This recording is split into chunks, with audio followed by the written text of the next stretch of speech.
Fragments of memories flashed before my eyes. I knew that name all too well. Uncontrollable, unstoppable, a master swordsman trapped in a room. A man who had lost his sanity. A lone figure sat imposingly atop the rubble, the useless eldest son of Count Perdium, Ghislaine Perdium. The man, his face battered and bloody, trembled all over. Me, the finest knight of the north, defeated by this worthless scum. The figure in the cloak spoke, his voice oddly warm. Quite the scene, is not it? I poured a fortune into setting up that trap. In the flickering, savage light of the flames, he carried a colossal axe with pride, stepping forward with measured confidence. Do you like it? He asked. The trembling man ground his teeth. You are that wretched Ghislaine, a trap. You mean you already knew my plan? The armored figure advanced step by step, unwavering. Not just that, he said. I know how many of you there are, who the spies are, and who helped you gather your forces. I have known everything from the very start. His eyes were unfathomable, as if they could see straight through everything. Ghislaine's blonde hair shook as he stammered, impossible. I always kept a trump card hidden. Rage overtook him. How could you? How dare you, a worthless piece of trash? Before he could finish, a foot slammed into his face. The armored man's cold gaze watched the blonde collapse. Shut your mouth. The iron helmet clattered to the ground. Try to invade as many times as you like. I will win this battle, and the next one, and every battle after. I will always win. Ghislaine sneered smugly. Do you know why? Because I knew all your plans. A year ago, in the kingdom of Luthania, near the Perdium territories. His eyes widened as he stared at his hand, bewildered. What just happened? He gasped, rubbing his neck. I am still alive. Disbelief washed over him. Impossible. Just a moment ago. A massive sword suddenly flew through the air and slammed into the ground. Ghislaine cursed under his breath. Damn it. His body was riddled with fresh cuts. Blood spraying everywhere. Aiden, sword in hand, bore an arrogant stance as he looked at Ghislaine. So this is how it ends, he said. Ghislaine Perdium, king of mercenaries and one of the strongest men on the continent, now reduced to this. Aiden raised an eyebrow, full of contempt. The battle is over. He is one of the 7 strongest men on the continent. Aiden pointed his sword at Ghislaine. Any last words? Ghislaine knelt on the ground. No, I regret that I cannot complete my revenge. He glared at Aiden with burning hatred. Die, you sick bastard. One of the 7 strongest men on the continent. King of mercenaries. Ghislaine Perdium. Aiden chuckled. So arrogant. He pressed the sword closer to Ghislaine's neck. I did not expect you to be the eldest son of the fallen Perdium family. You left the family after your sister died, did not you? Ghislaine's eyes narrowed in suspicion. How do you know, when you come from another kingdom? Aiden replied calmly. Of course I knew. I worked tirelessly to find you. Then a cruel smile spread across Aiden's face. Because we allied with the Delphine family to bring down your house. Ghislaine froze, stunned by his words. We. His spirit wavered. Were there others behind this besides the Delphine dukes? Aiden pressed the tip of his sword to Ghislaine's throat. You are about to die anyway, so explaining it won't matter. Accept the reality. Ghislaine roared uncontrollably, his face twisted with hatred. You bastard. I will never forgive you. Aiden regarded him like a beast, his tone dripping with disdain. Very well. With decisive force, he swung his sword and severed Ghislaine's head in a single, merciless strike. Back in the present, Ghislaine stared at his reflection in the basin of water, his face still pale with shock. A moment ago, he had been decapitated, but his head was still firmly on his shoulders. He reached out, touching his face, as if confirming the reality of it all. Was it just an illusion? And he looked younger, somehow. Standing up, Ghislaine surveyed his surroundings. He had been captured. Was he some kind of guinea pig in a wizard's laboratory? Those arrogant bastards.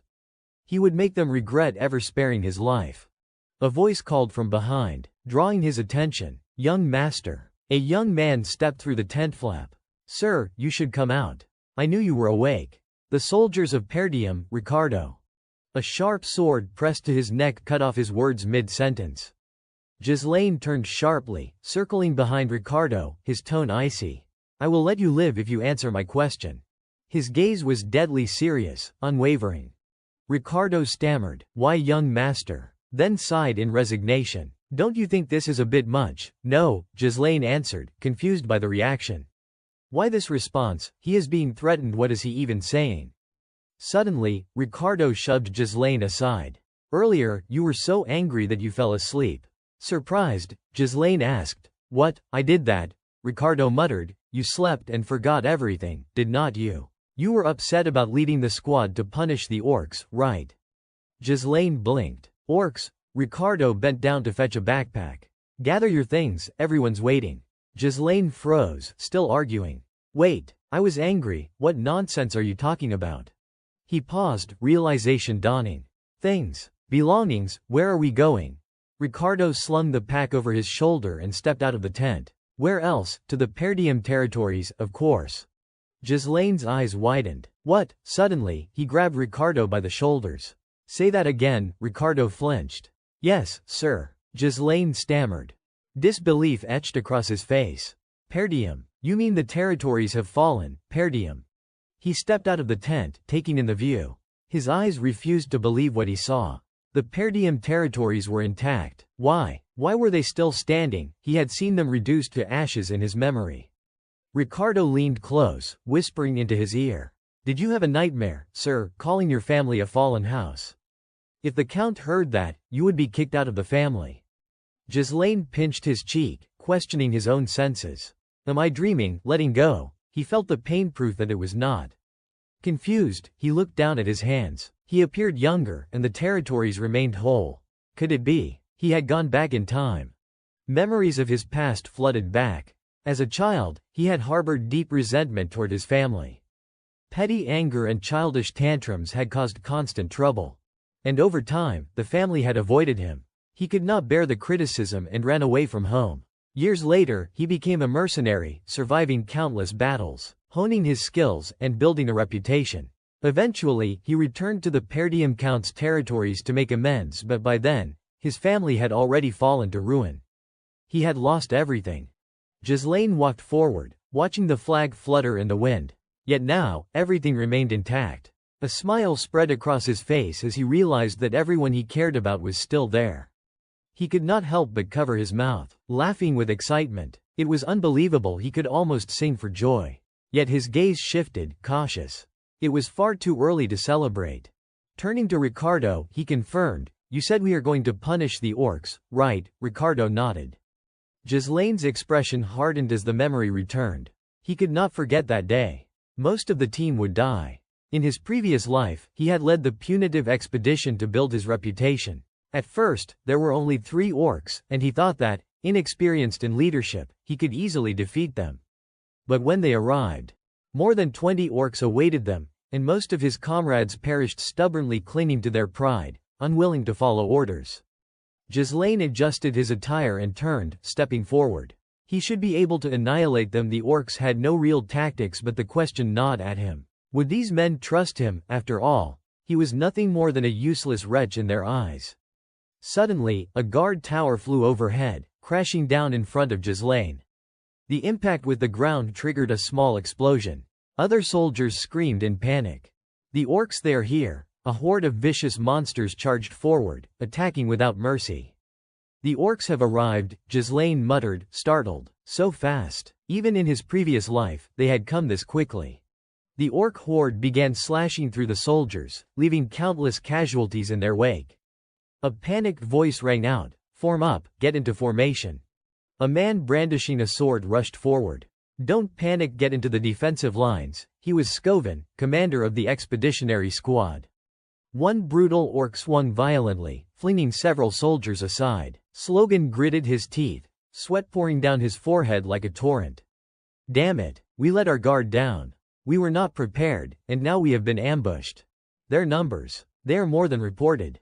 At this rate, we are all going to die. From behind, a shout rang out.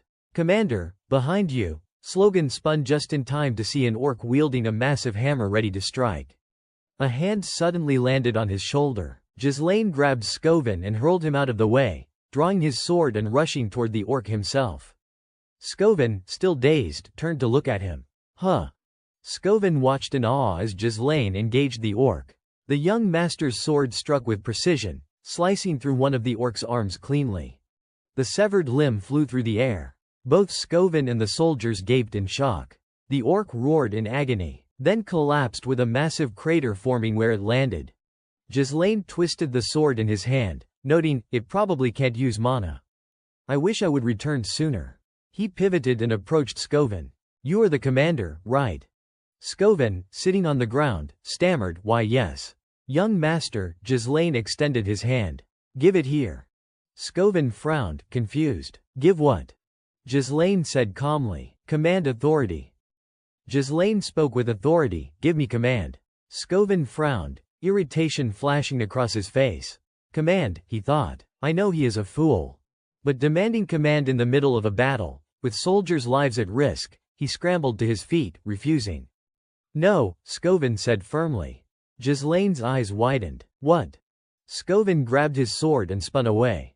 "Do you think this is some game? Even if you are the young master, I cannot hand over commands so easily." Ghislaine gritted his teeth, muttering under his breath, frustrated, but he understood. He would probably do the same if some idiot suddenly demanded command from him. Suddenly, another orc leapt forward, charging at the two of them. Scovin dashed in front of Ghislaine. "Step back, I will handle this. You are far too inexperienced to lead the troops." Ghislaine swung his sword, his face icy and terrifying. "Then there is no choice." The blade whistled past Scovin's face, forcing him to flinch. Anger flared as he grabbed Ghislaine by the collar. "Do you realize what you are doing?" But then he froze. His eyes widened in disbelief as they turned behind him. What? The sword Ghislaine had thrown earlier had struck the orc directly in the chest. Its eyes rolled back, blood gushing like a river, and it collapsed with a sickening thud. Scovin's pupils constricted in shock. How did he hit its weak point? Ghislaine's voice rang out. "Scovin, do you know what is most important in battle?" He gave a faint, knowing smile. "If our army is afraid, there is no chance of victory. We need morale, motivation." With that, he drew his sword fully and charged forward. Launching himself into the air, he dove straight into the horde. Under the soldiers' horrified gazes, Ghislaine drove his blade deep into an orc's head. Scovin could only stare, dumbfounded. Ghislaine pulled his sword free. Blood spraying across his face.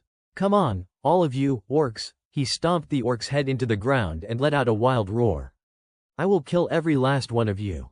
The orcs surged toward him, attacking in waves, yet each strike was met with precise, lethal counters. Watching orc heads tumble to the ground one by one, Scovin was paralyzed with fear. "Am I dreaming?" he thought, whispering in disbelief.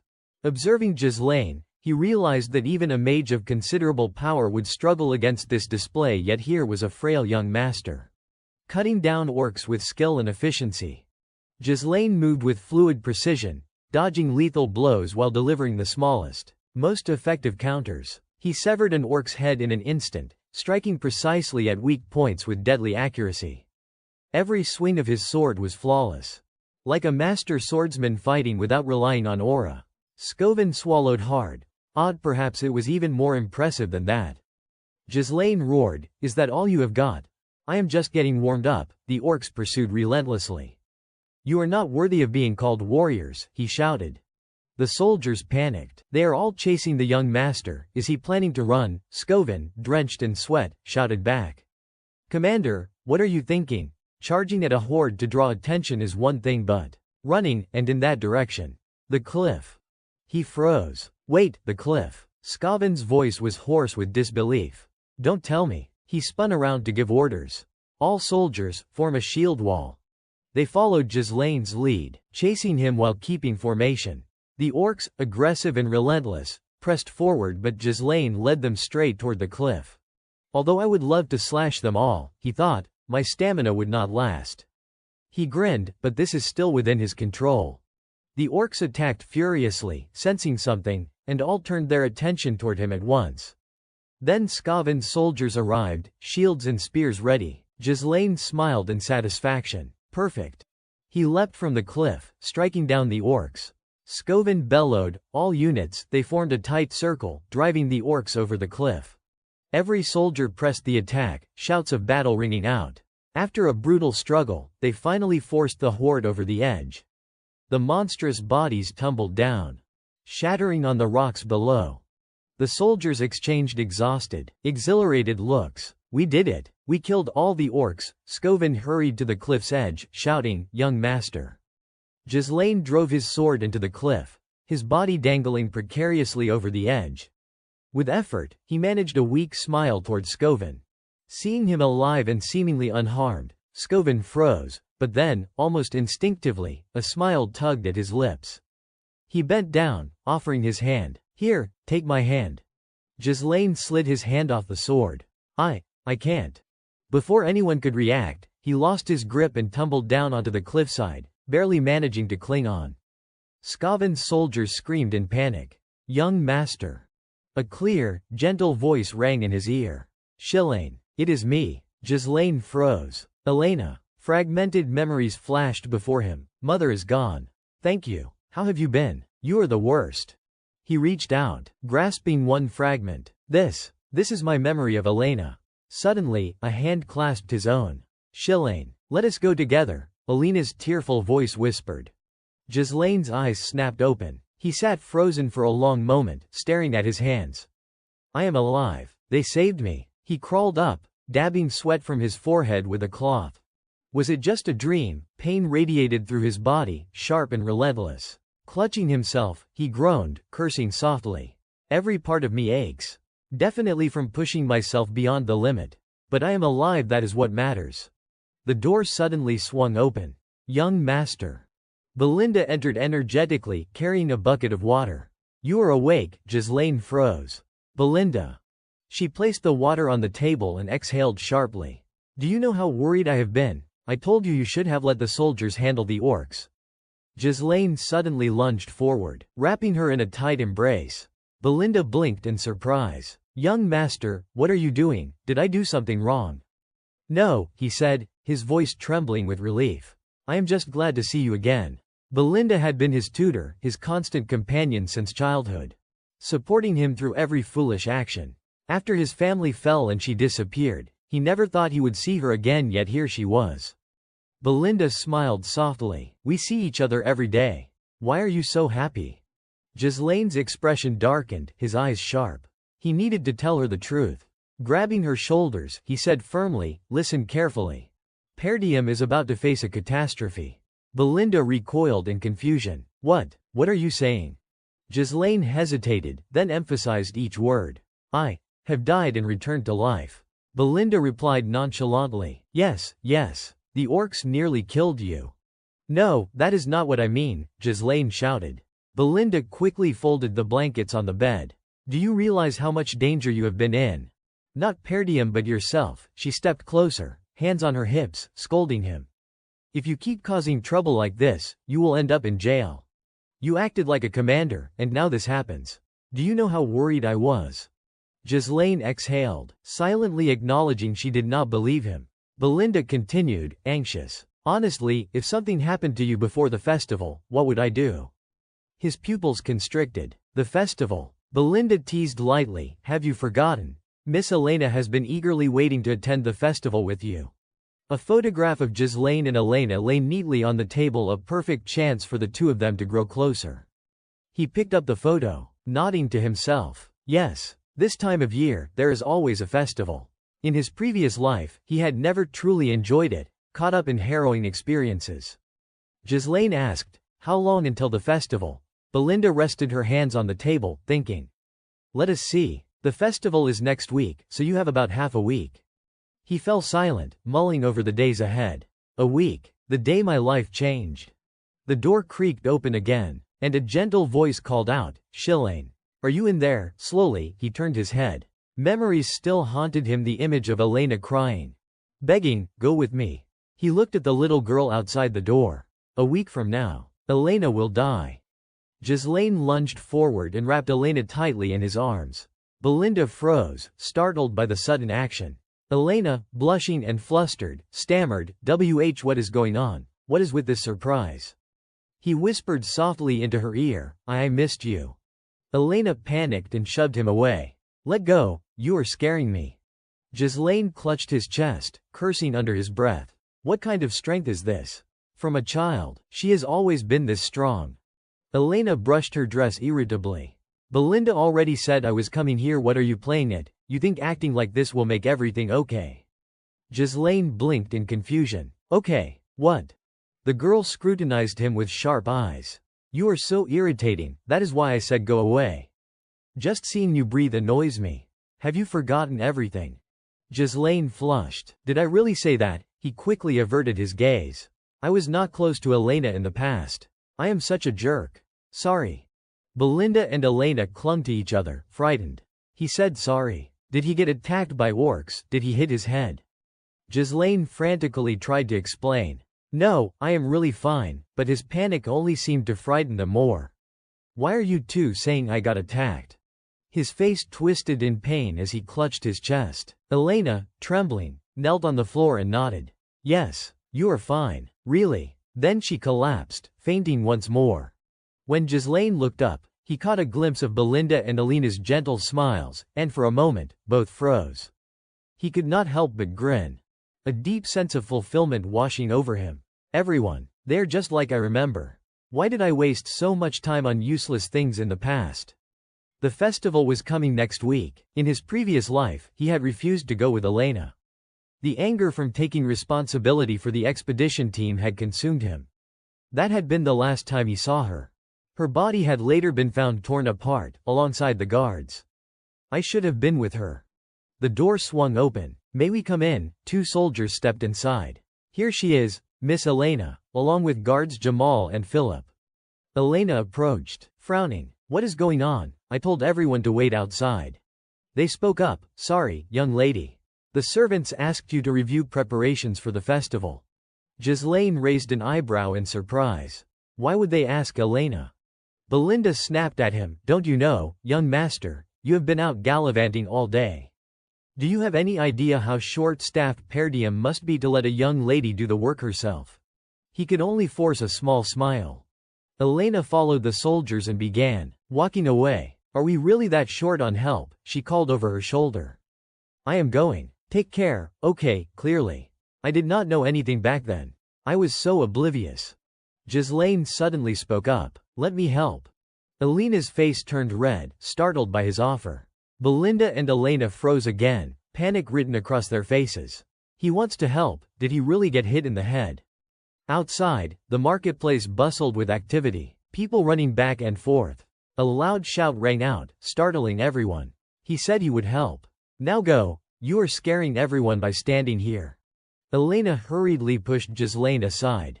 Is this how you help someone? The best way to help is to stay put and not cause trouble. Ghislaine furrowed his brow, thinking to himself. Elena's body was found near the rat nest, far from the festival site. Someone must have lured her there. To stop that, I need to know who enters and leaves the city. A hurried voice called from behind. Young master. Ghislaine's eyes widened in shock. That. Fergus came running, panting heavily. Sir Fergus, you are all right. Thank the heavens. He grabbed Ghislaine's shoulders, choking back tears. Your lowly servant here, Fergus, rushed to you the moment we heard about the orc attack.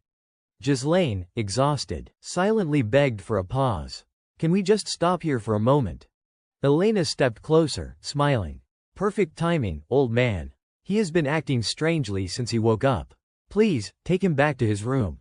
Fergus nodded. As you wish. Ghislaine muttered under his breath. Here we go again, blocking my path. He raised a hand to his forehead, frustrated. No other choice. I need to see more clearly what is going to happen next week. He turned to Fergus. Old man, there is an abandoned training ground in the city, right? Take me there. Fergus, puzzled, asked. Yes, training ground. But why, sir? Ghislaine replied calmly, for practice. The words seemed to shock Fergus. He knew I would be here someday. They walked toward a large building. Ghislaine glanced around, surprised, and as he stepped into the room, he muttered in awe, what? It is even better than I thought. He scanned each weapon rack. This place. It is perfect for training. I never saw anything like this when I was a mercenary. Fergus reported cautiously, the servants have kept it just in case you needed it. I knew you would come here one day. Ghislaine froze for a moment. In my previous life, he already knew. After a long pause, he finally said, so that is how it was. He lightly patted Fergus on the shoulder. I need to survive, old man. Dying. It felt like crap. Fergus replied calmly, indeed, sir. You act like you have already died once. Ghislaine's eyes lit up, sharp as ever. I have died. And returned. Fergus exhaled. I think that is enough joking, young master. Ghislaine reined in the joy he had felt earlier. At least he is back. He nodded. Old man, I will start training now. Fergus bowed 90 degrees. I will stay outside. Watching Fergus's retreating figure, Ghislaine reflected, I have always treated people like enemies. His gaze darkened as he thought of the past. I was shallow then. 1 week. The one responsible for Alina's death was the neighboring lord. That triggered Perdium's war and decline. Alina's death was the spark that started the fall of our family. That means. Determined, he settled cross-legged on the floor. I need to start from the beginning. First, I need to be stronger.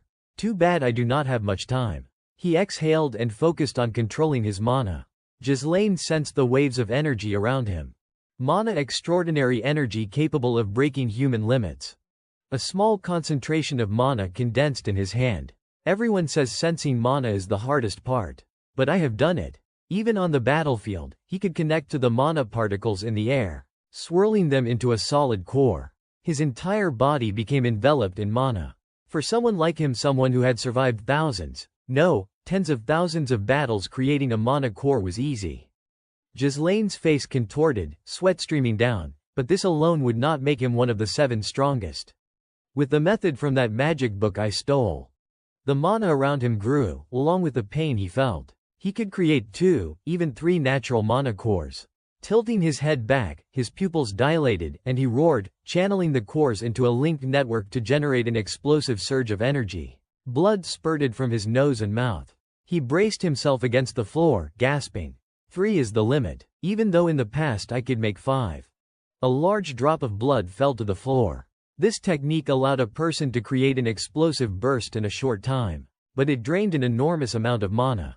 That is why I lost to Aiden last time. When I led the knights in an attack, I ran out of mana. If it had been a fair fight, I would have won. Ghislaine wiped his mouth. It is an unstable technique, but for now, it is enough. I am young, and I still have time. He struggled to his feet. This time, I will win, Aiden. His gaze blazed with unrelenting hatred. Even you, the scum behind the Delphine family who destroyed our territory. I will kill every last one of you. A week later, the day of the festival had arrived. Ghislaine adjusted his belt and straightened his equipment.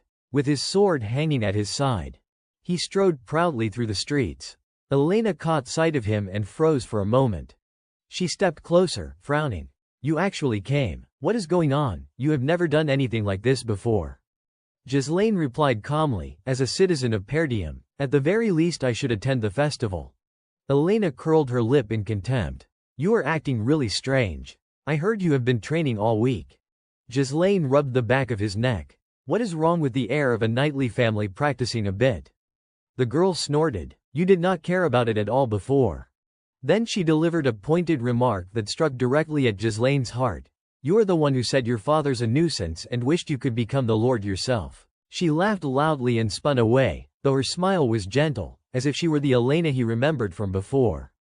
Ghislaine watched her in silence, deep in thought. I have realized a few things after this week. My actions have changed, and so have the impressions of me and my future. He reflected, 2 people. Remember to keep the young master from causing trouble. We can't let anything happen, especially with so many guests around. A reassuring voice answered, Don't worry, you can trust us. Ghislaine noted that the major events seemed unchanged, but it was difficult to gauge the effects of his actions on smaller events. Using future knowledge effectively is my task. I must handle every situation as efficiently as possible. He touched the small pouch at his hip, confirming that everything was prepared. Later, Elena guided him through the festival, darting from one booth to the next. As night fell, she sighed in delight. It is fun, but a little boring. Just like every year, nothing new this time. Ghislaine frowned, scanning the surroundings. The festival's almost over, and nothing's happening.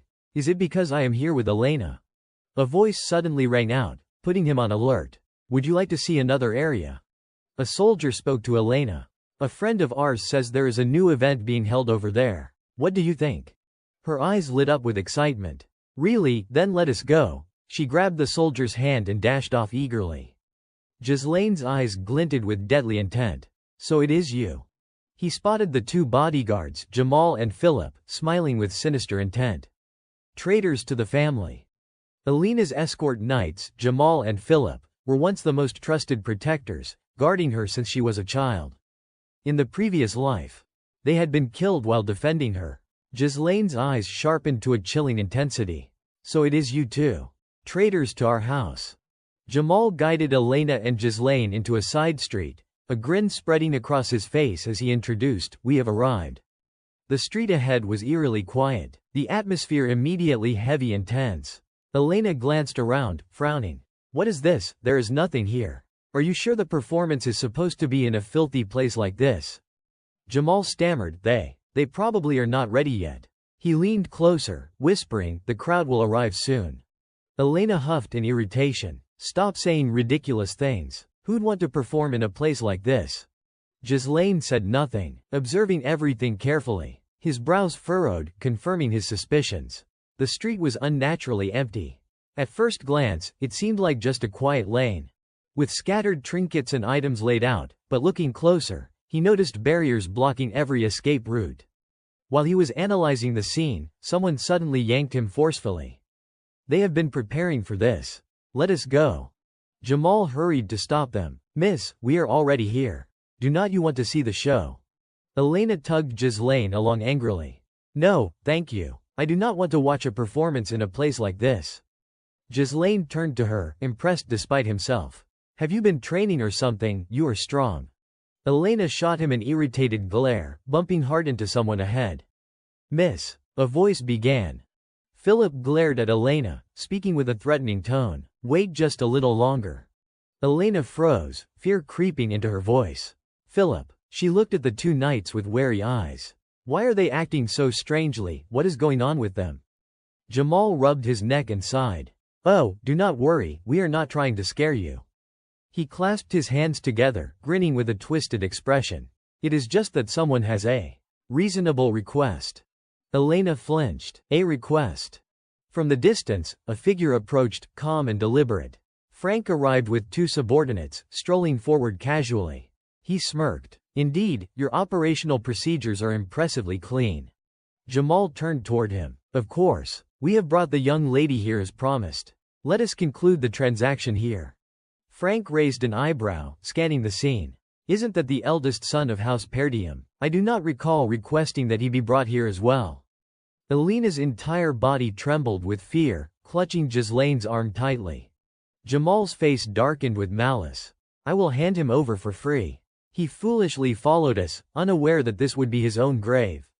Ghislaine's voice remained calm but icy. "Jamal, so you sold us out. Did you really think you could get away with this?" Jamal glanced at him, letting out a derisive laugh. "Why do not you worry about yourself first? All we need is to escape to a faraway place." He groaned, irritation lacing his words. "We have grown tired of this poor land, endlessly harassed by savages anyway." Jamal laughed bitterly. "Surely there are many others besides us who want to leave Perdium, right?" Before he could even finish, Ghislaine drew his sword in a flash and struck the two men down. Jamal froze, unable to comprehend what had just happened. Frank and Philip were equally shocked. Jamal's body split in half, collapsing to the ground, but at least now they would never betray them. Ghislaine's eyes burned with pure hatred. Philip, terrified by that gaze, instinctively grabbed Elena. That fool Jamal, a knight defeated by an amateur like him. Before he could finish his thought, Ghislaine drove his sword straight into Philip's chest. Philip's eyes went wide in disbelief, his lips mumbling, "Impossible."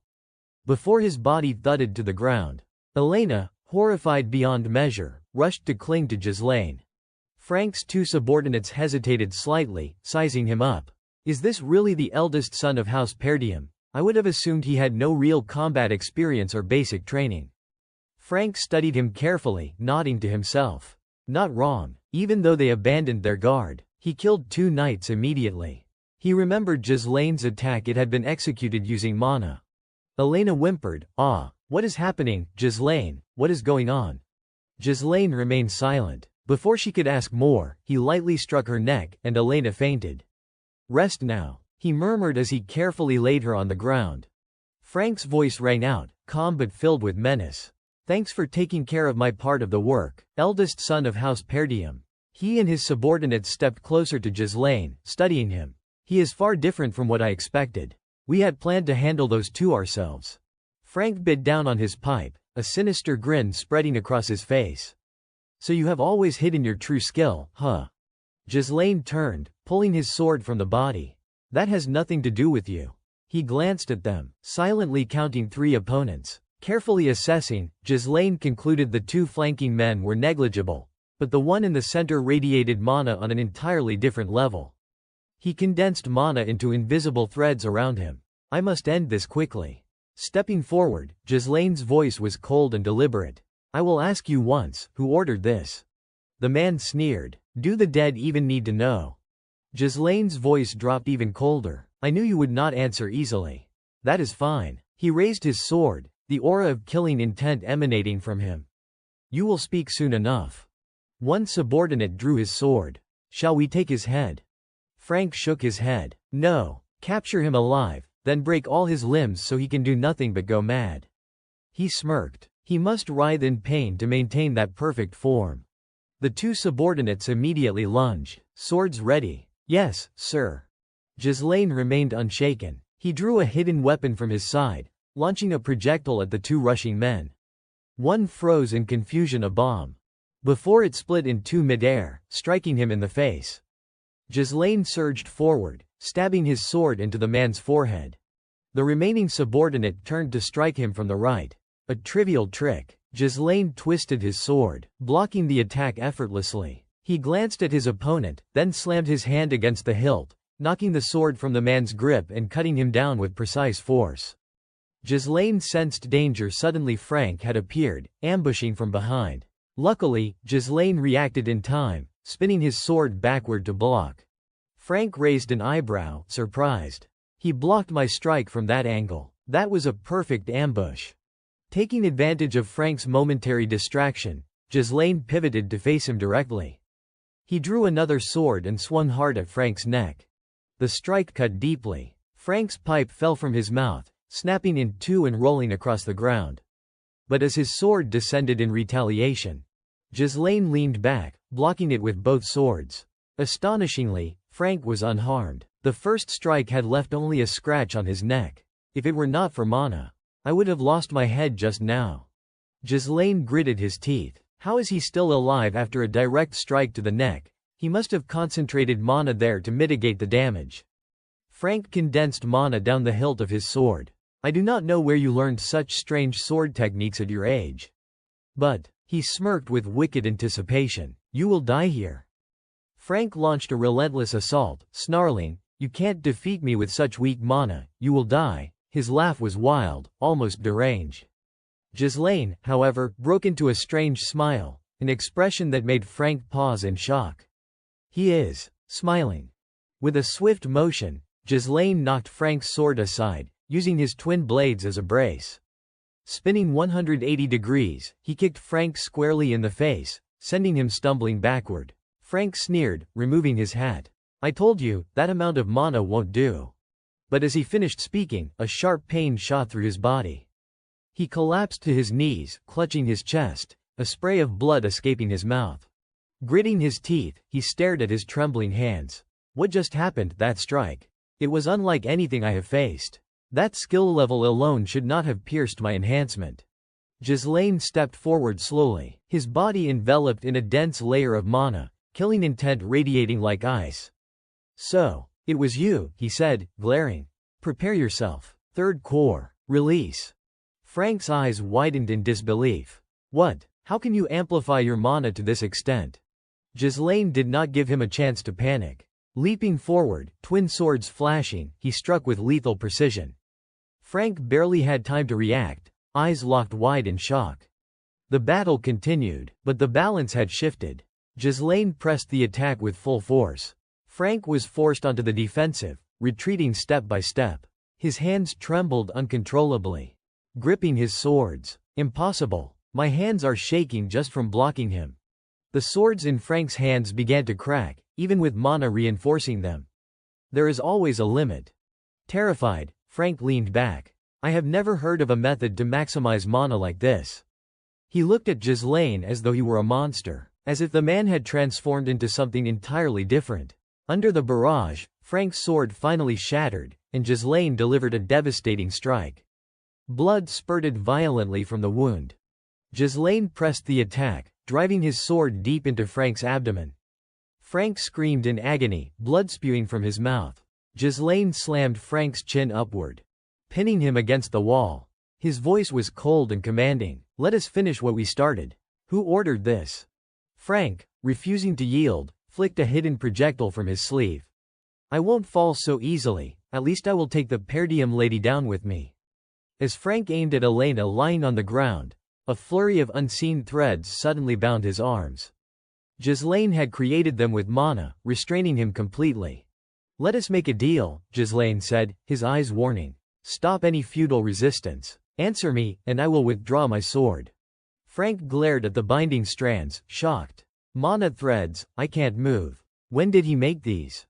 Ghislaine's sword shifted slightly. A man of your skill can heal himself, surely. He infused mana into his blade. But what if I destroy your core mana? Frank's eyes widened in panic. What? No. His gaze locked on Ghislaine's sword as immense mana began seeping into him. He felt his core cracking, his mana dispersing uncontrollably. You have gone mad, Frank shouted. One mistake, and the reverse flow of mana could explode, obliterating this entire area. Are you suicidal? Only the unskilled would dare. Ghislaine interrupted, calm and deadly, I can handle it myself. Frank was drenched in sweat, eyes wide with sheer terror as he looked at Ghislaine. He is not bluffing. I am going to die. In a panic, he shouted, It is Count Desmond. Under the pressure, he confessed. He was the one who orchestrated this, he said. Desmond needed a pretext to ignite war between House Perdium and House de Garde. Ghislaine clicked his tongue. So that is it. Desmond. He recalled the last life back then. All the dirty work would have been delegated to allied houses under the Duke, to the Delphine Duke himself. How dare you arrange such nonsense without any backup? He pressed further. So that is why you wanted to kill Elena. Seeing Ghislaine poised to act, Frank stammered, Why yes. Without warning, Ghislaine drove his sword violently through Frank's body. What are you doing? Frank screamed, furious. This is different from what you just said. Ghislaine looked at him and sneered. So, you have killed countless people, yet now you fear death. Frank suddenly sprang up, face pressing close to Ghislaine's. It won't change anything if you kill me. I have completed my task with de Garde already. Who would believe a brat like you? Ghislaine did not let him finish. He grabbed Frank's face firmly. Perdium will die because of war. Calmly, Ghislaine channeled mana. Listen carefully. I was reborn after death. This time, it will be different. He tightened his grip on his sword. Frank's eyes rolled back in shock as he screamed, and in an instant, a flash of light erupted into the night. Frank's body exploded, sending pieces flying, just as fireworks lit up the sky. Ghislaine panted, staring at the corpses scattered on the ground. His face was pale. He turned to see Elena sleeping on the ground and loosened his grip on the sword. Looking up at the sky, he exhaled sharply, but then a sharp, agonizing pain shot through him. Ghislaine collapsed, howling in waves of torment, wiping blood from the corner of his mouth. Damn it. When I was the Mercenary King, detonating 3 cores was not an issue. He glanced toward a nearby house. I won't fall because of this. Clutching his chest, he pushed the door open and stepped inside. 2 bodies lay there. In his previous life, another corpse had been found beside Elena in this very place. The son of de Garde. Ghislaine sat down, carefully pulling a bag toward him and examining the body. It seemed the man had been killed along with the escort knights. So this is how they silenced them, framing them as Elena's killers. From his side, he retrieved a candle. Once this truth came to light, the war would ignite. He had to erase the evidence. Ghislaine lit a flame, burning the house to the ground, then carried Elena away. I won't let things happen according to your plan. On a branch not far off, a lone figure silently observed Ghislaine's actions from start to finish. Once Ghislaine departed, The figure vanished as quietly as it had appeared. In the dark room, the mysterious figure from earlier knelt and reported, and those seated around the table immediately raised their voices in frustration. Failed. We sent knights and Frank our very best and you could not even handle a little girl. Did you let your guard down because you thought it would be easy? The cloaked man stammered, hesitant. It is all because of Ghislaine Perdium. Hands clenched tightly around the table. Ghislaine, that useless northerner, one of them shouted angrily. Surely you know that Ghislaine is nothing but a worthless trash. You are using him as an excuse. The cloaked man trembled. He is completely different from the information and rumors we had. I saw the way he fought, his eyes. It is as if he became a completely different person. He pleaded, voice shaking. But we have completed the task at House de Garde already, so there is no need to trigger a war over territories. Please, give me one more chance. Instantly, they shouted back at him. Silence, you did not even gather enough intel on a kid, and you are asking for another chance. You could not complete a simple mission. And now you beg for leniency, wipe him out. From the highest seat, a voice cut through the chaos, calm but commanding. How noisy. Tell me, how do you propose to earn another chance? The cloaked figure quickly replied, I will eliminate Ghislaine Perdium.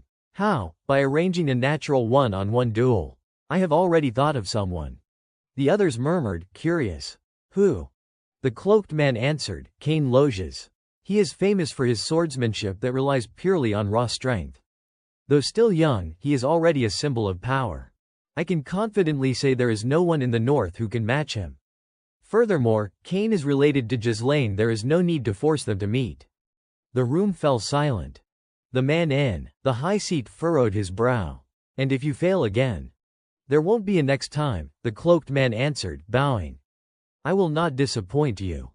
In the Perdium Estate's training grounds, Fergus stepped inside and called out, Excuse me, young master. It is time for a meal. Suddenly, a sphere of mana shot across the room.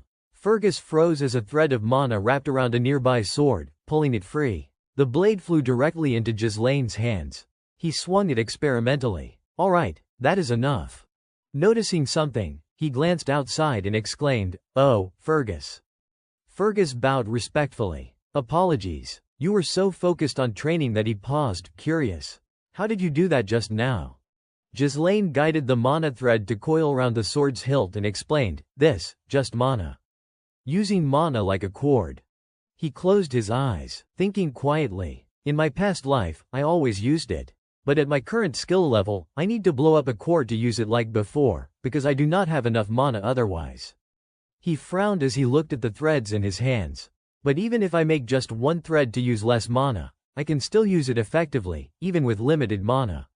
Fergus bowed his head, a mixture of surprise and curiosity in his eyes. I have trained with mana for a long time, but I have never seen anything like this. He thought silently. Just a few days ago, he was not even using mana. He was training on his own.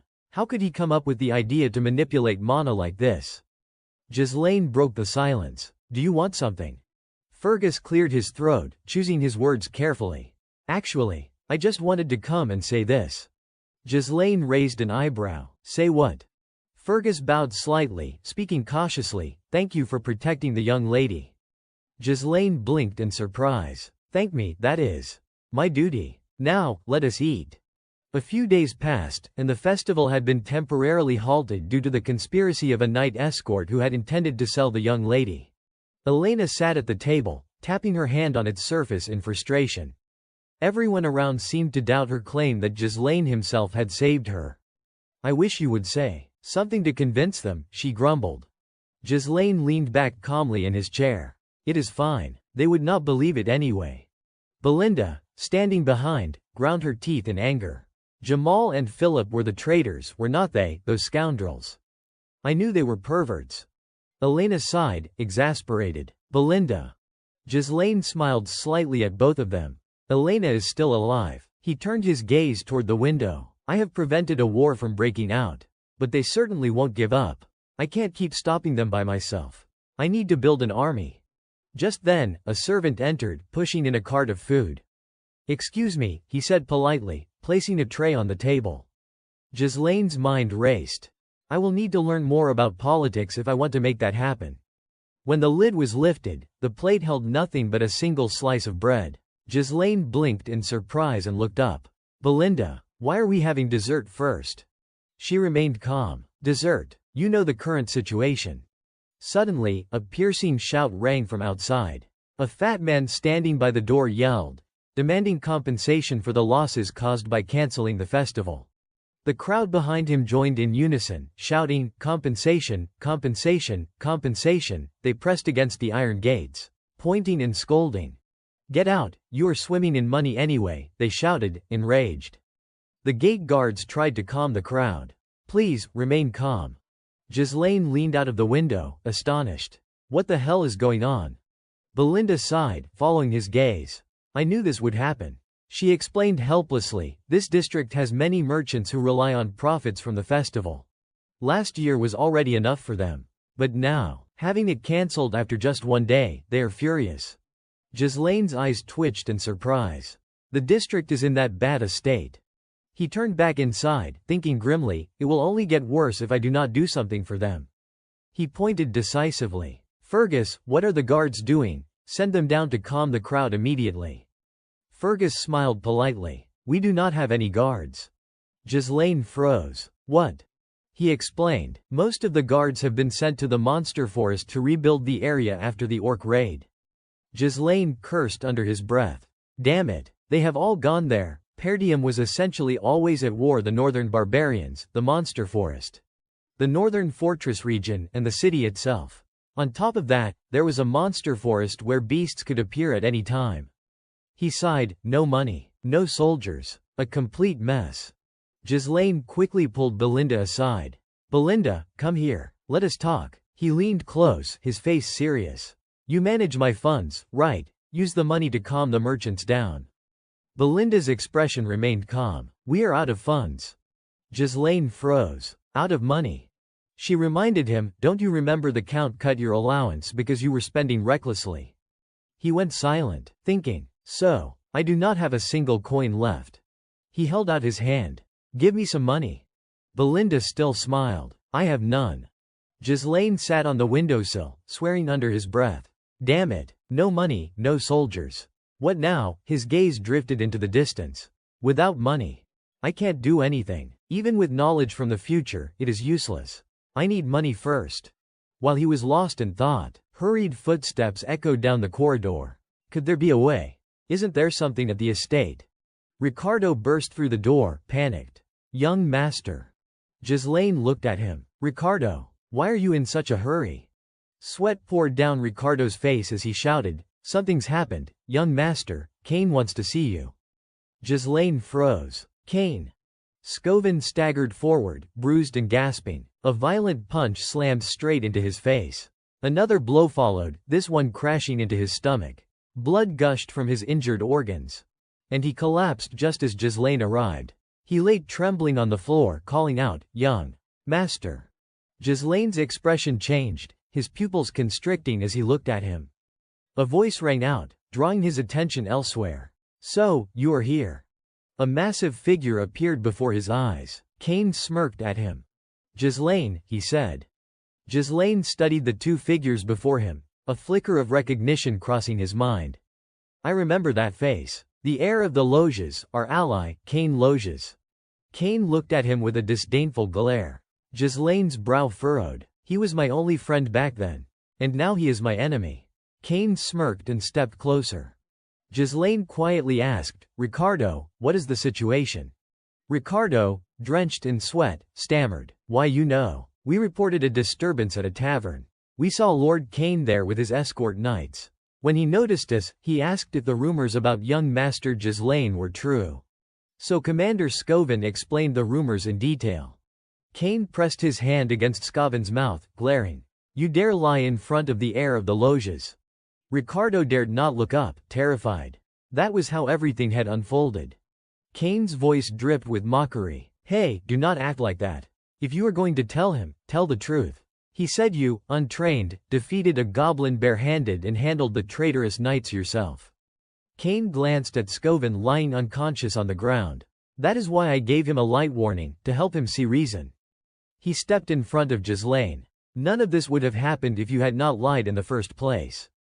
Ghislaine said nothing, casting a sharp glance at him. Of course, he has always been like this, treating me as nothing more than a subordinate. Memories of his past trips to Perdium surfaced. Cain had always caused trouble, and no one could say a word because Ghislaine was essentially beneath him. Ghislaine's brow tightened. No one dares underestimate Cain. Unlike me, who carried insecurities, his bold confidence and daring manner were praised as traits befitting an heir. He closed his eyes and exhaled. That is why I was criticized more.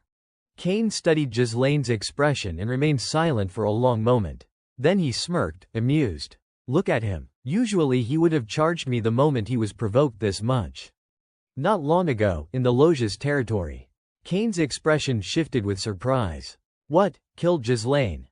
The cloaked man standing before him replied, if you succeed in this mission, those respected will support the Loge's family. Cain frowned. It is not difficult to deal with a thug like him.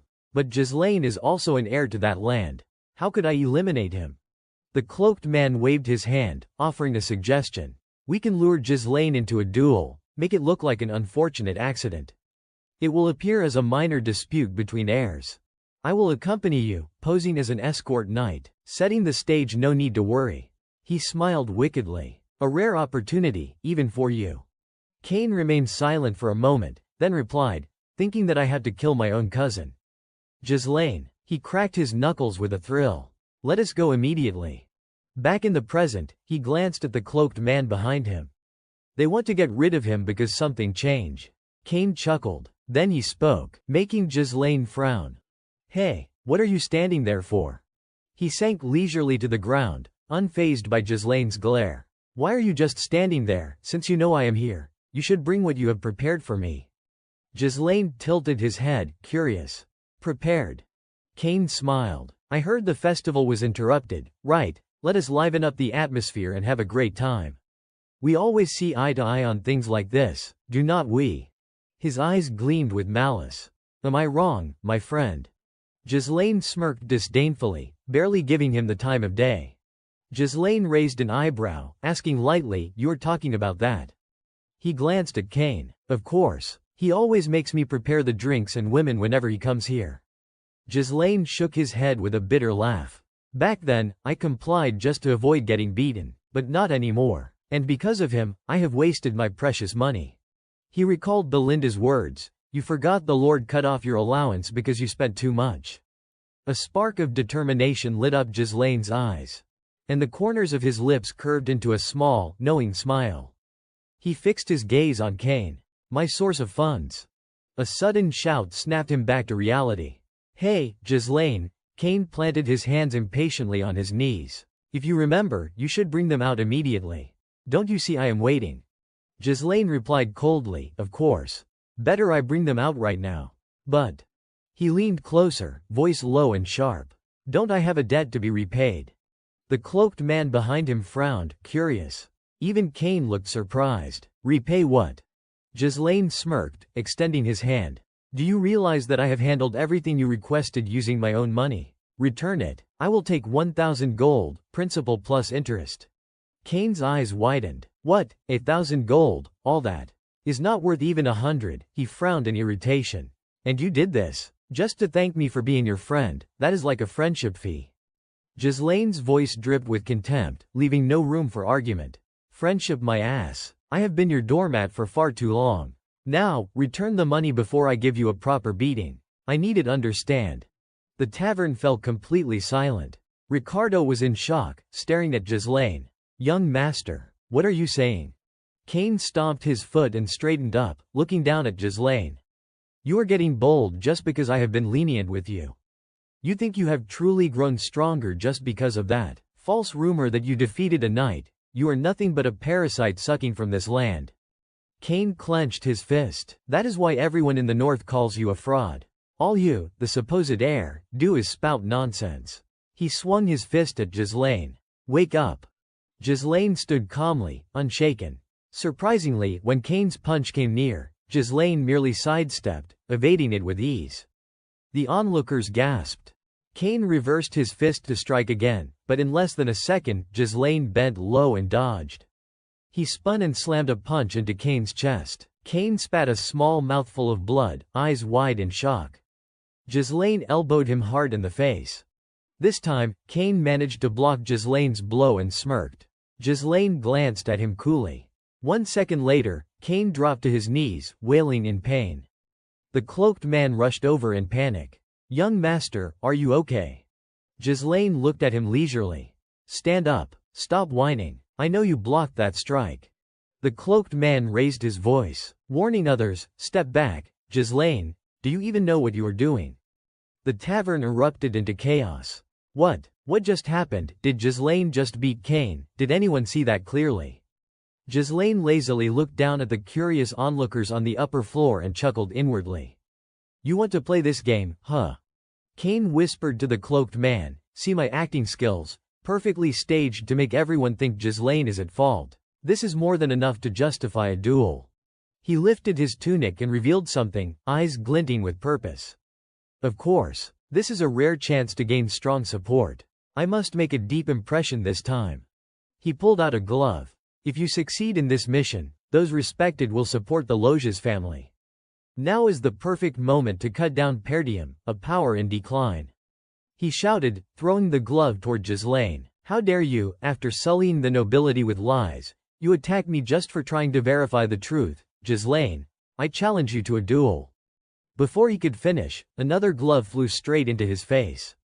Ghislaine stared firmly at him. "I accept your challenge, Kane Loges." The glove slowly fell, revealing Kane's stunned expression. Ghislaine narrowed his eyes. "You insulted me, the heir, in front of the people of Perdium. You attacked my knight and defiled the honor of the nobility." Ricardo, sitting beside Scovin, could only gape in shock. Ghislaine's gaze bore into Kane with unyielding challenge. "You are not considering refusal, are you?" Kane remained silent for a moment, then laughed. "I knew you were foolish, but I did not realize you were foolish enough to dig your own grave." He reached behind his back and drew his sword. "Fine, I accept your challenge." He pointed the blade at Ghislaine. "Don't regret it, even in death." Ghislaine stood facing the tip of the sword, a small smirk curling at his lips. He quietly called out, "Ricardo." The young man jumped slightly. "Why, yes." Ghislaine issued an order that left Ricardo astonished. "Bring all the merchants who were protesting outside the castle here." A triumphant smile spread across Ghislaine's face. "Tell them I will help them earn a substantial profit." The festival was suddenly cancelled, and the atmosphere, which had been building to a fever pitch, abruptly went cold, leaving a few visitors stranded. Frustrated by their unspent time and money. They were clearly dissatisfied, and in such a situation, any event that could distract or soothe them would be welcome. Amid the enthusiastic cheering of the crowd, Ghislaine stepped onto the platform. Everyone shouted excitedly. "It is a duel between young Master Kane and Ghislaine. Place your bets on young Master Kane. That brat finally gets what he deserves." Outside the arena, the stalls that had been set up that morning called out, "Cheap, buy one, get one free." The fat old man at one of the tables laid out paper and ink. "Place your bets here, line up here." Gold coins began to pile up. "I will bet on young Master Kane," one said. "Me too. It is the safest bet." Kane slammed his sword into the ground, arrogance written across his face. "How dare you turn a sacred duel into a marketplace," he scoffed. Glancing at the sword in his hand. "Let me make it clear before we start, my sword will not stop, even if you surrender."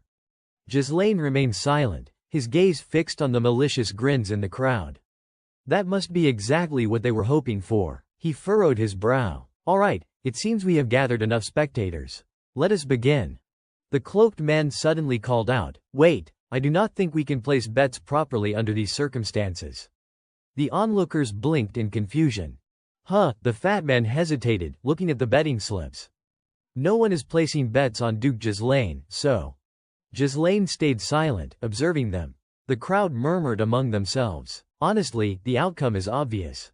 That boy has no chance against young Master Kane. Who in their right mind would bet on the other side?" Kane held his sword with a smirk. "Even the marketplace crowd ignores him." The spectators continued to chatter, suggesting, "Why do not we change the bet? Let us see how long he can hold out against young Master Kane." A large bag of coins was placed in front of the fat man. Scovin, helped along by Ricardo, scowled at the fat man. I will bet on Duke Ghislaine. Ghislaine smiled faintly. Another larger bag was stacked on top of Scovin's. Elena and Belinda stepped forward proudly. I want to bet on my brother too. The crowd turned, astonished. The onlookers murmured in excitement. Lady Elena, the young girl, looked indignant. Is that enough? Belinda sighed. I told you not to do this. The fat man quickly opened the bag and said, yes, that is enough.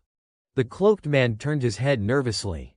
Kane, maintaining his usual aloof demeanor, glanced over and assessed the situation. Forcing me to wait without reason. A shout echoed across the arena. Then, get ready, Ghislaine yawned lazily. You know, I am older than you. It would be a little awkward if I struck first. Would not it? He slowly drew the sword at his side, twirling it once in his hand. Confidence radiated from him. He met Kane's gaze and taunted, come on then. Kane stayed silent, stooping to grab his sword. You still think it is not too late to act like the adult here? The referee's voice rang out, begin.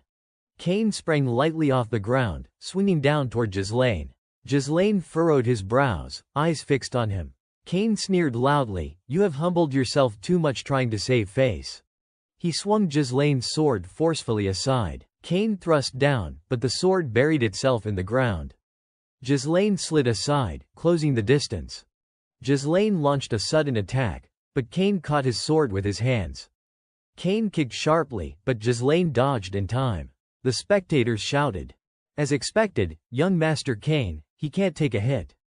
Kane smirked, unimpressed. Ghislaine narrowed his eyes, thinking to himself, look at this one. Belinda grabbed Elena in alarm. My lady, we have to stop them now. The cloaked man laughed smugly. Too late. Whoever dares to face Kane head-on has already fallen into the trap. The opponent, overwhelmed by that tremendous power, would be swallowed by the thought that there was no chance of counterattack, expending all their energy merely to evade. Eventually, after only a short period of dodging, they would expose a weakness and pay the price. Kane always won in that way. The two continued their clash of swords. Kane taunted, still as skillful as ever. Seems your technique has actually improved since before. Suddenly, he let go of his sword and of course, it was inevitable. He flipped it, transforming it into an axe. He swung it at Ghislaine, but Ghislaine's sword blocked the strike. You have always been good at dodging, Kane sneered, using the axe's edge to pull Ghislaine closer. Then tossed him into the air like a ball. Everyone gasped. Ricardo shouted, young master, the cloaked man laughed excitedly. It is over, Ghislaine. Ghislaine fell freely, glancing at Kane. Mana began condensing around his ankles. I intended to go easy on you, he thought. He landed lightly. But Kane had already exceeded the limits he had planned for. Ghislaine surged forward at lightning speed, closing in on Kane, whose eyes widened in shock.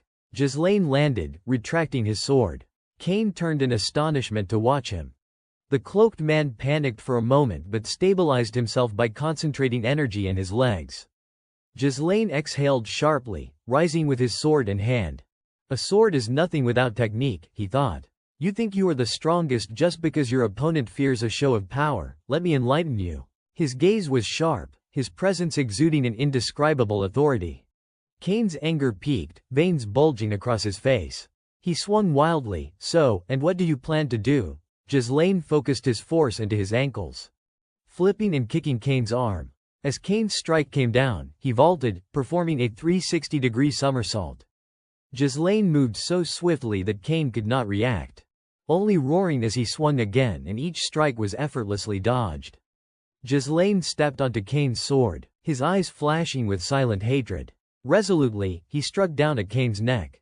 His expression was calm, as if everything had already been determined. Blood spurted from Kane's neck and other cuts across his body. The spectators gawked in shock, buzzing like a disturbed hive. What just happened? Duke Ghislaine has improved so much. Wait, could he actually win this? I bet on young Master Kane. Elena exclaimed proudly. See, Scovin smiled in satisfaction. The cloaked man's eyes bulged in rage. Kane stared at his wounds in disbelief. Wounds? Shallow. He could have made them deeper. But did it intentionally? Kane furrowed his brow and looked up at Ghislaine, unable to comprehend how he could wield his sword at such a level. Ghislaine silently met his gaze. Then, unexpectedly, he threw his sword aside. It spun a few times on the ground before stopping. This gap in skill won't be entertaining enough, he thought. Calmly, he spoke, from now on, I will fight bare-handed. Kane's eyes widened. What? Ghislaine stepped in front of him. Today, I think I will take this chance to teach you a lesson. He rolled up his sleeves, revealing rippling muscles, ready to strike with his fists. Kane squinted at him, his face a mixture of disbelief and confusion. Educate me. Ghislaine strolled forward leisurely, rolling up the sleeves of his shirt, issuing a challenge that left Kane stunned. Yes, Ghislaine thought, it seems he is not entirely comfortable with my swordsmanship, so I will take this disadvantage. Fighting bare-handed should make things more interesting. His expression remained calm, almost teasing. Then, confidently, he raised the stakes. I will bet an additional 2,000 gold, double the original amount, on my victory. The crowd erupted in astonishment, unable to comprehend that Ghislaine not only intended to fight without weapons but also dared to wager such a massive sum. Bare-handed. 2,000 gold. Whispers ran through the spectators. The escort knight's excitement grew. He assumed Ghislaine was doomed. He dares challenge Kane in a duel. How reckless. Yet somehow, luck is still on our side. The announcer shouted to draw attention. All right. Additional bets accepted. This will be a bare-handed duel. Young Master Ghislaine versus Young Master Kane. The crowd buzzed with chatter and speculation. Many thought Ghislaine a fool for taking such a risk. Bare-handed, I will bet on Kane. Challenging him with just your strength, what nonsense. Yet despite that, a few were swayed by Ghislaine's resolute stance. I will place my bet on Young Master Ghislaine, some declared. Kane's lips curled into a smirk, amused at the audacity. Bare-handed, you say, you amuse me, he sneered. His grip tightened on his sword. Ready for the clash, and he tossed his cloak aside with a flourish, preparing for combat. Confident in his weapon, he towered over Ghislaine. Ready to strike. Belinda, standing below, shouted anxiously, this is absurd, young master, you should really take your sword. Kane focused all his strength for a decisive blow, raising his sword high with the intent to bring it down with fatal force. Ghislaine simply stared. A faint, amused smile curling across his lips. As I thought, I will have to hit him to make him see reason. The sword came crashing down with incredible force, but Ghislaine reacted with astonishing speed. He ducked and simultaneously delivered a sweeping spinning kick, closing in on Kane's right side. His legs barely brushed the ground as he surged forward. In an instant, he reached Kane's waist and unleashed a brutal punch to the stomach, sending a shockwave of force through the air. Without hesitation, he followed up, forming his fist for the next strike. His eyes gleamed with lethal intent as he slammed a devastating punch into Kane's jaw. Blood spurted from Kane's mouth, leaving him no time to react to Ghislaine's ferocious combination. Swift as the wind and ruthless in execution, Kane's head snapped back from the impact, blood flying, and he collapsed to the ground, groaning in pain.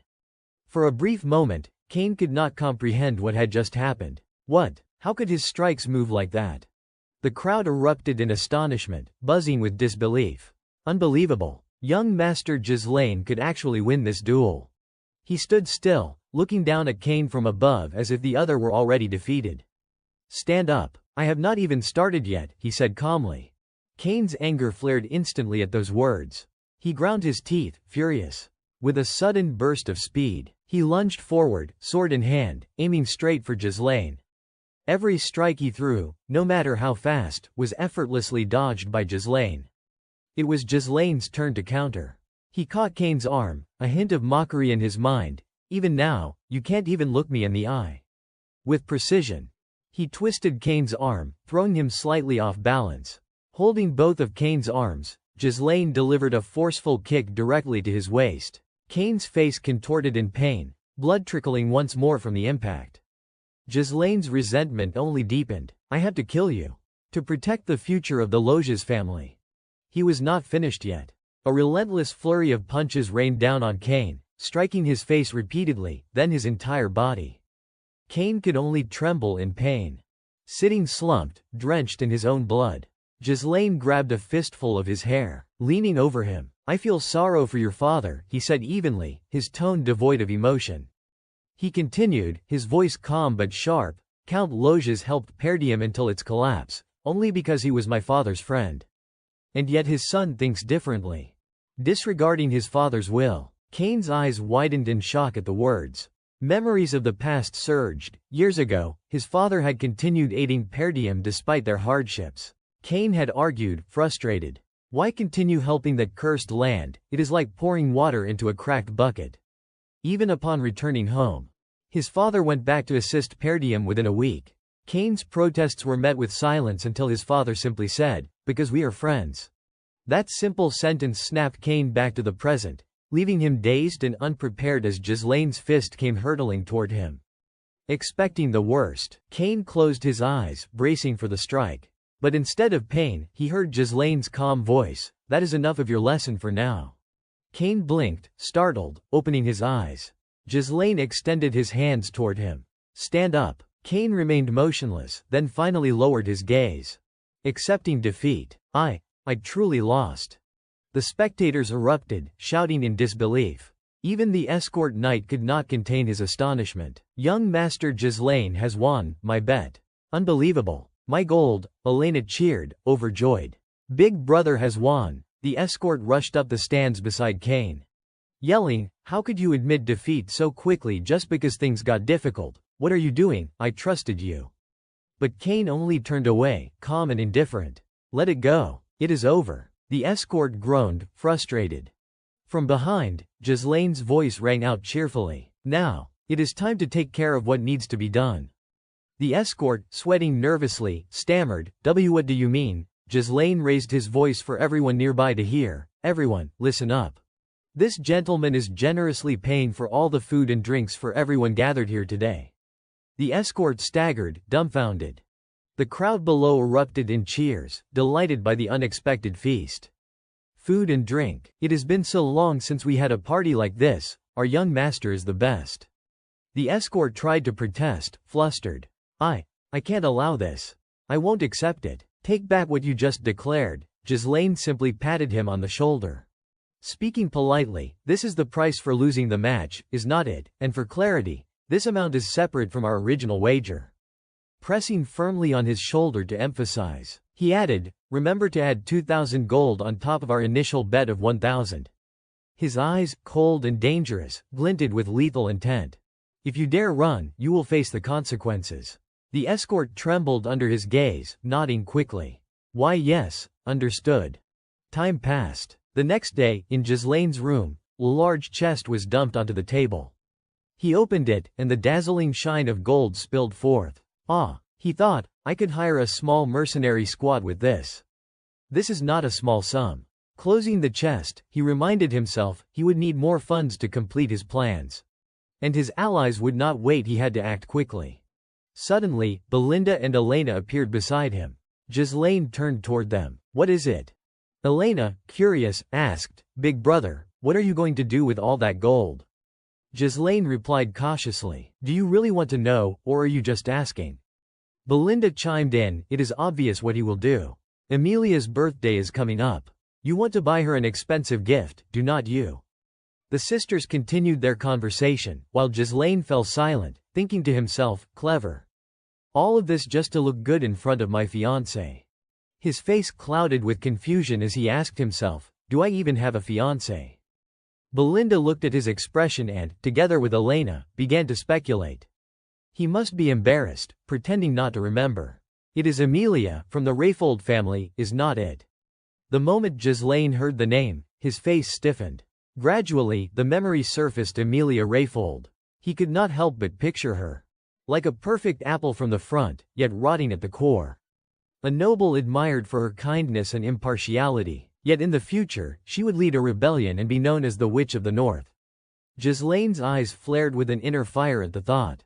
Alongside Duchess Delphine, she would sing a hymn celebrating the fall of Perdium, a betrayer. He merely smirked. Turning back to Belinda, he asked casually, "When will father return?" "About a week from now, sir," she replied. Ghislaine silently calculated. A week. That should be enough. He stood and walked out, announcing, "I will visit the Rayfold territory." Belinda opened her mouth, confused. Wait, is not it before her birthday? Why suddenly? Ghislaine glanced back, responding simply, to get the money. The scene shifted. Emilia, her long hair flowing, held out a pair of finely embroidered shoes. Her crimson eyes opened wide as she spoke. In front of her stood a barefooted little girl in tattered clothes, surrounded by townsfolk who had gathered to watch.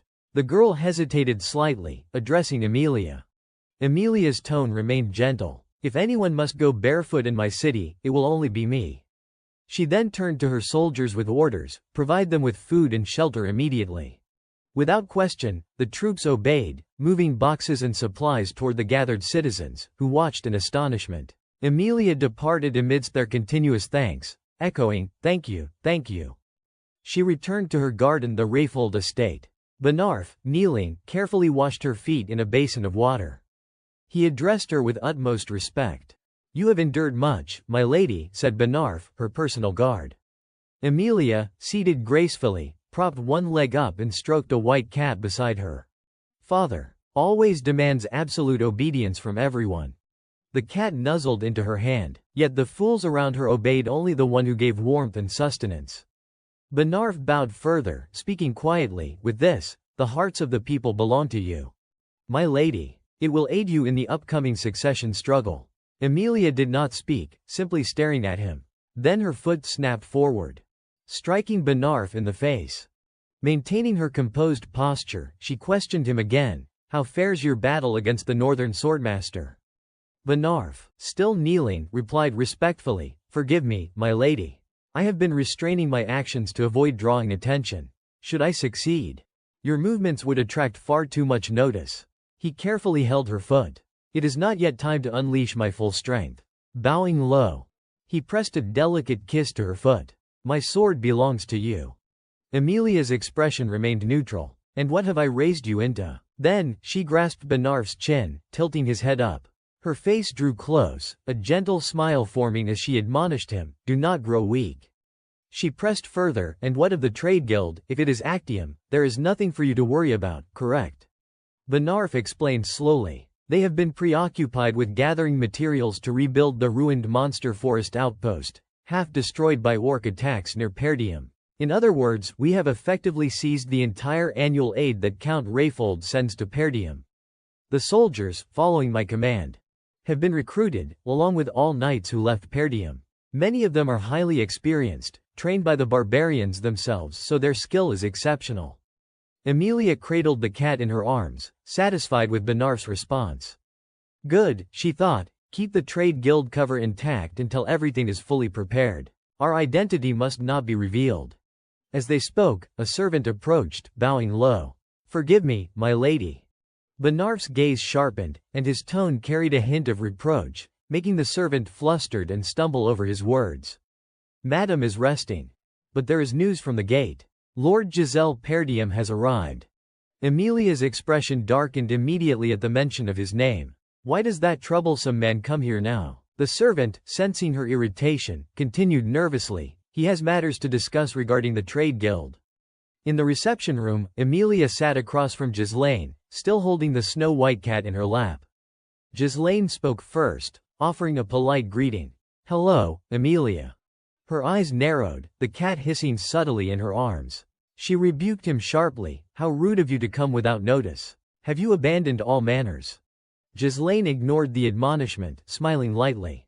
"Your birthday is approaching, is not it? I thought I would give you your gift early." He placed a wildflower on the table. "I found this at a guild beyond the front lines. It smells wonderful. From now on, I will buy flowers from there." "The guild? What is it called again?" He mused to himself, sipping his tea leisurely. "Ah, yes, the Actium Guild." Emilia shot him a look of annoyance. Rising from her chair, she said sharply, "I do not understand what you are talking about at all." She began to turn away. "I will accept the gift, so you may leave now." Ghislaine's expression darkened, losing the calm demeanor he had shown earlier. "Emilia Rayfold, sit down." The command immediately tightened her chest. She paused, a flicker of shock crossing her face as she sensed the weight of his presence. "What is this pressure? Is this the same person who used to stammer and fumble in front of me?" Ghislaine twirled his teacup with one hand, casually but with purpose. "I will be brief. I need money." Give me 10,000 gold coins. Amelia's irritation flared. What? She asked sharply. Is he sitting there out of nowhere to borrow money from his fiancée? She snapped at him. This is not about Count Perdium, just give it to me. Ghislaine tipped the teacup, letting the tea spill, a nonchalant smile on his face. Besides, you were not planning to marry me anyway. Amelia froze, incredulous, unable to believe what she had just heard. Ghislaine did not wait for her reply. That night outside the door, once you ascend to power. What is to stop you? But until then, if your secret efforts to build your forces for the Rayfold succession struggle are discovered. The cat arched its back, its fur bristling, claws bared, hissing fiercely at Ghislaine. Amelia's own expression turned cold and stern, clearly showing her displeasure. Even if you are joking, sir, you should not speak like that. Ghislaine remained silent for a moment, deep in thought. If I am traveling this far. His blue eyes sharpened, his calm face edged with a trace of arrogance. Hand on his sword, he thought to himself, perhaps it is time I take this seriously. Burnif surged forward, his sword blazing with deadly intent, eyes glinting with ferocity. Ghislaine mirrored him, lifting his own sword in response. Burnif smirked coldly at him, but then something caught Ghislaine's attention. Behind him, the metallic clatter of armor echoed, raising suspicion. From within the suit, a mysterious figure suddenly leapt out, shattering the armor into pieces, leaving Ghislaine momentarily stunned. The figure charged, driving his sword through several chairs near where Ghislaine had been sitting, but Ghislaine had already rolled to the ground, leaving the strike to slice only air.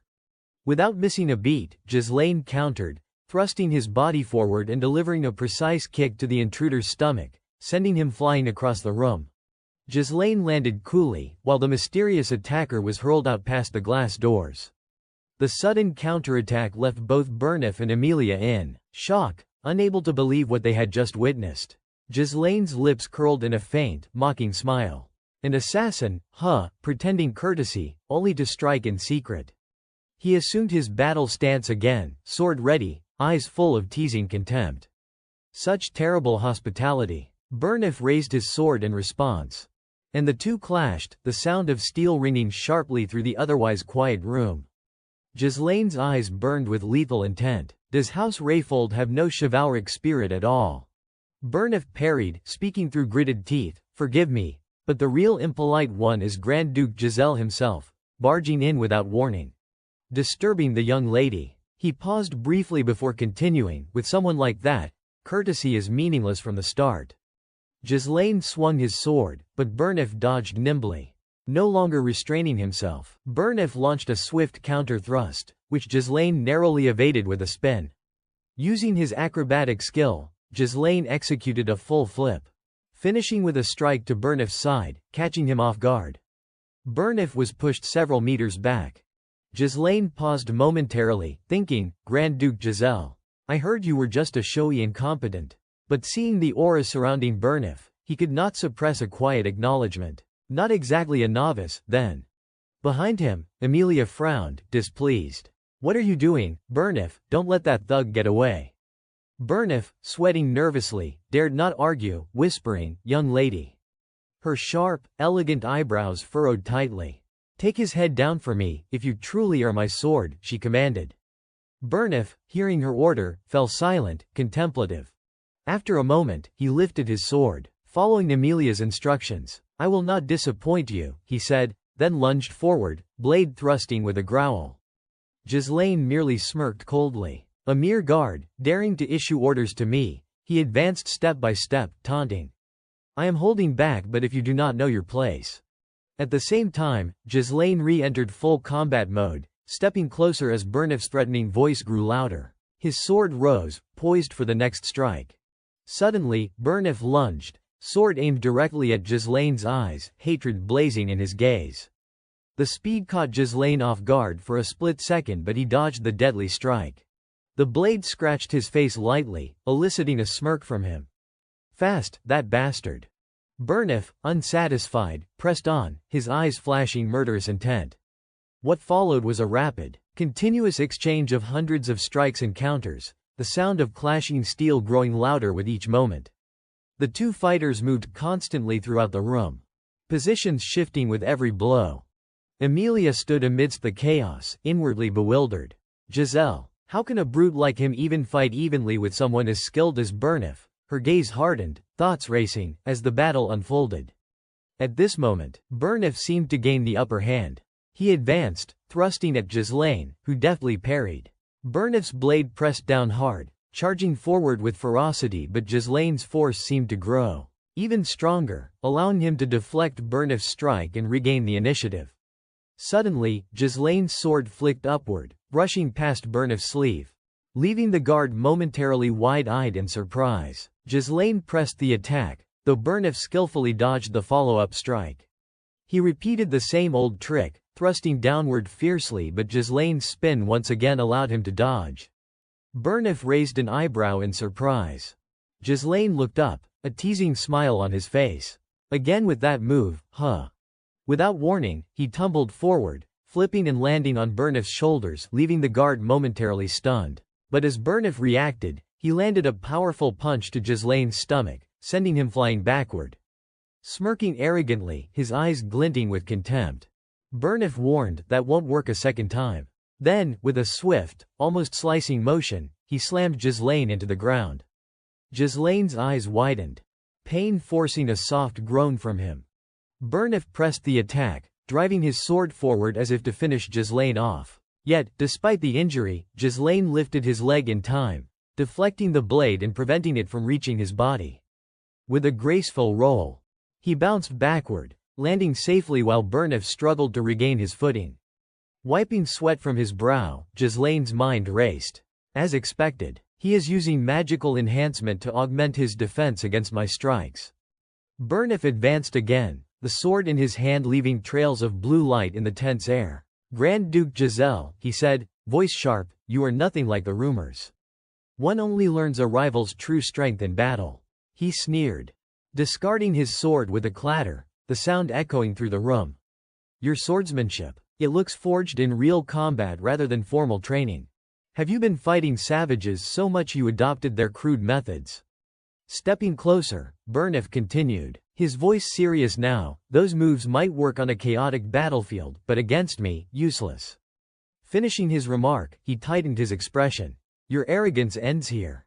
Ghislaine exhaled slowly, wary, reflecting on the ferocity of Burnif's attacks, the narrowed thrusts, the strikes aimed directly at the head so precise that gauging distance and timing was extremely difficult. He recalled the sudden, unpredictable thrusts at close range and shivered at Burnif's cold, ruthless gaze.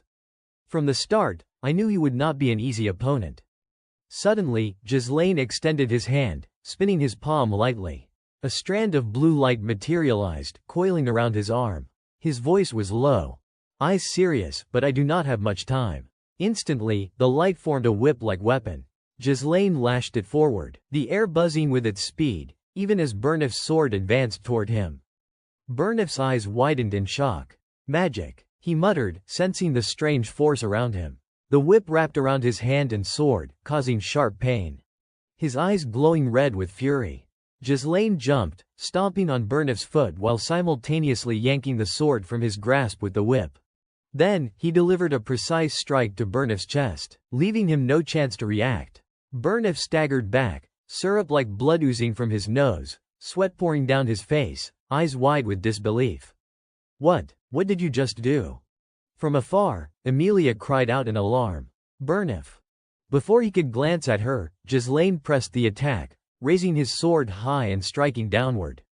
Burnif swiftly grabbed his own sword nearby to block, narrowly escaping death. Ghislaine pushed harder, diminishing Burnif's defense, eliciting a desperate cry from him. Yet Burnif refused to yield, using his remaining strength to shove Ghislaine back. Ghislaine only staggered slightly, retreating just a step, while Burnif quickly recovered, readying himself to continue the fight. Feeling the risk growing, Burnif shouted to Emilia, "Young lady, leave this place." She clutched her small white cat. Stunned by his words, he explained urgently, "I can't guarantee your safety anymore." Ghislaine, though equally tired, raised his sword. "Very well. Let us continue then." He regarded Burnif casually, a hint of amusement in his gaze. "It has been a long time since I have faced an opponent this entertaining." For the first time having to retreat like this, Emilia was furious. She silently cursed, "Ghislaine, how dare you humiliate me like this?" She ran as fast as she could. Yet her mind raced with suspicion. Who could it have been? Which fool leaked information about the merchant guild to that madman Ghislaine?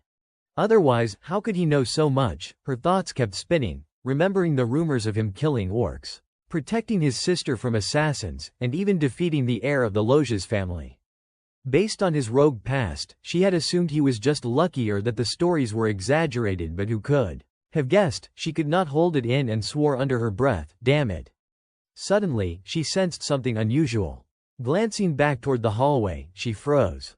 Her guards were lying scattered across the floor, and in the distance, a figure dressed entirely in black stood silently, as if waiting for her.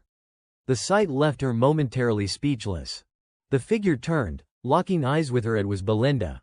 Seeing Amelia, she offered a gentle smile and a quiet greeting. "It has been a while." "Madam." Amelia was stunned for a moment, then reacted sharply. "Perdiem's maid, why are you here?" Belinda's hood seemed to drop lower as she whispered, "Shush." Before Amelia could react further, Belinda was already behind her, a knife pressed against her neck. Amelia's eyes widened in shock. Belinda did not threaten with words, only spoke softly, "Quiet now." With her other hand, Belinda plucked the spider from Amelia's face, mockingly remarking, "Goodness, you are still keeping this disgusting creature on your lips." Before Amelia could answer, Belinda continued, recalling, "I remember overhearing the conversation between Count Rayfold and him during the engagement ceremony. Your siblings teased you about those repulsive spiders. So you kept one yourself for revenge." The knife pressed closer to Amelia's neck. Her cat became irrelevant and was thrown to the ground. Belinda crushed the spider underfoot, voice low and calm. "Forgive me for saying this, but it is not fitting for you, madam." Amelia watched, horrified, as Belinda's foot smashed the spider completely. She then demanded, "Will you cooperate obediently?" Turning attention to Ghislaine, the room's tension thickened, the aura around Burnif growing more intense. Seeing him brimming with aggression, Ghislaine silently noted the heaviness of the atmosphere. Observing the sword pointed directly at him, he could feel the terrifying force behind it. Burnif suddenly spoke, voice gritted with anger, "An opponent worth entertaining, huh? Only humble mercenaries would say such things. And you dare call yourself a noble like my lady?" Ghislaine met his gaze steadily. "Of course, I am a noble. A simple guard like you could not possibly understand." The atmosphere darkened further, but Burnif broke it, shouting, "Young Master Ghislaine." Almost instantly, their swords clashed again, the smell of gunpowder or the metallic tension of combat filling the air. Burnif barked, "Do not dishonor the dignity of a noble." Then dozens of sword thrusts surged toward Ghislaine. The speed caught him off guard, yet he successfully parried every attack. The strikes were vicious. Some skewing left, some right, others aimed directly at his face. Ghislaine gritted his teeth, silently cursing, "This one." The relentless assault forced him to dodge swiftly. Finally, he began his counterattack, noting aloud, "You strike with formidable power." He raised his sword, matching blow for blow with Burnif. Ghislaine's blade spun mid-air, pointing straight at his opponent. Burnif's frustration flared. He raised his sword and swung hard. The downward strike was blocked by Ghislaine, who swiftly countered. In a flash, Burnif slammed both Ghislaine and the sword away. Ghislaine's eyes widened as Burnif's voice rang out, "Young Master Ghislaine." His sword clattered to the ground, and he gave a faint, cold laugh. It is over. This time, he had successfully struck Ghislaine, and the air seemed to freeze. A splatter of red hit his face, just as he had anticipated, but suddenly, his eyes widened. He was shocked to see Ghislaine willingly take the blow, using his shoulder to block the strike. Immediately, Ghislaine surged forward, thrusting his sword, though Burnif quickly intercepted it. Sweat ran cold down Burnif's spine as he looked at him and muttered, "It seems I can't afford a single moment of carelessness, but..." He swung his sword in a spinning arc, but Ghislaine anticipated it. Suddenly, Burnif kicked sharply into Ghislaine's chest, sending him sprawling backward. He glared at him, disdain gleaming in his eyes, and said, "This is the difference between me and someone who wields a sword for amusement." Ghislaine landed several meters away, the force of Burnif's kick sweeping everything around him. He exhaled sharply, thinking, "Indeed, this is a battle for entertainment." Reflecting on Burnif's tactics, he analyzed, the speed, reach, and relentless attacks were overwhelming. Burnif controlled the battlefield, and even if he tried to close in for close-quarters counters, he was effectively neutralized. Remembering the way Burnif wielded his sword, Ghislaine was impressed. Burnif had used a deceptive technique, making it seem as though their blades were stuck together, tricking him into thinking separation was impossible. With Burnif's current magical enhancement, Ghislaine could not withstand several more waves of attacks. As he pondered, Burnif charged again, though only with his previous level of magical enhancement. He did not relent. Ghislaine lifted his sword, regretting that the battle had to end so abruptly. Though he looked battered and worn, the resolve in his eyes had not dimmed. There was one thing his opponent had overlooked. Suddenly, a blazing pink light flared before him, like a powerful wind striking Ghislaine, heightening his strength and presence. He thought to himself, this is the unique cultivation of my magic. Then, with blinding speed, he surged toward Burnif, each step kicking up waves of dust. Third stage spiritual force, release. His grip on the sword tightened like never before. The two swords clashed again, lightning fast. Neither yielded. Their weapons struck each other repeatedly. Ghislaine soon overpowered Burnif, forcing him back in retreat. He raised an eyebrow, young Master Ghislaine. Preparing to thrust his sword downward, Burnif was stunned, astonished that Ghislaine could release such explosive magical power. The tip of Ghislaine's blade grazed his forehead, and he let out a startled yell, halting. At that moment, Belinda escorted Emilia back, arriving just in time to witness Burnif's defeat. Tears streamed down Emilia's face as she sobbed, hurriedly handing over the money. Take it, 10,000 gold, now go. Ghislaine snorted coldly. Troublemaker. Why did not you do this when I was being polite? He removed his sword from Burnif's forehead. Belinda glanced around the scene and teased. Goodness, what kind of fight is this between husband and wife, completely ruined? Young master. Ghislaine merely laughed, stepping forward. Just a small difference of opinion. He stood before her, sword resting arrogantly on his shoulder, and added, I have some bad news for you, Emilia. He looked up boldly, grinning. I am raising my fee 20,000 gold now. Outside the hallway, the guards lay sprawled on the ground, knocked out in a single sweep. Inside the room, chaos reigned like never before. A vase had been thrown to the floor, shattering into pieces. The culprit was none other than Emilia herself, venting her fury on the innocent object. Nearby, Burnif bowed his head, remorseful. Forgive me, milady, he said. This opponent is far stronger than rumors suggested. I failed to anticipate the situation. In an instant, he released a mana surge capable of overwhelming a high-level knight. Emilia's earlier tears had vanished, replaced by the haughty composure she had shown from the start. Quite a change, Giselle per diem, she thought. Burnif hesitated. Should we report this to Duke Delphine, he asked. Before he could finish, Emilia slapped him full force, sending his head snapping to the side. She grabbed him by the collar, her voice icy with warning. Watch your tongue. Do you have any idea how dangerous Duke Delphine is? If today's events leak, we will be executed immediately.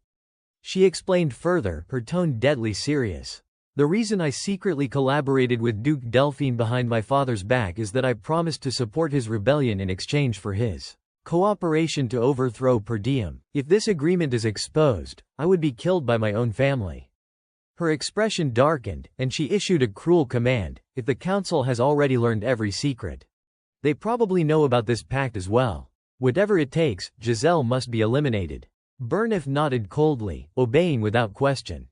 Recalling the earlier battle, he noted the state of Gislaine's injuries, the various cuts across his body and a significant wound on his shoulder. After releasing that burst of mana, his condition won't stabilize for some time, he added, a skeptical glint in his eyes. Burnif then began discussing further plans. Emilia responded curtly, I know. She turned, speaking with serious intent. Those children were raised for times like this. Burnif's expression shifted. Realizing something, he thought of a certain black-clad organization and muttered each word deliberately. Filth. Emilia moved a banner to a densely forested mountain area, her voice soft but merciless. An experienced battlefield veteran, devoid of humanity and identity, a specialist among the nameless. A member of the assassin trading organization. Send them here. Select 18 experts in mana. A chill ran down Burnif's spine. Indeed, he understood. That narrow path was the only route from the Rapold territory to Per Diem. Though the terrain offered cover, it was perfect for a covert and efficient operation. He nodded in acknowledgement, replying, "I will prepare thoroughly." Emilia's thoughts darkened, filled with resentment. "Giselle, you made me endure this humiliation. You will pay the price." Once the gold was secured, the carriage sped out of the city gates. Inside, Ghislaine carefully wrapped the wound on his shoulder. Out of the corner of his eye, he caught a glimpse of someone. Emilia. Sitting across from him, Fergus looked on with concern. "Young Master Doran, are you all right?" Ghislaine spoke calmly, reassuring them.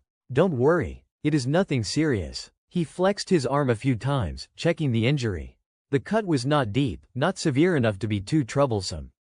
Ghislaine glanced toward the back, where chests of gold lay neatly stacked. Silently calculating, 20,000 gold pieces from Emilia was a sizable sum, enough to help rebuild their territory, effectively saving several years' worth of effort. Thinking back on the recent battle, he could not help but consider that it would have been better to eliminate Emilia entirely. Still, a territorial conflict was inevitable, and letting his emotions run wild could put the domain at risk. He draped his tattered coat over his shoulders, yet his thoughts raced on. Per Diem was in a precarious position, barely able to fend off barbarian incursions. This was the perfect opportunity to push them back. Whether gripping a weapon or a collar, Ghislaine contemplated his purpose. Knowing the secrets of the Demon Guild would make Emilia cautious in her actions. Dark thoughts crept in. This time, I will exploit her to the fullest.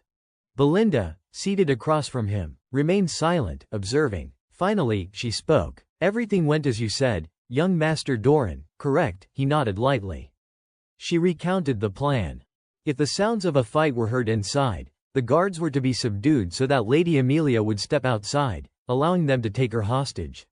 Ghislaine, distracted, replied absent-mindedly, "I entrusted that task to Fergus already."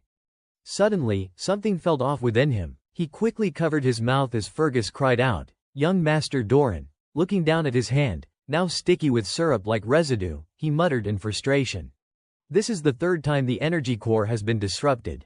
Conditions are slightly better than before, but each use of power brings new complications."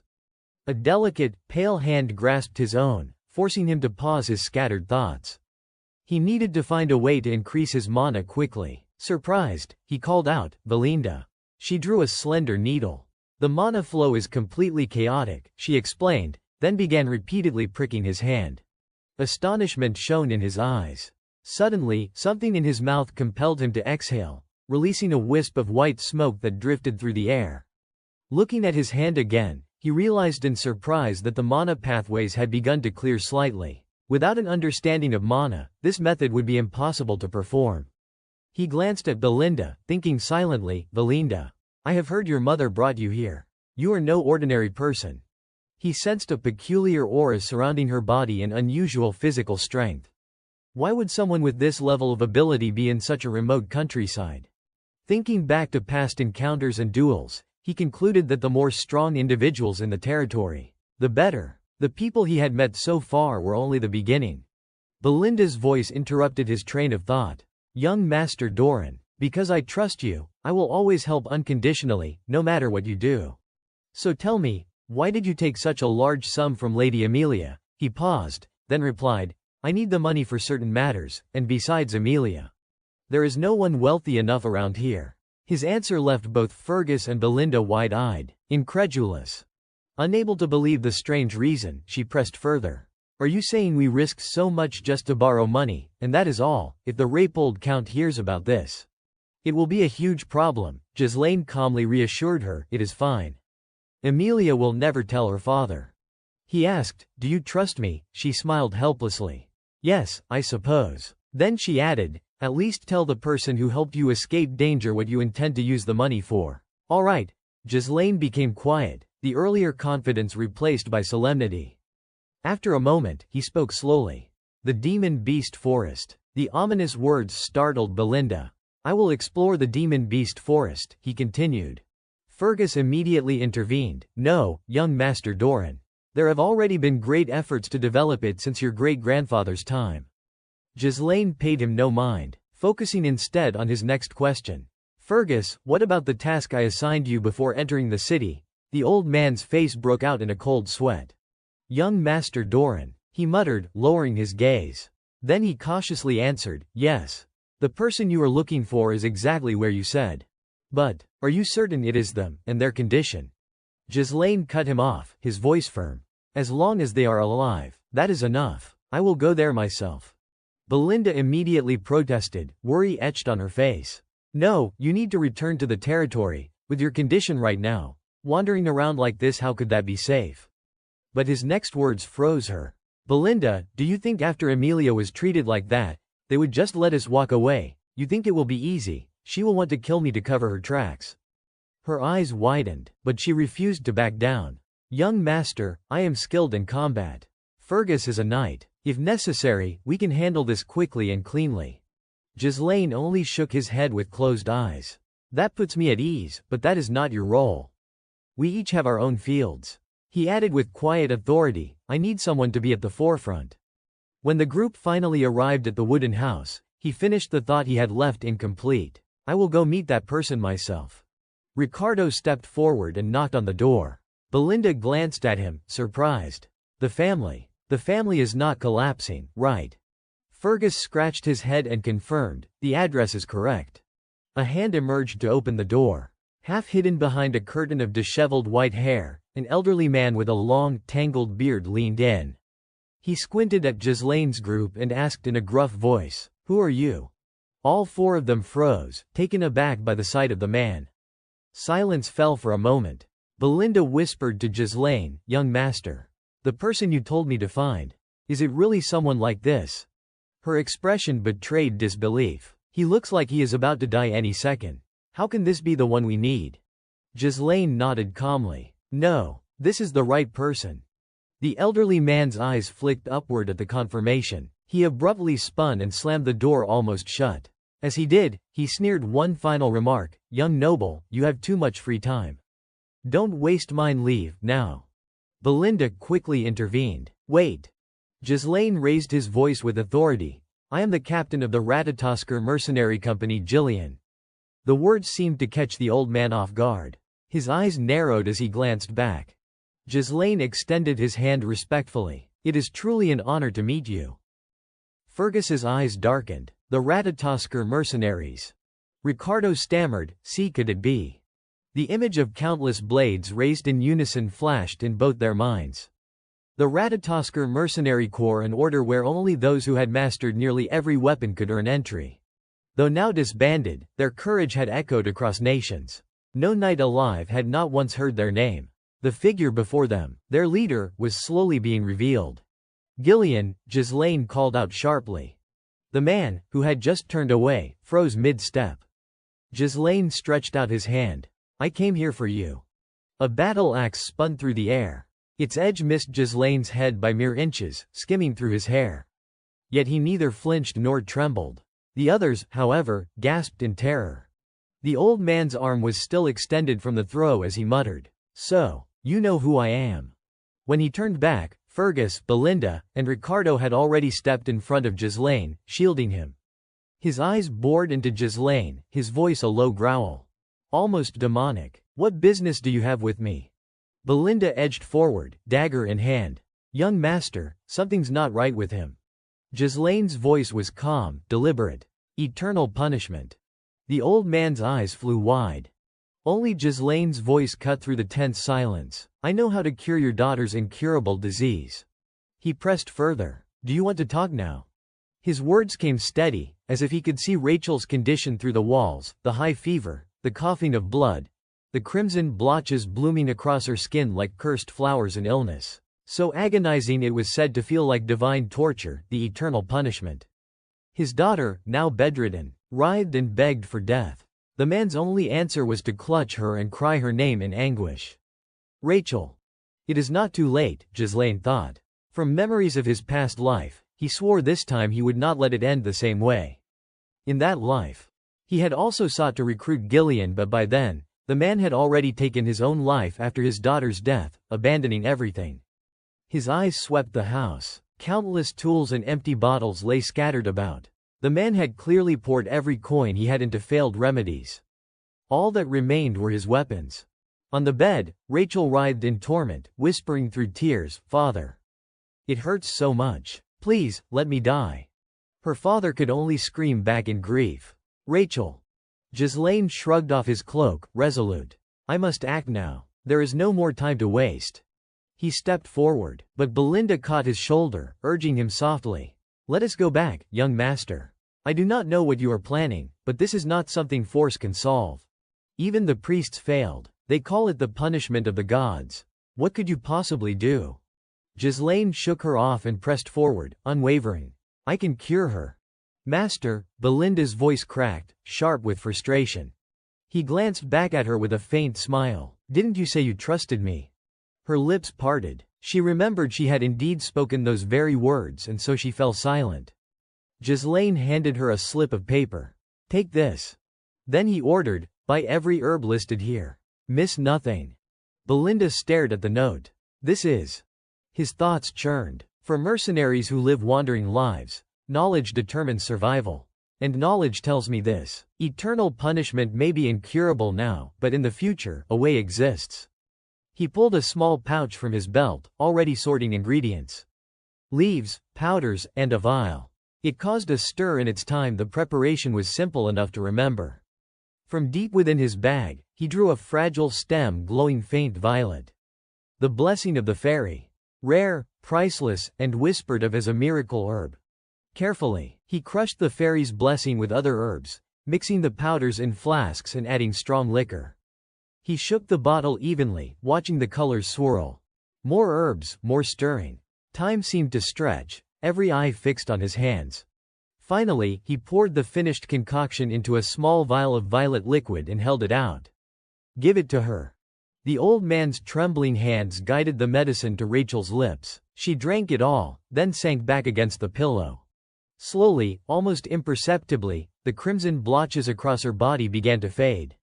One by one, they disappeared. Everyone froze in disbelief. Fergus was the first to break the silence.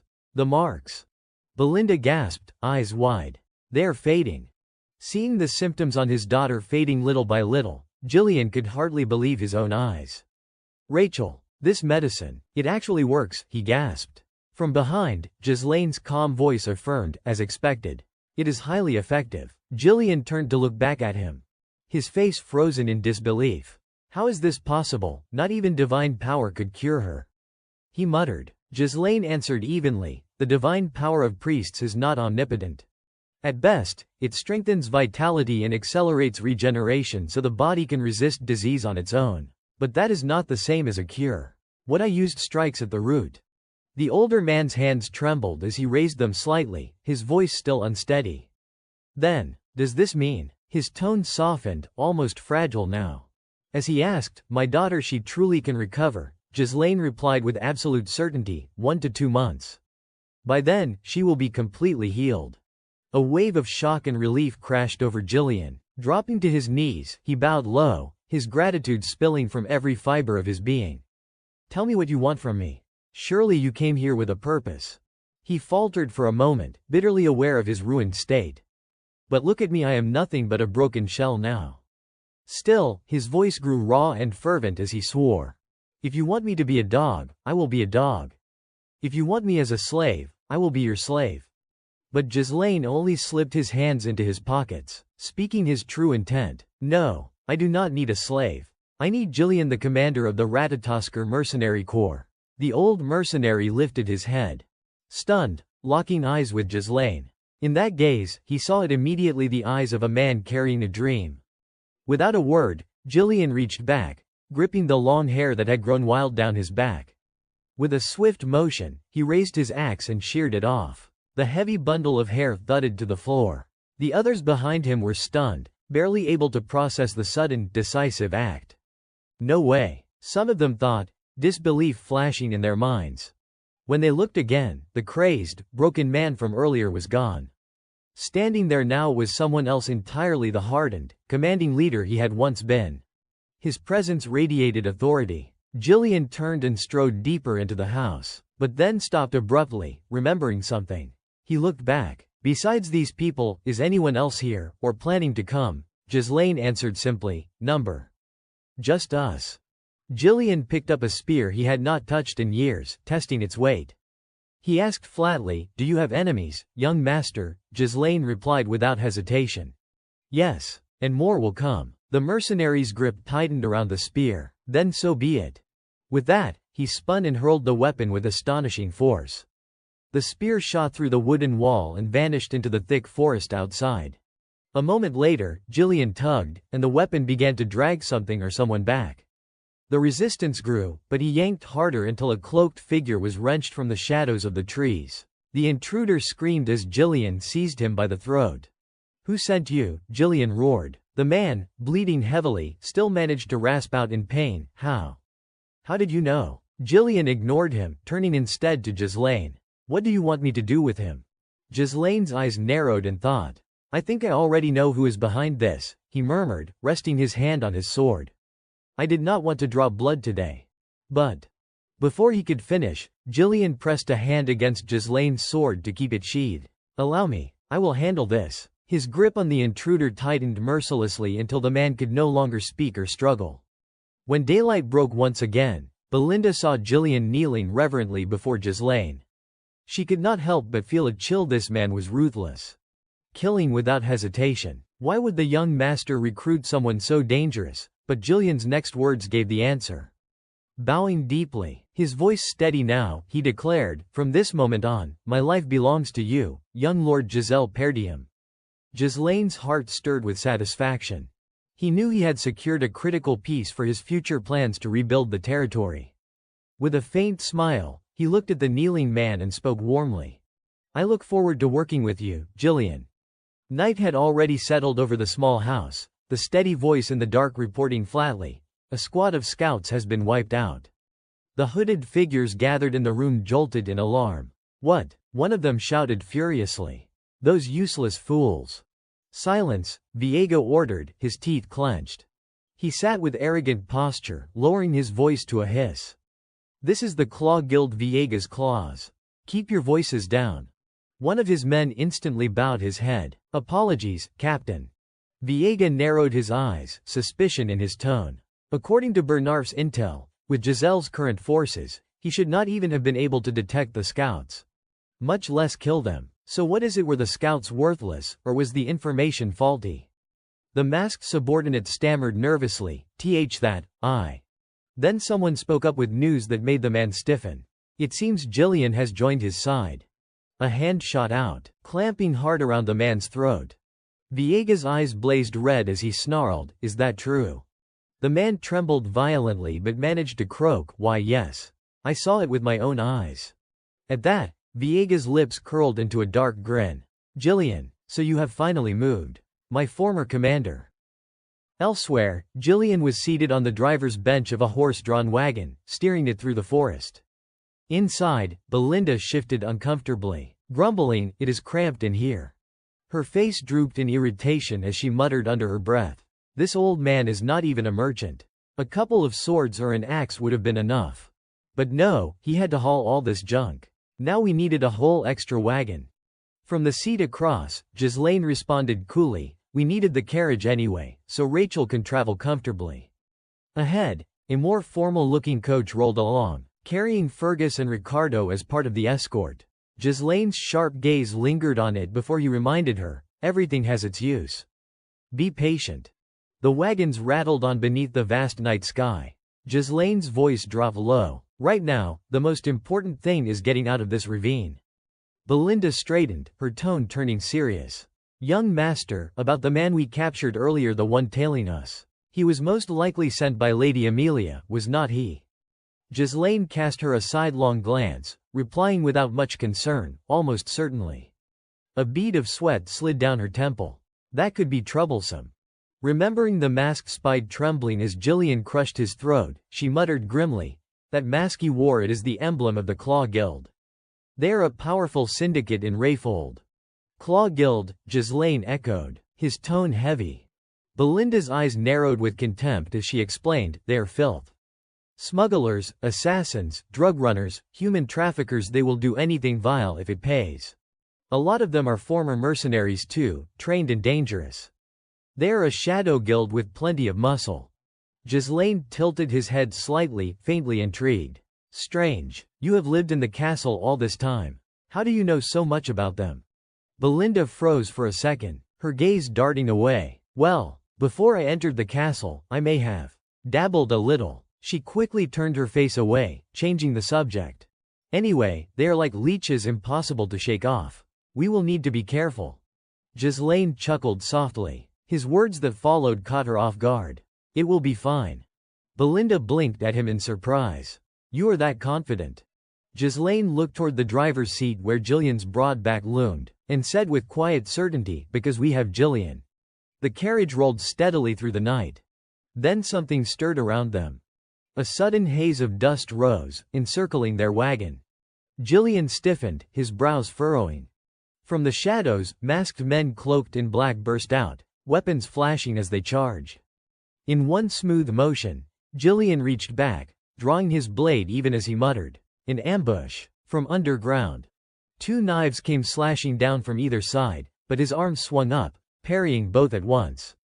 His other hand shifted, and the weight of his axe cleaved back. Two arms were hacked off in a spray of blood. His axe swept through in a brutal arc, carving a crimson path that sent the attackers flying back. The remaining assailants scrambled to cut through ropes above. Suddenly, the dust overhead collapsed, crashing down in an avalanche. Traps, Jillian muttered, glancing up. Belinda screamed in panic, "We will be buried alive." The wagon screeched to a sudden halt. Up ahead, trees and boulders had collapsed across the path, blocking the way forward. Ghislaine narrowed his eyes, immediately recognizing the setup. It was an ambush. The hidden figures finally revealed themselves, each one cloaked head to toe. From among them, a voice rang out. Viega called out the name with venom, the former captain of the Ratatoskr mercenaries. Gillian. At the mention, the older man turned with a look of confusion. Striding forward with a sneer, Viega spat his contempt. The coward who disbanded an entire mercenary band just for his daughter. Gillian leapt down from the carriage, his voice calm and dismissive. "I have no idea what you are talking about." Viega stood before him, his tone heavy with resentment. "Because of you, my life was ruined. Don't tell me you are so old you can't even remember your former men." Gillian remained silent, his expression contemplative, as if searching his memory. Seeing this, Viega's fury only deepened. "So you are going to pretend you do not know? Fine, I will help you remember." With a sharp gesture, Viega barked the command, "Kill him." His henchmen charged without hesitation. Ghislaine glanced down from the carriage and asked with concern, "Do you need my help?" Gillian answered politely, "No need. It seems this one has business with me. You should rest, young master, I alone am enough." Three masked attackers rushed in together. With a single swing of his axe, Gillian split their bodies apart, blood spraying across the dirt. One of the men roared furiously, "You old bastard, how dare you!" But before he could finish, Gillian's blade came down again. A sword clashed against his weapon, only to be followed by an axe that tore into the man's flesh, severing his arm in a spray of crimson. Another assailant pressed forward, relentless, but Gillian met him with another clean strike that cut him down instantly. Viega, watching intently from behind, clenched his fists.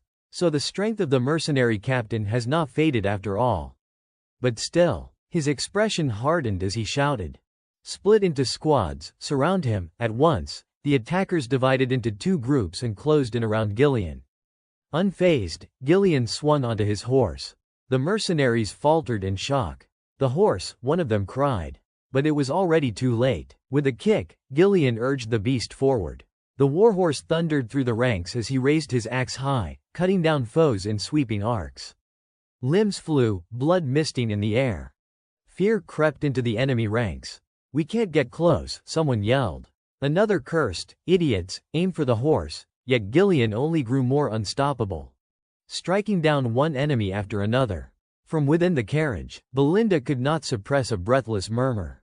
My. But then, from behind, Viega leapt high into the air. The sudden movement forced Gillian to twist around in surprise. Instinctively, he raised his shield. Viega slammed against it with full force, the impact rattling the older man's arm. Through gritted teeth, Viega snarled, You ruined my life, at least do not stand in my way now. His eyes burned with a crazed light. I will kill you. Pushing off, Viega flipped back, forcing Gillian off balance. The older man slipped from his horse and landed hard on the ground. A blade lunged toward him. But Gillian managed to parry just in time. His voice was steady, carrying a denial. I am not the captain of the Ratatoskr mercenaries. Viega's jaw tightened as his body was hurled backward from the counter. Staggering to his feet, his voice shook with disbelief. See, Captain, you mean you are not. But in the next instant, his denial turned to a furious scream. Stop spouting nonsense, if not you, then who? Clenching his fists, Gillian's body began to glow faintly, a blue energy enveloping him. His gaze sharpened with resolve. I have abandoned that past, he declared. Now, I am nothing more than a retainer of Lord Giselle. The revelation struck Viega like a thunderclap. His eyes widened in shock as the words sank in. You, he choked out. But then madness overtook him. With a howl, he charged recklessly, sword raised high. Screaming at the top of his lungs, I will kill you. The clash of steel rang out across the battlefield, echoing through the air. Viega lunged forward with a vicious strike, forcing Gillian to raise his shield to block. Jaw clenched in frustration, Viega pressed down with all his strength. Then, through gritted teeth, he spoke words that caught Gillian off guard. When you abandoned us, the mercenary corps crumbled. Because of you, I lost my purpose and lived a wretched existence, clinging to survival. Even as the accusations poured down on him, Gillian remained silent. Instead, he began his counterattack, swinging his axe in a deadly arc. The blade cut across the air, forcing Viega to duck. In the same motion, Gillian followed up with a swift kick, sending his opponent stumbling back. Yet before Viega could recover, another strike came from behind. Gillian's gaze briefly froze as his weapon collided with something solid. He muttered under his breath, that shield. At that moment, Viega turned his head, his voice hoarse but resolute. Gillian, I was willing to dedicate my entire life to the Ratatoskr mercenary corps. To give everything I had. Standing amidst a field littered with corpses, the two men faced each other. Viega's voice dripped with venom. And you threw it all away to serve as a lackey for some depraved noble. His rage boiled over, and he roared, unforgivable. Instantly, 3 sharp arrows shot through the air, but Gillian batted them aside effortlessly with his axe. They slammed into the ground harmlessly. In the blink of an eye, Viega was in front of him again, sword flashing. Gillian slipped past the strike with ease and countered with a swing that forced Viega to roll backward to avoid being cleaved apart. Laughing wildly, Viega thought to himself, Gillian, no matter how strong you are, that strength belongs to a man from years ago, the captain of the mercenaries, not the man standing before me now. The two clashed relentlessly, steel against steel, sparks flying with every strike. Viega's footwork was quick and relentless, his blows pressing Gillian back step by step. While you were wasting away tending to your sick daughter, Viega growled between strikes. I was sharpening my blade in battle after battle. I have grown stronger. He drove a 4th arrow into the ground as his eyes gleamed with malice. Gillian's expression remained dark and unreadable. Another swing came his way, but this time, instead of evading, he braced himself and caught the incoming arrows against his shoulder. Viega lunged in immediately, forcing Gillian to flinch. Spinning upward in a fierce motion, Viega thought with absolute certainty, you are no match for me. A thunderous crash erupted as their weapons met. Viega's eyes burned with manic light as he screamed, it is over, Gillian, but when he looked down, he realized his strike had been stopped. Gillian's hands gripped the blade firmly, enveloped in a brilliant surge of blue energy. Calmly, he met Viega's gaze and asked, so all of this? You seek revenge? Stunned, Viega hesitated. He is channeling mana through his arms, and he is still holding back. But before he could finish the thought, a sudden force flung him away. His body crashed against the ground, dust exploding around him as he struggled to rise. Through the haze, he saw Gillian walking toward him. Step by steady step. I do not understand, Gillian said in a low voice. He picked up a broken arrow shaft, turning it in his hand as he continued. If revenge was your goal, you have had countless chances to strike me down. Why wait until now? His brow furrowed. Suspicion flashing in his eyes. Why not kill me sooner? Viega's response came in a growl, his words sharp enough to make Gillian falter. Because you do not know the whole story. Wiping the blood from his face with the back of his hand, he continued, voice laced with bitterness. I came to your home. But the captain of the Ratatoskr mercenaries was not there. His gaze darkened as he recalled the memory. All I found was a washed-up old man, wasting away beside a sickbed, not someone worth killing. Then his eyes flared crimson, his voice breaking into a frenzied roar. Where did the Gillian I once idolized disappear to? Hearing the man before him speak, Gillian's face darkened and thawed. A sword suddenly struck the ground with a sharp clang, startling Viega. Gillian's calm voice followed. Listen. He reached behind him and drew a blade, his tone even but heavy with weight. I too was nothing more than a man being steered by the will of others. But here and now. His arm rose high, sword gleaming under the night, his eyes blazing as he continued. I will grant my former comrade the greatest honor of all. His brow furrowed tight as he declared firmly, as commander of the Ratatoskr Mercenary Corps. Viega muttered under his breath, yes. That is right. Then, with renewed frenzy, he charged with dagger in hand, shouting, now this is the real battle. Their weapons collided in a burst of blinding sparks. Viega's face twisted with exhilaration. This is the moment I have longed for. The two clashed in a flurry too fast to follow. One of Gillian's slashes forced Viega to duck, only for Viega to whip a kick forward that sent Gillian's body arching back. He followed with a slash, but Gillian met it with his own weapon, their blades grinding. In the next instant, Gillian seized Viega's hand and yanked him forward before driving his sword deep into the man's gut. Blood sprayed as Viega gagged and coughed crimson, yet he still swung his weapon wildly, refusing to fall quietly. But Gillian's eyes had already turned a blazing red as he lifted his axe high. Viega's gaze followed helplessly. Then Gillian's voice came steady and solemn. I will remember you, captain of the 5th Squad of the Ratatoskr Mercenary Corps. His eyes locked firmly on him. Viega Villanos. At the sound of his name, Viega's lips twisted into a final, crooked grin. Blood burst across the ground, and he collapsed into the spreading pool beneath him. Gillian stooped, picking up the fallen dagger at his side. His grip tightened around the weapon as he stared at the corpse before him. A voice came from behind. Calm but approving. Well done. Gillian turned his head to see Belinda and Ghislaine approaching. Belinda's eyes darted quickly, calculating. Hey, if we sell off all this gear lying around, we could make a fortune, do not you think? Gillian bent forward in a deep bow. His voice sincere. I wasted precious time. I apologize. Ghislaine replied coolly, it is fine. Looking at the man before him, Ghislaine thought to himself with quiet awe. Gillian, he is even more formidable than I imagined. He recalled the stories he would heard back when he had first left home and become a mercenary. Tales of Gillian passed down from his seniors had formed the very foundation that drove him to become the king of mercenaries. I am lucky I acted quickly. He thought, or else I would not have gained such a reliable ally. Then, Ghislaine asked aloud, do you recognize who that man was? Raising the bloodied dagger to eye level, Gillian answered softly, yes. His grip tightened as he added, he was my former comrade. Ghislaine murmured under his breath, a former comrade.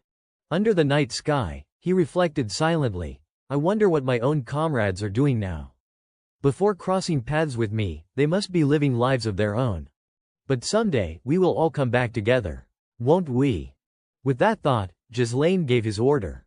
All right, let us start picking up valuables like Belinda suggested. She smirked and replied, that is right. Now then, Sir Gillian, lead the way so we can collect quickly. Gillian shot back bluntly, I am not your subordinate. 2 days later, within the lands of Perdium, riding in a carriage, Belinda let out a sigh of relief. We are almost there. Sitting at the front, Gillian asked curiously, so that is Perdium? Ghislaine answered evenly, it is. His gaze stretched toward the distant castle. Thank goodness. There is still a place to return to. I always believed I would have a home waiting when I left. Up front, Gillian's forehead glistened with sweat for reasons he could not name. Ghislaine tilted his head. Gillian, what do you think, looking at our territory?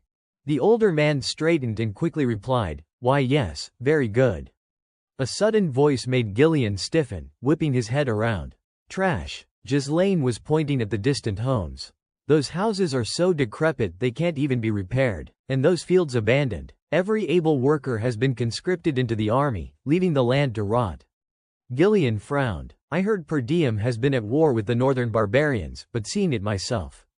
The situation is worse than I imagined." Belinda narrowed her eyes. Shouldn't someone here have known this better than anyone? Ghislaine's voice carried absolute certainty.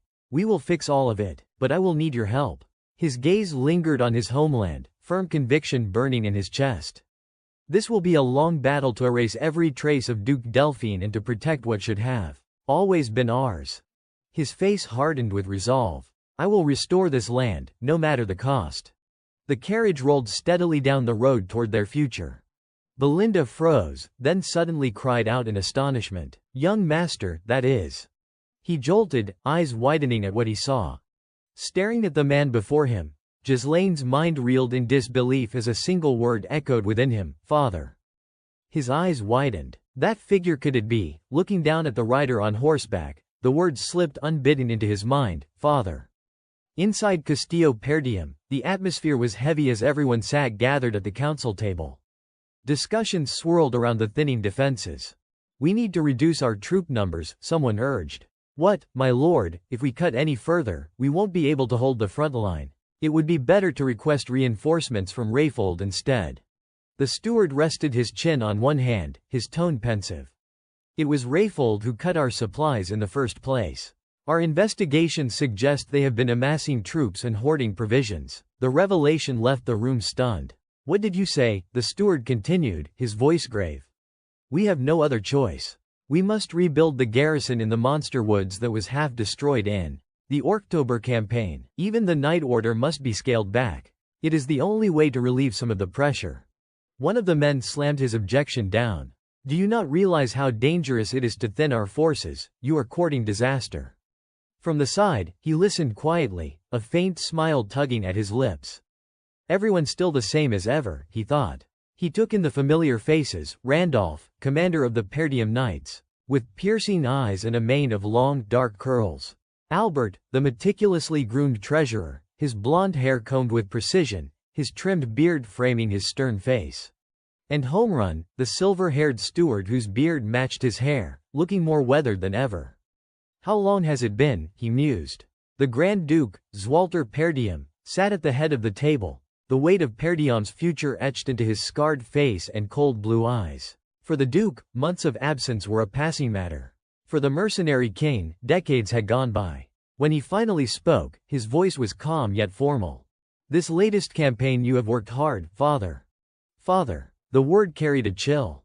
His father's cold eyes, unwavering and severe, narrowed slightly as he answered, "What is it?" His golden hair, long and flowing, gleamed in the lamplight. "Zwalter Per Diem, Count of Per Diem." Looking at him now, he thought to himself, he has not changed at all. "When I was young, I despised him for being rigid and unyielding.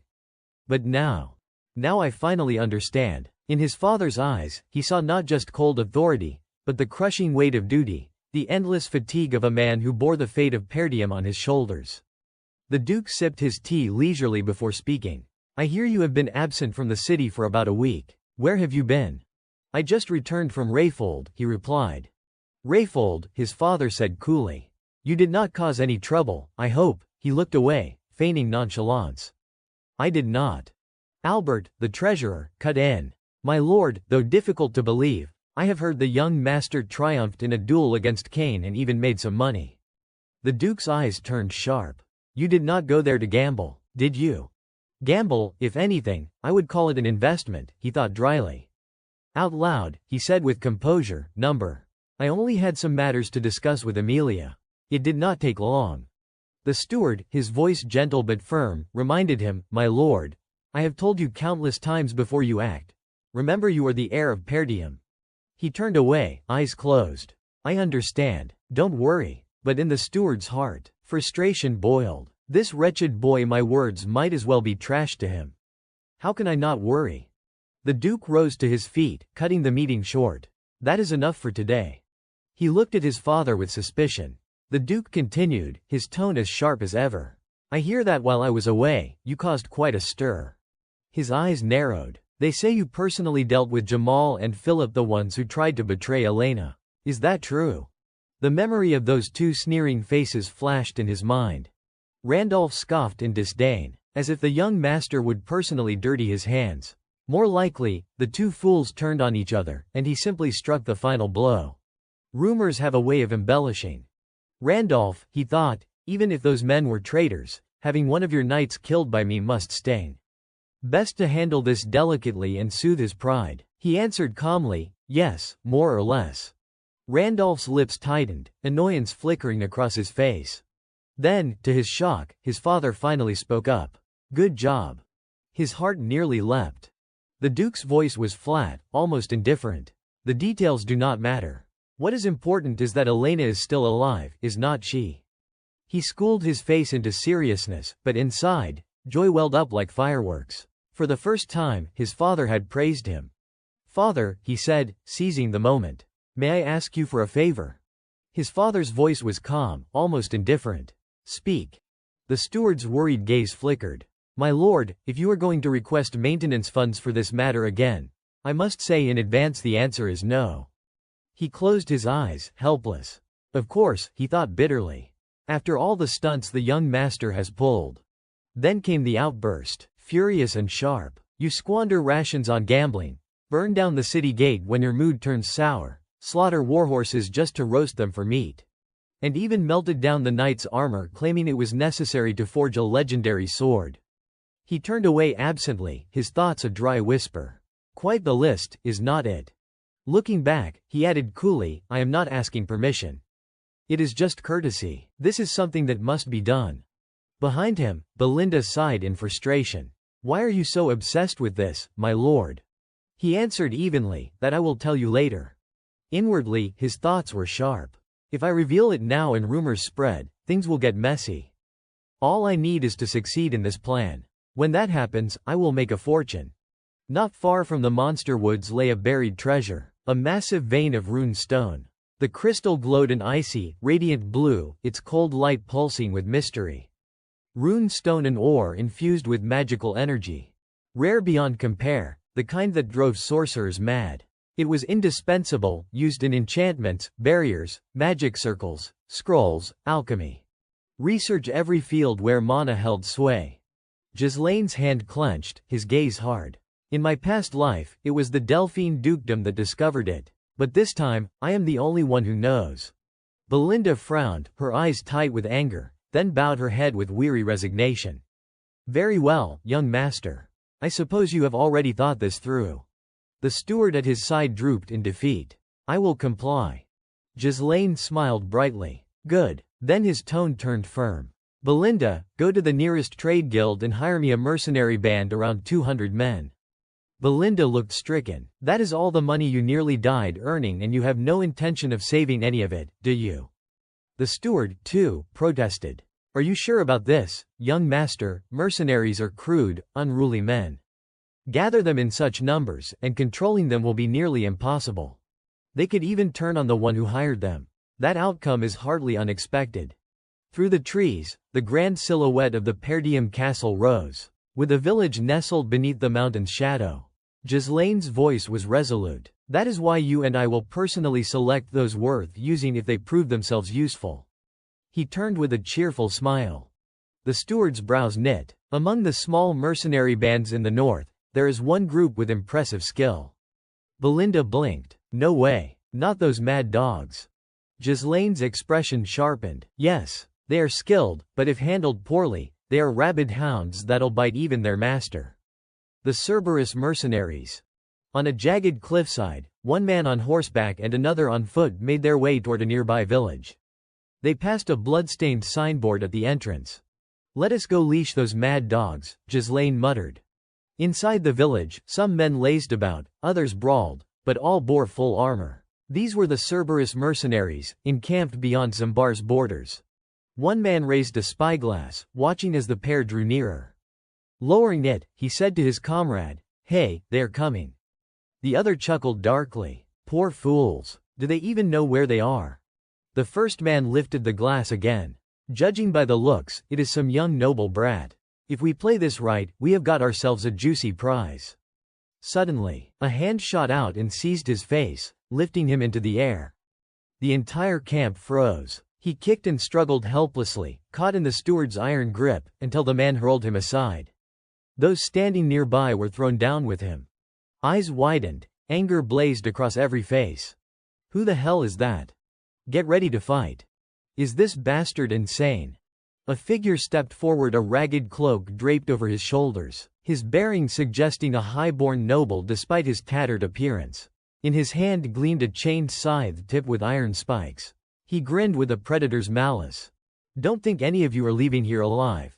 But he suddenly stopped. A horse approached slowly, wind tossing back the rider's dark hair. Ghislaine looked down upon them all, his voice low yet commanding. Silence. Who among you is the leader here? He stepped closer to Ghislaine. Who is the leader here? Ghislaine asked. The man stayed silent, lips curling in a smirk. Twirling his chained flail, he jeered, so the little noble chick does no fear after all. Then he lunged, hurling the spiked ball straight at Ghislaine. But it never reached him. With a single thrust, Jillian's sword pierced through the chain links, halting the weapon midair. Gasps rippled through the mercenaries. The man broke into a cold sweat. The blade wedged into the chain made the weapon useless. The spiked ball clattered to the ground. Ghislaine's voice was flat. As expected, there is no reasoning with scum like you. He gave the order. Jillian, do whatever you want. Just keep them alive. Jillian inclined his head lightly. Understood, young master. He yanked the chain back, wrenching it tight around the man's arm. The mercenary cried out in agony as the steward dragged him off balance, then whipped the chain backward, sending him airborne. With a second pull, the flail flew forward, smashing into its wielder's chest with a brutal thud. The armored men erupted in outrage. Bastard. You think being a noble means you can do as you please. Jillian twisted his blade, sending the man flying into their ranks, knocking several of them sprawling. The others froze, terror stiffening their limbs. One cold glance from Jillian was enough to make them tremble. Ghislaine swung down from his horse and strode forward. What, am I supposed to wait all day? If you small fry know what is good for you, step aside. Call your leader. A gruff voice answered. Damn it, I was having a good nap. What now? The mercenaries snapped to attention as their leader emerged. He approached with a lazy gait, but the aura of command was unmistakable. I am Kaor, commander of the Cerberus mercenaries. What business do you have with us? His men flanked him, armored and disciplined. Ghislaine was calm. What else do you seek mercenaries for? I have a job for you. Kaor's expression hardened as he glanced at his bloodied subordinate. You come here, put my men in that state, and still dare to make demands. His voice turned icy. A noble should know proper manners. Ghislaine answered without flinching. That was my greeting, my own style. Easier to correct your men's attitude this way. Kaor laughed mockingly. A greeting, one more like that and it will be war. Then he leaned forward. Fine, let us hear it. They sat across from each other, their men looming behind. What task are you asking of us? Kaor demanded. Ghislaine's words made the room stir. The monster woods. What? The mercenaries behind Kaor broke into uneasy murmurs. That cursed place, swarming with beasts. Next to Perdium. Kaor only smirked. And who are you to meddle in that forest? Ghislaine's eyes narrowed. Ghislaine Perdium, heir of House Perdium. At that name, the mercenaries froze, then burst into cruel laughter. The useless heir, no wonder you act so recklessly. And you think you can conquer that forest? Kaor sneered. Listen, noble. You grew up sheltered in a glasshouse. You have no idea what that place is. It is not for the likes of you. No point talking further. He signaled his men, see them out. The soldiers moved in. Jillian bristled with anger, while Ghislaine's face grew dark. Kaor's voice carried a faint tremor. What is wrong, are you afraid? Ghislaine's reply was sharp, laced with mockery. I thought you lot were worth something. Turns out you are just rumor's hollow bark without bite. Kaor leaned back, propping his boots on the table, eyes cold. Don't be ridiculous. We are mercenaries, not fools who accept every suicidal job tossed our way. Ghislaine's tone was like ice. The weak always hide behind excuses. Kaor's jaw tightened, anger flashing in his eyes. He tilted his head back, exhaling. You insult my honor and still I humor you. Do you think childish provocation will work? A naive brat like you is not even worth killing. Ghislaine's eyes slid shut, his voice unwavering. You want us gone, fine. But first bring out the stakes. He opened his eyes, cold and steady. Commander of Cerberus, I demand a Moriana oath. The words shook the hall. Even Kaor's face twisted in fury. Do you even know what you are saying? Ghislaine's reply was like iron. Of course I do. The Moriana oath, a mercenary's most brutal wager. Two fighters bound together at the arm, only a single sword between them. No mana, no tricks. A restricted reign, movements shackled. Step outside the circle and you lose. More often than not, both loser and victor faced death. Ghislaine laid down the terms. The loser will submit, completely obey without question. A loyal hound to the victor. Nothing less. His lips curved in a cool, confident smile. So what do you say? The old man turned toward him, troubled thoughts racing through his mind. For the young master to know of this filthy custom among mercenaries. In a mercenary's world, refusing such a challenge was the same as admitting one's own weakness. Ghislaine, however, only smiled. The sound of that smile, calm, sharp, seemed to echo in the heavy silence. Eyes around the circle grew sharper, their intensity hardening as even Kaor's grin twisted into something darker, more menacing. He raised his voice for all to hear. Boys, this young noble wants to be recognized by the way of mercenaries. Could I possibly refuse? The two men's wrists were bound tightly together. They stepped into the circle, each gripping a sword, while the crowd erupted in raucous cheers and jeers. Only Jillian stood silent, his heart heavy with worry for Ghislaine. Shouts rang out, that noble brat is finished. Kill him, chief. Kaor sneered, tugging hard on the chain that bound them, pulling Ghislaine off balance. What is wrong? You trying to play at being tough after picking up a trick or two?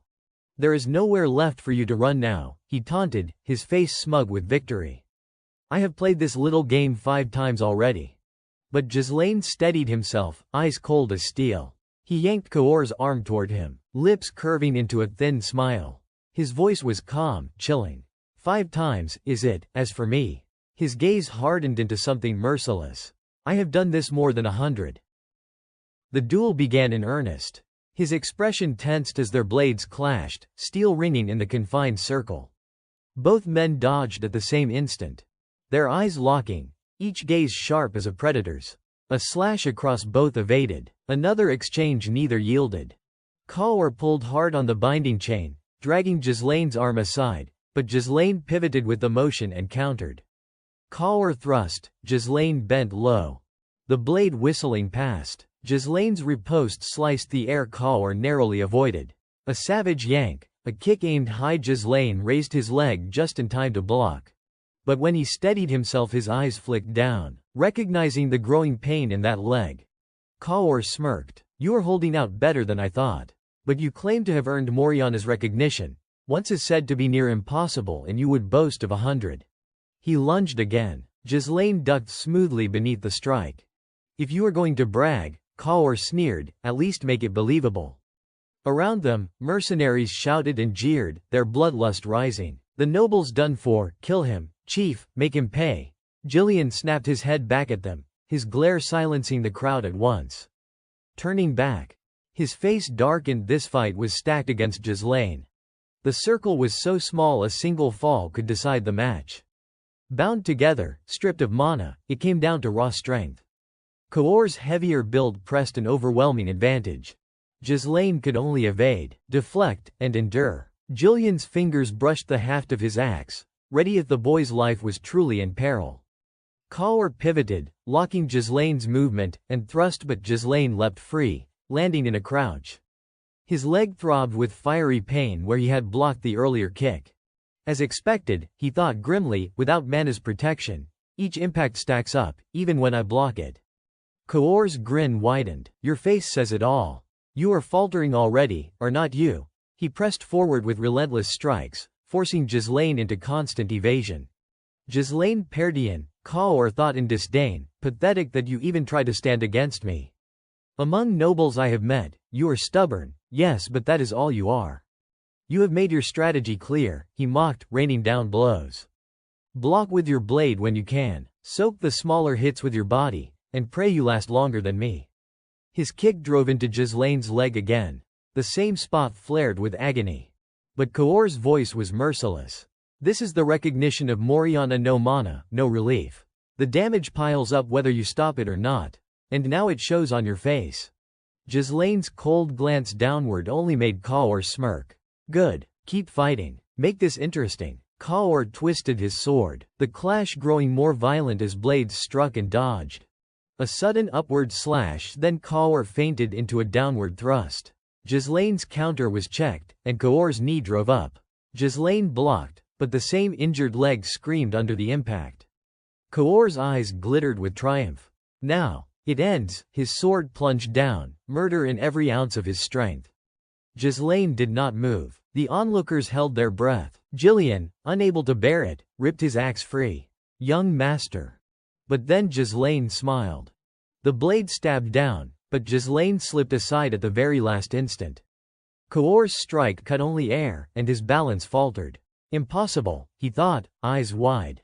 He dodged. From that position, Ghislaine wrenched his arm, dragging Kaor forward, and his sword flashed biting into Kaor's side. The mercenaries gasped. Even Kaor froze for a heartbeat, stunned at the pain blooming along his ribs. Then fury twisted his face. He slashed back with savage force, blow after blow hammering down, but Ghislaine's body flowed like water, evading, slipping past each strike, and when the opening came, his blade cut upward from below, driving into Kaor again. The crowd roared in disbelief. The captain's been cut again. Their chants rose higher. A fever pitch of excitement. That noble brat, I thought he was being crushed earlier. Captain, show him who the real master is. Kaor lunged, blade thrusting. Ghislaine ducked low, slammed his shoulder upward, and sent the mercenary leader reeling. His fist snapped forward, crashing into Kaor's face. Then in one fluid motion he spun his blade and stabbed downward at Kaor's arm. Kaor countered with a furious thrust of his own. Rage twisted Kaor's voice. You how? But Ghislaine's calm never wavered. You have realized it, have not you? My body is not bearing the strain of your power the way you expected. So tell me, what trick do you think I am using? Off to the side, Jillian's eyes narrowed. I see now. He replayed the exchanges in his head. Each time Kaor swung hard, his muscles stiffened. His body locked into brute force. Ghislaine had not resisted directly, he had relaxed, redirected, letting that momentum flow into his own rhythm. He is not opposing the force. He is turning it into his own weapon. To overcome a weight difference this wide. I never imagined it possible. His hand gripped his axe tight, awe sparking in his chest. Kaor, meanwhile, staggered under blows he could not fully block. His men muttered angrily behind him. Captain, what are you doing? This is getting boring. Ghislaine's voice cut coldly. Your resolve is impressive. Most men, pushed this far, would have already broken the rules and tapped into mana. You have stayed true. Kaor bared bloodied teeth, laughing through his wounds. You talk as though you have done this 100 times. My rank as captain, I earned it through Moriana's recognition. If I broke the rules, I would have no right to stand in this ring at all. Ghislaine smiled faintly. Impressive indeed. Kaor's gaze darkened, frenzy flickering in his eyes. But skill is not the only path to victory. His muscles coiled. With a roar, he hurled Ghislaine off balance, forcing him airborne toward the circle's edge. Moriana's law, Kaor thought savagely. One step outside, and you lose. Doesn't matter how skilled you are, if I throw you out, you are finished. This is my win. His eyes burned with manic triumph as he raised his blade. But in midair, Ghislaine twisted. His foot snapped into Kaor's leg. The binding chain taut as he yanked hard, using Kaor's knee like a springboard. His body flipped, soaring back into the circle. Gasps broke out. Ghislaine's free hand clamped onto Kaor's arm, and with a brutal motion, he slammed the mercenary leader flat to the ground outside the ring. Stunned silence fell. Then a murmur rippled. He is out. Captain's outside the circle. Kaor's jaw clenched, teeth grinding in fury. No, this can't be. I lost. Ghislaine's voice was calm, almost gentle. This is my victory, Kaor. Kaor stared at him, disbelief warring with rage. You, what kind of man wields skill like this? Ghislaine's gaze was ice. Your attitude is flawed. That will change because the one you just lost to is now your master. He hauled Kaor upright, ignoring the mercenary's confusion. Kaor spat. What are you saying? The duel's finished. Ghislaine met his eyes, steady as stone. No, I never stepped out of the circle. The realization hit Kaor like a hammer. What? Ghislaine raised his fist, cold resolve in his tone. From this moment on, this is not just a duel. It is your training, as my subordinate. Ghislaine's eyes sharpened, his entire being radiating a chilling aura. It was time to begin training his subordinate. Channeling all of his strength and speed into a single blazing punch. He unleashed a strike so powerful it seemed to make the air itself explode. The sheer force of the blow sent Kaor crashing to the ground, leaving everyone around in stunned disbelief. The red-haired man howled in pain, his body bloodied, his gaze betraying both despair and helplessness as he tried to shout through broken words, "Wait, by the rules if someone leaves the circle." But before he could finish, Ghislaine's relentless assault silenced him. He pinned Kaor to the ground and spoke coldly, "Would you really cling to rules? Even on a battlefield, brat, and you dare call yourself a noble?" Ghislaine tightened his fist, prepared to deliver a merciless finishing blow, his intent to crush his opponent's spirit clear. "Don't question your master's actions." His fist came down hard on Kaor's face, blood spraying from the man's mouth. Then came the storm strike after strike, a barrage so ferocious that Kaor could not even catch his breath. The sound of fists colliding with flesh mixed with his screams, while blood splattered across the arena. The soldiers watching could only stand frozen, whispering among themselves, "Is this really okay? The wager is already over." Kaor, beaten to a pulp, spat blood as he pleaded desperately, "Stop. Please, stop," but Ghislaine showed no mercy. Grabbing Kaor's arm, he spun him within the circle. Maintaining calm precision, and remarked almost casually, "He still has not left the circle." Kaor's face was swollen and deformed, yet his eyes still burned with stubborn defiance. Desperate, he turned to his soldiers and barked in fury, "You fools, will you just stand there? Kill him." Roused by his command, the soldiers surged forward, but froze in their tracks the moment they were met with the edge of a massive axe. Gillen stood before them like an immovable steel mountain, radiating killing intent. His voice thundered with authority. "From this moment on, anyone who dares obstruct the young master will be executed." Terrified, the soldiers trembled where they stood, not daring to take another step. Kaor's face was battered and swollen beyond recognition, his body broken. Behind him loomed Ghislaine, expressionless, his cold gaze cutting into him as he posed a chilling challenge. "Shall we continue?" Kaor could only let out a hollow, hopeless laugh. Before the sound faded, Ghislaine's fist was already before his eyes, delivering the decisive strike. Kaor collapsed, utterly defeated. Looking down at his fallen foe, Ghislaine sneered inwardly, mocking him. "So this is what passes for nobility, pitiful cowards, every last one." Memories of arrogant nobles flashed in his mind, their despicable, pompous faces, pigs fattened on greed and self-importance. They strutted with swollen egos, quick to rage at the slightest insult, yet the moment real fear touched them, they trembled and begged for mercy. That was why he found satisfaction in bleeding them dry, wasting their wealth without restraint. It was a delight to strip them bare, to revel in their downfall.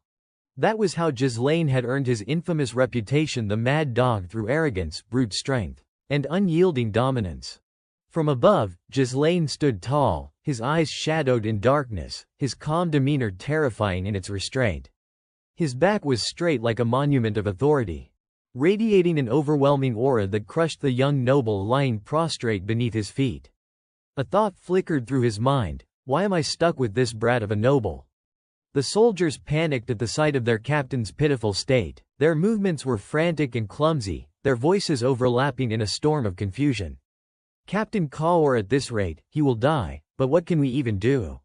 Still gripping the redhead's arm, Ghislaine wondered to himself, "Is this enough yet?" Then, with a calmness that cut through the chaos, he pointed at the flustered men and barked an order. "What are you idiots doing? Bring water, bandages, and cloths." Now, he hoisted up the captain's blood-soaked body, half unconscious, and added in a cold warning, "If you leave your captain like this, he will die." The mercenaries finally grasped the situation. Faced with the undeniable authority of the strongest man present, they scrambled in obedience. Why yes, understood. Gillen, who had silently observed from the beginning, drew his own conclusion from what had just unfolded. The unruly mercenaries had bowed their heads to the young master. His grip tightened on his axe as he reaffirmed a rule as old as their trade among mercenaries: fists mattered more than laws. To him, Ghislaine resembled a feral wolf, fierce and brimming with killing intent, gazing down on everything beneath him with unshakable dominance. Under his feet lay a helpless creature, trembling and powerless, a living testament to the disparity of strength and authority. In one swift and undeniable demonstration, the young master had carved his power into their minds, leaving no doubt about who their leader was. Later, Kaor sat at a table, his body wrapped in bandages. Ghislaine placed a sheet of paper before him. "Sign it." Kaor looked up at him, speechless, but eventually relented, scrawling his name onto the document with a face full of bitter defiance. Tossing it back with a haughty tone, he muttered, "Here." Ghislaine's eyes narrowed, his voice carrying the weight of iron. "Here, that is how you speak." The redhead paled instantly and corrected himself. Please, take care of us."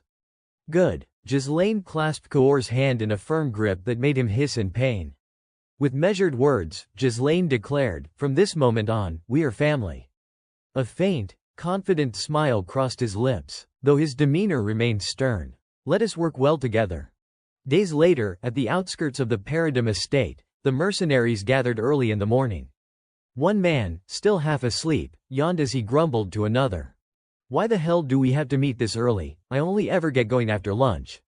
Another, a bald-headed brute, chimed in, "Haven't you heard? They say our employer is the heir to House Paradigm." "What? A greenhorn, really?" someone scoffed. "I wonder if he is even capable of managing mercenaries." A one-eyed man shrugged, "Doesn't matter. We will probably get paid even if we slack off." Suddenly, a loud voice boomed, "All right, listen up." A burly man with muscles bulging under his clothes stepped forward. Another recognized him immediately. "Wait, you are Gordon the Muscle, are not you?" "That is right," the man confirmed with pride. "I have seen your admirable willingness to make things easy for yourselves. But unless we unite our voices, we won't get what we want." Someone frowned. "Cautious. And what exactly are you planning? You would better know how to keep things under control in situations like this." The bald man repeated the concern, his tone wary. "Yeah, Gordon, what are you planning?"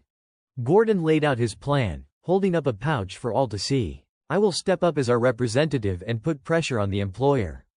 "So, everyone's in agreement, right?" His words fired them up.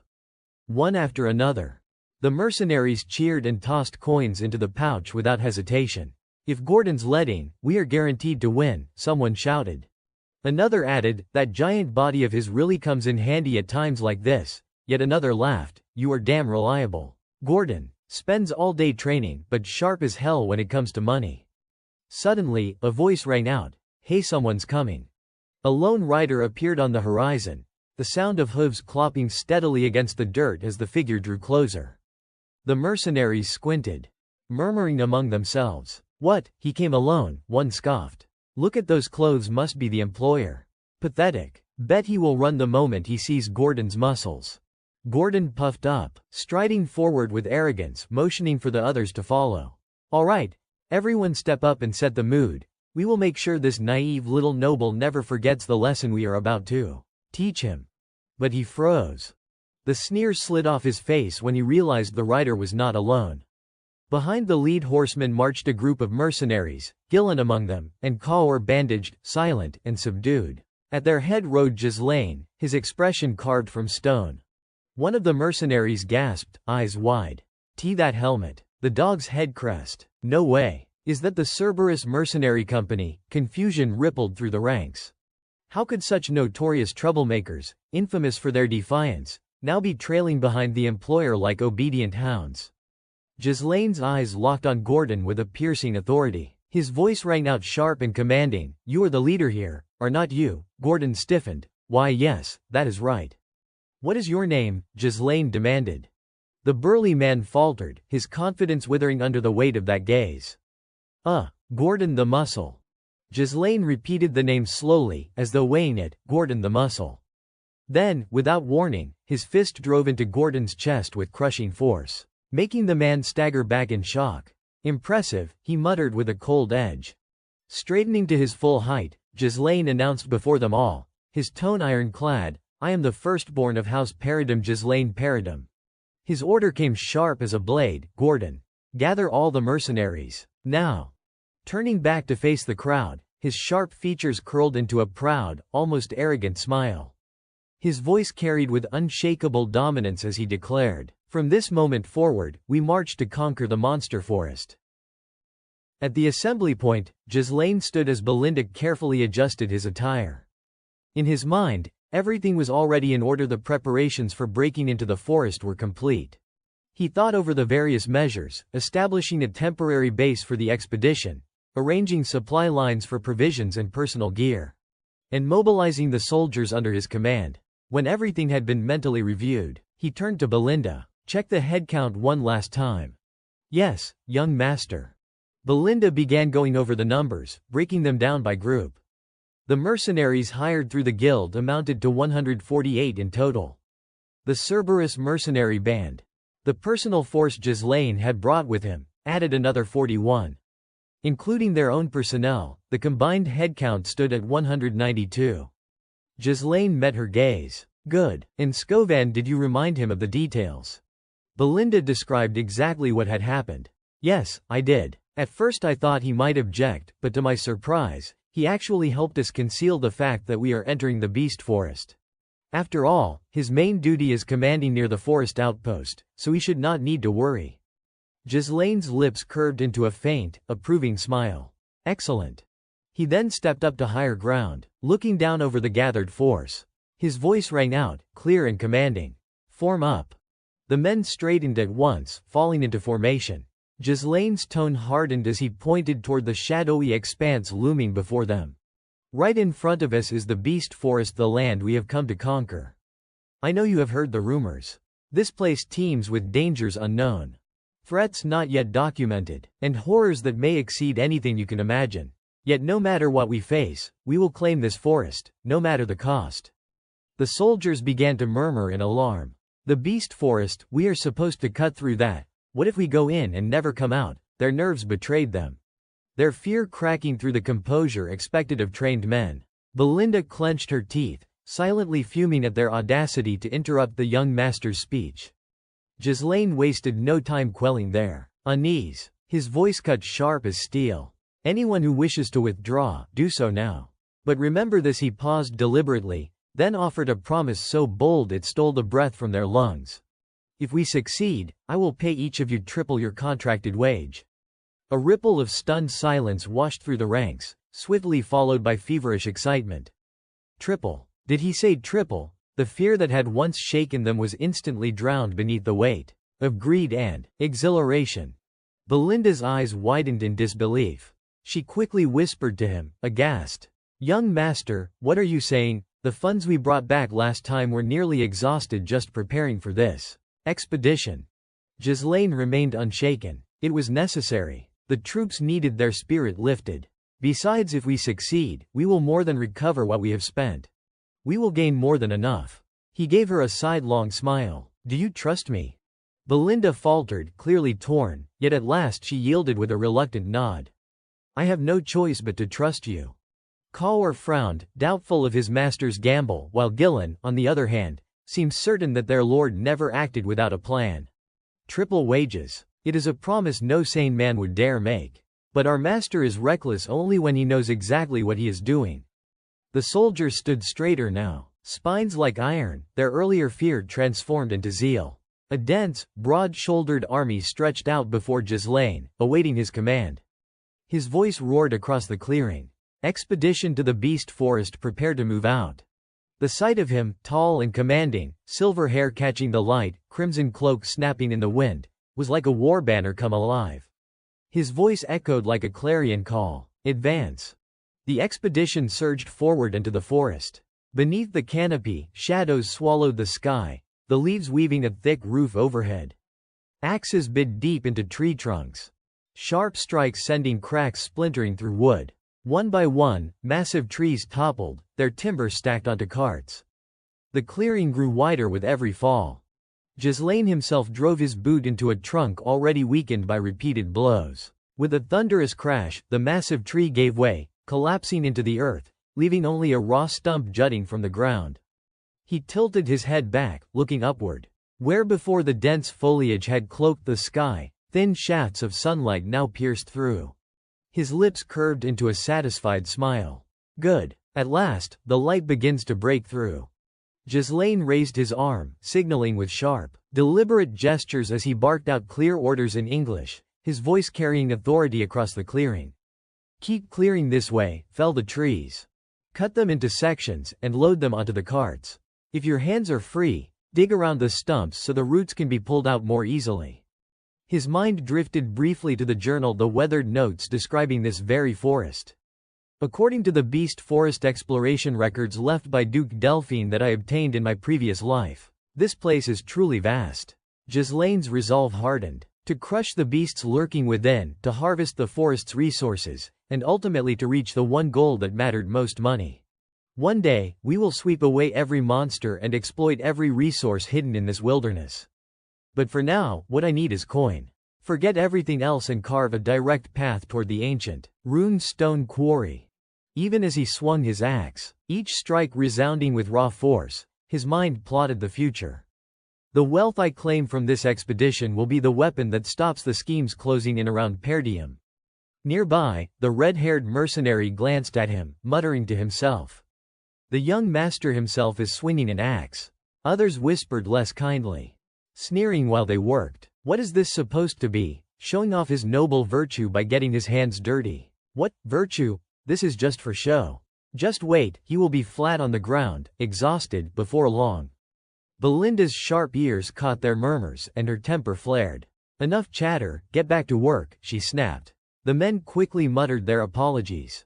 Why yes, madam, though her frustration lingered. She turned on Ghislaine, unable to restrain herself. Young master, we paid them to do the work, why are you laboring alongside them? They only dare to mock because they see you working as if you were their equal. But Ghislaine, still driving his blade into the wood, showed no sign of being bothered. The more hands at work, the sooner we finish. There is no reason to linger here. She narrowed her eyes, suspicious. You say that as if you already knew everything about this place before coming here. The redhead gave a bitter laugh, his gaze twisted with self-mockery. A master with a woman worrying for him. Enviable. And someone like me reduced to a dog, throwing myself willingly into hell. Gillen, overhearing his mutterings, said nothing. He simply swung the log he carried, slamming it into the redhead's back. Kaor staggered with a groan. Wincing. What the? He stumbled alongside Gillen, grumbling, looking for a fight, old man, but Gillen ignored him. Ghislaine, silent, observed everything, weighing it all. So far, things were going smoothly. His thoughts wandered back again to Delphine the Duke, who had conquered kingdoms and founded a dynasty. He once launched a massive campaign to clear the beast forest. Ghislaine looked to the journal he carried like a map etched in ink. I still do not know why they chose this place to explore. But with this record, I have gained valuable insight. The locations of resources, the habitats of monsters. It gives me a measure of preparation. Still. A cart rolled by, piled high with lanterns, sparking idle curiosity among the men. What is the boss thinking, hauling around 100 lanterns? If it is for night work, torches would have been cheaper and easier. Ghislaine did not answer. His eyes swept over the workers as they hacked and hauled. Everything seemed so calm, like the surface of a placid lake. And that calm unsettled him far more than chaos. The fact that nothing has happened yet, that is what worries me most. A tension coiled in his chest, and his voice rang out as he cautioned them. Remember this, I have only read what was written in the journal. I have never seen with my own eyes what transpired here. Do not let your guard down, not for an instant. A gloom seemed to settle as they pressed deeper into the forest. The men kept chopping, but the light above grew dim, their eyes instinctively lifting to the canopy. Huh, is it getting dark already? One muttered. Another snorted, they say this forest is crawling with danger, but we have not seen so much as an ant. Maybe it really is all just stories. The bald mercenary nudged Gordon with his foot, laughing. If we get triple pay for just clearing trees, then you have really pulled a lucky draw. Gordon, doesn't look like we will even break a sweat. But then Gordon's brow furrowed, as if some troubling thought had just dawned on him. He suddenly called out, his voice loud and uneasy. Hey, you guys! Gordon narrowed his eyes, demanding, we have been chopping down trees this whole way here, have not we? Some of the men echoed him at once. Yeah, that is right. But Gordon stopped dead in his tracks. Looming before him were colossal, gnarled trees, their bark twisted and rough, their bare branches jutting outward like skeletal arms. His question suddenly carried a chilling weight. Then why? Why is not there any road? The air grew heavy, almost stagnant, as his words sank in. Faces darkened as the mercenaries realized the truth in Gordon's observation. Then Ghislaine's voice cut through, sharp and commanding. Everyone, pay attention. Those at the front drew their swords and daggers, dropping into guarded stances. The abrupt shift in atmosphere made some men break into nervous murmurs. What is going on? Why is the air suddenly so tense? Ghislaine's eyes flicked toward Gordon, as if already anticipating what would happen. His voice carried a chilling edge. Gordon. Yes, Gordon stiffened. If you stay there, you will die. His expression hardened, brows furrowing as he ordered with grim intensity, step back toward me. Slowly, one step at a time. The look in Ghislaine's eyes rattled Gordon. Fear creeping up his spine, he hurried to obey, shifting the log on his shoulder as he turned. Why yes, understood. But the log snagged against one of the massive tree trunks. The sudden jolt made Gordon yelp, losing his balance. He crashed to the ground with a loud thud, the sound echoing ominously. Idiot, a few mercenaries muttered, shaking their heads.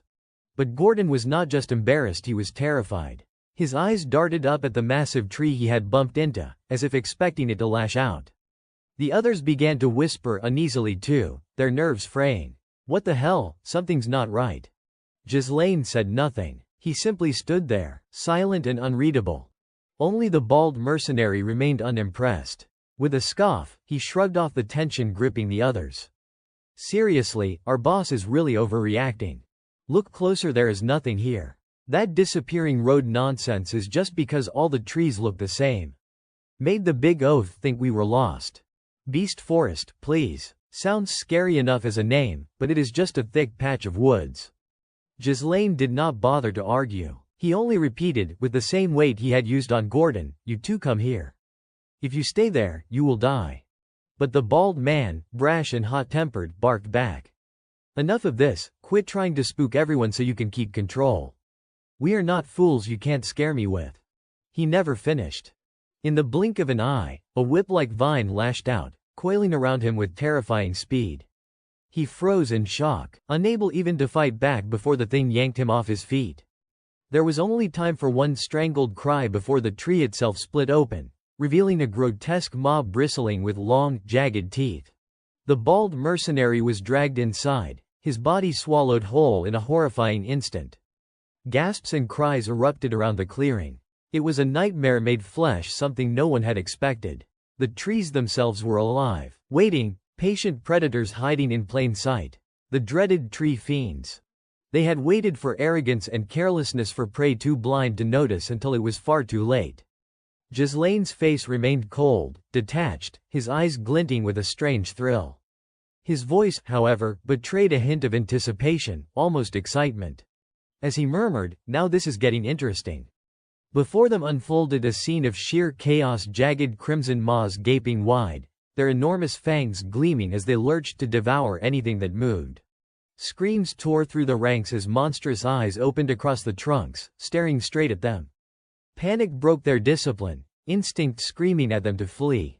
It has got him, run, someone shouted, but the tree fiends were already a step ahead. Their writhing vines lashed out, ensnaring soldiers and dragging them into those waiting mouths that chewed without mercy.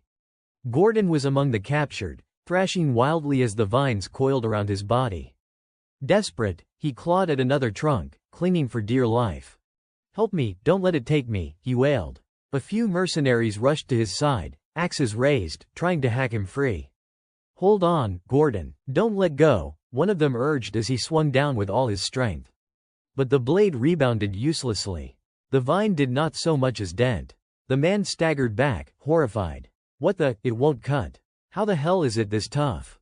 Before anyone could try again, Gordon was dragged across the dirt, screaming in terror as the forest echoed with his cries. The mercenaries froze, helpless, shouting his name. Gordon, their voices cracked with dread, powerless to do anything. Just when it seemed he would be swallowed whole, a fierce shadow streaked forward. Ghislaine. His cloak snapped like a banner in the air as he drew his sword in one fluid motion. With a single powerful strike, his blade cleaved through the vine, severing it cleanly and dropping Gordon to the ground in sobbing relief. Ghislaine did not stop there. His follow-up slash pierced straight into one of the fiend's glaring eyes. A geyser of blood sprayed out, the creature thrashing violently as it recoiled in pain. Landing smoothly, Ghislaine rose from his crouch. The blow had clearly weakened the monster. The mercenary's despair cracked into realization. He cut it, the eyes there its weak point. But Ghislaine's booming voice cut through their awe like a whip. Snap out of it, he barked, jolting them back to their senses. He laid out his orders with unwavering authority. If you scatter, you will all be easy prey. Raise your shields, form up, do not break formation until I give the word understood. Yes, sir, the men shouted, snapping to his command. Shields locked together, they tightened their formation, a circle of steel protecting every flank. Damn it, why'd it have to be here of all places, one muttered, but they held their ground. Ghislaine wasted no time. He dashed toward the wagon carrying oil lamps, calling out sharply, Kaor. Yes, Kaor replied, wide-eyed. The lamps, are they all here? They are. Then light them, every single one. Throw them into the trees. Burn them out, Ghislaine ordered. Only now did Kaor understand why they had hauled those lamps along. His hands flew into action. Yes, sir, he cried. Flames sparked to life as the lamps were lit one after another. Good, light them all and hurl them into those bastards, Ghislaine commanded. That is what they are for. They are looking this way, one of the soldiers shouted. Ghislaine did not falter for even a heartbeat. Then now is the time, burn them. A roar of determination broke from the soldiers as they hurled the flaming lamps with all their might. Take this, you monsters, burn in hellfire. Glass shattered, oil spilled, and fire blossomed across the writhing vines. Hope flared with it. But the tree fiends were not finished. Even engulfed in fire, their vines whipped outward, lashing furiously toward the group. A massive axe blade spun through the air, intercepting the attack. Gillen charged forward, his presence like a storm. With brutal force, he swung again and again, carving arcs of raw power that shielded the mercenaries. At his side, Belinda darted forward, her hands already full of knives. With a flick of her wrists, the blades shot forward, striking true into the fiend's vulnerable eyes. Ghislaine's voice cut across the battlefield. Gillen, Belinda, cover the mercenaries while they keep their formation intact. Understood, they both cried in unison. Ghislaine lifted his sword high, his figure unyielding against the looming monstrosities. His aura surged, fiercer than ever. Facing the towering fiend, his voice thundered with defiance. Come then. If it is me you want, I will take all of your attention. In that tense moment, Belinda cried out toward Ghislaine.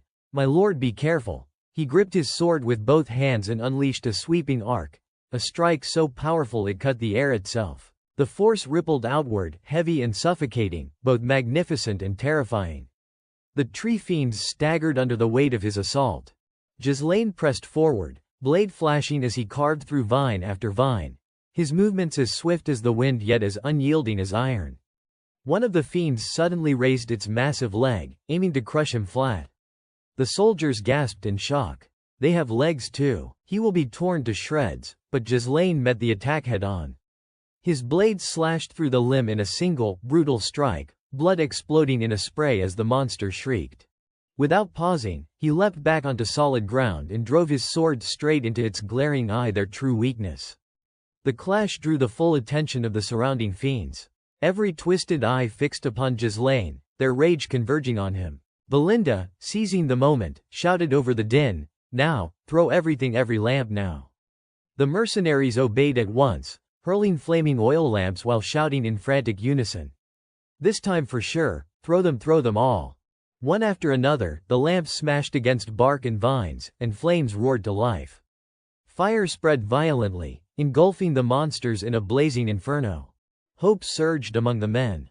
Kaor and the others shouted in exhilaration. It is working, we have got them. Ghislaine's voice rang above the roar of fire, commanding them on. Don't stop, keep throwing, burn them down until nothing remains. The blaze raged unchecked, consuming the forest floor and wrapping the fiends in columns of fire.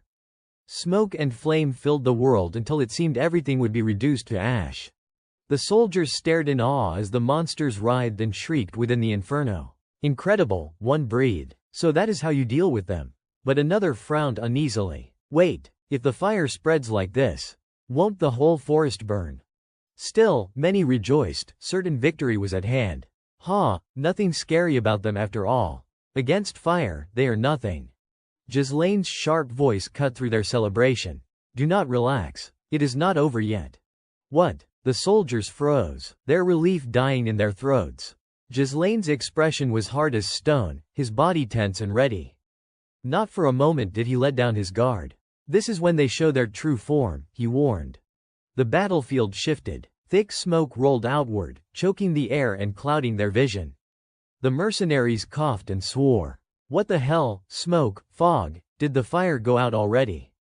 Belinda and Gillen both caught sight of movement within the haze. Alarmed, they cried out at once.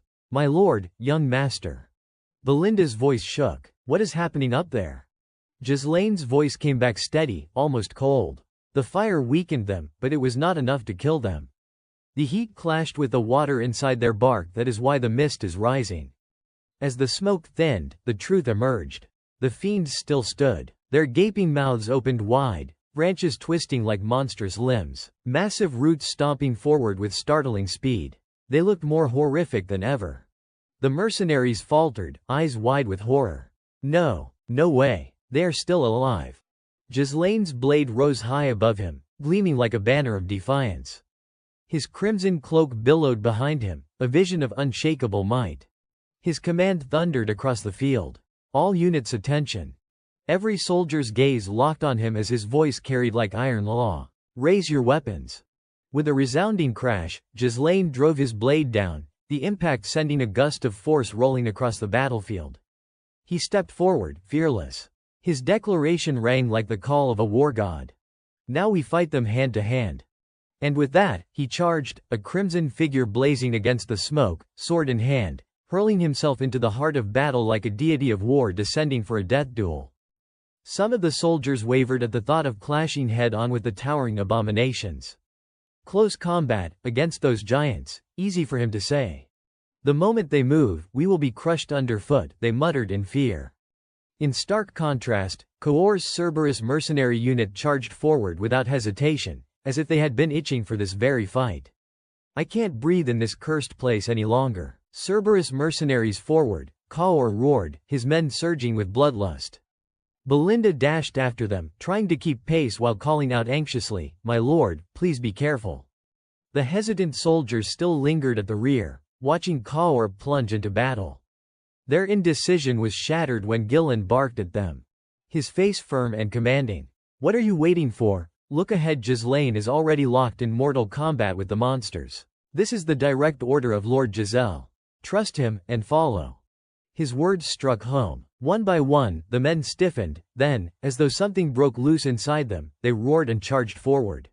To hell with it, let the employer deal with the consequences, just fight. United, they pressed into the fray. The tree fiends, already weakened, fell in waves before steel and fire. Ghislaine led from the front, his voice and presence driving them onward. Their shells are burned away, even without magic you can cut them down. Do not fear them, they are nothing more than oversized puppets now. From Coor to Belinda to Gillen, every ally threw themselves fully into the clash, inspired by Ghislaine's command. Shatter them with one strike. He called, and his sword became a storm. He launched himself skyward, striking down a colossal dark fiend in mid-air, while Coor and his men hacked into others with unrelenting ferocity. Ghislaine understood one truth above all hesitation meant death. He carried it with him into every swing, not merely leading, but igniting something within his followers. His role was not just to fight, but to burn away their doubt, to plant conviction where fear took root. With that faith, the impossible became possible. His blade tore clean through the monsters, each strike splitting bark and vine, drenching the earth in their thick blood. One by one they fell, scattered corpses across the forest floor. Victory rang clear. Panting and battered, the mercenaries cried out in disbelief, "We got them all. Every last one of those bastards is dead." Ghislaine remained at the front, calm and collected, issuing commands without falter. Behind him, hundreds of soldiers watched his back, taking strength from his composure. His voice reminded them, steady and unyielding, "Stay sharp. Don't relax. This is the forest of beasts." That was only the beginning. If monsters like tree fiends appear this early, worse lies ahead. The men shifted uneasily, nerves gnawing at them. But Ghislaine turned, his presence a wall of iron. "Do not fear. I will always stand at the very front." His back radiated unwavering safety, a defiance that nothing could shake. "Trust me and follow." The words struck deep. Their spirits reignited, the men bellowed as one, "Yes, my lord." The expedition pressed on, with Ghislaine at the lead, carving a bloody path through the beasts of the forest. New abominations came crawling, snarling, lunging from every direction, and the soldiers clashed with them ceaselessly. Belinda never strayed far from Ghislaine, tending to him whenever she could, eyes filled with worry. More monsters poured out, hideous in countless forms. "What the hell is this? They just keep coming," one soldier cursed, blades clashing. Kaur and Gillen surged forward together, fighting without a flicker of hesitation. Kaur's sword flashed, severing a beast's leg in a blink. But the creature lurched onward on its remaining limbs. "Damn it, it still has more legs." Gillen planted his shield before the others as the beast lunged, maw gaping wide. And then Ghislaine's blade cut through the chaos, plunging straight into its mouth. With one merciless thrust, he ended it. Blood sprayed, the monster crumpled. He turned at once, voice sharp but steady. "Any injuries?" A soldier snapped back, still breathless but alive. "No, my lord, we are still standing." The soldiers' morale grew stronger than before. The hesitation they had at the start was gone now. If they wanted to survive, they knew better than to wander too far from their employer. "Come on then, monsters, let us see what you have got." Some even shouted taunts. Ghislaine, Gillen, and Kaur exchanged glances, their stern expressions easing with a trace of satisfaction. "Not bad." Finally starting to look the part, Gillen muttered, "Real combat really is the best teacher." "Exactly," Kaur agreed. Ghislaine kept pushing them onward. "We still have a long way to go. Keep clearing the path." "Yes, sir," came the reply in unison. Yet amid the growing spirit of the group, Manus remained in odd contrast. His face was pale, eyes darting nervously. "They are all insane. A cursed forest full of monsters, and a whole pack of lunatics marching deeper into it," he thought bitterly. Still, the company pressed on until they reached the edge of a crystalline lake. The men hurried over, splashing the water onto their faces and mouths. "It is a lake. Look at that clear water, drink up," one exclaimed. Belinda, however, kept her distance, her gaze cautious. "Who knows what could jump out from it?" she whispered. Ghislaine studied the terrain carefully. "So far, we are still on the right course. This lake marks the crucial fork leading toward the ancient rune mines. We will camp here backs to the water." Soon tents were raised, fires sparked to life, and the men gathered around the flames, talking as they warmed their hands. "What the hell was that back there?" "That was only the forest's edge. What is going to come at us once we go deeper?" one soldier muttered. Another sighed in relief. "At least nothing's happened at night these past 2 days. Lucky us." But tension flared when Gordon suddenly rounded on Manus, joined by others. "What is your game, dragging us aside like this? What the hell are you trying to say, Manus?"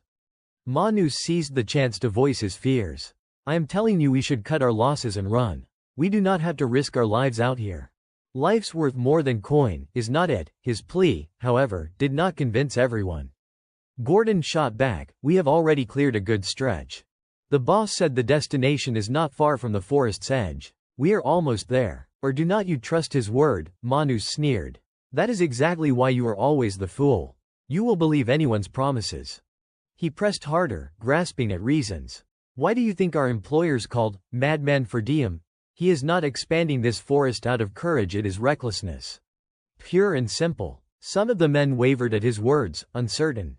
There is truth to that. But still, before their doubt could settle, Gordon and the one-eyed soldier countered sharply. "We took his money. We saw the advance payment. We follow the contract. That is what being a mercenary is. Or did you forget?" Manus grit his teeth. Fine, I will admit the man can fight, but luck won't last forever. One mistake is all it takes to kill us all. Don't think for a second those nobles won't throw us forward as meat shields when the real danger comes. They're all the same. His words carried weight, and some of the mercenaries nodded grimly. Sensing victory, Manus smirked. Keep hesitating, and you will see. You will all die out here while I walk away. If anything happens, you will end up bait in my place. But his arrogance did not last. The one-eyed soldier cut him off coldly. If it were not for the boss, we would already be corpses. He pointed toward Ghislaine, who was kneeling beside a wounded soldier, carefully applying medicine. Keep the wound dry, or it will get infected. Be cautious. Thank you. Sir, the soldier whispered gratefully. Belinda, watching at his side, bent down and murmured, that is a rare remedy, my lord. Shouldn't you save it for more urgent times? Ghislaine shook his head. This is exactly when it matters. He moved on to treat the next man without hesitation. The one-eyed mercenary raised his voice again. Look at him. That antidote he used costs more than our lives combined. Tell me, would any noble who saw us as expendable meat shields waste such medicine on us? His words struck home. Murmurs rippled through the group. He is right. This one's different. Not like the others before him. At least he does not look like he will abandon us. Manus's smirk collapsed into a scowl, his jaw tight as his teeth ground together. Damn that old bastard. Always in my way. If I am going to escape, I will need to trick a few of them at least. But not now. Not yet. Just then, Ghislaine approached, his voice steady but firm. That is enough chatter. Rest while you can. The soldiers quickly straightened. Yes, sir. Ghislaine turned to his trusted men. Gillen, Kaur. A word. Understood. As they stepped aside, Kaur muttered with a glance back at Manus. You sure it is fine leaving that one alive? If it were me, I would have cut his tongue out already. Ghislaine's eyes were calm, unreadable. Let him be. For now, the monsters are our only concern. He pushed other concerns aside for now, focusing instead on something that needed to be confirmed immediately. Belinda, Kaur, and Gillen stood with Ghislaine near the oil lamp. Puzzled as he suddenly asked them to count the lanterns hanging around the camp. About 24, someone reported. Ghislaine calculated silently, his suspicions confirmed they had decreased. He recalled aloud, since we entered this forest. The monsters have attacked us without regard for day or night. Yet these past 2 nights, there have been no assaults after dark. Belinda's eyes widened slightly as she began to piece it together. Kaur pressed him further. Then, that means, Gillen, quicker on the uptake, voiced the thought for him. We have crossed into the territory of nocturnal monsters, a domain with overwhelming influence. Ghislaine's reply was curt but resolute. Exactly. Before him stretched the pitch-black wilderness, the dense forest shrouded in a suffocating gloom. The darkness itself seemed alive, terrifying in its silence. Yet Ghislaine's gaze showed not a trace of fear. His stance was firm, his spirit unyielding. This was the true danger, the hour when the forest would bare its fangs. In the stillness of midnight, moonlight washed over the rows of tents. Among the soldiers sprawled on the ground, Gordon seemed unusually comfortable. Eyes shut tight in sleep. Then, a sudden glimmer brushed across his face, jolting him awake. Without warning, a lantern shot straight toward him. Stopping just before his face. Heart-pounding, Gordon kicked it away, his body trembling. What the hell is going on? But a deeper question gnawed at him. Why had the lantern lifted on its own? Something wet and luminous skimmed across his cheek, and even from that fleeting touch, his eyes bulged with terror. He screamed, startling everyone nearby. Men jerked awake and turned their heads, confused. Panic overtook him as he swung his iron mace wildly, bellowing, "It is a monster, get away from me." The unseen thing darted around him with unnatural agility, avoiding every blow while his frantic shouts grew more desperate. I said get away. But to the others, it was madness. Gordon flailing at empty air. Their brows knit in disbelief as one muttered, "What the hell's wrong with him?" Trembling, Gordon insisted, "A monster, it was right beside me." His comrades only exchanged baffled glances. "There is nothing there," one finally said flatly. His mace froze mid-swing. Whipping around to check, Gordon found nothing. The thing had vanished. Too exhausted to care, the other soldiers lay back down, muttering irritably. "Nightmares, you are too damn loud. Let him rest, he is rattled after fighting monsters non-stop." Flustered by their disbelief, Gordon stammered, "It was not like that." Then a voice rang out from the front. "He is not sleepwalking." Everyone froze. Two figures stepped closer, one with white hair, the other with an eye patch. The white-haired soldier spoke gravely. "I sensed something strange. I woke up just as a lantern disappeared right before my eyes." Murmurs spread quickly. Others began chiming in. "Yeah, I heard it too." There was laughter, something cold and twisted. One man finally snapped under the mounting unease. "Why is everyone acting so damn weird? What the hell is going on?" The white-haired man's tone hardened. "Whatever else we do not know, one thing's certain."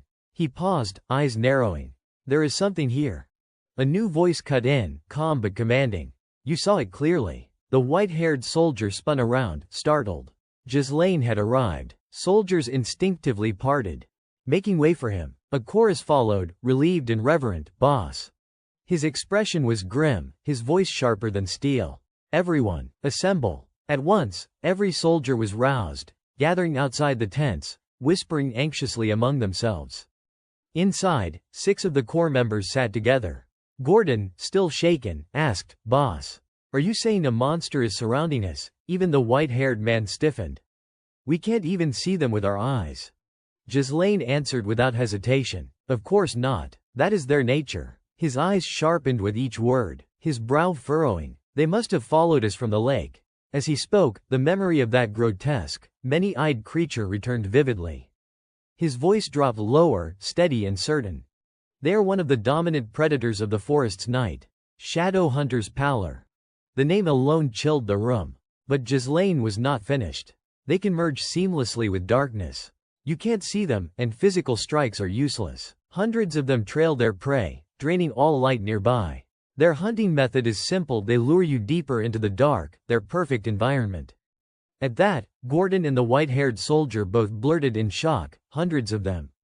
Belinda also seemed to realize something. "So that is why the lantern light is fading," she murmured. The red-haired man gritted his teeth and growled. "Those abominations, are they toying with us before tearing us apart?" Without waiting for an answer, he shot to his feet, demanding to strike first. "Let us crush them right now. Isn't attacking better than letting them toy with us like cats and mice?" Ghislaine, far calmer, cut him off. "No, we wait until they attack. That is when the counter-strike will be most effective." Belinda wiped a sheen of cold sweat from her brow, her voice wavering. "But more than half the lanterns are already gone. Can we really just sit here and do nothing?" Ghislaine pressed on, laying out the reasoning with steady resolve. "If we charge recklessly, we will only provoke their feral instincts. They will retreat for a time, alter their hunting tactics, and harass us even longer. We would lose our one chance to wipe them all out in a single blow." His words echoed through the darkened camp. The phrase "wipe them out in a single blow" lingering heavily in the air. The white-bearded elder beside him tugged at his beard and asked in disbelief, "Boss, are you saying you have got a way to catch hundreds of invisible, untouchable monsters at once?" Ghislaine nodded firmly. "Exactly." Outside the camp, mercenaries shifted uneasily, each holding a tightly rolled scroll. Curiosity flickered in their eyes as Ghislaine turned back inside. "Belinda," he asked, "what about the talisman scrolls one asked you to prepare?" She answered at once, "I have already distributed them to every mercenary." He gave her a curt nod of approval. "Good." Rising to his feet, he announced, "Then I will explain how we fight." The sudden declaration drew startled looks all around. Ghislaine set his blade to the ground, spinning it in careful arcs, sketching rough diagrams into the dirt. "The Pallors have encircled our camp from 3 directions," he explained, tracing their positions. "They are stealing the lanterns and tightening the noose." All eyes locked onto the crude illustrations forming beneath his sword. He jabbed at the marks representing the monsters as he spoke. "With fewer numbers, we can't cover every angle. And since they are not human, a direct clash will shatter our lines from both flanks." The old man stroked his beard again. "Since we have set camp with our backs to the lake, at least we have avoided being surrounded entirely." The captain of the shield squad confirmed, "That is correct." Ghislaine's gaze hardened. "This is a disadvantage, yes. But not absolute. We still hold the initiative." The word initiative drew a collective gasp. He pressed the tip of his sword to the dirt again and divided the marks into 3 groups. "We will split into 3 units. First, a shield squad to withstand their assaults. Second, a crossbow squad to pin them down. And finally, an elite strike squad led by me. He slashed another line through the drawing, showing the formation. The shield and crossbow squads will lock into a tight formation at the center, absorbing and halting their attacks.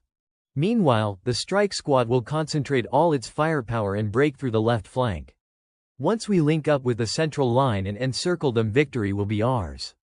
The white-bearded elder straightened and barked, understood, orders received, yet doubt lingered among the rest. Murmurs spread. Could this really work? The red-haired man spoke with conviction. If the center holds, it absolutely will. Then, a hand went up. Wait. Belinda, her face pale with sweat, voiced the question that gnawed at them all. You said these pallors can't be attacked because they meld with the darkness. Then how do we fight them? Silence fell heavy. The redhead muttered, can't we use internal energy against them? Ghislaine gave a faint smile. Calm and steady. Don't worry, Belinda. That is what the scrolls are for. Outside, the night erupted with a deafening roar. The ground trembled as the monstrous horde closed in. From the shield squad, the captain bellowed. Hold the line, mercenaries shouted back in unison. As the boss said never break formation, they stood shoulder to shoulder, forming a wall of steel as the final lantern winked out. Darkness swallowed the camp whole. The beasts drew nearer, their howls thundering like the pulse of the forest itself. Shouts rang louder and louder. Something is coming. A lone figure stepped forward through the gloom, speaking as he walked. This was recorded in the pioneer journals of House Delphini. The man lifted the sheet of parchment high and continued. They discovered that the pallor are deathly afraid of light. It was Ghislaine. With a sharp motion, he tore the paper bearing the image of a sun. One side of his face flared with a strange, bluish radiance. When a strong light shines upon them, their true forms will be revealed, he declared. The time has come. At that moment, Belinda and the white-bearded elder ripped their own scrolls, and the others followed, tearing identical talismans. Streams of radiant energy burst forth, weaving into a single luminous line that shot into the pitch-black sky. The monsters seemed to sense what was happening, their heads snapping upward in alarm. The first magic circle had been triggered. Suddenly, the night blazed with brilliance. The pallors recoiled, shrieking in pain, their forms flickering and distorting under the searing light. The illumination swept across every corner of the battlefield, banishing the shadows, forcing the creatures to twist and writhe in agony. The shield squad gawked, jaws dropping in disbelief.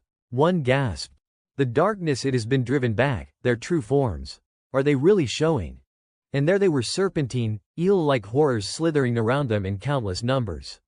Enraged by exposure, the pallors surged forward with terrifying ferocity.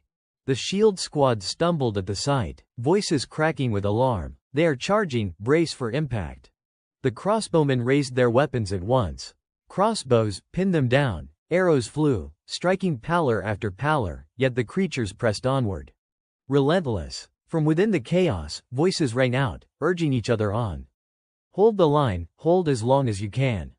Ghislaine strode forward, lifting his sword high, his figure illuminated in the otherworldly glow. Before the pallor, before his companions, he stood unshaken, the blade gleaming above him.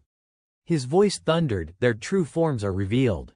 He slashed downward with brutal force, sending a wave of smoke and power ripping through the air.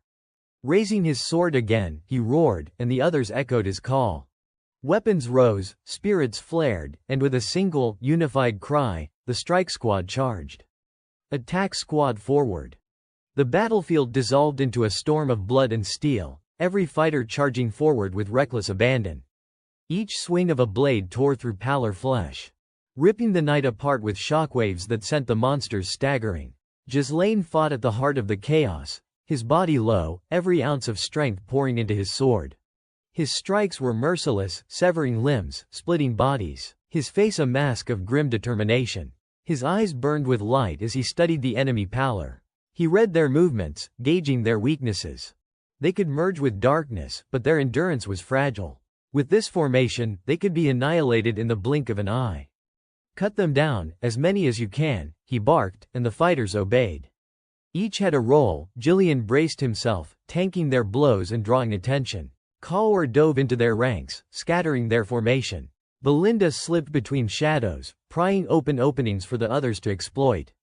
Together they moved like parts of a living engine, supporting, striking, and striking again. "Master," Belinda cried out, her voice sharp. Ghislaine spun, his blade flashing once, cleaving a pallor clean in two. His gaze cut through the battlefield like a command in itself, the elite of Perdium. At his back, above, a burst of light flared in the night sky.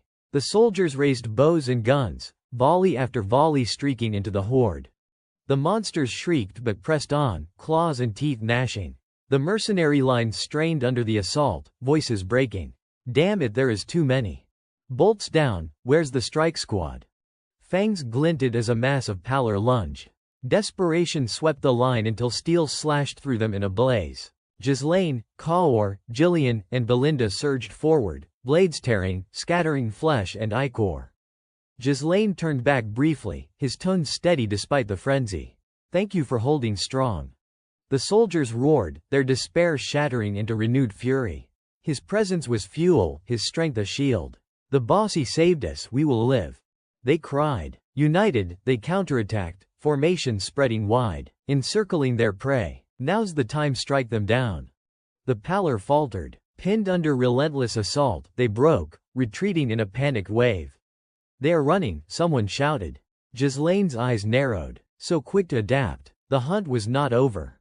He snapped toward Belinda. "Belinda, find their leader. The one with horns, it is the one calling the retreat." At once, Belinda, Kaor, and Jillian sprinted with him, blades still wet with blood. One shouted over the clash, "If they are retreating, is not that enough? Do we really need to chase them?" Ghislaine's reply cut like steel. "They won't stop. Even in retreat, they will stalk us for days and nights, until one side dies. We cannot afford another battle. If we kill their commander, the rest will scatter and vanish. We must end it here."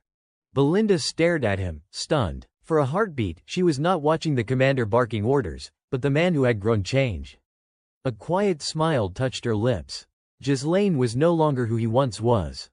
Her expression hardened. She tightened the shimmering thread in her hands, magic humming. With a sharp flick, the filament whirled into a glowing arc, spinning tight circles in the air. Determination blazed in her eyes. "Understood." She hurled the thread skyward. It twisted, anchored itself around a tree branch, and she launched, her body slingshotting forward like lightning. The wind screamed in her ears as she soared, ripping through the air after the fleeing horde.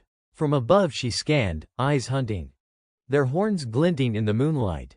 Belinda lashed out, her thread whipping through the air, spiraling around the creature's neck and torso, binding tight. She twisted mid-flight, yanking the line taut, and the pallor leader staggered, snarled, caught.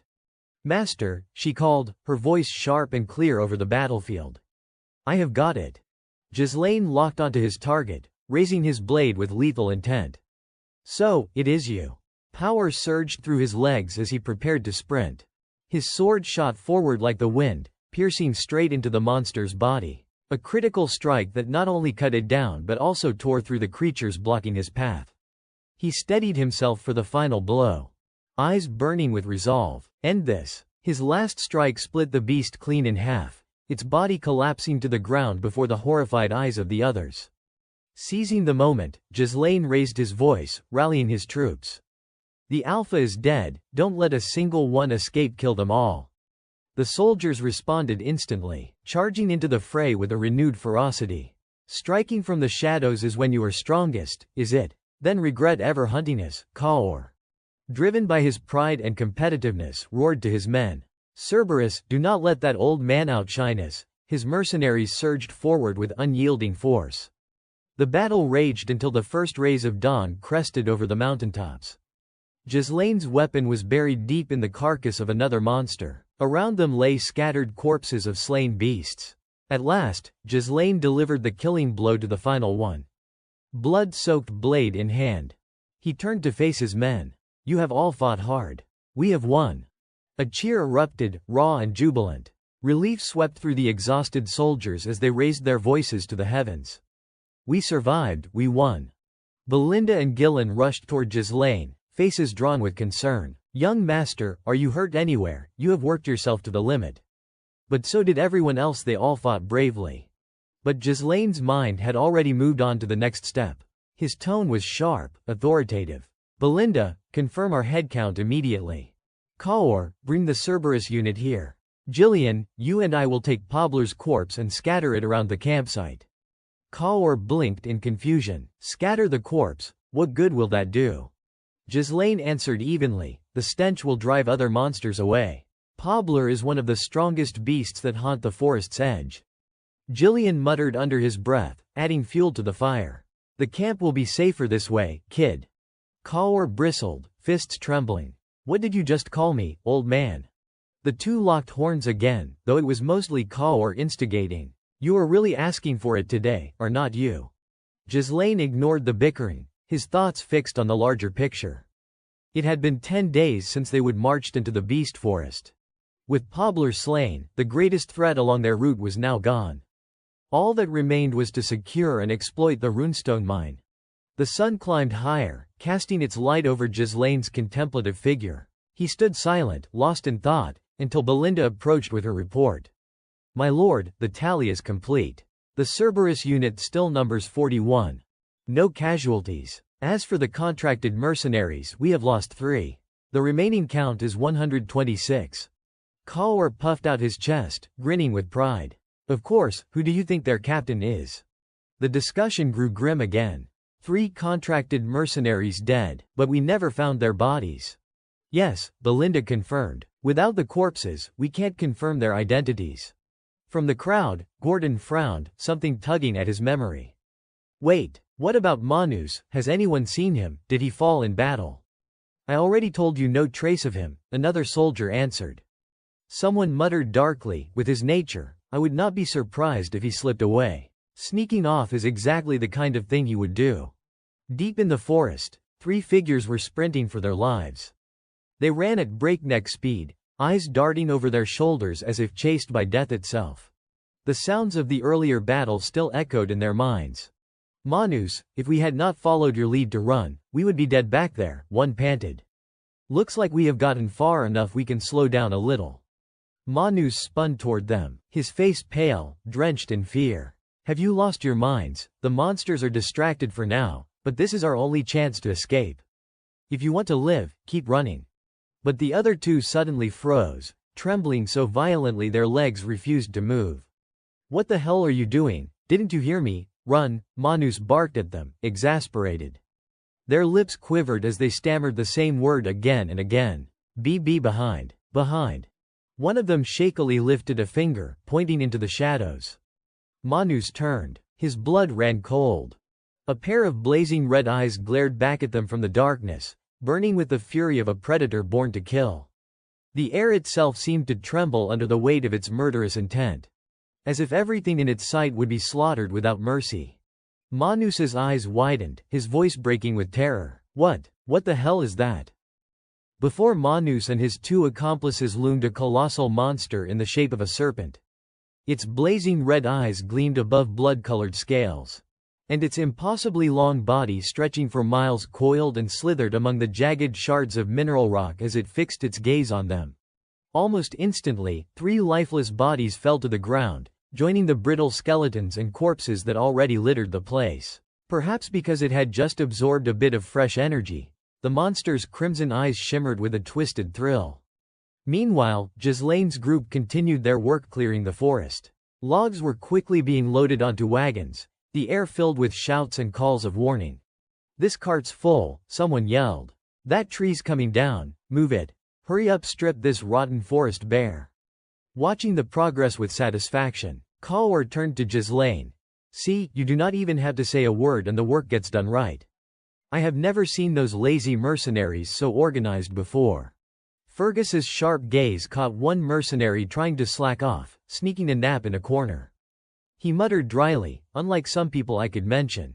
Kaur only shrugged, feigning disinterest. Yeah. Pausing from his duties, Kaur asked Ghislaine, when this expedition ends, are those mercenaries just going to scatter? Feels like a waste to use them once and toss them aside. Ghislaine answered with quiet resolve. Don't worry, I plan to hire them all, turn them into my own troops. Inwardly, Ghislaine reflected. People often said mercenaries lacked structure, that they could never match a disciplined army in formation battles. And yet, with the experience these men had earned here, they had already surpassed the limits of mere cell swords. They could become the foundation of something far greater. At that moment, Gazelle returned, reporting directly to Kaur. Captain Kaur, the corpses have been scattered around the clearing as ordered. Kaur clapped him on the shoulder. Good work, Gazelle. He then grinned at Ghislaine. Just like you said, it is working perfectly. Not a single monster on the road from camp to here. Normally at least one would have wandered too close. Ghislaine did not comment further, though his mind remained alert. The sky began to darken.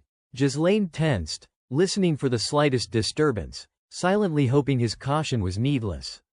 Then Belinda appeared, springing down gracefully from above. My lord, she called brightly. I have returned. What is the situation? Ghislaine asked sharply. She hesitated, a bit flustered, before replying. Why yes, let me explain what I saw. She recounted her findings in detail, and a flicker of surprise lit Ghislaine's eyes. Without wasting a moment, he gave the order. From here on, full speed ahead. Yes, sir, the men answered in unison. They hacked their way forward until they reached two massive trees. Behind them, the air shimmered with a strange, radiant glow. Look, one of the men shouted. Our destination is right there. The entire company halted, stunned into silence by the sight before them. The mercenaries gasped, voices breaking in disbelief. And no way. Could this really be? Ghislaine spoke calmly, his tone steady. This is the very reason we began this expedition. Before their eyes stretched a breathtaking sight, countless crystalline mineral veins, translucent and glittering like mountain-sized shards of glass. Ghislaine's voice rose with awe. A high-grade runestone vein. The rarest of all. Kaur whistled low, astonished. To think something this valuable was hidden in this forest. Fergus puffed up with pride. Didn't I tell you? The young master sees further than any of us. Overcome with joy, Belinda rushed forward and embraced Ghislaine. My lord, how in the world did you know? Excitement rippled through the entire group, their spirits soaring. The mercenaries murmured in awe, their eyes wide. All of that. It is all runestone, the kind most people never even touch in their lifetime. And here it is everywhere. If we mine it all, we will be rich beyond imagining. But their jubilation was cut short. From the shadows, a cold, hollow voice drifted through the air. No, none of you are leaving here. A face emerged, dark eyes fathomless as pits. His words carried the weight of finality. This is the end. The soldiers stiffened, their voices rising in shock. Manus. Anger boiled among the mercenaries as they cursed him, fists tightening. Damn you, bastard, that traitor, why are you here? In that instant, Ghislaine surged to the front, his long blade flashing in his grip as he placed himself between his men and the enemy. His voice was calm but firm. Fall back. Then, alone, he charged forward, sword raised high. The sword slashed sideways, instantly dispersing the thick fog that had blanketed everything. What it revealed made everyone's blood run cold. Mercenaries gasped in horror, some choking on their own breath. So many corpses. Piled up like this, what the hell happened here? One of them stammered. It was not just monsters, the remains of people were mixed in too. Belinda's voice trembled. My lord. Ghislaine's gaze swept across the grisly scene, his expression hard as steel. It looks like mining runestones peacefully won't be an option after all. His eyes fixed on the gaping black maw of the cave ahead. Judging by the scale, this is almost certainly the nest of a high-grade monster. Some of these bodies are still fresh, meaning they were not left here long ago. The toxic fumes from the corpses mixed with the fog, that is why we did not notice it right away. Ghislaine's brow furrowed in a deep scowl. Damn it, none of the records ever mentioned any danger like this in a mineral vein zone. Yet every instinct in him screamed that the threat was very real and very close. Without hesitation, he barked an order, everyone, on guard, battle formation. The warning had barely left his lips when a massive serpent's head surged out of the darkness, eyes glowing red like blazing torches. Its entire body was the color of blood, its tongue flickering as it bared its fangs. Then it opened its jaws wide, aiming to swallow everything before it whole. Scatter, Ghislaine roared. His command came just in time. Kaur flung himself aside, barely dodging. Belinda moved quickly, her face taut with fear and focus. glancing back to make sure he was still standing. Ghislaine charged forward, blade flashing. His strike swept across the monster's skull, but the steel failed to pierce its scales. He leapt higher, driving his sword down at its head. The blade rebounded, clanging violently, still not enough to break through. Fergus cried out, panic twisting his voice. He is using mana and it only left scratches. Kaor's voice cracked with disbelief. What the hell are those scales made of? The beast, enraged by the attack, snapped its jaws and spewed a stream of green liquid straight at Ghislaine. His eyes narrowed, body twisting aside with razor focus. Poison, he thought grimly. He sliced through the venom with a slash of his sword, scattering drops across the air. Some splattered onto his cloak. Sizzling, he rolled hard, narrowly avoiding the whip of the monster's tail that smashed into the ground where he had stood a heartbeat earlier. In one fluid motion, Ghislaine twisted his body, slamming his sword against the beast's tail. But the monster was just as fast. Its massive tail coiled back and smashed into the earth with earth-shaking force. Lord Ghislaine, Belinda screamed, her voice tight with panic. The creature thrashed wildly, its colossal body smashing against the ground. Each impact powerful enough to shatter stone. Dust and bones flew into the air as the monster sought to crush everything around it. Mercenaries scattered, their voices rising in a chaos of terror. Watch out, don't get caught. What the hell is this thing? It is huge. It will crush us all. Fergus rushed to drag the wounded out of harm's way, while Belinda whipped out her rope, pulling men out of the monster's strike zone. Others raised shields, straining to withstand its blows, while Kaor hurled spiked weapons relentlessly at the serpent. Screams filled the clearing. Help me, get back, move, damn it, I am not dying here. Kaor's voice cut through the uproar. Cerberus, hold the line. Belinda's voice rang out desperately, searching. My lord, where is he? At that moment, Ghislaine was sprawled amidst cracked bones and the remains of beasts, miraculously unscathed. His hand brushed the edge of his sword. His eyes cold, a grim thought crystallizing in his mind. Now that I have seen it with my own eyes, there is no more doubt. This monster is the true master of the rune stone vein. Recognition flashed sharp and deadly in his mind. The blood python. He planted his sword into the ground and forced himself upright, chest rising and falling steadily. This is one of the monsters the expedition deemed impossible to hunt. It should have been deep in the forest. Who would have thought I would face it here? Reaching into his pouch, he pulled out a glowing stone, weighing his options. The odds of victory are abysmal. Retreating to regroup is the logical move. But his grip tightened. Images of his companions, of their struggles, of their sacrifices flashed before his eyes like a torrent. If he turned back now, everything they would endured would become meaningless. His eyes blazed with fury and resolve. His voice, low but seething with defiance, cut through the din. Don't you dare stand in my way, you bastard.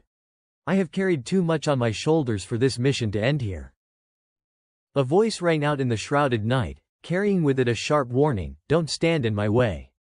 Ghislaine, gritting his teeth in fury, clutched his sword and roared, I am carrying too much on my shoulders. A glow flared at his chest, his hair whipping wildly in the surge of energy. The monster before him, its blood-red eyes blazing, opened its maw wide. In the same instant, Ghislaine lunged forward, his blade slicing across the creature's face. He did not stop. Another arc of steel carved through, and blood burst from the serpent's eye in a crimson spray. But his momentum faltered as the beast's massive tail swung high into the air. With a thunderous crash, it lashed down toward him. Ghislaine barely managed to raise his sword in time. The sheer force driving him back, teeth clenched tight against the pressure. The serpent lunged again, fangs gaping wide. Ghislaine's body moved on instinct, his blade flashing in a flurry of desperate strikes. His face twisted with a wild determination. And his thoughts sharpened like a knife's edge. Even if the odds are stacked against me, there are battles one cannot avoid. And now. Belinda, Gillian, and Kaor cried out in alarm, panic etched across their faces. Ghislaine vaulted upward, leaping straight toward the beast's gaping maw, swinging his sword with everything he had. This is the moment, he shouted to himself, voice raw with resolve. I will fulfill my duty. Gasps rose from those watching as he struck. Then landed hard, chest heaving. Sweat dripped into his eyes as he glared at the monster. Blood python. The word burned in his mind as he realized the beast stood unfazed, not even close to collapse. Horror tightened his gut, not a single sign of weakening. Calculations flashed through his head. If I force open the third core for too long, I will burn myself out before I can kill it. Master, voices shouted behind him, dragging his attention back. Belinda rushed forward, cradling his face with trembling hands. Are you hurt? Around them, others leapt to block the serpent's approach, blades raised in shaky defense. She frowned, her voice stern. Step back, my lord. Let us hold it off. But Ghislaine rose abruptly, his tone sharp and commanding. All of you retreat. The words froze the camp. Mercenaries exchanged stunned looks. What did the young master just say? Someone muttered. Jillian's brow furrowed, questioning. You mean to abandon the fight, my lord? Standing before the towering monster, dwarfed by its colossal frame, Ghislaine answered with grim finality. Even I cannot protect you all against this beast. I won't lose you here. Belinda's voice cracked, stricken with fear. But what about you, my lord? He gripped his sword tightly, voice unwavering. I will bring it down here and now. Her chest clenched at the sight. Everything we have accomplished so far has already been a miracle. Why must you bear this weight alone? The blood python hissed, spewing a torrent of green venom. Ghislaine's pupils shrank as he shouted, Move! The group scattered in panic, shields straining as the acid slammed down in a hissing wave. Ghislaine clenched his jaw, caught between words and silence, as his companions rallied. Let us fight with you, they cried, their voices filled with fierce loyalty. One laughed bitterly. I have never met a master like you. Another called out, You have saved us more times than we can count. Just let us kill this damned snake. Kaor rested his sword on his shoulder, tone firm. The treasure will be ours. Belinda's grip tightened around her weapon, voice resolute. I will not leave you alone. At his side, Jillian spoke firmly. I will distract it. You finish it off. Jillian, Ghislaine's voice broke, but the resolve in the man's eyes was unshakable. The group stood tall, their shouts unified. We trusted you, now trust us. Ghislaine's face darkened, shadowed by conflict. Memories of his frantic clashes replayed in his mind, the monster's sheer size, its lethal venom. Scales harder than steel, deflecting even mana-coated blades. One hit will kill them. Belinda's desperate voice pierced his thoughts. My lord. He looked up at the towering beast again, mind racing. But its right eye is injured. The wound is open. A sword lifted skyward. Ghislaine's voice rang clear, joined by his comrades. That is its weakness. Monster hunting expedition together, we will return alive. The soldiers' faces lit up with excitement. Staring at the grotesque monster before them, they all shouted in unison, Yes, sir. Belinda and the others charged forward, unleashing their attacks without hesitation. Kaor lunged in next, driving his weapon deep into the creature's eye. The beast roared in agony, blood spurting out in torrents. Jillian's eyes gleamed, and with a furious shout, he struck the monster with a crushing blow. Ghislaine rushed in, thrusting his blade straight into the other eye. His mind churned as he fought. Even if I know the future, not everything unfolds according to my will. Sweat poured down his face, his hair whipping wildly as he gritted his teeth. But still, around him, his companions hacked and slashed relentlessly at the creature's massive body. Its furious shrieks shook the forest, but Ghislaine steadied himself. If I do not act now, countless people will die. He raised his sword once more, determination hardening in his chest. I won't let that happen. In that instant, the monstrous serpent snapped its maw wide open, and Ghislaine threw himself into its gaping throat without hesitation. The beast clamped its jaws shut in an instant, trapping him inside. The others froze in horror at the sight before them, their voices breaking into a collective scream. Young master, suddenly, a blazing slash tore across the serpent's body. Blood sprayed in every direction as a long, gaping wound split open, the strike continuing without pause. In the next breath, the monster's head was cleaved clean in half, and from within the mangled remains, Ghislaine burst free. Kaor, Belinda, and Jillian's faces lit up with sheer relief and joy.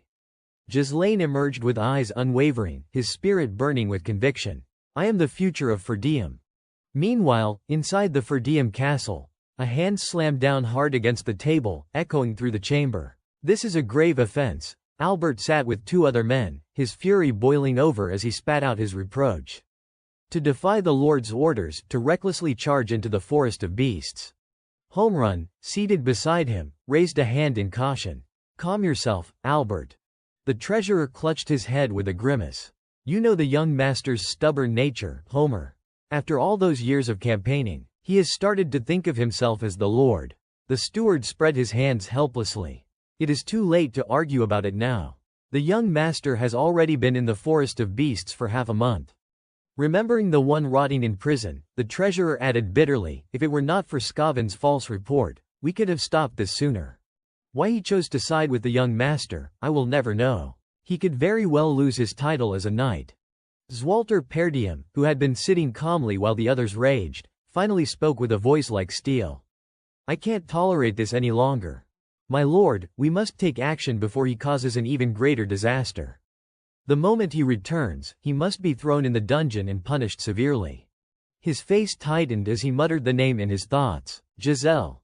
Suddenly, the doors swung open and Randolph rushed in, calling out urgently, my lord. His voice startled the men as he hurried forward. It is serious. You must come see this at once. Zwalter, ever composed, turned toward him. What is it, Randolph? The reply made all three men's eyes widen in shock. The young master, Giselle, has returned. Outside the castle, Ghislaine strode forward with long, unyielding steps. The chamber was wrapped in heavy silence, the air thick with tension. Albert's brows furrowed as he glared across the room. Randolph kept his eyes fixed as well. While Homerun's expression was one of sheer shock, unable to look away. Zwalter sat quietly, brow creased, his gaze locked on the young man before them. Ghislaine broke the silence with a calm voice. I have returned, father. His father ignored the greeting and went straight to the point. Did I not make myself clear? You were forbidden from venturing into the monster forest. Was that not my order? Ghislaine bowed his head slightly and answered with composure. Forgive me, my lord. It was something that had to be done. Homerun's eyes widened. Had to be done. Randolph clenched his teeth and cut in. Are you saying this was worth defying a direct command? He gestured sharply as he lectured. Invading the monster forest is a grave crime. Not only was your life at risk, but the creatures within could have spilled into our lands. Under the weight of their accusations, Ghislaine exhaled softly, then countered, and yet, as you can see, I am still alive. The monsters have not overrun the territory. Homerun's eyes bulged, his voice cracking. What did you just say? His anger flared, and he shouted. By what right do you dare talk back like this? Suddenly, Albert turned his sharp gaze on him, his voice biting. Do you find this amusing, young master? The unexpected remark startled Ghislaine. But before he could respond, the treasurer reached into his coat and produced a document. Yes, it is true that your venture into the forest caused no immediate harm. So perhaps we could overlook it. But he slapped a letter onto the table. How will you explain this? Ghislaine took the letter in hand, his lips moving faintly as he read. This is Count Rayfold, at the mention of Amelia, the count's daughter. Albert's frown deepened, his tone filled with censure. From the moment you announced you went to Rayfold uninvited, I suspected trouble. And I was right. You threatened Lady Amelia to seize 20,000 gold from the territorial aid fund that should have been sent to Perdium. Because of your reckless actions, Count Rayfold is furious. He has cut off all aid to us and even nullified our agreements entirely. This could shake the foundation of our land. Ghislaine fell into silence, his thoughts heavy as he examined the letter. This is indeed Count Rayfold's hand, a man with a poor history with Amelia. It does not appear forged. The image of Amelia cold, venomous flashed in his mind. If I play on Rayfold's greed, perhaps he will keep silent. But if Amelia has resolved to ruin me, she won't hesitate to use assassins. I had thought this would go beyond mere hired blades. Laying the letter down, Ghislaine mused darkly. Now that matters have turned this way, the leverage I held over Amelia has lost its value. Whether it is collapse or survival, everything will be twisted into a smokescreen for the truth. If I had delayed even a little longer, I would have been trapped here. Time is not on my side. Albert's face had grown darker, his voice cutting through the tension. Young master, do you have anything to say for yourself? Homerun spoke next. His tone edged with urgency. The first step is to return the 20,000 gold. Randolph groaned, clutching his head in despair. That amount could sustain the night order for months. But to their shock, Ghislaine replied without a flicker of shame, "It is gone. I have already spent it." Their expressions froze in disbelief. He continued with an air of indifference. "All of it was used to open the monster forest." The room sank into stunned silence. Albert's voice trembled, his face pale. You wasted all that money on a forest of beasts." Ghislaine did not argue. He simply bowed his head. "I apologize. Regarding Rayfold, I have nothing more to say." In an instant, a hand shot forward, seizing him by the collar. Randolph's furious roar filled the chamber. "You bastard, the heir of this land. Destroying our future with your own hands." Homerun jabbed a finger at Ghislaine's face, his words ringing with finality. Giselle parried him, "From this moment forward, you are no longer the young master. You are nothing but a criminal. Bind him and throw him in the dungeon." Someone at once responded, "By your command." Yet even as curses rained upon him, Ghislaine's face remained unreadable, his voice firm. "From now on, I will provide the territorial funds myself, including the 20,000 gold." Zwalter, who had sat quietly until then, finally broke his silence, disbelief lacing his voice. "What did you just say?" Ghislaine's eyes flicked aside. "Belinda." At his call, Belinda stepped into the chamber carrying a box. She set it down on the table and lifted the lid. "If I intended to merely pass through the forest, I would never have begun its excavation." The men crowded forward, their eyes widening as brilliant light spilled from the chest. Ghislaine gestured toward the contents. "Behold the highest-grade rune stones." A chorus of incredulous cries filled the room. "Rune stones." Homerun snatched one up, his hands trembling, sweat breaking across his brow. This priceless treasure. Where did you get it? Don't tell me you exchanged it for the 20,000 gold. Ghislaine's voice was steady, almost cold. "I mined it from the monster forest." At his side, Belinda looked on with a haughty, scornful smirk. Albert wiped the sweat from his brow as he examined the glittering stone, his voice sharp with judgment. "If these truly are rune stones, then yes, they are worth a great deal.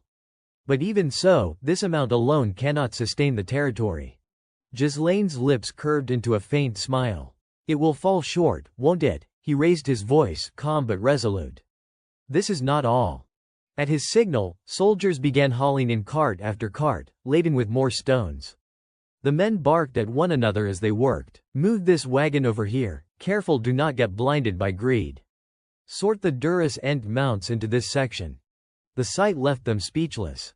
Homerun wiped his forehead, his voice trembling with awe. "In just half a month. To harvest this much." Albert, standing beside him, muttered in disbelief. "Are my eyes deceiving me?"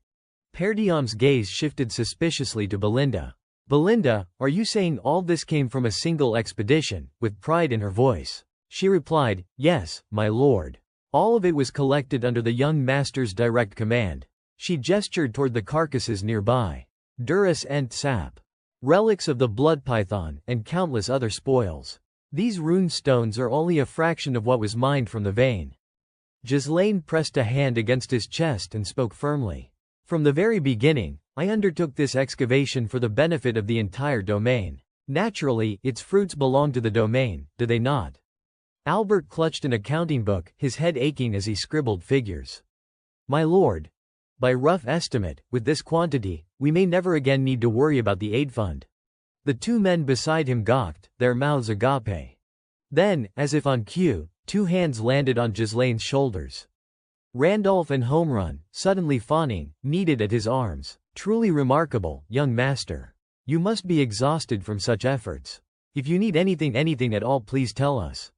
Ghislaine did not hesitate. "There are conditions that come with this support." Randolph stiffened. "Conditions?" Raising his hand, Ghislaine began counting them off. "First, release Scovin and Ricardo. They only acted under my orders. Second, the monster forest must remain forbidden to commoners. Just as before, rumors and reckless curiosity will only bring harm to our domain." Randolph said nothing, his lips tight. Homerun rubbed his chin thoughtfully. "Not entirely unreasonable." Ghislaine pressed on. "Lastly, I will assume direct control over all repair forces, including mercenaries. Every time military matters are bogged down by interference, precious time is lost." The statement shook the chamber. Homerun blinked in disbelief. You mean to say you will maintain your own private army? The man beside him snapped angrily. Impossible. How are we to trust your intentions? Albert stepped forward, coughing to compose himself. Young master, it seems you have already planned this carefully. But understand right now you should be begging for forgiveness, not demanding freedom. All I hear is that you want to act without restraint. Ghislaine countered evenly. You misunderstand, Treasurer Albert. These are necessary terms if I am to replace Rayfold as the source of funding. If minor disputes are allowed to stall our work, Perdiam's finances will suffer. Do you truly find that acceptable? The force in his words sent a tremor through Albert, who turned desperately to Perdiam.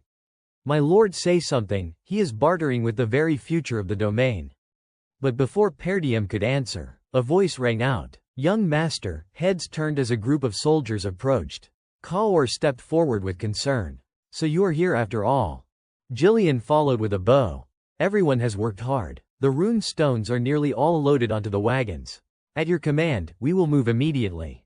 Kaor chuckled and asked, as you instructed, the Duras Ent sap has been stored without preservation treatment. What are your plans for the python's remains? Ghislaine waved his hand in command. The python will be dissected at once. Separate the venom, blood, flesh, and hide. Make sure none of it spoils.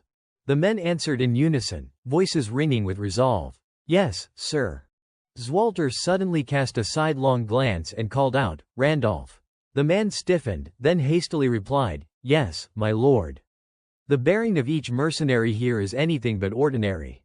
Looking toward Ghislaine, Randolph sighed with wonder. I truly cannot fathom how the young master managed to gather such formidable men under his banner. His words carried on in a steady murmur, filled with admiration. They are no different from an elite army. At that, Ghislaine turned his head. Zwalter stepped up in front of him and asked in a deep voice, To make those hard-to-control mercenaries bend to your will surely it cost you no small effort. Ghislaine bowed humbly. Not at all, father. Without their aid, this expedition would have been far more arduous. Zwalter shut his eyes with a weary groan. Enough. Then, with a sharp turn, he barked an order. We are going back. Shocked murmurs rose from the men. My lord. He strode forward, his cloak sweeping behind him, and spoke without looking back. This time, I will overlook your defiance, Giselle. Casting him a hard glance, Zwalter added, voice like steel, but if you dare disobey me again, be prepared for the consequences. Ghislaine only smiled faintly and lowered his head. Thank you, father. As the group moved on, cloaks billowing, a voice rose to praise him. As the heir who will inherit this land, you carry the bearing of a northern wolf. Ghislaine's mind tightened at the phrase. The Northern Wolf. That was the title once bestowed upon Count Peridum, guardian of the Luthaniac kingdom's frontier. Thinking of his father, Ghislaine reflected, he has always been a lonely man. A memory surfaced of a torn flag standing over a battlefield, flapping in the bitter wind. Ghislaine thought with a heavy heart, with meager troops, collapsing finances, and a starving land, still he fought ceaselessly at the frozen border of the north. Another image appeared, his father's body riddled with arrows, sitting in the midst of roaring flames. He gave his life to defend this territory, a land stripped of mother, of Elena, and even of me. And the price he paid was a forgotten, miserable death. A yawn cut through his thoughts. Kaor stretched with relief. Finally, we can breathe easy. Belinda, her eyes uncertain, asked, Young master, will you be returning to the city now? Ghislaine's expression darkened as he gave his order. No, not yet. Prepare everything so we can move at a moment's notice. Belinda gasped in alarm. Why, you won't rest, sir? Jillian stepped closer, his voice tinged with concern. You have pushed yourself too far. Your body has not fully recovered. Belinda's jaw dropped in awe. The fact that you survived after throwing yourself inside that blood python's body, that alone is a miracle. She fidgeted, her voice trembling with lingering worry. Do you know how hard it was for me to purge the venom from your body, when it had completely engulfed you? Suddenly, he interrupted, his voice firm. Belinda. Ghislaine reached out and set a hand on her shoulder. His eyes met hers with quiet resolve. I will be counting on you. The others wiped sweat from their brows as they watched the exchange. Ghislaine turned away, struggling with each step, his thoughts heavy. Word will spread quickly that we have obtained rune stones. And inevitably, it will reach the ears of those who covet this land. His breath came rough. Yet his inner voice pressed on. I must expand my power, and swiftly. Only then will no one dare to set their sights on this place. But then, his body wavered. Ghislaine collapsed to the ground. The people around him cried out in panic, their voices breaking with fear. Young master. In another place, a white bird streaked across the sky, a scroll tied to its neck. Below, a man sat waiting. The bird descended and perched upon his arm. The mysterious man untied the letter and began to read. The message confirmed the news. A portion of the bewitched forest had indeed been reclaimed. Therefore, the time had come to ignite a territorial war with House Degald and eradicate House Perdium. Only then would the ducal court intervene. The man's thoughts lingered on a single phrase: eradicate House Perdium. Around a round table, several others murmured and debated among themselves. You mean to say we should strip that land of its rulers, turn it into no man's ground? About time, is not it, which means, soon enough, a new master will rise there. His shadowed voice cut through the chatter. How many of our people are still embedded inside Perdium? 1 knight and 2 retainers, someone answered. The man envisioned them, biding their time in secret. Then he gave his order, calm but cutting. Send them to House Degald. If Degald's heir should die within Perdium's borders, it will serve as just cause for war. His eyes darkened as he delivered the next command. Victor will be the commander of this campaign. Gasps rose around the table. Victor, we are unveiling the trump card this time. If Frank had done his job properly, Perdium would have crumbled already. Shadows swallowed the chamber. One of them spoke with concern. My lord, I trust Victor can handle this, but is not it too soon to play that card? We have acted with utmost caution until now. Why is the ducal court, which has always stayed hidden, suddenly intervening in Perdium so directly? The mysterious man replied with a single word: because of the bewitched forest. The others repeated in shock. The bewitched forest. He pressed his hand against the table, rising slightly, his tone commanding. Follow Duke Delphine's arrangements without question. Do not pry further. The light finally revealed his face. Harade spoke, his voice low but sharp. Prepare yourselves for war, Count Desmond Harade Desmond. His brows drew together, his eyes narrowing. Does anyone else know of this? Elsewhere, fury erupted within a grand estate. Emilia buried her head against Burnif's chest, trembling with rage as she spat the name through clenched teeth. Ghislaine Perdium. Burnif murmured helplessly, my lady. She clutched at his tunic, venting in bitter fury. That bastard dared steal my quarry. 20,000 gold coins mine. Even the assassins I sent failed to kill him. And I had to bow my head to that old man to sever Perdium's aid.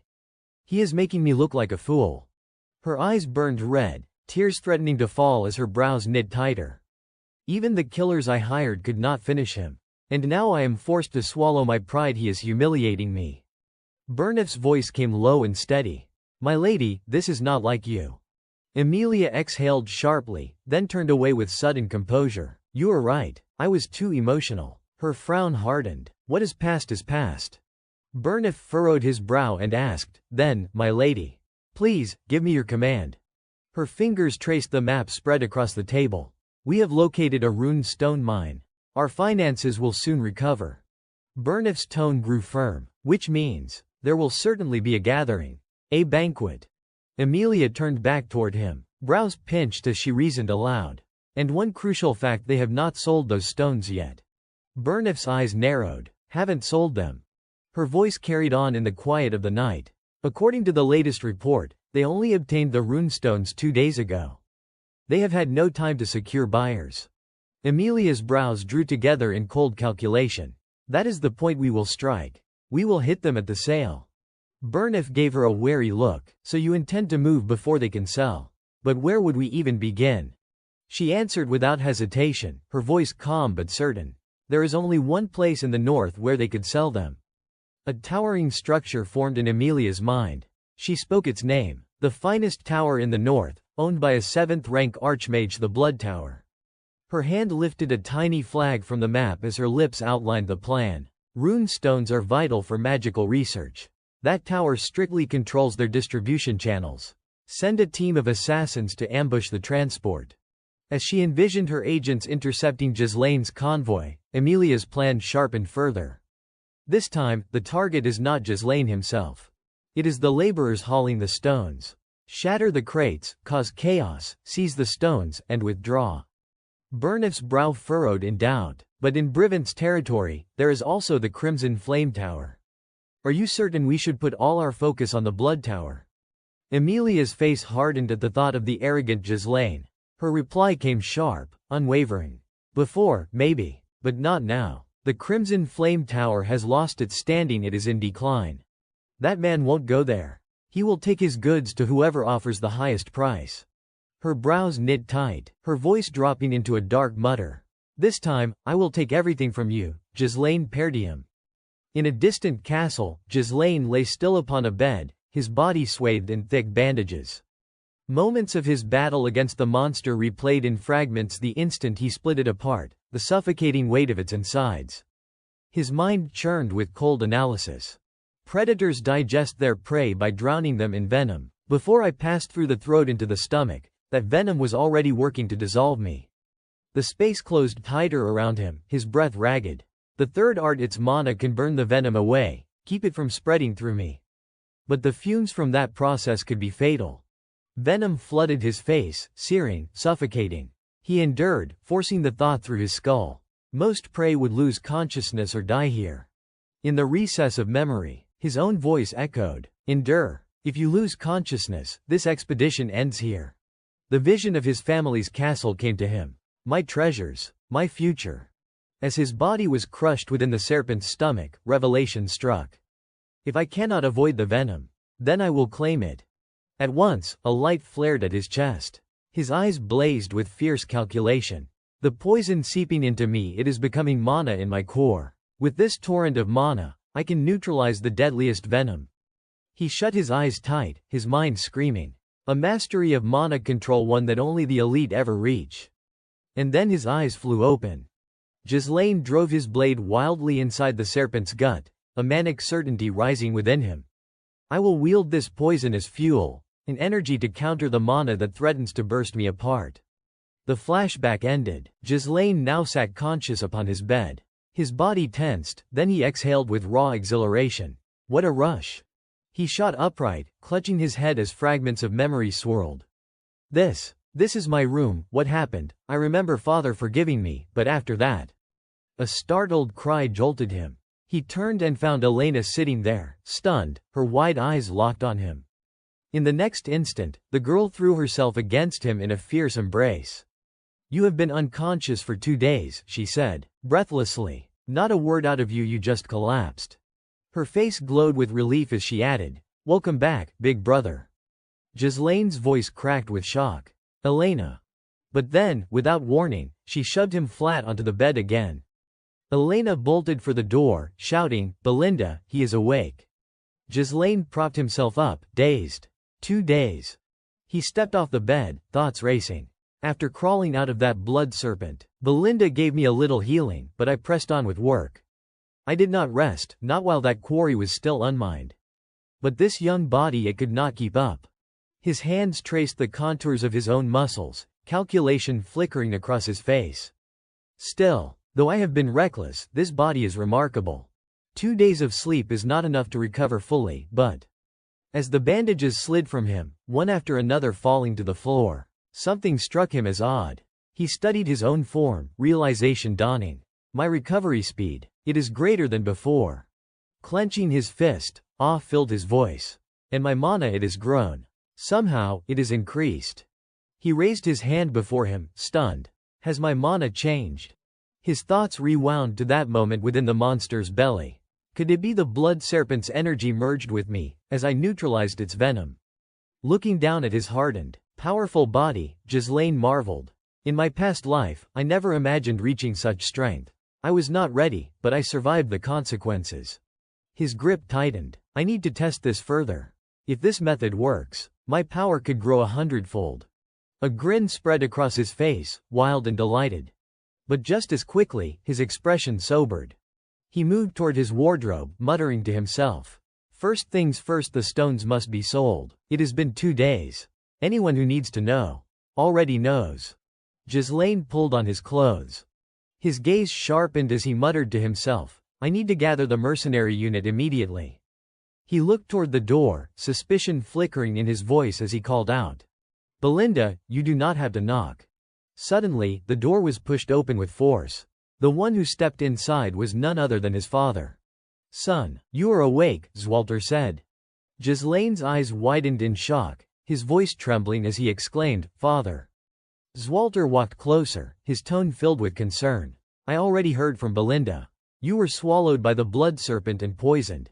Are you truly all right now? Ghislaine stammered, Why yes, as you can see. Relief washed over Zwalter's face, and his shoulders loosened as he continued. Good, that is all that matters. Belinda rushed forward, cupping Ghislaine's face in both hands as she scolded anxiously. You collapsing like that scared us half to death. Are you really okay?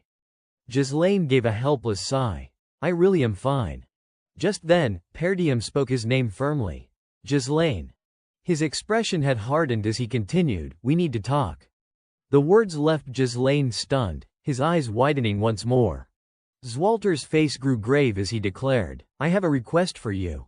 Sweat trickled down Ghislaine's temple as he asked, A request. Ghislaine followed his father out into the training yard, a sword in hand. His expression was taut with nerves as he thought to himself, Father and the training hall. This is the first time I have ever had time alone with him. Looking at the man before him, memories stirred. In my previous life, I was always busy running away. Too afraid of being scolded or berated. Zwalter broke the silence. I am sorry for calling you out here right after you have just woken up. Ghislaine quickly reassured him. It is fine, Father. I have slept for 2 whole days. I feel great now. Still uncertain, Ghislaine asked hesitantly, So, what was that request you mentioned? Zwalter did not answer right away. He stared at his son, pensive, his eyes flicking away as though to avoid something. Ghislaine studied him in silence, recalling his mother's words from long ago. Could this be what she meant? The memory washed over him sitting with his mother in a quiet field. She had spoken gently, holding little Elena in her arms. Your father is not a straightforward man. Father, young Ghislaine had asked in confusion. She had smiled sadly. He says he must be the pillar for everyone in the manor. He always puts others before himself, never showing his true feelings. Then she laughed lightly, adding, Well, except when he confessed to me. The boy had blinked in surprise at her next words, so even though he might seem stiff, try to understand him. He just is not good at expressing his emotions. The memory faded. Pick up your sword, Zwalter ordered. Tension tightened in Ghislaine's chest. Yes, father, he replied, lifting the blade. In the very next instant, Zwalter lunged, forcing Ghislaine to raise his sword in defense. The clash rang out sharply. Without pause, Zwalter struck again, his blade hammering down. The two exchanged blow after blow, Zwalter moving with blistering speed. They broke apart, feet skidding across the ground, a haze of dust rising around them. Ghislaine's breath hitched, heavy. He stared at the weapon in his father's hands. Awe coursing through him. This is father's sword. Before he could dwell further, Zwalter was on him again, his strikes relentless. Ghislaine's mind raced, a blade strong enough to subdue the savage tribes of the north, yet gentle enough to protect everything precious. Then came a furious downward slash, wild and powerful. Ghislaine barely managed to block in time. Refusing to be overwhelmed, he launched his own counterattack. Zwalter's eyes widened in surprise as Ghislaine's strike broke through his rhythm. Ghislaine's blade came down toward his father's shoulder, forcing Zwalter to throw his sword back in a desperate block. But Ghislaine pressed forward, relentless, until his tip hovered at Zwalter's throat. His eyes were unwavering, his grip iron strong. Zwalter froze, stunned. Then he lowered his sword and smiled faintly. You have improved a great deal. Ghislaine's voice was tight with tension. Thank you, father. But his father added, of course. The unfinished phrase startled Ghislaine, his breath catching. Zwalter stroked his chin thoughtfully. In combat, try easing up on the pressure a little. You have the strength and reflexes to bring down the massive beasts of the forest. But I suspect your opponents can read your intent too easily. Ghislaine considered this. Is that so? In battle, I usually sense how an enemy will move next. Then it struck him. Wait, Could this be the first time anyone has ever formally taught me? His thoughts drifted to the battlefields of his past life. My swordsmanship has always been forged by raw combat and survival. It is instinct, not training. I have never received proper instruction. Father is pointing out what I have been missing all along. He closed his eyes, letting the revelation sink in. I have always believed I had to fight alone, relying only on myself. But having guidance, it is not so bad. Opening his eyes again, Ghislaine's gaze softened. A warm smile spread across his face as he bowed his head. Thank you for teaching me, Father. Zwalter furrowed his brows, watching him silently. Zwalter finally broke the silence. Truth is, I meant to scold you. Ghislaine stiffened. What? His father closed his eyes and spoke firmly. No matter how many achievements you rack up, a violation is still a violation. If everyone turned a blind eye to the rules simply because someone was useful, everything would descend into chaos. Ghislaine furrowed his brow, lips pressed shut. But Zwalter's gaze shifted toward the family castle. You have changed. Unlike those who stir up trouble just to claim merit, I can sense that you are looking further ahead. His voice carried a rare note of approval. He began walking slowly, lecturing as he went. Keep it that way. Think of Perdium, of the people around you, and carry out the duties of an heir. Ghislaine watched his father's back, the word responsibility echoing in his mind. Then his eyes lit up with realization. That is right, he called after his father. You once said you had a proposal for me. You still have not told me what it is. Zwalter froze mid-step. His lips trembled, reluctant. Finally, he turned halfway, his voice uncharacteristically hesitant. Do you have any money? Later, at the encampment deep within the monster forest, Ghislaine approached his gathered men. They immediately straightened into formation. A smile tugged at his lips as he addressed them with steady resolve. Has everyone been well? Yes, my lord, the soldiers chorused in unison. Kaor's eyes widened in surprise. You look even stronger than before. Jillian stepped forward, concern lacing his voice. Has your body fully recovered? Ghislaine answered politely. Sorry to have kept you all waiting. Then he turned to Jillian. How's Rachel? For a moment, Jillian was silent. Then he bowed deeply, voice trembling with emotion. I never thought I would see her walk again. It is all thanks to you, my Lord Duke. I see, Ghislaine replied softly, smiling. But his expression hardened almost immediately. Belinda, Jillian, Kaor, there is something I need to tell you. The air shifted as he declared grimly, our territory is in danger. Shock rippled through the three of them. Gathered around a large table, Ghislaine laid everything bare: the ambush on Elena, the conspirators who tried to use her death as a pretext for war, and the lifeless body of Prince Degald he had discovered. His thoughts darkened as he recalled the cruel faces of those shadowy figures. There are forces out there moving against Perdium. They have been watching this for some time, Ghislaine reasoned, brows knit. I suspect they have operated inside our territory for years. And we do not have the luxury of time or resources to prepare for their strike. Belinda wiped sweat from her brow, finally understanding. So that is why you have been so restless, young master. I thought we could finally breathe easy after securing the mine. Kaor folded his arms, sighing. So after the monster forest, war's next on the list. This land never knows peace. Jillian added gravely, if what you say is true, then Perdium is the perfect target right now, a poor, fragile territory that suddenly discovered a mine of high value. Exactly, Ghislaine agreed. They won't leave us in peace. Belinda frowned, flustered. You should have told us sooner. We must inform the lords and commanders immediately. No, Ghislaine cut her off sharply. Not yet. His eyes hardened as he remembered the traitors. Even Elena's own knight betrayed her. For all we know, spies are embedded among the generals as well. Right now, we can't tell friend from foe. It is safest to keep this within our circle. Belinda's face paled. That means. Ghislaine continued. Thanks to Elena's survival, their plan was foiled, buying us a sliver of time. But now that the mine has been discovered, they have no reason to delay any longer. His voice dropped low, heavy. This battle will be difficult. The room fell into a strange, tense silence. Kaor broke it first. Fine, just give the order. A grin tugged at his lips. Honestly, following you is never boring.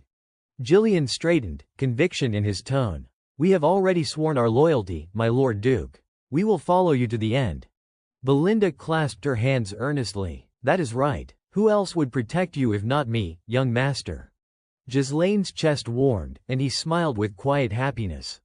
Thinking of the names shrouded in mystery arrayed in Amelia, he reached a grim conclusion. The greatest enemy of Perdium was none other than Duke Delphini. Along with those who carried out his orders, Count Desmond and Amelia. In an instant, Ghislaine's expression hardened as he swore silently to himself. I won't let things unfold according to their will. Then, in a steady voice, he announced, from here on, we head to the Flame Tower. Cawor casually stretched with both hands behind his head, a satisfied grin spreading across his face. Finally, we can unload this pile of stones. We are about to make some real money. Belinda frowned slightly, puzzled. But why the Flame Tower? The Blood Flame Tower is closer. And they would pay more too. Ghislaine turned to her and explained, because dealing with the Flame Tower spares us from unnecessary trouble. Coy cocked his head in confusion. Trouble? Gillian, imagining what he meant, quickly stepped in. I get it. When you are transporting something this valuable, uninvited guests are bound to show up. Especially since this is high-grade ore. Preparing for an ambush in advance is the smart thing to do. Belinda broke into a cold sweat but nodded in agreement. You are right. They could ambush us again, just like last time.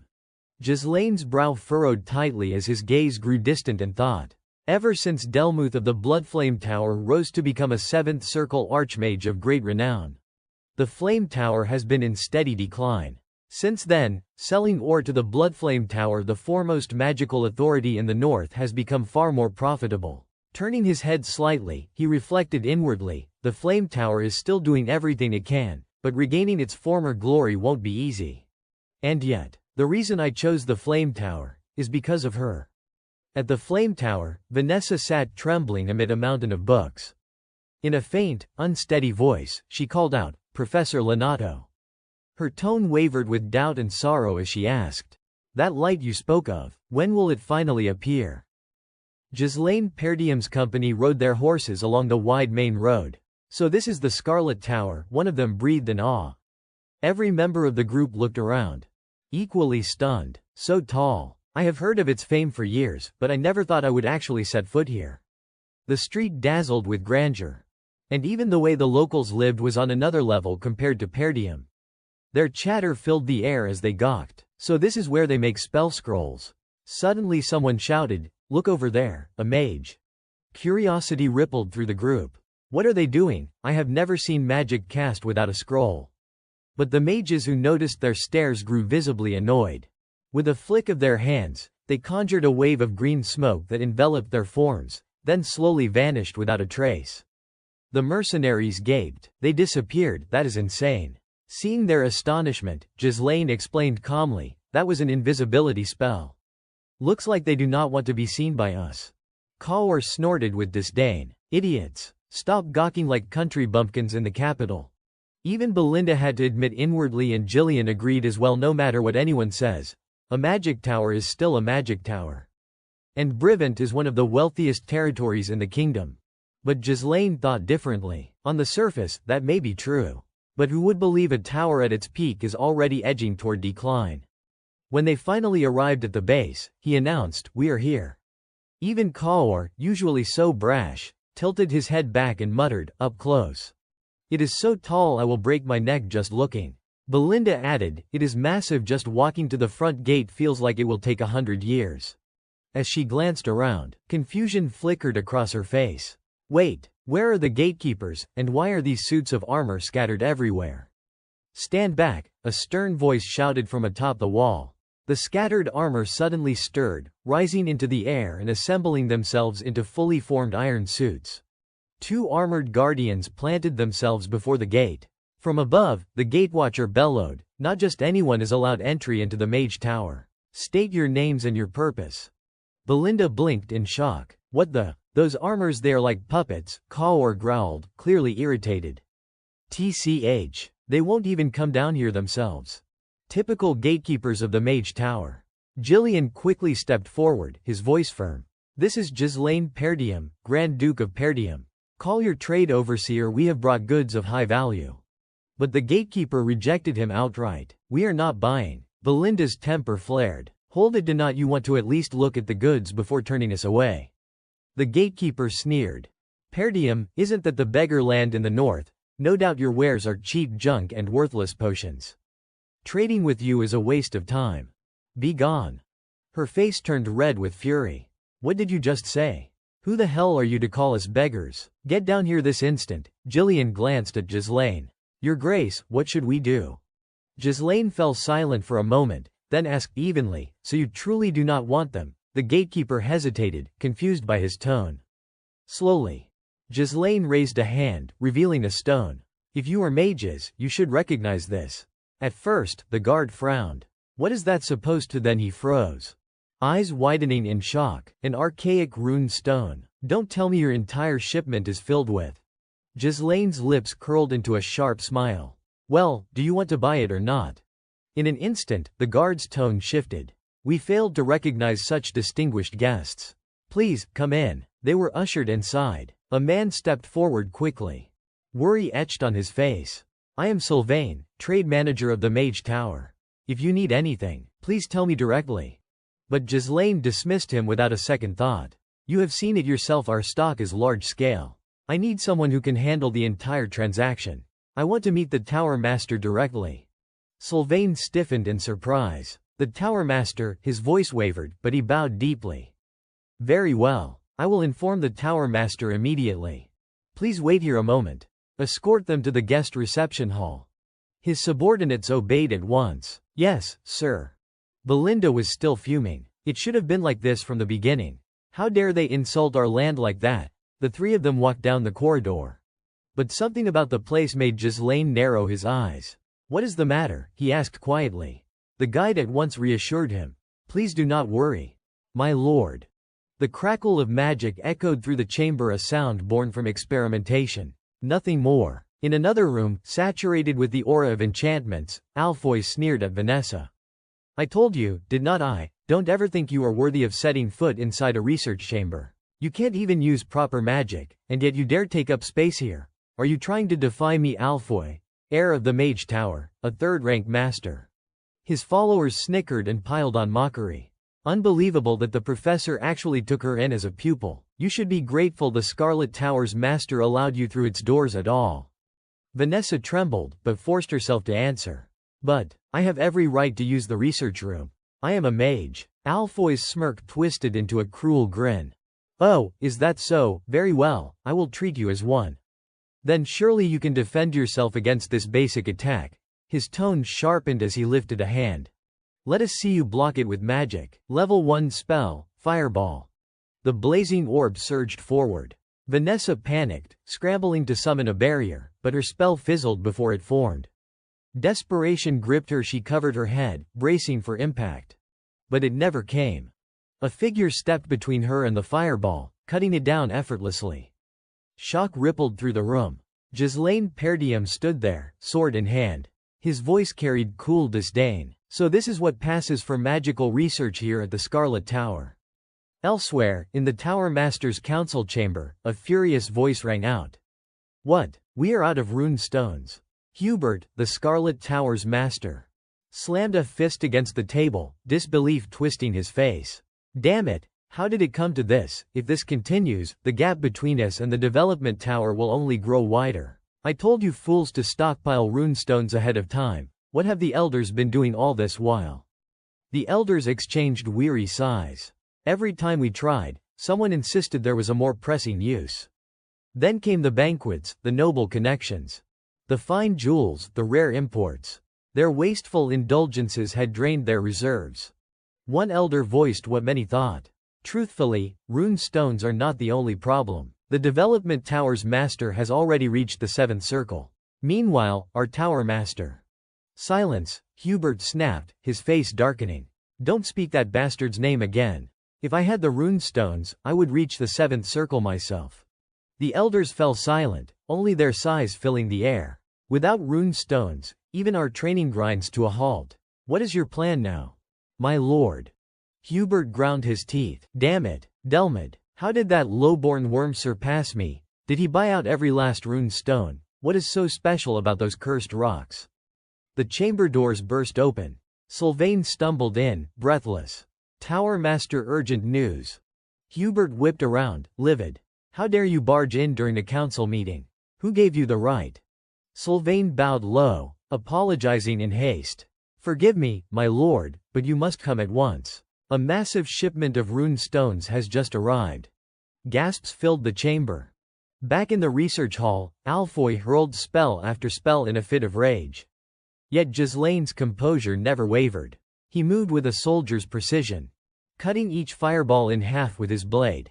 Gasps echoed through the onlookers. Alfoy's confidence cracked. He sliced through my magic. Who the hell is this monster? A shimmering rope coiled around him before he could recover. Belinda stood behind, her eyes flashing.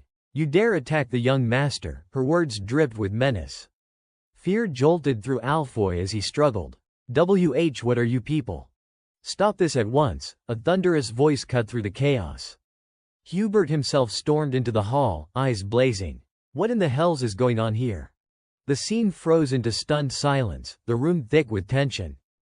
A thunderous shout rang out. Stop right there. Herbert's fury was palpable as he stormed in, eyes blazing at the chaos. What kind of nonsense are you all stirring up? He barked. Vanessa tensed the moment she saw him. Tower Master, she whispered in alarm. Ghislaine Perdium, however, remained composed and commanded.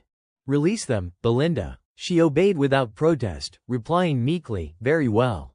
Seeing Herbert's arrival, Alfoy instantly switched tactics, fear flashing across his face. Teacher, he said weakly. Herbert, troubled by the boy's trembling demeanor, asked, Alfoy, what is going on here? But Alfoy, feigning pitiful innocence, quickly accused, they are intruders. I was only trying to stop Vanessa from entering the laboratory when they suddenly attacked me. I just did not want Vanessa, who does not have any strength, to get hurt, so I blocked her way. Belinda scoffed and teased, oh my, are you crying like a little girl now? That jab made Alfoy snap, shouting angrily. I am a man, all right. Vanessa, flustered, tried to clarify in a small voice. I only wanted to use the laboratory. Ghislaine listened silently, but in his heart he thought, just as I suspected. I was not wrong about her. A nightmare is beginning to take root in Vanessa. He studied her closely, curiosity in his gaze. So even she, that nightmare, once had such a moment. Without warning, Herbert struck at Ghislaine, his voice thundering with rage. You dared trespass into my tower, and now you even try to harm my student. I will burn you all to ashes until nothing remains. Belinda paled with worry, whispering frantically, Young master, what should we do? They look quite threatening. Yet Ghislaine remained calm, not an ounce of fear in him. Instead, he offered a belated introduction. Forgive my tardy manners, Tower Master of the Flame Tower. I am the Grand Duke of the Perdium territory. Ghislaine Perdium. I have come to negotiate a trade. For minerals. Herbert froze, caught off guard.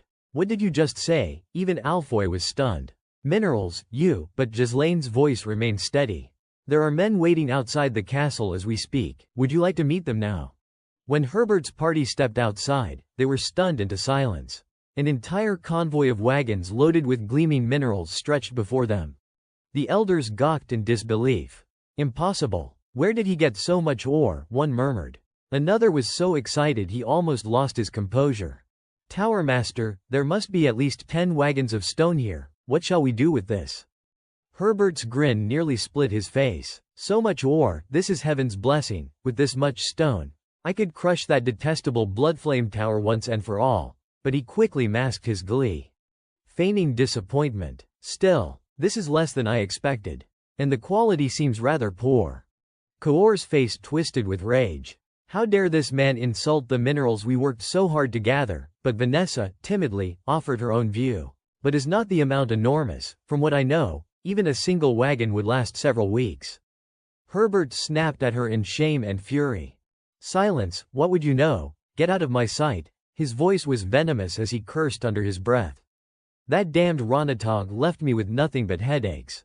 If you are useless, at least know your place. Ghislaine could only stare, speechless at the pettiness on display. Herbert then signaled to the elders. You all agree, do not you? The elders, quick to play along, chimed in one after another.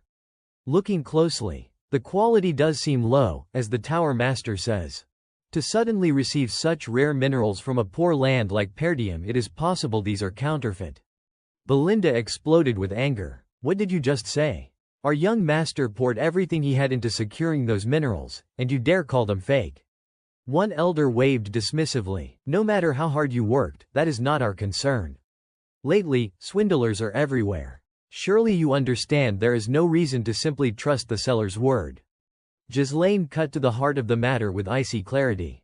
I see. So what you mean is, you do not wish to purchase them. His words shocked the elders. He turned to his men as though ready to leave. Very well, everyone. The flame tower has no use for minerals. Let us go. We will find another buyer. Herbert's eyes widened in panic. Wait, he quickly gestured to an elder, who instantly caught on. Yes, Tower Master. The elder in the green hood suddenly softened his tone, feigning goodwill. Then perhaps, as a sign of respect for the effort you made to bring them here, we could buy them. After such a long journey, returning empty-handed would not do. Please, help the Tower Master save face. Herbert nodded with fake reluctance. That sounds more reasonable. If the elders insist, then I suppose I can't refuse. Out of my great generosity, we will purchase all the minerals you have brought. But of course, at a slightly lower price than market value. Ghislaine's lips curved faintly, his voice calm as ever. It seems there has been a misunderstanding. Ghislaine turned calmly to his men and ordered, Kaor, leave one wagon behind. Take the rest away. The command left Kaor momentarily confused. Ghislaine even toyed with them a little, smirking as he added, we only agreed to sell one wagon, did not we? The words sent Herbert's group into panic. Kaor caught on to the game and played along, chuckling. Ah, right, I almost forgot. He barked at the soldiers, moved the wagons, the men obeyed without hesitation. Yes, sir.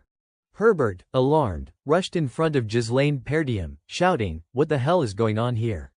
But Ghislaine only feigned an apologetic smile. My apologies. It seems there was a misunderstanding about the quantity, likely due to my subordinate's mistake. Our destination is actually the Bloodflame Tower. We only needed a little cash to cover travel expenses. The mention of Bloodflame Tower made Herbert's rage boil over. What did you just say, Bloodflame Tower? But a moment later, he forced a grin, pretending nothing had happened. Why so serious? I was only joking to lighten the mood. Don't be that way. Let us go upstairs and talk properly. His behavior left the elders behind him embarrassed, muttering under their breath. Tower Master. Ghislaine smiled, knowing his plan had worked. Very well, let us do that. Soon, they were seated in a chamber.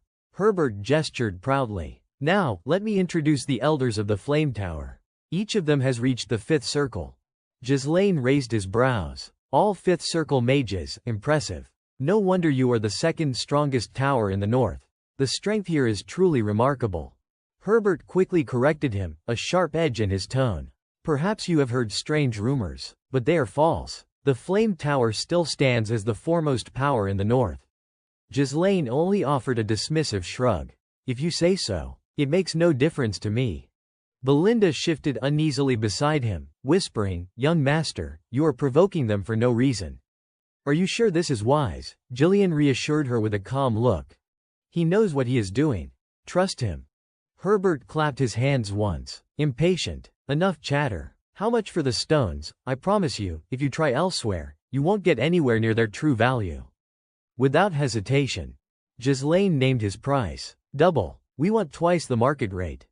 The room erupted in outrage. One elder shouted, Double. You clearly know nothing of the real world. Even Herbert lost his composure. Boy. That is not how business works. Whoever taught you negotiation taught you all wrong. Settle down and bargain properly instead of dictating terms.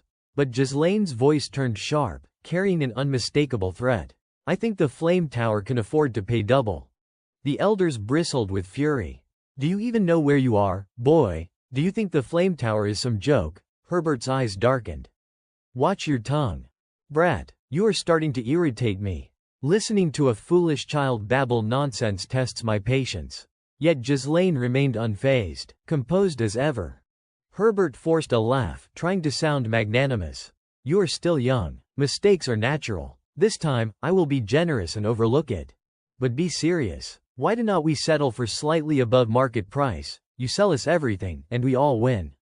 Before he could finish, Ghislaine stood abruptly, making Herbert frown. Why are you getting up? Ghislaine dusted off his cloak, acting disinterested. Honestly, it seems you are not serious. I offered you double the market rate, but if that does not appeal to you, we will just head to Bloodflame Tower. He turned to leave. Come on, let us go. Herbert shot up in panic. Wait, don't be hasty. I never said we would not buy, did I? I just got a little worked up. Sit down, boy. Ghislaine's lips curved with amusement. Is that so? His companions remained silent, watching the scene unfold. Finally, Herbert relented with a growl. Fine, you have got guts, I will give you that. Since you came here first, we will buy everything at double the price you asked. That should satisfy you, should not it? Only then did Ghislaine nod. Very well, we will sell, at double the market rate. But then he added coolly. Only one wagon. The elders cried out in shock. What? Herbert began to sweat profusely. What are you saying? You must sell everything you brought today. Ghislaine leaned in, his tone sharpened with threat. If word spreads that the Flame Tower bought at double, the Blood Flame Tower might offer triple. Why should we sell it all to you for just double? Herbert's face twisted in disbelief. Triple? Are you mocking us? My patience is running thin, boy. Ghislaine ignored his anger, already turning away. Goodbye. Wait, hold it. Herbert's shout cracked with desperation. I will buy it all. At triple. A smile spread across Ghislaine's lips, his true goal achieved. He calmly sat back down. Now we are speaking the same language. Truly fitting for the North's premier magic tower. But Herbert could only grind his teeth in frustration. Stay here. I will fetch the money myself. Even the elders were taken aback. Tower Master. Inside, Herbert cursed his fate. Damn it. I am a sixth circle mage, yet I am being toyed with by a country brat. Why must I suffer one humiliation after another in my time? For now, I need the ore, so I will endure. But if he pulls another trick, I will burn his head to ashes. His thoughts were cut short by a calm, steady voice. Wait, I am not finished yet. Herbert whipped around, his stomach tightening with dread. What now? He shouted. Ghislaine spoke a single name, deliberate and unyielding. Vanessa, hand her over to me. The entire room froze in shock. Herbert thought for a moment he would misheard. Vanessa, but Ghislaine nodded firmly, leaving no doubt. That is right. The master of this tower, I want her to serve as my personal mage. The scene cut to a forest clearing where two men sat roasting meat over a fire. Hey, it is burning, Ghislaine Perdium pointed out. Claude scowled, grumbling, then why do not you do it yourself? What is the point of making a one-armed guy handle this crap, huh? What was that? Ghislaine asked, not quite catching the words. Claude flinched. No, nothing. But he quickly shifted the subject. Captain Ghislaine, do you know about her, the blood dream Vanessa? Ghislaine repeated the name with mild curiosity. Blood dream. Claude leaned in, eager to share his discovery. I just got fresh intel. Pretty interesting. You have heard the stories, right? The sorceress who burned all of northern Luthania to ash. That woman has reached the 7th circle. 7th. Ghislaine did not look impressed. 7th circle, blood dream. Sounds dramatic, but what makes her so special? Claude was happy to explain. Word is, she has completely lost her mind. A sorceress, yet she chose to cultivate mana instead of focusing on the circles. Isn't that insane? Why would a mage abandon the circles to practice like a cultivator? Ghislaine gave a short, derisive laugh. She is mad, then. Claude shrugged. Mad or not, she has left nothing but fire and corpses behind. She has ruined lords, bankrupted fiefdoms. The extermination request we heard about. It is aimed at wiping her out once and for all. Ghislaine fell silent, mulling it over. A mage who reached the 7th circle through mana cultivation instead of the orthodox path. Fascinating, do not you think? He looked at Claude and spoke with resolve. We are bringing her back.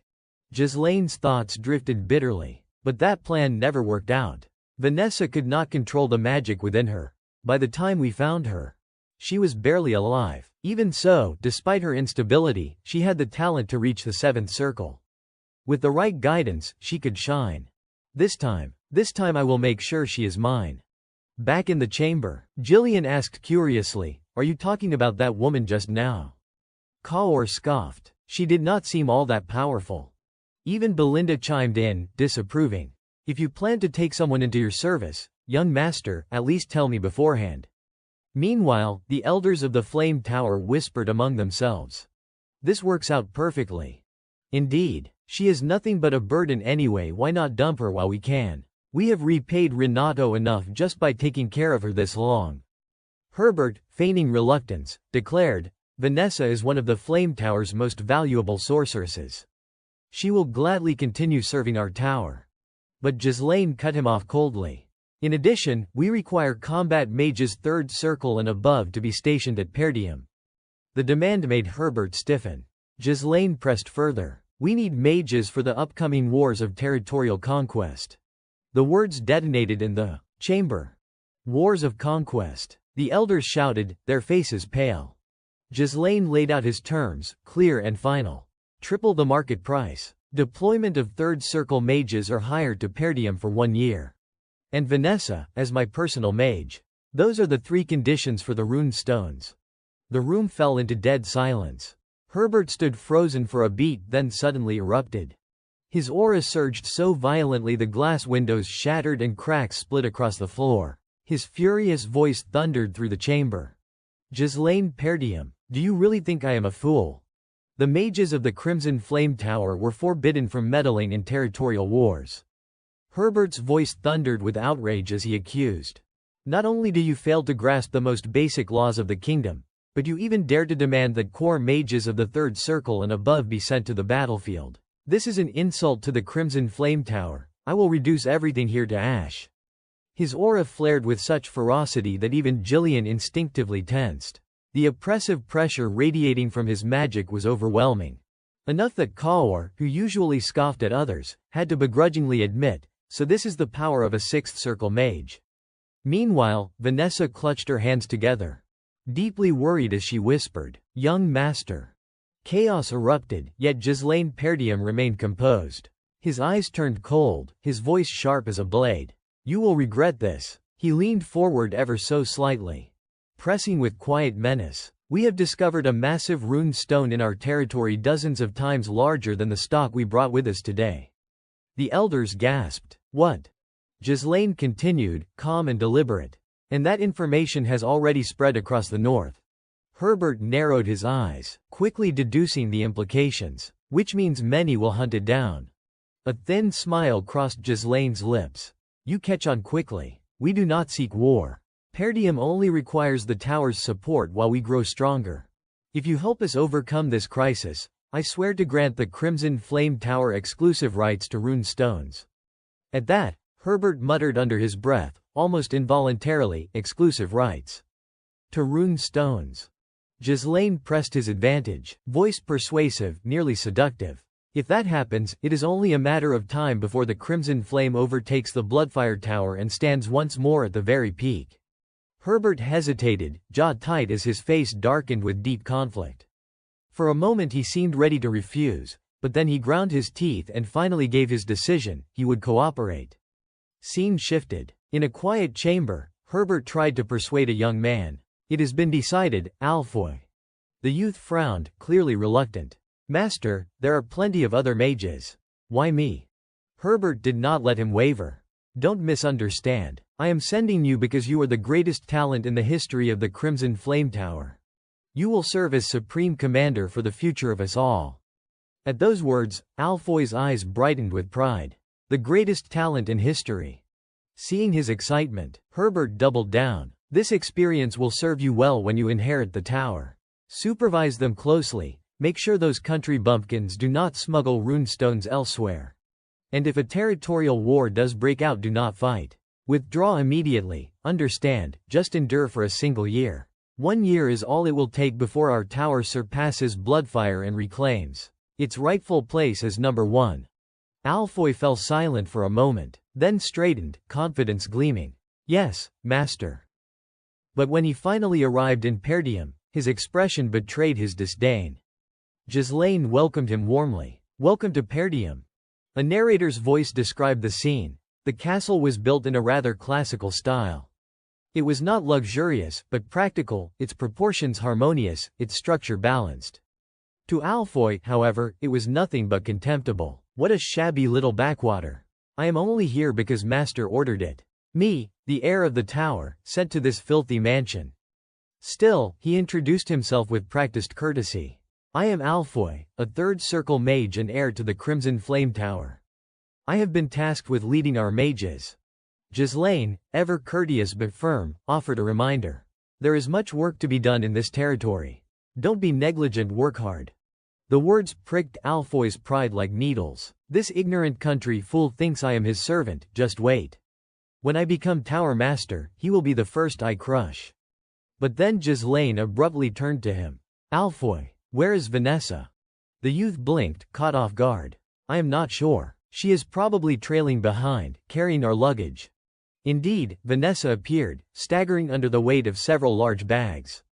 By the time she arrived, she was already gasping for air. I am Vanessa. Greetings, my lord. Alfoy scowled at her, irritated. Hurry up. I thought you were not coming at all. Ghislaine watched quietly, his expression unreadable. Then he finally said, Vanessa, put everything down and come here. She froze, startled. But, I have not finished bringing in everyone's luggage yet. Alfoy felt it was just another ordinary matter and decided to ignore it. She has done this kind of menial work in the tower before. And she can't even use magic. Fine, let her handle the chores. But then Ghislaine Perdiem grabbed a suitcase and tossed it toward Alfoy, knocking him backward. His companions immediately panicked. What the? Alfoy shouted, flustered by the sudden attack. Ghislaine paid no attention to his outburst, instead issuing a stern warning. Vanessa no longer belongs to the tower. From now on, she is mine. Do not treat her poorly. This is your first and only warning. If it happens again, your life will pay the price. Vanessa, being protected so directly, felt deeply embarrassed. Alfoy, on the other hand, was fuming. This crazy country bumpkin dares to treat me, the heir of Crimson Flame. A third circle master like this. His companions growled in response, bristling at Ghislaine's audacity. Even if he is nobility, this is too much. If needed, we could turn this entire mess into a sea of fire in an instant. Wake up, show them the pride of a true mage. Ghislaine simply waved his hand, and a squad of soldiers immediately surrounded them. Alfoy's group, seeing the sheer number of troops, tensed in alarm. What is this, barbarians? Pointing weapons at mages, we are mages, treat us with the respect we deserve. Ghislaine Perdiem barked at him sharply. Silence, Alfoy. Regardless of how you are treated, a contract is still a contract. Through a lawful agreement with the tower's master, I have the right to command you for 1 year. And I have secured exclusive access to rune stones. If this contract is broken because of your actions, who do you think the tower will side with? Alfoy hesitated, unsettled by the logic. Ghislaine continued, unflinching. Your role in Perdiem is no more than a reserve mana source. If you wish to be treated better, fulfill that role properly. Alfoy's anger flared even higher. A reserve mana source, how dare you call me that? Ghislaine did not waver, turning to his aides. Jillian, Kaor, teach them their place. Kaor let out a wicked chuckle. Our beloved scholar's life in the tower must have been quite comfortable.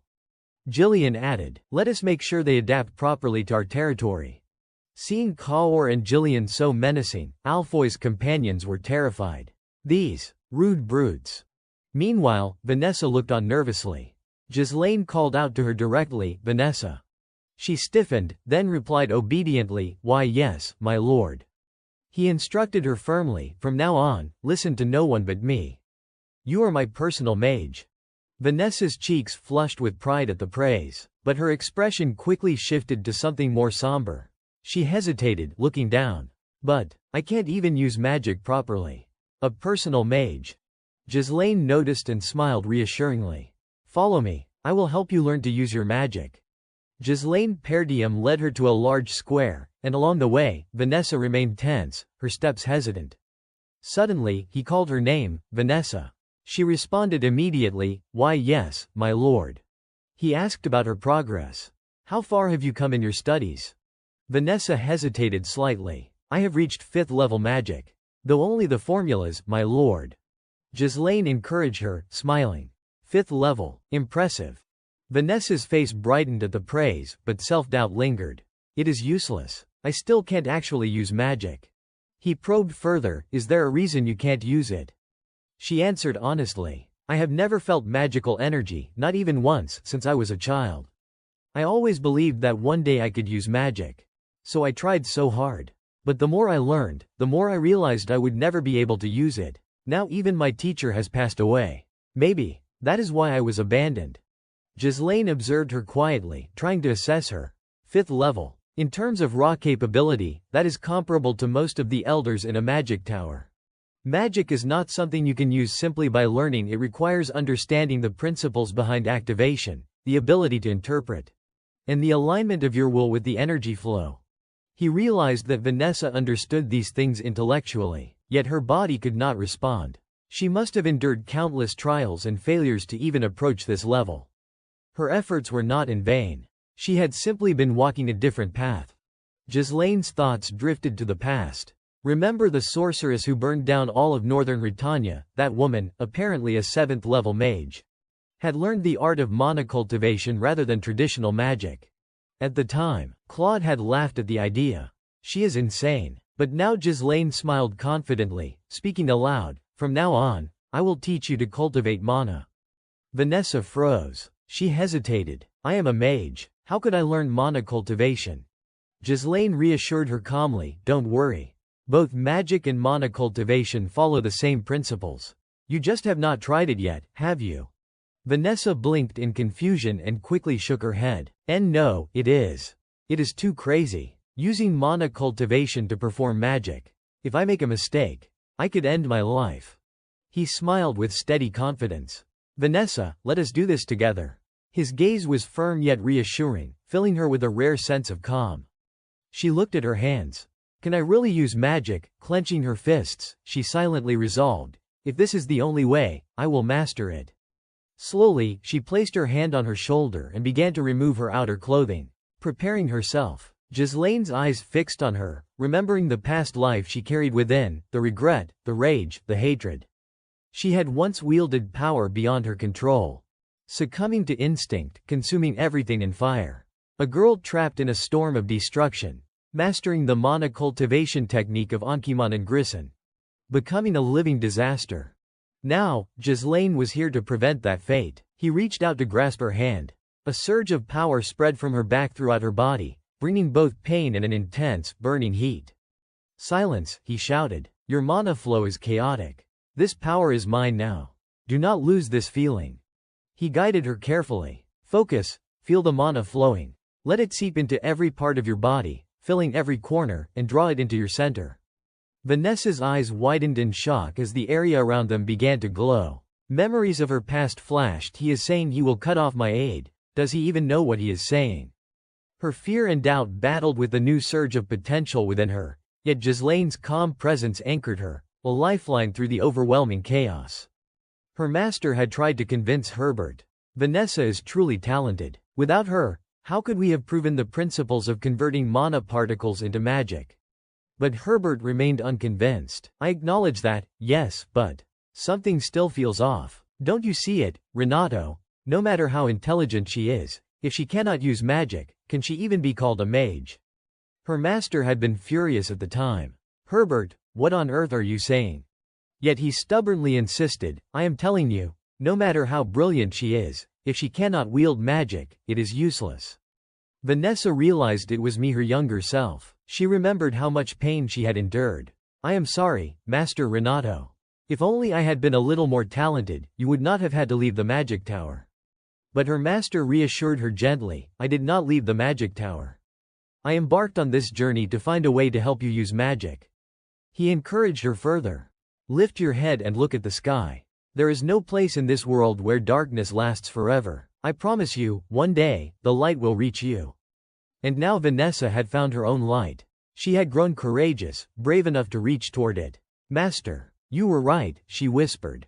Having touched the light she sought, she drifted into a deep, peaceful sleep. Even for her, the light had come. Meanwhile, elsewhere in a wooden house, a battle raged. The madman had already taken down 4 people. What kind of monster is he? The large, muscular man was clearly proud of himself. Come on, weaklings. You really think you can strike me with those metal toys? Despite their injuries, the soldiers fought back. Don't make me laugh. But their attacks were easily caught, and he slammed them to the ground with brute force. One soldier tried to strike him sneakily, but he noticed immediately and counterattacked. Both soldiers were thrown far across the room. The big man gloated over his victory. I have not even started, and you have all fallen already. The onlookers fawned over him, as expected. You truly are the greatest warrior of our age. How dare these weaklings disrupt our feast? No one here can stop us. One person slammed a wine glass onto the table in frustration. The scene shifted to the night sky. By a riverside, a man lay resting. Another approached cautiously. How goes your training, sir? The man said nothing and instead asked, is there anything you wish for? The one wearing the hat responded immediately, it is an order from Count Desmond. Sir Victor. The man, DFOS, fell silent for a moment. Then he picked up a sharp helmet, placed it on his head, and stood. Let us go. I am bored to death. The scene shifted to Zwalter Perdium's study. He was reading a letter. In it was written, my son, Gilmore de Gaillard, has been killed by Giselle Perdium. I will have my revenge. The message left him tense. He immediately began gathering his soldiers. A declaration of war had been made. Randolph scoffed, feeling utterly foolish. Those de Gaillards have truly lost their minds. Giselle killed Gilmore. Really? Everyone else in the room murmured among themselves. Starting a war over such a fabricated reason. They need to be taught a proper lesson. All these years we lived as neighbors in the north, and suddenly they turn on us. What do they think they gain by fighting us? Yet Zwalter Perdium remained silent. Then a voice rang out, it is about the runed stones. Ghislaine Perdium stepped forward calmly. When your people were at the magic tower, were not two of your retainers sent as envoys to de Gaillard? Surely they must have leaked internal information about your territories. The others gasped. Your retainers betrayed you. Do you have proof to make such a dangerous claim? Zwalter Perdium considered this carefully. Rune stones, acting for the sake of their territory, but placing themselves in danger. Such things were not unheard of, yet it seemed the young man already anticipated this outcome. Some lost their patience and shouted, why overthink it? Compared to de Gaillard, our forces are superior, and we have far more combat experience. Make them pay for daring to provoke us. At that moment, a messenger ran in urgently. A major development, my lord. Scaven's worry turned to panic. They have arrived. Outside, an army approached the territory, led by a massive armored figure. Ghislaine Perdium and his group watched from the city walls. Randolph was astonished. We just declared war, and they have arrived already. Albert could not believe it. How long have they been preparing all this? A messenger confirmed, their main army numbers about 6,000, with reinforcements of another 1,000 coming afterward.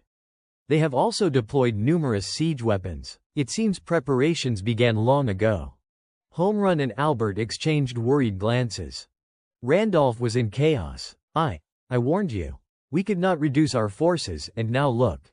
Zwalter Perdium barked, calm down, arguing won't help. Gather all soldiers on the walls. He gave orders to bring civilians into the city and close every gate. Soldiers, hold your positions, war has begun. Not far away, Tarmos Digilari observed the unfolding scene. He looked satisfied. Gilmore, my son, though useless, has given me the perfect excuse to strike at Perdium. What a magnificent fortress. He ordered his men, follow me, Victor. I have matters to discuss with my Perdium brother. Zwalter Perdium was furious. De Gaillard, my brother, what cruel act is this? But Tarmos did not care. You call me cruel, my beloved son, Gilmore de Gaillard, has died on this land. Tarmos Digilari's fury was palpable. Giselle Perdium killed the heir of my brother. Any parent would be outraged at their child's death. Yet Zwalter Perdium remained composed. He began to coax, if you surrender now, we can end this without bloodshed. Ghislaine Perdium had remained silent up to this point. Randolph was furious. That bastard dares to brazenly lie to the very end. Albert shared Randolph's sentiment. My lord, there is no point in saying more. Ghislaine thought to himself, even if Elena had been saved, Gilmore's death would inevitably lead to this situation. The fact that they have prepared siege weapons shows their determination to annihilate us. Just as I predicted. Zwalter Perdium finally spoke, denying the accusations. My son did not kill Gilmore. That is my only answer. If you value your life, turn back now. The threat shook Tarmos Digalari. The armored captain beside him could not hide his admiration. Zwalter Perdium, truly the presence of a general who has held the north for years. Tarmos sighed. The northern wolf, with my brother's foolish choice, who knows how much blood will be spilled. He turned away, still issuing a warning. Don't you dare regret this, Zwalter Perdium. Ghislaine Perdium's men on the wall stood silently, observing. Randolph, unable to contain himself, shouted, Brother, hand over all the forces to me. They're just a ragtag group. I will sweep them aside and return. Homerun and Albert quickly intervened. Are you mad? No matter how strong you are, the numerical disparity is too great. A single defeat, and Perdium will collapse. Randolph refused to listen. Should we just stand by and do nothing? Plans and countermeasures were thrown around. What if we request reinforcements from neighboring territories? Could we hold the city until help arrives, or, as a last resort, abandon the city and retreat to the northern fortress?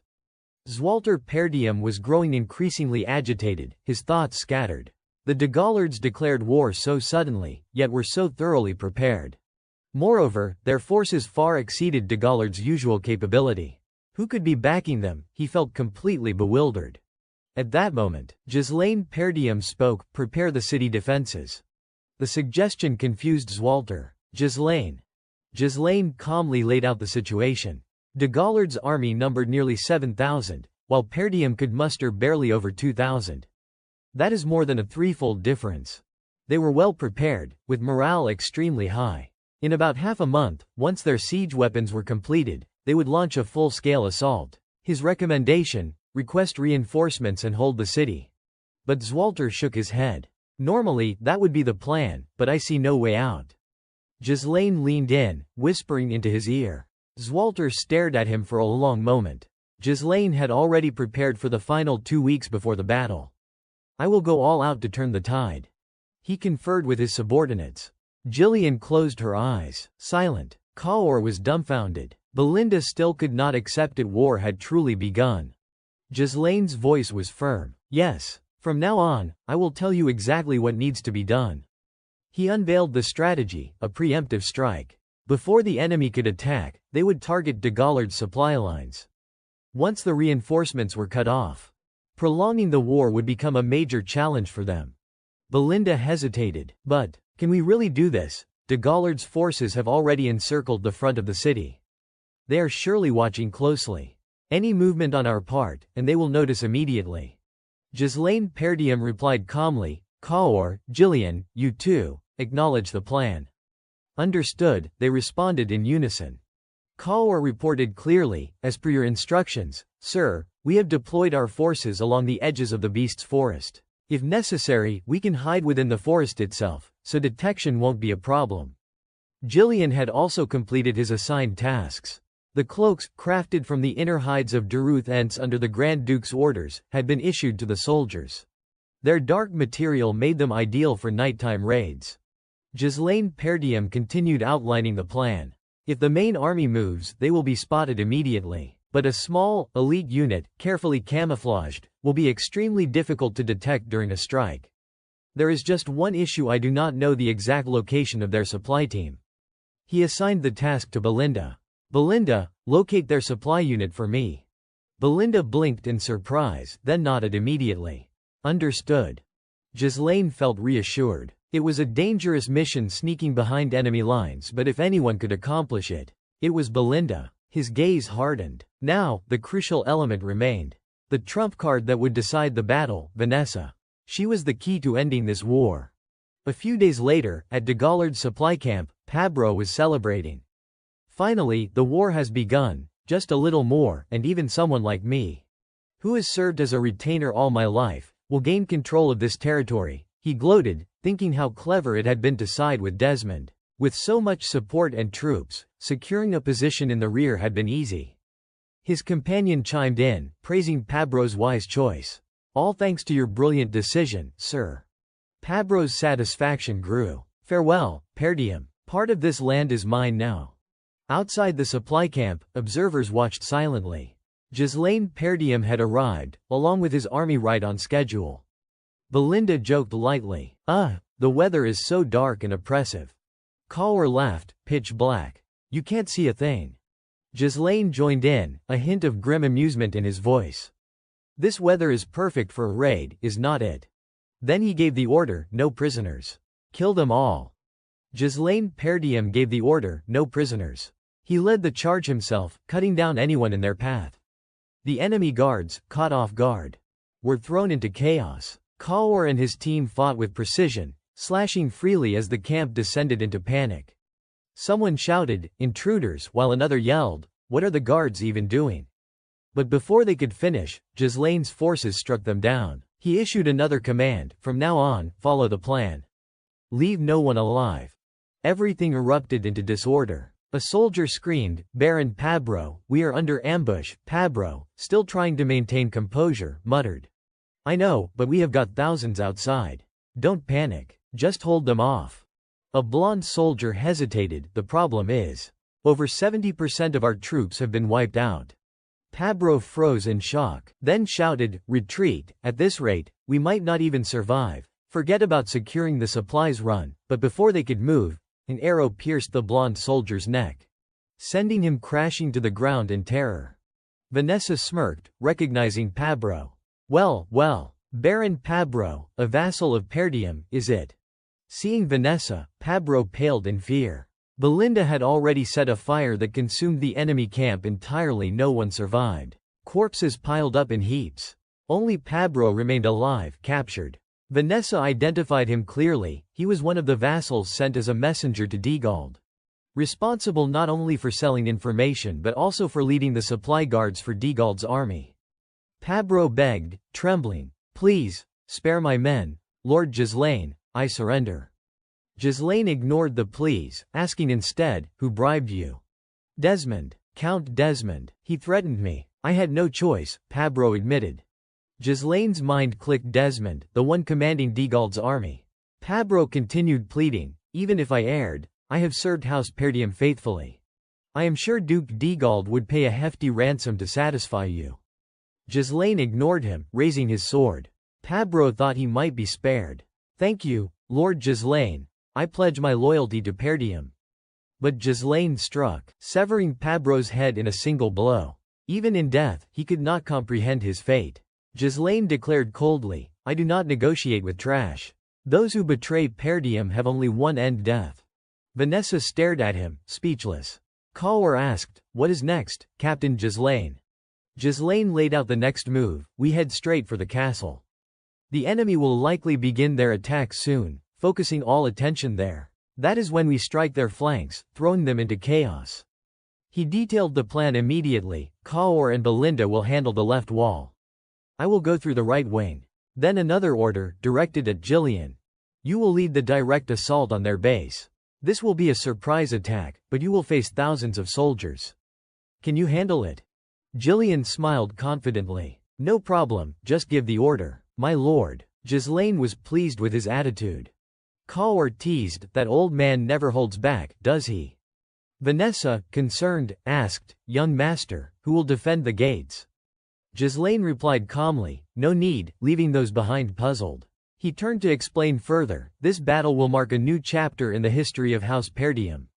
Elsewhere, Zwalter Perdium was in the thick of battle, preparing to counter every assault. The walls were under constant attack, and Randolph barked orders, "Shoot, don't let them get close." Soldiers kept reporting, "They are climbing the walls, too many of them."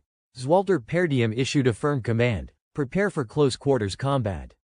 Do not let them take any section of the walls." From a distance, Tarmos Degalari watched with wild glee, laughing maniacally. He was thrilled, certain of the outcome even without seeing the battlefield. He ordered again, "Ballisti, ready the second volley, we must take them down as fast as possible." The armored officer beside Tarmos Degalari frowned slightly. "So, this is the end of the Northern Wolves. I had a small hope." Back on the walls, the battle raged on. Zwalter Perdium and Randolph were cornered by a squad of Yuan soldiers. Randolph voiced his worry, "My lord, at this rate, the gates will fall. What is the next order?" Zwalter Perdium remained silent. "Forget the gates. Hold the walls only, he commanded, then turned to inquire, Scoven, what about the reinforcements?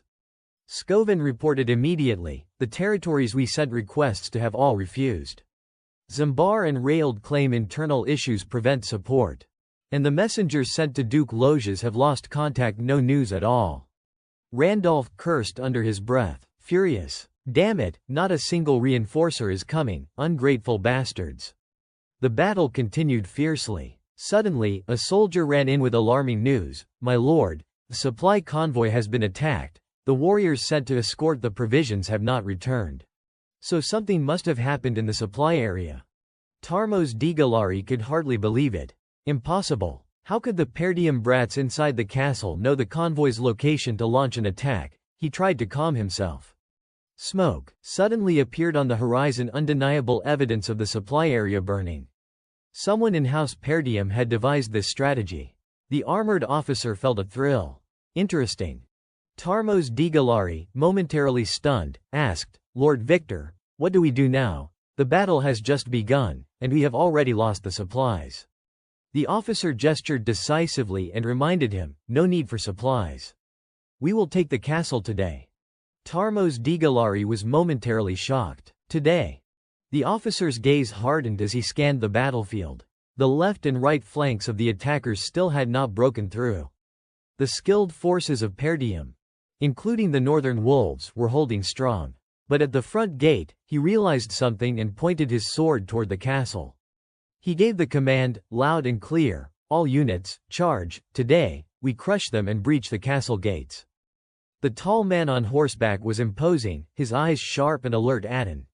His steed was steady beneath him. Suddenly, he fell silent, then grasped his sword and raised it high. Addressing his subordinates, he declared, I will personally break through this gate. You, stay here and hold this position. 6 led the vanguard, charging straight toward the castle. Inside, the battle raged fiercely. Zwalter Perdium fought relentlessly, swinging his blade with deadly precision. Scoven suddenly noticed something. My lord, over there. The siege tower. Seeing the situation, Zwalter Perdium's worry spiked. Damn it! How do they know the height of the walls? Randolph shared his concern. And we are outnumbered.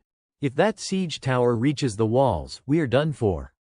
Zwalter Perdium shouted, Ballisti, are you ready? Just finished installing them, my lord, came the reply. Fire, stop that siege tower from getting close, Zwalter ordered. A boulder was launched, striking the tower. Someone used their own weapon to throw it back, successfully halting its advance. Zwalter's men watched anxiously, the projectile. It has been blocked. Who could have done that? Then he noticed something, realization dawning. The armored man. Do not tell me it is him. The man in the iron helm charged toward the gate, confident. Useless, Perdium scum. Struggle all you want, failure is inevitable. He immediately commanded, bring up the battering rams, storm the gate. On the other side, Zwalter Perdium fought with extreme difficulty. My lord. Meanwhile, the enemy gate was being smashed, and inside, only a few soldiers remained. Vanessa prepared to activate some kind of magical formation. Release it, you worthless peasants. The captives turned out to be the Alfoy group. We are mages, not participants in this rotten war over territory. Fergus tried to calm them. This is the young master's order, please remain calm. Alfoy snapped, calm, do I look calm to you? Look over there, letting that battering ram get this close. This battle is lost. This castle is doomed. Vanessa tried to soothe him. Alfoy, do not worry. The young master will handle everything. Alfoy refused to believe it. Don't make me laugh. Don't mention that Duke in front of me. Because of that bastard, I have been dragged to the brink of death. Handle everything, not a chance. Vanessa, still confident, said, he is not crazy. The young master is. A few days prior, Vanessa had been training hard but had not yet mastered her magic. Embarrassed, she admitted, I am sorry, my lord. I have finally learned how to use magic, but this is all I can manage for now. Ghislaine Perdium reassured her, it is fine. For now, just being able to use magic is enough. The mana deficit will gradually replenish over time. Come with me, I have something to show you. The mages were digging something up. Vanessa immediately recognized it, the buried ancient stones. Fergus called out loudly, startling her. Your Grace.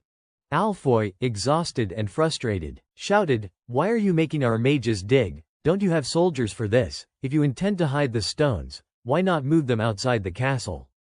A bulky man with a tuft of hair clamped Alfoy by the throat, silencing him while working. Alfoy struggled to breathe. Vanessa hesitated. "My lord, what is this?" Ghislaine Perdium explained, "Preparation. In war, the simplest and most effective strategy is to overwhelm the enemy with sheer numbers. No matter how hard they try, they cannot resist an endless assault. The gates will break, but that does not mean there is no way to win." Vanessa was stunned. Slowly, she realized what he meant. Doubt lingered in her mind. Could she really do this? She activated the magical formation, surprising Alfoy with its power. The formation's energy was immense, unlike anything he had seen. Vanessa focused, channeling her mana with determination. "I can do this. I will do this," she thought. The enemy was about to break through the gate. Damn it, the soldiers inside were desperately holding their positions, waiting for the signal to counterattack. Randolph noticed movement. "My lord, look over there." A unit of enemy soldiers was running toward them. Zwalter Perdium still hesitated. "That unit. Ghislaine," he muttered. The man in the iron helm on the other side had noticed too. A report was quickly brought to him. "Lord Victor, situation report. The army of Ghislaine Perdium is engaged in combat. Unknown cavalry units are launching attacks from behind, striking both flanks of our forces," came the reply. Ghislaine himself was in the thick of it, cutting a path through the enemy. Every place he passed left foes sprawled on the ground, sending waves of panic through their ranks. "In ambush, I heard Perdium had no reinforcements." The iron-helmed man muttered, tense. "Fire, shoot them down, don't just stand there," another officer shouted. "Kill them before they get close." Ghislaine's eyes gleamed. Together with his horse, he leapt into the air to avoid an incoming projectile. The soldiers watching froze in disbelief. "What? He is flying." He landed and charged straight into the enemy lines, slicing through all who stood in his way. The bodies of fallen foes lay scattered, a chaotic testament to his ferocity. The remaining soldiers trembled. "He has taken down so many. In an instant. Is he a monster?" Raising his sword high, Ghislaine called out, rallying his forces. The Peridium soldiers stood, hearts steeled. "From now on, it is our turn to strike back." Ghislaine Perdium led his forces in a full-scale assault on the enemy. On the map, his army could be seen encircling the fortress, the main camp of Digotas. The enemy quickly raised the alarm. It was an ambush, their main camp was under attack. Gillian immediately deployed a plan. "Gordon Toron, I will draw their attention. Spread out and disable their key defensive positions." "Understood," his subordinate responded without hesitation. "Understood, sir." Both of them grinned at the chaos unfolding before them. "Look at these fools, completely panicked. By the time you return to your base, it will all be in flames." Tarmos Digalari was bewildered. What is happening? Why are we the ones being ambushed?" His subordinate urged him to flee. "Sir, get out of here. It is too dangerous." But before he could escape, Gillian surged forward. "I, commanding officer of the enemy army, Baron Tarmos Digald, will take you prisoner," he declared, sending Digalari into a panic. Suddenly, an unexpected attack came from behind Gillian, but he reacted instantly, countering with lethal precision. Digalari froze in terror, unable to move. Gillian truly respected his opponent, acknowledging, "He is strong." And the enemy returned a compliment. A sudden strike on the main camp with such a small force. Daring indeed. "I am Adon Frasso. Name yourself before you die." Gillian's temper flared. "I have no title. I am merely a weapon under the command of Duke Peridium." On the left wall, Belinda and Kaor fought in perfect coordination. Kaor, exhilarated, slashed through enemies with ease, much to Belinda's annoyance. "Do you have to spill blood everywhere?" she snapped. Kaor ducked smoothly. "Mistress, I do not have time to worry about that." Her anger boiled. On the right wall, the enemy quailed at Ghislaine Perdium's overwhelming power. "We can't stop them. We will die here. Run." Ghislaine issued the command, "Charge. All units, attack. The enemy is in panic. This is our chance to wipe them out. I will bring down their siege towers." His men roared in approval. "Follow Captain Ghislaine, crush them." One armored soldier scoffed, "These disorganized fools. Who dares turn his back in battle? He quickly shifted to command his troops. Spear-wielding soldiers blocked the path, but Ghislaine deftly maneuvered his horse, evading their strikes. What? Where did he go? The enemy muttered in shock. Ghislaine leapt high and struck again, killing one and then sweeping down the rest. None could react before becoming corpses. He raised his head, assessing the next wave of enemy soldiers. With the current pace, the wall would collapse before his forces could reach the main line. The enemy numbers were too great. Hesitation meant encirclement. The cavalry pressed forward, but reaching the enemy corps would be difficult. This battle required swift, decisive action. The opposing general commanded, "Hold him. The siege tower is in place, the wall will fall soon. Don't kill him, just keep him occupied while the siege engine moves." Observing this, Ghislaine made his decision. There was no time left. Before they faltered, he would strike the enemy's weak point. Ghislaine surged forward. An enemy attempted a sneak attack, dead instantly. Another, and another, all fell in turn. Archers fired at him, but he dodged every arrow. Even the enemy commander panicked, approaching Ghislaine only to be flung from his horse, soaring into the sky. Ghislaine's weapon struck the wooden tower, then he conjured a magical cord, flying upward, targeting the wooden siege tower. He retrieved his first weapon and continued the assault. The soldiers were paralyzed with disbelief. The siege tower had been destroyed. The enemy captain in the iron helm acknowledged begrudgingly, "The siege tower. Destroyed. That one seems powerful." Then he asked about the gates. A hesitant soldier replied, "Not yet, sir. The gates are stronger than expected. Internal defenses have slowed us, but we could breach them in 10 minutes.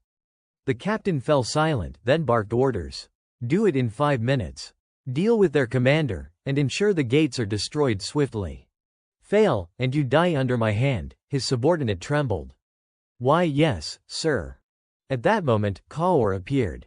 "Hey, you big guy, you are not going anywhere," the armored captain scoffed. "Who are you?"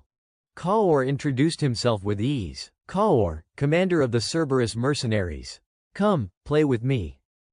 Kaur charged forward, brimming with excitement. "Let us fight." He guided his horse to the side, the white steed kicking fiercely toward the armored opponent. Kaur leapt aside, narrowly avoiding the blow, then tried to counterattack, only to be blocked. His teeth clenched in frustration as he intensified his assault. He was taken aback. He is blocking everything," the man in white armor sneered. "I have seen far too many mercenaries who think they are skilled just because they ride horses. Pathetic fools." Then he struck back with a powerful blow. And Kaur struggled to defend, being thrown aside and wounded in the process.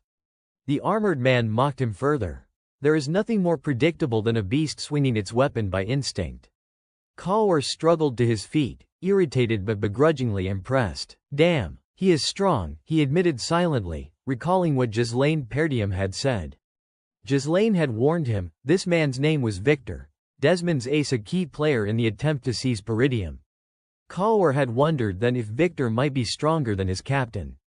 Ghislaine had answered. Victor was indeed the strongest opponent Kaur had faced, aside from himself. Ghislaine had also anticipated Victor's strategy, using his army to force them to defend the walls, so the gates would be left undefended, allowing Victor to strike at the gates with full force. It was exactly as planned. Ghislaine had emphasized, without Victor at the gates, the entire plan would fail. That was Kaur's mission: hold him in place. Kaur had joked, "Are you serious? At least tell me I stand a chance." The scene at the gates was utter chaos. Steel clashed endlessly. Gillian fought fiercely alongside them. Tarmos Digalari, from the rear, was anxious, but his guards urged him to step back. "Sir, be careful, you might get swept up." Gillian's troops fought with ferocity, cutting down enemies without pause. "Don't even think about touching Sir Gillian," yet Gillian was impatient. "Damn it, I do not have time to waste here." A massive shield blocked all attacks, nearly impenetrable. "How long has it been since I faced someone this tough?" he muttered. He struck with immense force, but it was deflected. "Useless. My blow can't get past that shield." Gillian tried repeatedly to break through the defenses but was countered at every turn. Adon Frosso thrust his spear, wounding Gillian's horse. Gillian panicked briefly. Adon had gained the upper hand, attempting to topple him with a single strike. Jillian struggled to stay upright. And Kaor was also badly injured. The enemy relentlessly battered the gates until finally, the massive barrier was torn down. Zwalter Perdium looked on, worried. Ghislaine Perdium, however, remained eerily calm. Alfoy screamed in panic. The gate's down, you are absorbing mana, do something. Vanessa was not finished. Not yet, just a little more. The enemy commander barked, the gates are open, all forces, full assault, seize the castle. He added another order, dragging Duke Degald along. I will deal with the captains. His subordinates obeyed immediately. Kaor refused to give up. No, you are not going anywhere, the enemy, seemingly kind, advised. You are Kaor, right, with your skills, you could leave here alive. So why rush to your death? He pointed to the shattered gate. Look, your side has lost. You have failed. He conceded with genuine respect, your ambush was clever, but it changes nothing. The real mistake was letting useless mercenaries into your army, that is why you lost the castle. Adin Frasso looked down on them. No matter how skilled you are not ready to face a knight. Even the white armored mercenary agreed. A mercenary should retreat when the tide turns. Both offered Kaor and Jillian advice, urging them not to waste themselves. Kaor ignored them. So what, he said. Soldier or knight, it made no difference. Jillian's resolve was the same, on the battlefield, only strength mattered. The two of them charged forward together, the outcome uncertain, victory or defeat. Adin Frasso sneered, despising the idea that a defeated man had any right to speak. He launched an attack, but Jillian effortlessly blocked it, even managing to control Adin's weapon and press him to the ground. Adin realized too late that inside his axe lay a hidden threat. But Jillian did not falter. He pressed the attack while restraining Adin's weapon, striking with precision. Adin's horse toppled, sending him sprawling across the ground. Rage flared within him. You, a mere mercenary, dare, but Jillian paid him no mind, continuing his assault with deadly focus. Yet Adin still managed to parry some strikes. Calmly, Jillian remarked, no matter how strong your defense, it always has its limits. As he spoke, he drew the sword from his back. I dedicate my life to you, Grand Duke. He struck with unwavering seriousness, intending to finish Adin Frasso. His very existence was a testament to the Duke's victory. Adin could hardly believe it as Jillian's sword plunged toward his head. Kaor joined the fray, launching his own assault. Deep down, he admitted to himself that this man was stronger than him, that he might die here. Yet he recalled Ghislaine Perdium's orders, hold Victor at all costs. Determined, Kaor resolved that even a single successful strike against Victor would be enough to fulfill his duty. Ghislaine Perdium wondered aloud, you want to know how I did it, and do what exactly? Kaor waved his hands and flailed comically. You know. That thing. The bet we made, remember, you dashed past, dodged, and struck in one motion. Teach me, please. Embarrassed, he looked up at Ghislaine. Ghislaine smiled and began instructing him. Those movements are not the main point. When someone fights you for the first time, they think this way. Kaor recalled Ghislaine's words clearly. Opponents tend to underestimate him. Fueled by that lesson, Kaor launched a flurry of wild attacks, even hurling his weapon at his opponent. The white-helmeted enemy dodged effortlessly, easily deflecting Kaor's weapon. He sneered, thinking to himself, these reckless fools act like they have nothing to lose, yet they do not realize this is their last chance to survive. The white-helmeted fighter raised his sword and thrust directly at Kaor. Calmly, Kaor remembered Ghislaine's advice, if you can conceal your true intent while acting. At the very moment the sword descended, Kaor sidestepped gracefully and grabbed his opponent's hand. Using the enemy's force, he vaulted into the air and retrieved his weapon. The white-helmeted man realized too late. At that moment, Kaor had a real chance to land a hit. Kaor thrust his sword down. It nearly struck him. The horse whinnied in pain. The white-helmeted man leapt from his mount, and Kaor fell to the ground. The enemy understood Kaor's unusual maneuver, the act of retrieving his thrown sword despite the risk, and acknowledged silently, only someone prepared to face death could pull that off. He praised Kaor sincerely. You are not just a mindless beast. Well done. Then he mocked him. Sometimes, a few surpass the line between life and death to push past limits. Bad luck for you that strike did not land. He raised his sword again, ready to finish Kaor. But Kaor struggled, determined. Suddenly, Belinda appeared, firing a grappling hook that snagged Kaur. She leapt into the air, mounted her horse, and escaped. The white-helmeted man was left bewildered. He landed a strike, he wondered. Without her, Kaur would have been dead. Meanwhile, Kaur muttered in frustration, "I almost died here." Belinda teased, "Want me to throw you down?" The white-helmeted man still suspected that Kaur had not risked his life just for one strike. There had to be a greater purpose behind his actions, a reason worth gambling everything. Then he noticed something, behind them, the castle gate and his army. A violet light erupted from the gate, starting from Vanessa. She was casting magic. Too late, he realized the truth. The light was meant only to hold him in place. Vanessa focused her full effort. Remembering Ghislaine's guidance, with her magic, she could unleash a wide-reaching destructive strike. Doubt filled her mind. "Can I really do this?" Ghislaine cheered her on. "You can, Vanessa." A surge of power radiated outward from her. She unleashed a fiery spell, turning everything near the soldiers red with blazing flames, causing a massive explosion that spread beyond the gate. Zwalter Perdium, still fighting, looked up in shock. Belinda and Kaur paused, watching. Even Jillian could not ignore it. Ghislaine smiled in satisfaction. The soldiers screamed in panic, "It is too hot, retreat, get out of the castle." Ghislaine continued to ride, cutting down enemies, and ordered his forces to surround the gate, allowing no one to escape. Victor's subordinates approached. "Lord Victor, it is a disaster. Most of our soldiers have been burned alive, please order a retreat." Victor's expression darkened. This battle had been meticulously planned for years, silently cutting off all escape routes for Peridium. Yet, the enemy's cavalry, that madman, and even a high-level mage capable of incinerating thousands of troops in a single strike had arrived to overwhelm them. He had realized the cause of his defeat. All these factors, which seemed random at first, had aligned perfectly, blocking every path to his victory. Victor felt a pang of regret. Did I walk right into my own trap? Quickly accepting the truth, he ordered, "Call the soldiers back, we will retreat." There was no forest nearby. If they could escape the flames, they would regroup at their base. Conquering the territory would take far longer than planned, but there was no other option. "Bring Adin here," he commanded. But all he saw was Adin Frosso's head.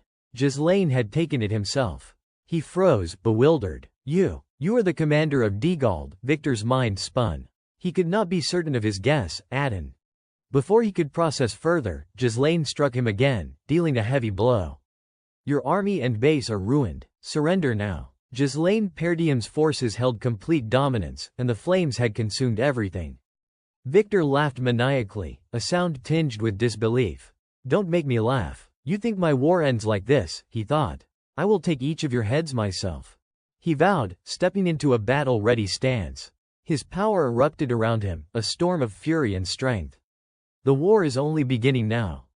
The battle raged on. Zwalter Perdium took advantage of the chaos, raining arrows down like a storm. "Shoot, don't let them escape the flames," he barked, directing his forces with precision. Ghislaine Perdium pressed forward relentlessly, knowing this was their chance to turn the tide. No one survives, leave none standing. The battlefield was a scene of ruin and destruction. Belinda rushed to his side. "Young master, are you hurt?" she asked, concern etched on her face. Ghislaine shook his head. "I am fine. What about you all?" She hesitated briefly. Glancing back, though gravely injured, Kaur forced himself to appear unharmed. Seeing this, Ghislaine allowed a small smile. Belinda spoke reluctantly. "If we had been a moment later, it would have been disastrous.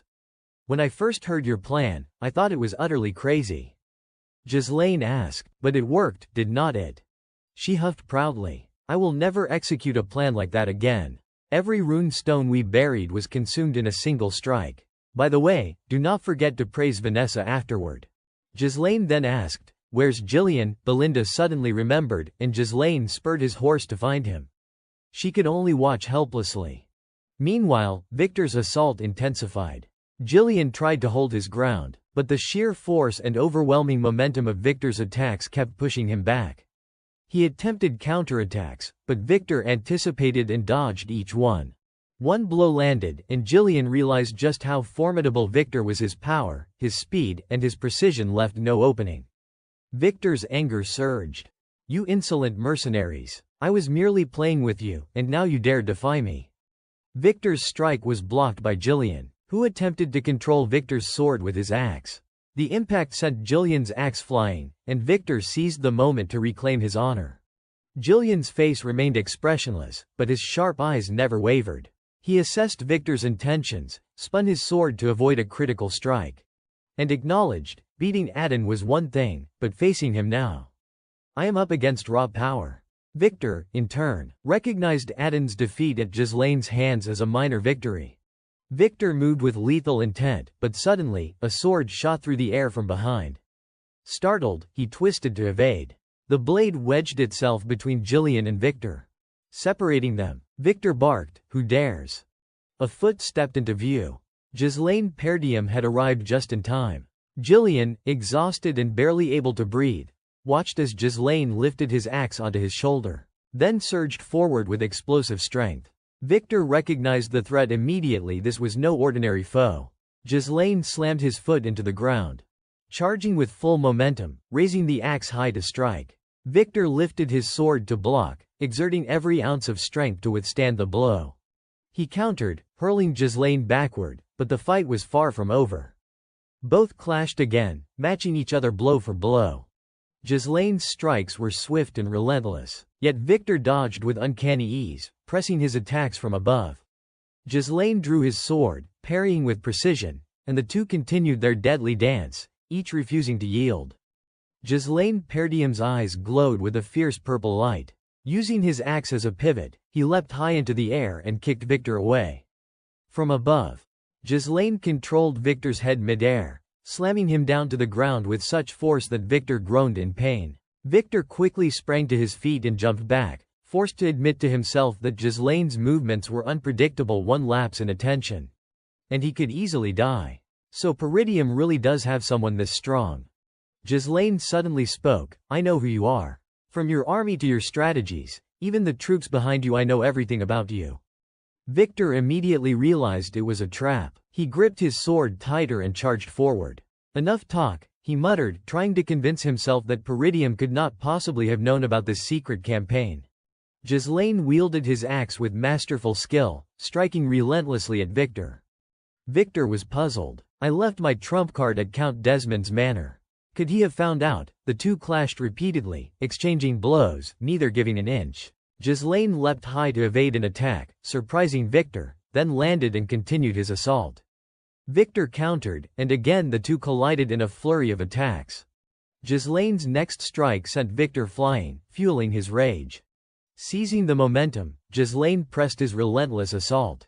Victor could barely defend, his blocks faltering under the sheer force.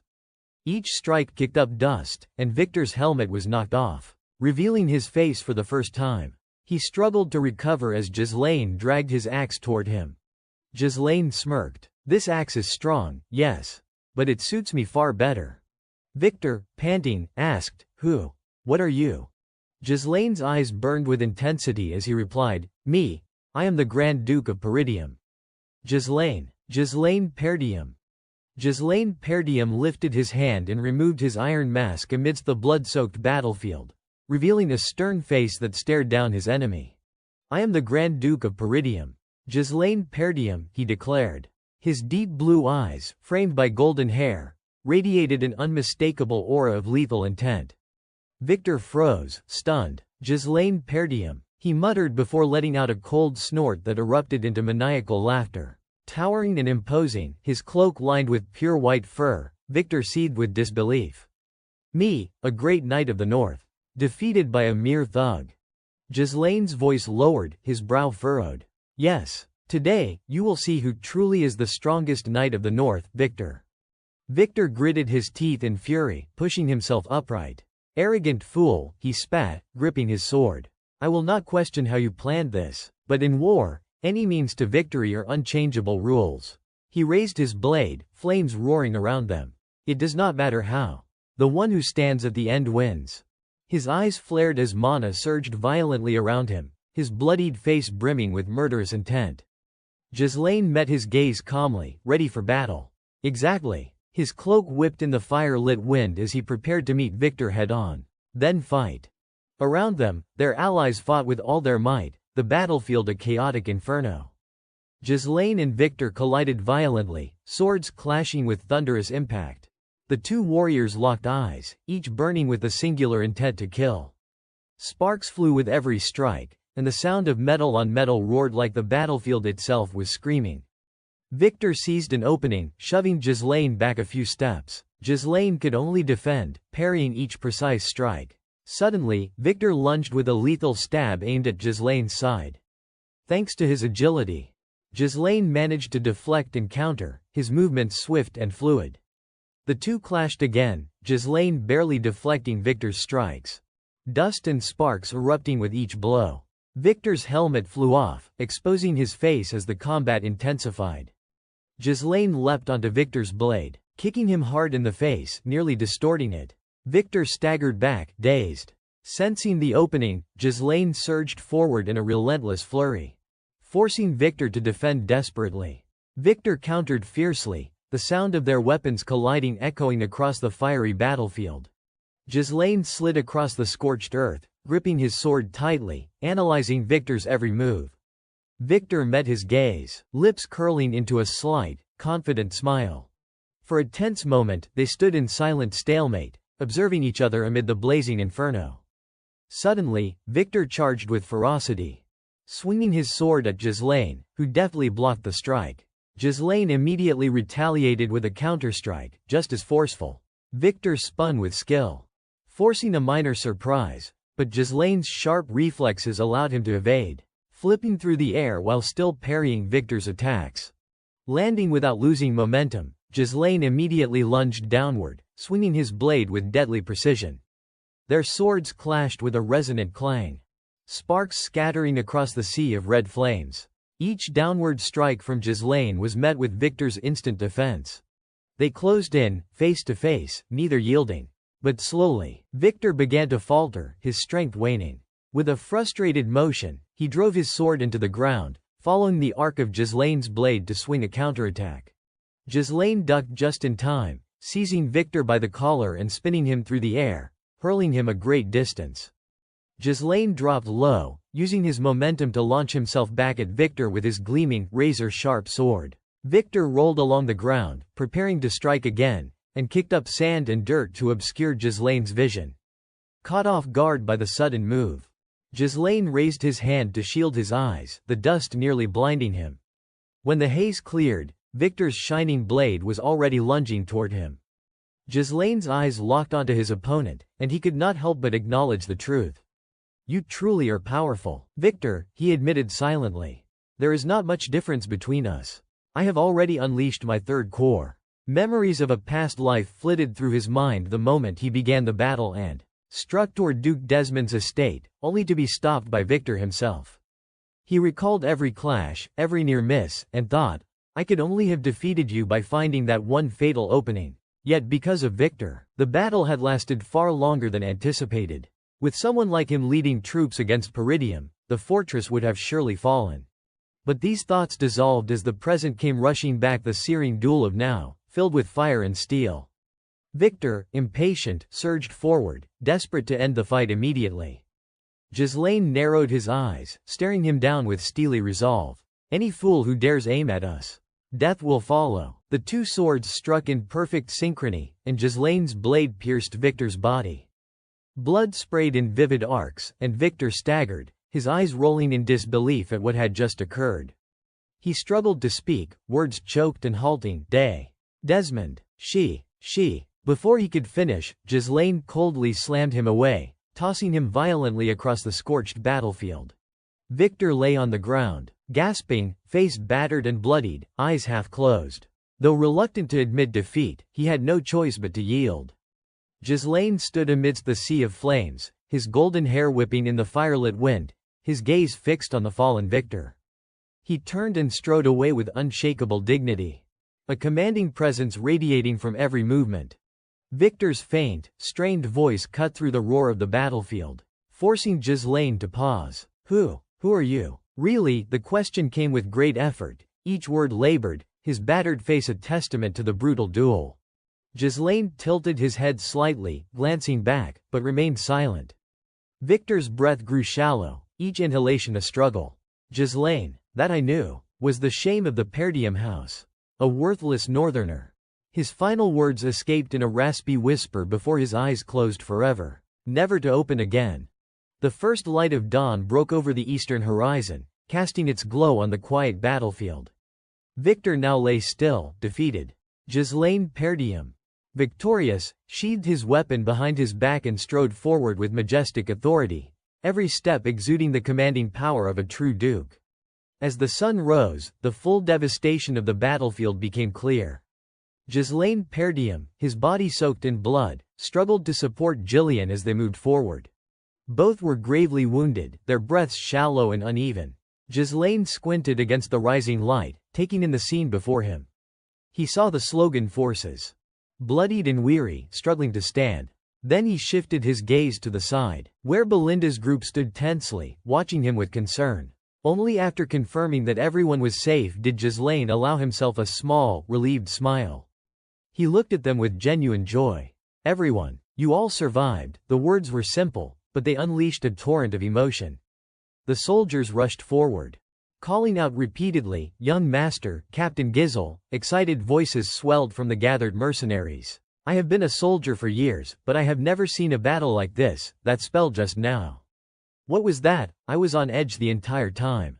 Ghislaine smiled softly. "Thank you all for fighting alongside me. You did well." Kaur leaned on Gillian's shoulder, teasing him. "Come on, old man, still whining because you got stabbed a moment ago." Gillian, however, remained calm. "Not too bad," he replied. Belinda, seeing his wound, panicked. "Not too bad. Look at all that blood. Stop being stubborn and get treated already." Ghislaine's voice called out, "Belinda, Vanessa, where are they?" Belinda collected herself and answered, "If you are asking about her, she is completely exhausted. Old Fergus took her into the castle along with the other mages, so she should be safe." Suddenly, a loud shout from behind drew Ghislaine's attention. "My lord!" Randolph laughed heartily as he ran forward, enveloping Ghislaine in a strong embrace. "Well done, truly worthy of being the heir of the Perdium house." Ghislaine, caught in the hug, could do nothing but accept the praise. "You fought well too, Captain of the Knights," Randolph continued. Before Ghislaine could respond, Zwalter Perdium appeared, his expression strained, sweat glistening on his furrowed brow. Ghislaine approached his father. Without a word, Zwalter hugged him tightly, then praised him. "You did well." Ghislaine, slightly stunned by the unexpected embrace, stood quietly for a moment. Zwalter continued, "When I first heard your plan, I thought it was absurd." A satisfied smile crossed his face as he patted Ghislaine's shoulder. "But you made it work." Ghislaine stayed silent for a long moment before replying. "It is thanks to you holding the walls so well, father." Zwalter shook his head with a soft sigh. "No, it is all because of you." Then, suddenly, he grabbed Ghislaine's hand, raised it high, and shouted, "This victory is ours." The soldiers echoed in unison, "Victory for Perdium." Joy and relief radiated across the battlefield, smiles breaking out everywhere. Watching this, Ghislaine's lips twitched into a small, involuntary smile. "Yes, this is why I returned." Suddenly, he clenched his hand so tightly that it trembled, yet his battle-ready gaze remained sharp and deadly. He stepped toward Randolph. "What now? Should we check on the soldiers?" Zwalter cut in, "You should have your troops rest, Gizel. We still have much to do, so take this chance to recover a little." Ghislaine shook his head firmly. "No, we do not have time to rest. We need to force Count Diegald to surrender as soon as possible." Zwalter hesitated. "That can wait until tomorrow." Ghislaine's resolve only strengthened. "If we wait, it will be too late. I will take my troops to Count Diegald's territory, so grant me your authority as the Lord's representative." Randolph stammered, "Our representative of the Lord." Zwalter quickly cautioned, "The battle just ended. You and your troops are exhausted. There is no need to rush."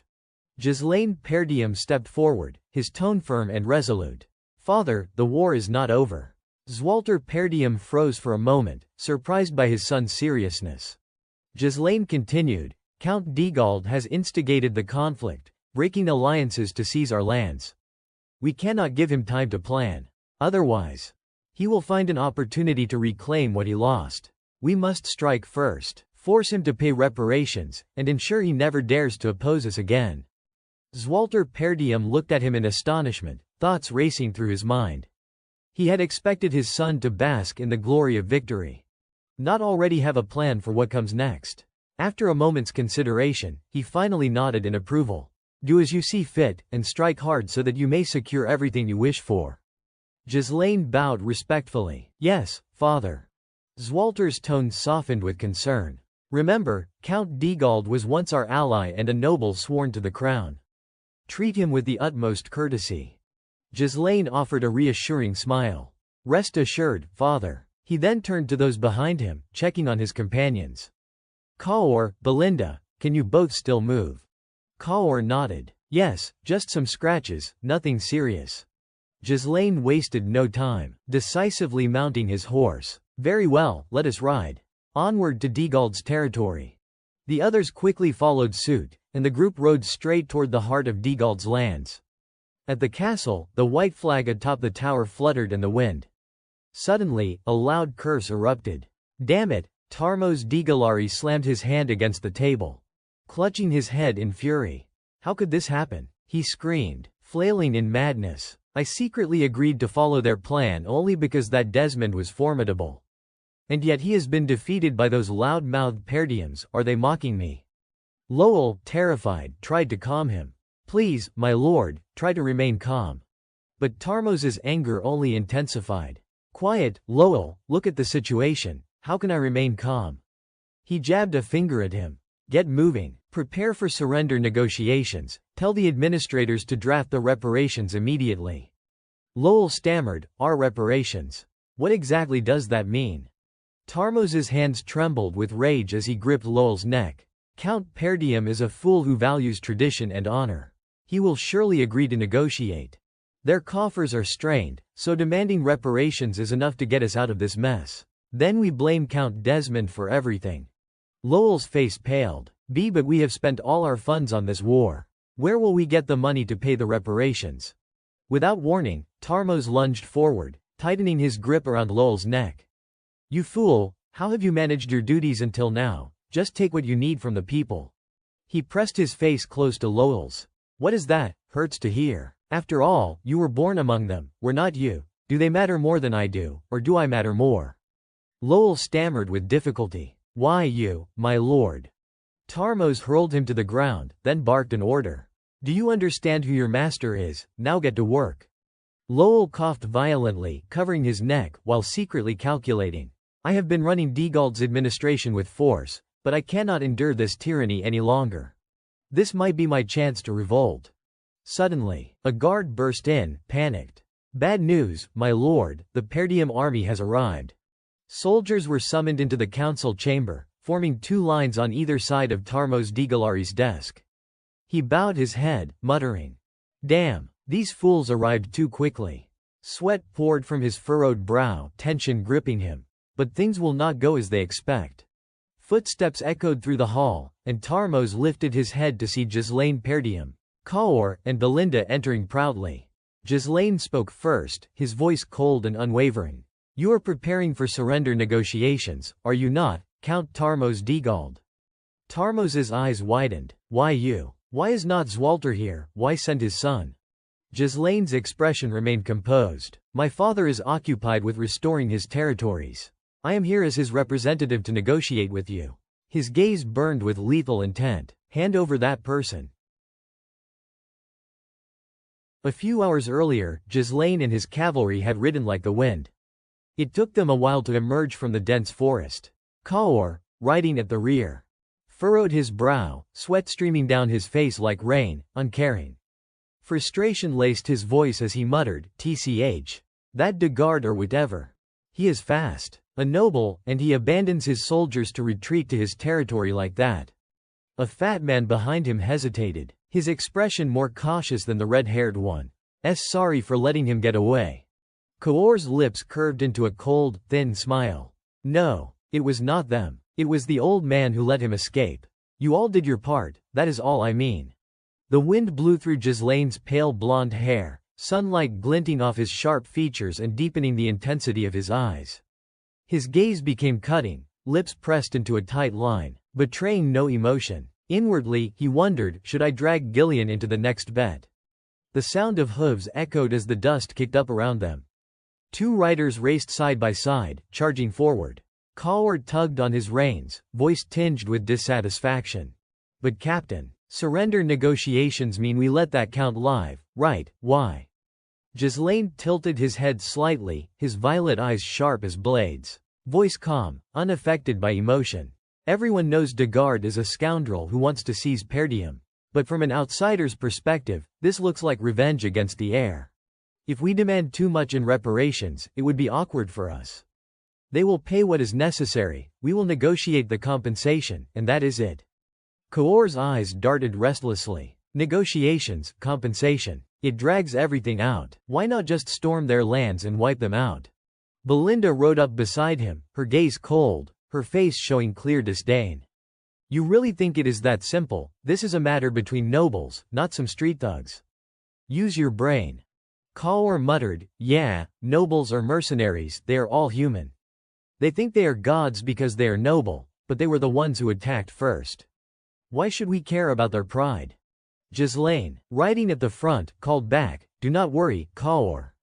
This is exactly how my father would handle it. Belinda wiped sweat from her beautiful face, hesitating. And what about the people, my lord? For a brief moment, Ghislaine's lips curved into a faint, cold smile. I am different. The thundering of hooves continued. Soon, before them rose a massive fortress. I will claim Degard's territory as my own. Tarmos's eyes widened in shock as the three approached with unshakable confidence. His voice trembled as he stuttered, why you? You are. Ghislaine ignored the question, advancing with a cold, sharp gaze. You are preparing to negotiate surrender, are you not, Count Tarmos Degard? Tarmos slammed both hands onto a table in anger. Why is not Lord Zwalter here? Why send his son? Ghislaine remained composed. My father is occupied with restoring the lands. As temporary lord, I am handling the negotiations. His violet eyes sharpened, his tone now stern. Kneel. Immediately, Kaor and another subordinate moved forward to force Degard to his knees. Sweat dotted his face. Any resistance was useless. He shouted, what are you doing? Let me go. How dare filthy commoners touch me? In the end, he knelt before Ghislaine, who looked down at him as if he were utterly insignificant. Belinda approached, whispering in his ear, my lord. You really intend to do this? Ghislaine's voice was firm. Yes, even if the lord scolds me later, this is not my suggestion. Tarmos's eyes widened in fury, as if he wanted to lunge at Ghislaine. I have been loyal to the kingdom. Do you think it matters nothing to the king's subjects? Show respect immediately. A sharp sword was suddenly pressed inches from his face. Tarmos's eyes widened in alarm, the cold steel so close it left no room for defiance. Ghislaine's voice rang out coldly, each word sharp and commanding, echoing with authority, Tarmos Degard, you are the traitor who shattered the alliance and schemed to seize Perdium, lured by the enemy's honeyed words.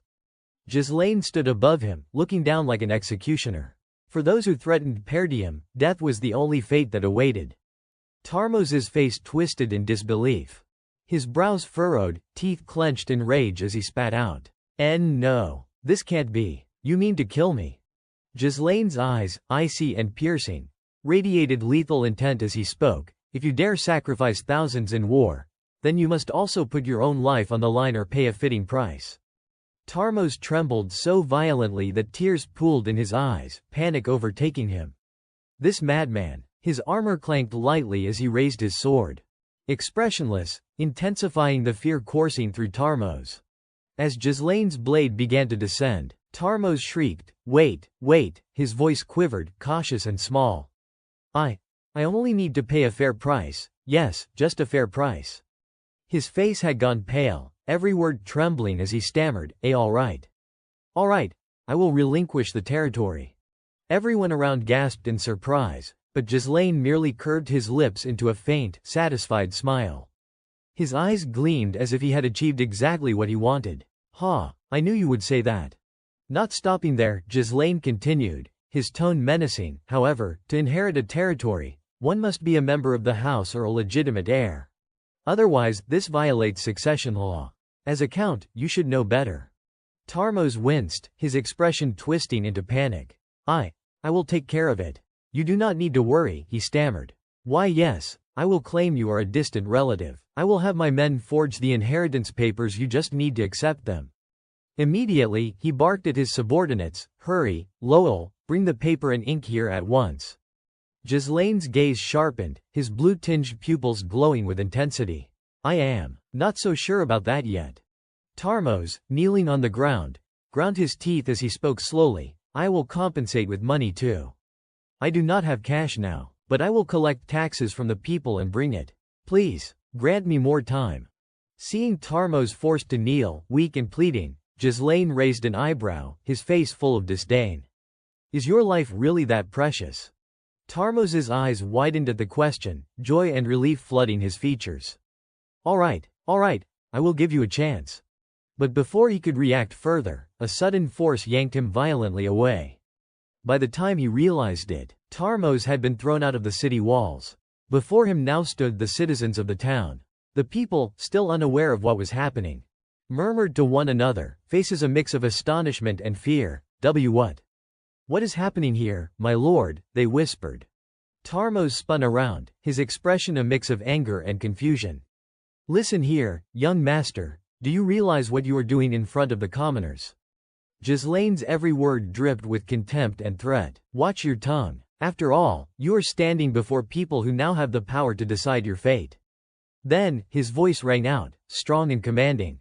Brimming with authority, people of Degard, I am Ghislaine Perdium, heir of Perdium. His words carried across the city square, powerful and resonant. Count Degard declared war on Perdium in an act of revenge and has been defeated. As a result, he intended to make you pay the cost of this war. Ghislaine's gaze swept over the townsfolk. Who among you will willingly pay? The citizens, stunned, exchanged glances. What did he just say? Whispers of disbelief rippled through the crowd. Anger flared as some shouted. Last time he took everything from us, now this again. Where are we supposed to get money to pay? You nobles deal with this yourselves. Ghislaine's tone softened, his voice calm and deliberate. As temporary ruler of Perdium, I offer you mercy by giving you a choice. He glanced down at Tarmos kneeling pitifully before them. You may pay a substantial sum to spare your own life or kill him and join Perdium. The choice is yours. By doing so, you will not bear the costs of this war. Tarmos trembled, glancing around, his face pale. This Ghislaine, how dare you humiliate me like this? Suddenly, a stone flew straight at Tarmos, drawing blood. More stones and makeshift weapons followed in quick succession, hurled by the furious townspeople. Their eyes blazed with righteous anger. You have taken everything, my mother's relics, the bread meant for my children. Do you know how many have suffered because of you? Tarmos had no escape, no words of denial left, only a stammered, I. The citizens surged forward in unison, striking, beating, tearing at him. His face was battered beyond recognition, a brutal spectacle of rage and retribution. Meanwhile, Ghislaine turned and walked away, unshaken. Belinda and Kaur watched silently, neither speaking. His expression remained cold and unreadable as he commanded, let us return. The war is over. Before leaving, he glanced at Belinda. She quickly understood his meaning. Yes, as always. I trust he has his reasons, she replied, stammering slightly. I have no worries. At that moment, in Perdium Castle, everyone present in the room, Homerun, Albert, Randolph, and even Zwalter, could not hide their astonishment. They muttered in disbelief, What happened? Ghislaine remained completely unafraid, his handsome, cold face composed as he calmly stated, as you have heard, Count Degard is dead. Zwalter's anger flared immediately. Have you forgotten my instructions? Show the utmost respect. But before he could finish, Ghislaine interrupted firmly, I have not forgotten. I only saw that this course of action is the best. His words were decisive, unwavering. If we gave him the chance to surrender, he would have turned his sights on Perdium again. Randolph could not help but exclaim, again, he would attack us again. Homerun, stunned, stared at Ghislaine. Impossible. It can't be. Ghislaine's tone remained calm and measured. Degard attacked Perdium with 7,000 soldiers. Everyone must realize that is far more than he could muster on his own. His expression tightened, every feature taut with seriousness. Desmond supplied troops, and Rayfold provided support behind the scenes. The room erupted in shock. Desmond and Rayfold, you mean those two territories were targeting us, but Desmond's supposed to be neutral. And Rayfold, this is because of the old grudges. Ghislaine sat quietly in his chair, eyes deep in thought. The reason the reinforcements did not arrive from Allied territories must be Amelia. She killed the envoy to block all communication. That is her favorite tactic, isolate the prey. But if I controlled the guard, things change. Since our territories border each other, they cannot attack Perdium without me being able to respond immediately. Zwalter raised a hand to his forehead, a mix of exhaustion and tension on his face. So that is why you killed Count de Garde. Even so, he could not shake his concern. A lord's death does not automatically make the land ours. Everyone knew that legal inheritance or familial ties were required. Ghislaine gently placed a sealed scroll on the table. Zwalter picked it up, confused. The document clearly stated that Ghislaine was a distant relative and the rightful heir to de Garde's estate. This is. Ghislaine leaned back, exuding confidence. I received this directly from Count de Garde himself. With this, most issues regarding the territory and succession are settled. The room fell silent. Someone beside Zwalter whispered, "My lord." Zwalter's gaze sharpened. Ghislaine, ruling a territory is not easy. Do you have enough people to manage the area? Ghislaine smiled confidently. Don't worry. I have already chosen the perfect people for the task. Meanwhile, the scene shifted to another location, the Austin territory of the Sarin Kingdom. In a grand, famous casino, the atmosphere was electric, bustling with energy. A tense gambling match was underway, drawing a large crowd. Wow, he is really going all in, betting he will cry when he has to say goodbye to his right-hand man. The dice lay in a perfect line on the table, and a cup slid across, scooping them all up. The gambler's hands moved with incredible skill, shaking the cup rapidly and expertly. Across the table stood a notorious casino owner, cigarette dangling from his mouth, smoke curling upward. His voice was sharp and threatening. You know what happens if you are caught cheating, do not you, Claude? Claude, unflinching, met the bald man's glare with teasing confidence. Come on, lighten up. It is all in good fun. Tension in the room spiked as the dice balanced precariously, standing upright on the table. In the grand hall of the castle, before the eyes of many witnesses, a commanding voice rang out. For your great accomplishments, in the name of His Majesty the King. Zwalter held the scepter, his gaze fixed on Ghislaine. I hereby bestow upon you the title of Baron Fenris. Ghislaine extended his hand to receive the scepter with respect. The assembled crowd erupted in joyous celebration, cheering in unison. Long live Baron Giselle Fenris. Ghislaine's eyes shone with determination. After the war, I have become a lord. Not long after, Ghislaine sat quietly at the tea table, staring at a map spread across it. He pointed to a spot in the center. As you can see, de Garde's territory has been divided into 5 baronial fiefs, excluding the royal lands. I intend to establish my base here, at the center. In the Fenris fief. He raised his head to look at the elders. That is all. Any questions? Randolph and Homerun exchanged glances, thinking, questions, this is more like an announcement. Gillian leaned toward Zwalter and whispered, my lord. Zwalter looked at Ghislaine, then waved his hand in approval. Very well, do as you see fit. Someone has to take on that role anyway. Ghislaine nodded politely. Thank you, everyone. Suddenly, Zwalter cleared his throat. But it seems our finances suffered heavy losses during the war.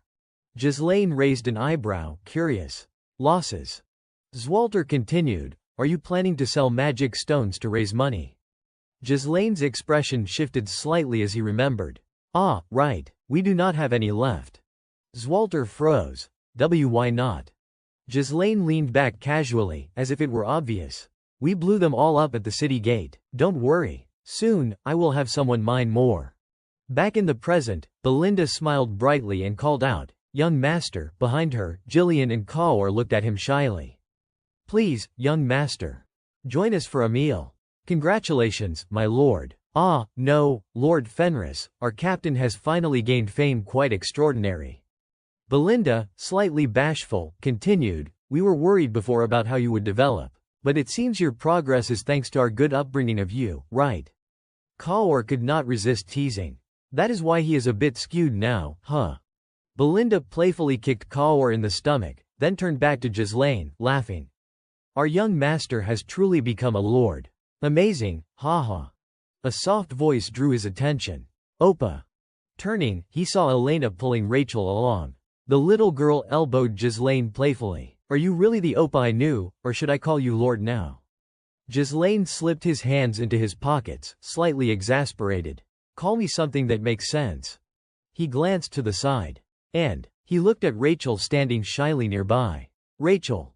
The girl looked up. Ah, hello, Gizel Opa. Ghislaine instructed seriously. Elena, if she ever bullies you, just tell me. If she dislikes something, deal with it immediately. Rachel nodded reluctantly, while Elena gasped. What? Ghislaine ignored her playful punches and turned to Jillian. Looks like Rachel has fully recovered. Jillian bowed slightly. Thanks to you, my lord. Ghislaine clapped his hands loudly, then addressed everyone in the room calmly. All right, everyone, listen. You have all been extraordinary in standing by my side throughout the war. His gaze hardened with resolve. From now on, I am the Lord of Fenris. I will reside in Fenris, not Perdium. He continued, therefore, I want to recruit my personal guard, not just mercenaries. The others were taken aback. Personal guard, does that mean they officially become an army? Ghislaine smiled faintly. Yes, and I intend to train each of you to become knights. To the astonishment of everyone, he added, the courage you have displayed in the recent war qualifies you for knighthood. You are worthy. Belinda looked at him, flustered. But won't that cost an enormous amount? Ghislaine nodded. Exactly. That is why we need to earn a lot of money. He turned to the person beside him. Gillen, how is he doing? Gillen responded carefully, yes, no problems. Ghislaine was silent for a moment, then spoke. Gillen, take everyone to Fenris first. Jillian froze for a few seconds, surprised. You are not coming along, my lord. Ghislaine replied calmly, I have to stop by somewhere first. His tone grew serious. After the war, security is probably chaotic everywhere. You go ahead and stabilize things over there. Jillian remained silent, but Ghislaine's next words startled him even more. You are the most trusted person.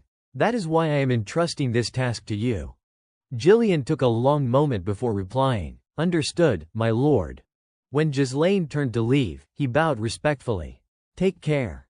He then approached Belinda and Kaor. Belinda, Kaor, you are coming with me. Get ready to go. Belinda asked curiously, where are we going? To the Austin territory in the Kingdom of Ceylon. Belinda was surprised. Abroad. Kaor immediately recognized the name. Wait, Austin, isn't that the city famous for gambling? Both of them grew excited. I want to go. I love traveling abroad. The war is over, let us celebrate, right? Ghislaine immediately dampened their enthusiasm. We are not going there for fun. In another room, Vanessa held a staff firmly. Please, let me absorb mana one more time. Alfoy stepped back in shock. Are you crazy? Absorb? What? Vanessa stepped closer. If I absorb the Lord's mana like last time, I think I can actually cast the spells I have only imagined in my head. Alfoy yelled. Why my mana? She looked at him puzzled. But the young master said your role is basically a mana source. He was completely stunned. What? Just then, Ghislaine pushed the door open. You all have a lot of energy, huh? The two of them turned toward him immediately. Young master. Alfoy quickly spoke up. Hey, little lord, do something, she keeps trying to absorb my mana. Ghislaine paid him no mind and walked straight to Vanessa. Are you all right?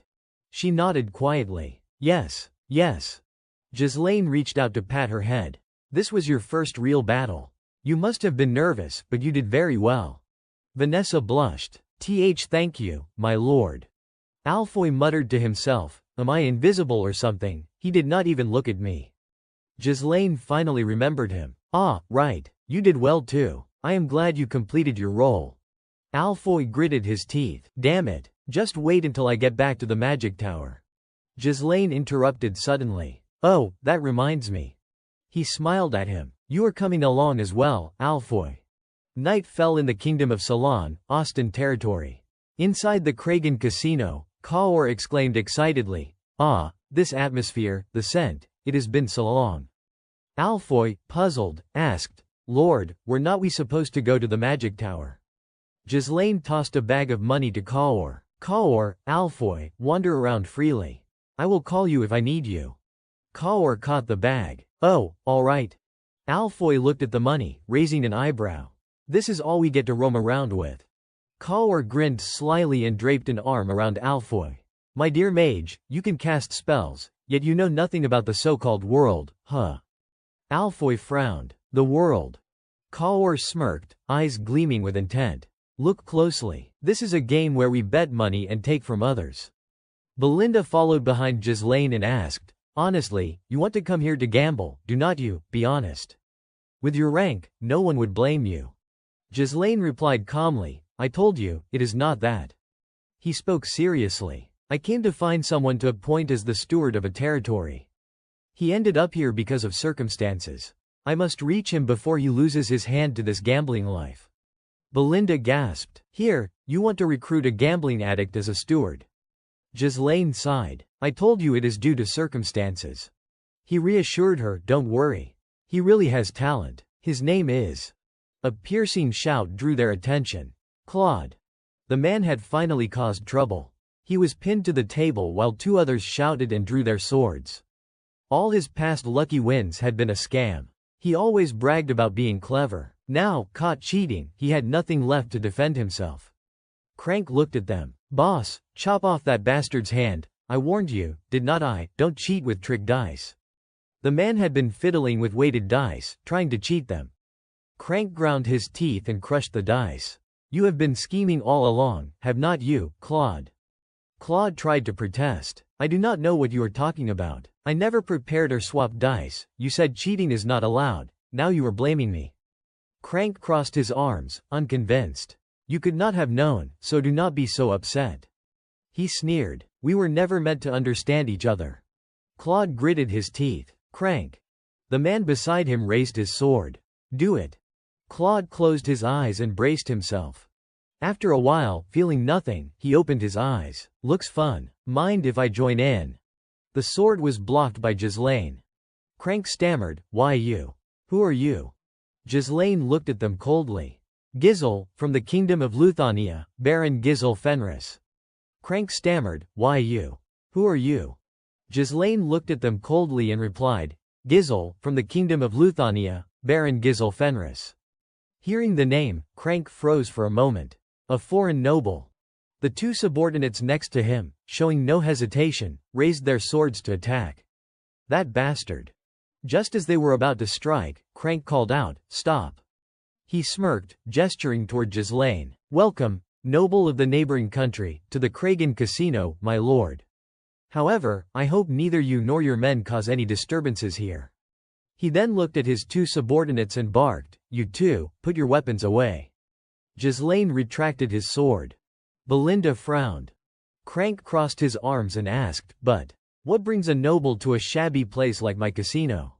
Ghislaine replied coldly, "I am looking for someone. It just so happens he is here." He called to the man lying face down on the table. "Claude, get up."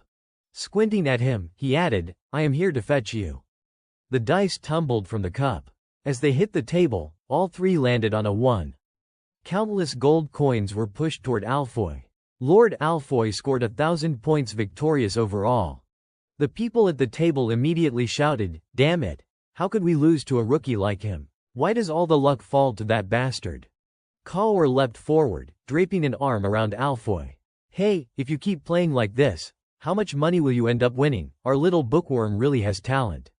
Alfoy's expression changed slightly. In that moment, it felt as if the whole world consisted only of him and the gold coins before him. I just earned several times more than I make selling magical scrolls all day. And in such a short time too." Alfoy clutched his chest suddenly, face flushed and dripping with sweat. "How long has it been since my heart raced like this?" A shout from the upper floor caught Kaor's attention. "What?" Belinda exclaimed in surprise, "the gambling expert that our young master was looking for. Is this kid?" Ghislaine confirmed, "Yes." Crank, holding his pipe, frowned thoughtfully. I am sorry, but that won't do. That boy did not participate in a game of this caliber honorably. He used trickery. He must pay for his actions. Ghislaine raised an eyebrow. Trickery. Claude suddenly grinned slyly. He fell to his knees and begged loudly, I am sorry, Baron Fenris. He wept, explaining, the precious money you gave me, Baron, I was tricked by them and lost it all. Claude continued to protest. All the dice here were controlled by them. They even checked what patrons brought in to eliminate any cheating devices.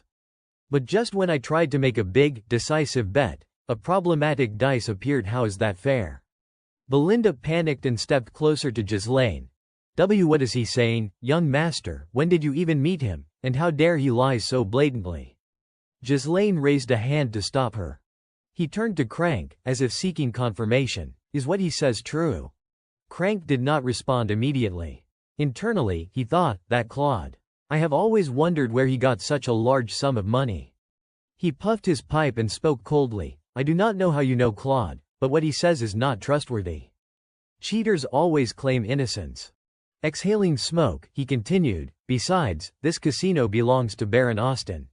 Even if you are a foreign noble, if you keep causing a scene like this, a diplomatic dispute is inevitable. Let us consider what just happened as if it never did. Can you and your men leave quietly? Ghislaine furrowed his brow. That might be difficult. After all, it is no different from your having stolen all my money earlier. Crank's expression shifted, and he sighed. Well. Ghislaine pulled Claude forward, seating him in front of Crank. Now, do not frown. Both you and I want him, right, so let us see if we can reach some kind of agreement. Crank's curiosity was piqued. Agreement. Ghislaine's tone turned serious. Play around with me. If I win, I reclaim all the money you have won from Claude earlier. If I lose, I will wager my current title and all my possessions.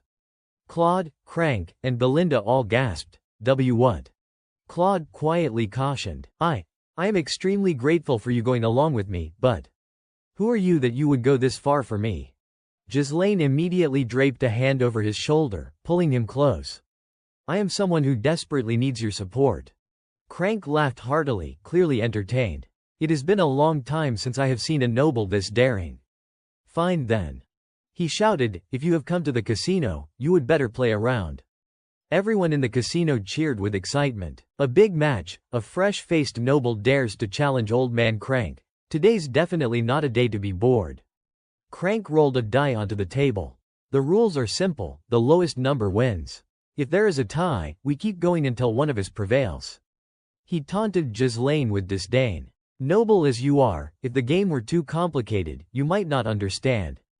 Ghislaine rested his chin on his hand, replying coldly, I understand. Let us start. Crank smirked. You are quicker-tempered than I thought. Fine. He flipped a coin in his hand. Both Ghislaine and Crank made their guesses, heads or tails. As the coin landed, everyone erupted into chatter. Crank goes first, someone shouted. Crank grabbed a die and placed it into a cup. Permission to roll first, he said sternly, covering the cup. Then, with expert motion, he shook it. Belinda looked on with contempt. Good grief, all this fuss over a single die.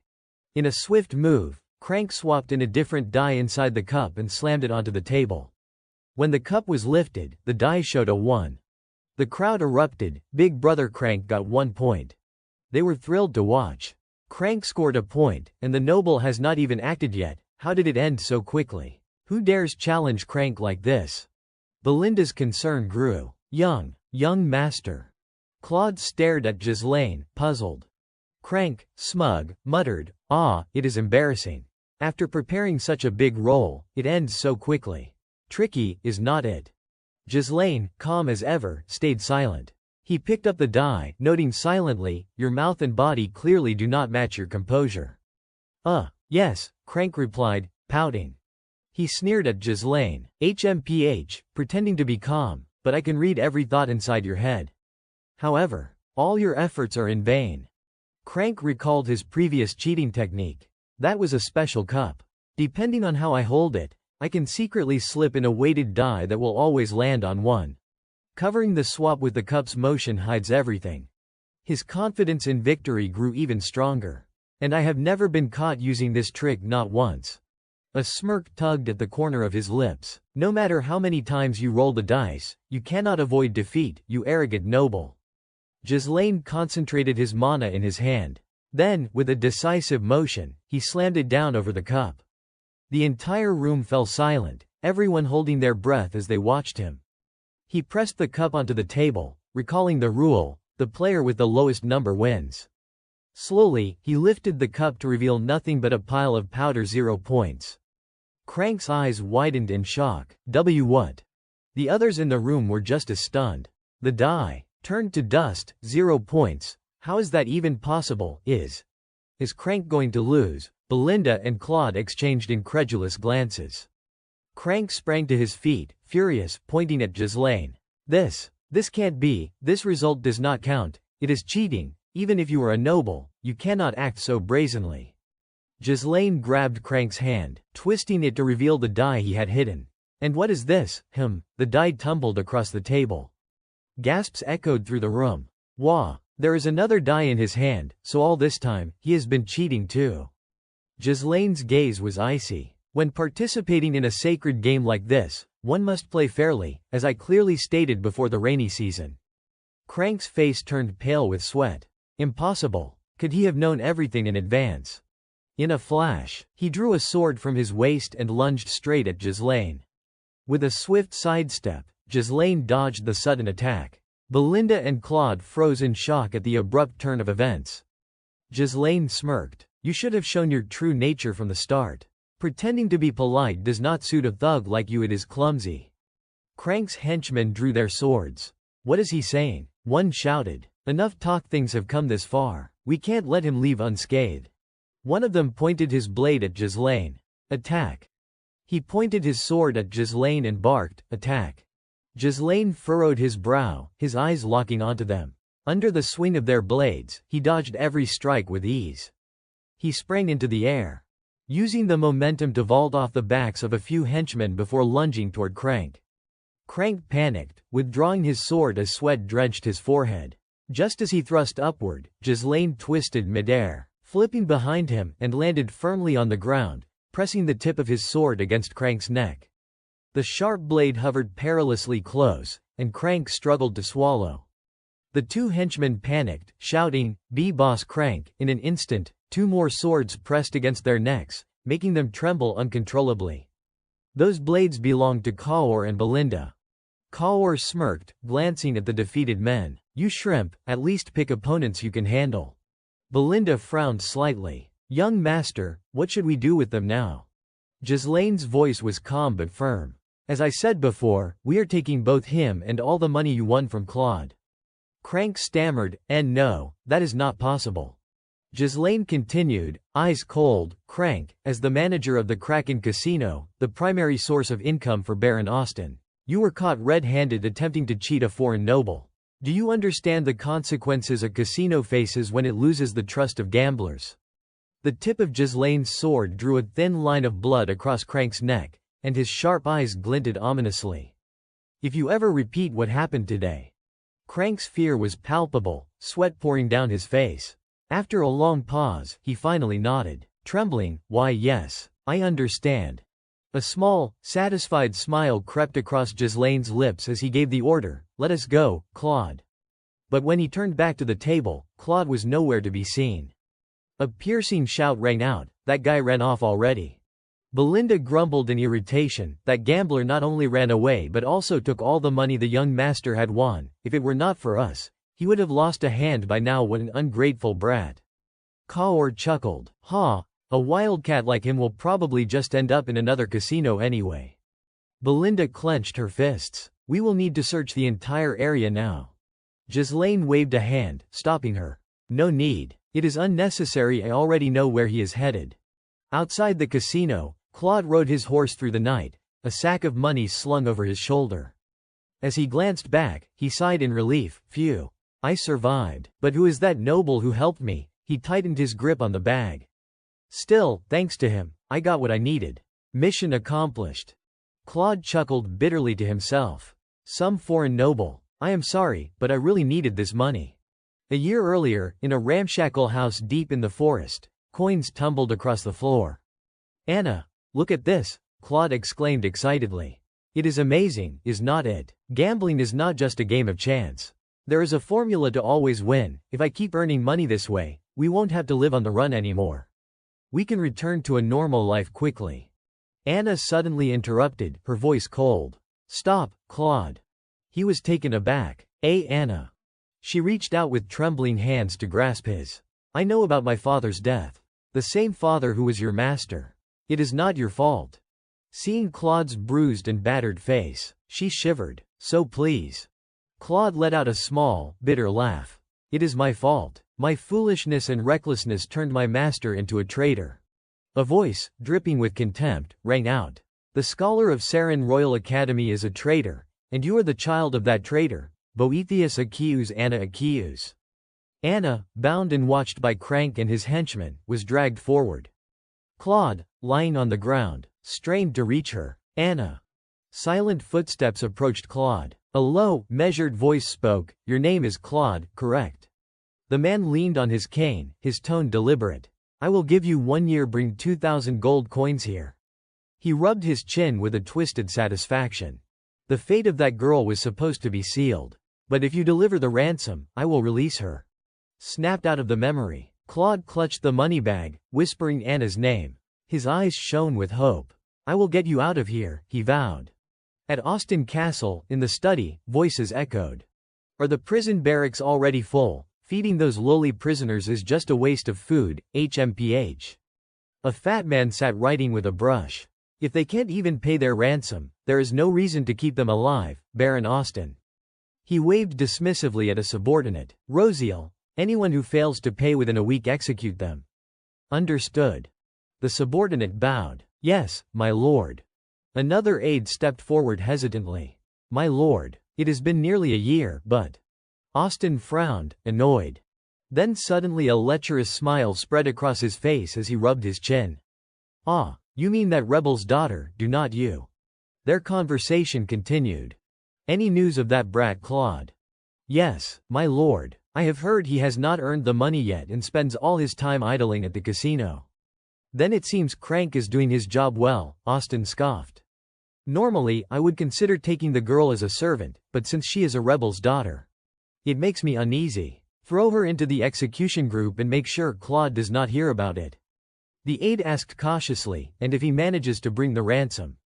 Austin replied calmly, take the money and deal with him. A gambler like him, nobody will care if he dies. He revealed his greed plainly. Of course, that is, only if he manages to get the ransom I demanded. The study door creaked open. Another aide rushed in. Apologies for disturbing you, my lord, he said. Austin, irritated, snapped, at this hour, what now? There is a man Claude making a commotion, demanding to pay the ransom. The heavy sack of coins thudded onto the desk. Claude stood before Austin. 2,000 gold coins. I have brought the full amount, he said, pleading. Please, release Anna. Austin opened the bag, scrutinizing each coin. Frowning, he thought, not counterfeit. Where did you get this money? He demanded. I won at gambling, Claude replied. Austin tossed the coins back into the bag. I see.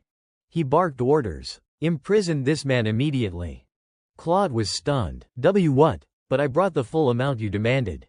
2 aides lunged to restrain him. Panicked, he shouted, Hey, I have already brought the full ransom, why now? Austin's expression darkened as he pondered.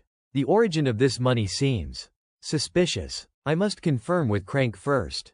He pointed at Claude. And you, if you value your life, behave yourself and go to the dungeon. Claude lowered his head, a bitter laugh escaping him. Ridiculous. Austin sneered. A gambler like you, actually preparing the full ransom I demanded, who would believe that? He eyed the coins greedily. Claude roared in anger like a wild animal, struggling against the aide's grip. Suddenly, something struck the necks of the 2 aides with force. Their eyes rolled back, and they collapsed unconscious. Austin, shocked, turned toward the door. Claude, panting, glanced back. A silent hand rested on his shoulder. Ghislaine patted him lightly, whispering reassurance. You have done well. Ghislaine strode forward toward Austin. Pleasure to meet you, Baron Austin, he said. Austin stammered in shock. Who? Who are you? With a snap of his fingers, Ghislaine introduced himself. From the Kingdom of Luthania, I am Baron Ghislaine Paris. At the same time, Belinda threw the bound crank to the ground. Austin's eyes widened in disbelief. Kaur placed a chair before Austin. Ghislaine sat, propping his feet arrogantly on the desk, eyes fixed on the Baron. Bring out some tea for your guest first, won't you? Austin's face twisted with anger. What did you say? A nearby subordinate brandished a sword toward Ghislaine. How dare you be so disrespectful, bowed to the Baron immediately. Another sword suddenly pointed at him, making the man recoil in surprise. Kaur's cold voice cut through sharply. Stop that. This is not something you should interfere with. The subordinate trembled. What did you say? Austin pointed and shouted, how dare you act so brazenly in front of me? Why are you all just standing there? Drag this man out. Ghislaine remained calm. I am not acting recklessly. He propped his chin on his hand, eyes sharp as blades. I am here to demand compensation. The room fell silent. Compensation, Austin stammered. Ghislaine extended his hand and called, Belinda. At his command, she kicked Crank to the floor. Ghislaine pressed his palm against Crank's face. In your casino, your manager this Crank was caught red-handed cheating. Because of his fraud, Claude and I almost lost all the assets we had wagered. Austin's eyes widened as he glanced at the pile of gold. Crank hurriedly protested, Baron, that is not true. I am innocent, the real cheater is them. Belinda slammed her foot into his head. That bastard keeps lying, does not he? Austin gritted his teeth. Crank, you fool. You have to know your targets and your actions. So now, what do you want me to do? Ghislaine's tone was steady. In a casino, reputation is everything. Cheating is utterly unacceptable. Therefore, Baron Austin, you must provide proper compensation to both Claude and me. Austin averted his gaze. Wait, that one is crying foul too. I do not know whom to believe. Why do not you take it up with the court and settle it yourselves? What does this have to do with me? Ghislaine paused, then spoke firmly, it does concern you. Austin furrowed his brow. What do you mean? Ghislaine leaned back, pushing the chair slightly aside. The Kraken Casino, which you own, is frequented by nobles from many nations. I have heard that over half the territory's total income comes from it. If word spreads that your manager was caught cheating, you will be seen as complicit in fraud aimed at the nobility. He slammed the chair down and locked Austin in a challenging gaze. So your future will be quite interesting to watch. Austin's face darkened. He ground his teeth and hissed, you mean I have to pay off the star? Ghislaine nodded. Correct. I want double the amount you just received as compensation. And Austin's eyes darted nervously to the sack of coins on the table. Ghislaine added another demand. You must immediately release Anna accused. Claude stayed silent, watching him. Ghislaine's tone softened slightly. If you comply, I will consider today as if it never happened. Austin's expression shifted. I see. Now I understand everything. He roared furiously, Claude, you ungrateful wretch. Claude's eyes widened in shock at the outburst. Soldiers stormed in through the doors. I gave you the chance to save a woman who was supposed to be executed, yet you dared to secretly conspire with a foreign noble to cheat me. Kaur shoved Claude aside. Uncle, you are in the way. Step outside. Belinda scoffed. I do not understand. It is like we were in on it beforehand. Ghislaine commanded, Belinda, get me a short sword. Austin, furious, shouted at his soldiers, no matter what, if I kill all of you here, it will be like this never happened. Kill them. A royal guard lunged with a sword at Ghislaine. Ghislaine kicked the heavy sack on the table.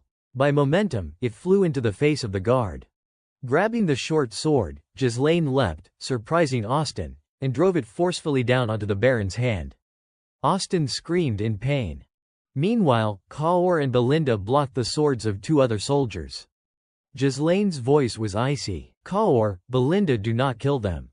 Kaur charged, annoyed. Fine. One by one, the soldiers' attacks were effortlessly blocked by Kaur.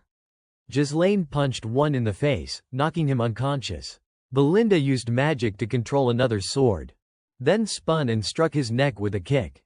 Ghislaine wielded his sword against two more soldiers, dispatching them with ease, one after another. One of Austin's close subordinates swung his sword, but Ghislaine easily dodged. He twisted his body, smashing the pommel of his sword against the man's neck. The subordinate cried out once before collapsing unconscious. Claude stood frozen to the side, watching the fight in disbelief. Sweat poured down his forehead as he struggled to comprehend, who is this man? Kaor, Belinda, and Ghislaine continued their relentless assault amid Austin's frantic shouts. Claude recalled Ghislaine's words in the casino, "I am someone who truly needs your support." He pressed his lips together, tears streaming down his face. "All this time, I have learned it to my very bones that in this world, no act of kindness comes without reason." Time passed, though Claude did not notice how long. Austin's soldiers had all been defeated, lying scattered across the floor. Ghislaine withdrew the short sword from Austin's hand. The Baron trembled, threatening, You wretch, how dare you humiliate and assault a noble like me?" Ghislaine regarded him coldly. "As I said, I will take both the money and Anna. If you have any complaints." A hand rested lightly on Ghislaine's shoulder. Claude stepped forward, voice filled with gratitude. "If you went this far for me, how could I refuse?" He turned to Austin, his gaze firm.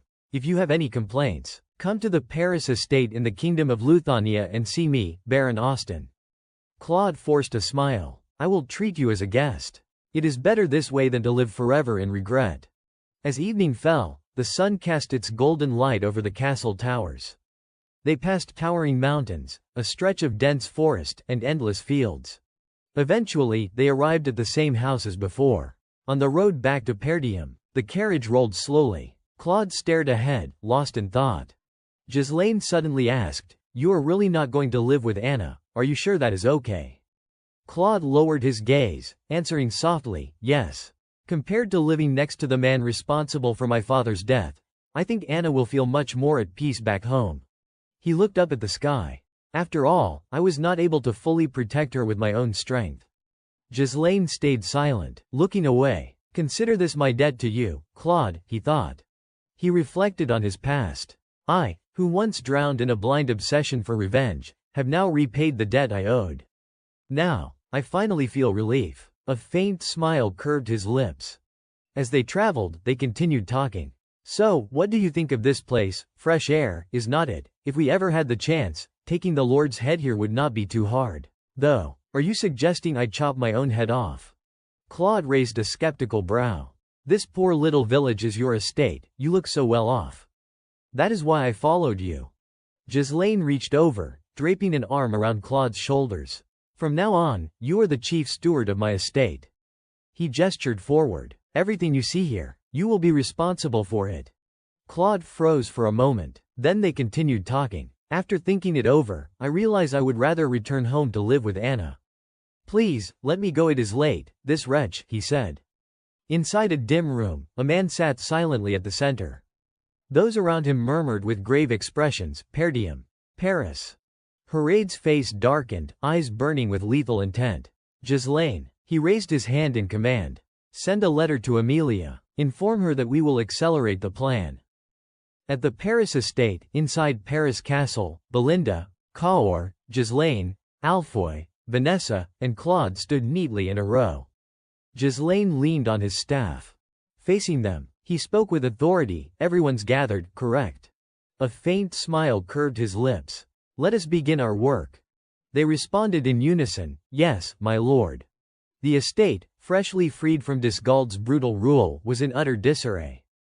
Ghislaine had appointed Claude to various administrative roles to begin the process of restoring stability. Leading the group, Ghislaine pointed with his staff. "First, start by surveying the population. Find every survivor and bring them back to the village." He glanced at Claude, jotting notes behind him. "Once the survey is complete, use that information to procure enough food to last at least 6 months. Securing provisions is the most urgent task, prioritize it above all else." Claude nodded earnestly. "Understood." They continued forward. "Soon, we will also farm. Distribute cattle and plow-equipped oxen to the households in the estate so they can tend the fields. Additionally, check if we can harvest wood from the nearby forest to expand arable land." Claude blinked in surprise. "My lord, are you really planning to cultivate crops on this cracked, barren soil?" "Exactly," Ghislaine replied calmly. They surveyed the estate carefully. "We will crush the bones of the blood pythons for fertilizer." All outdated facilities and equipment that can no longer be used must be replaced.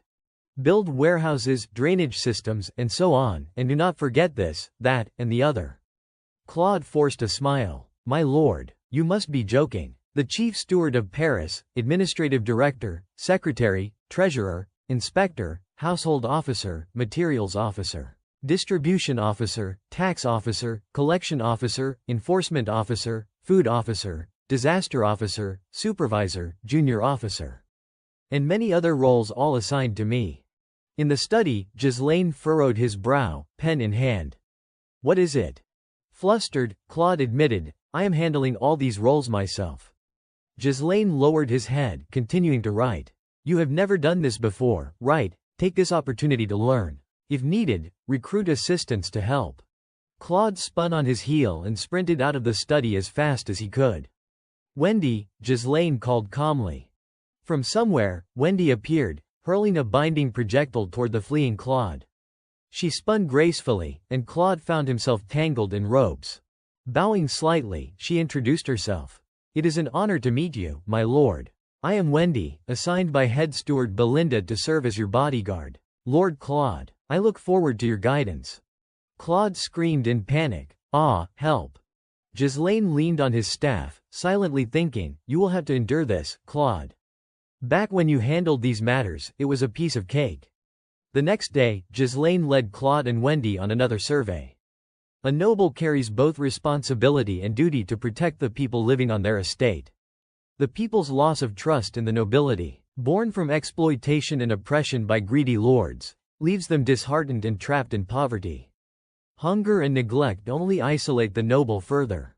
Addressing these fundamental issues as soon as possible is crucial to establishing a stable foundation for the estate. He closed his eyes, lost in thought. But then a piercing, astonished shout echoed through the castle. You mean to say we do not have enough money? Ghislaine sat atop the table, surveying his ledgers. At this spending rate, I won't even be able to pay your salaries in 3 months, he mused. Gillian stammered, This is a serious problem, my lord. Cawor placed a hand on his hip. So, what is the problem? Aren't we just supposed to dig up more rune stones? Ghislaine replied, we can't sell all of them. I need some for other purposes, and the mages require them for research. He rested his chin in his hand, pondering. Rune stone veins are not infinite. We can't keep relying on them forever. We need a sustainable source of capital. Suddenly, Claude burst in aggressively, flinging open the door. Ghislaine, pen in hand, looked up and exclaimed, Ah, Claude, perfect timing. I just happen to have a task that requires someone like you.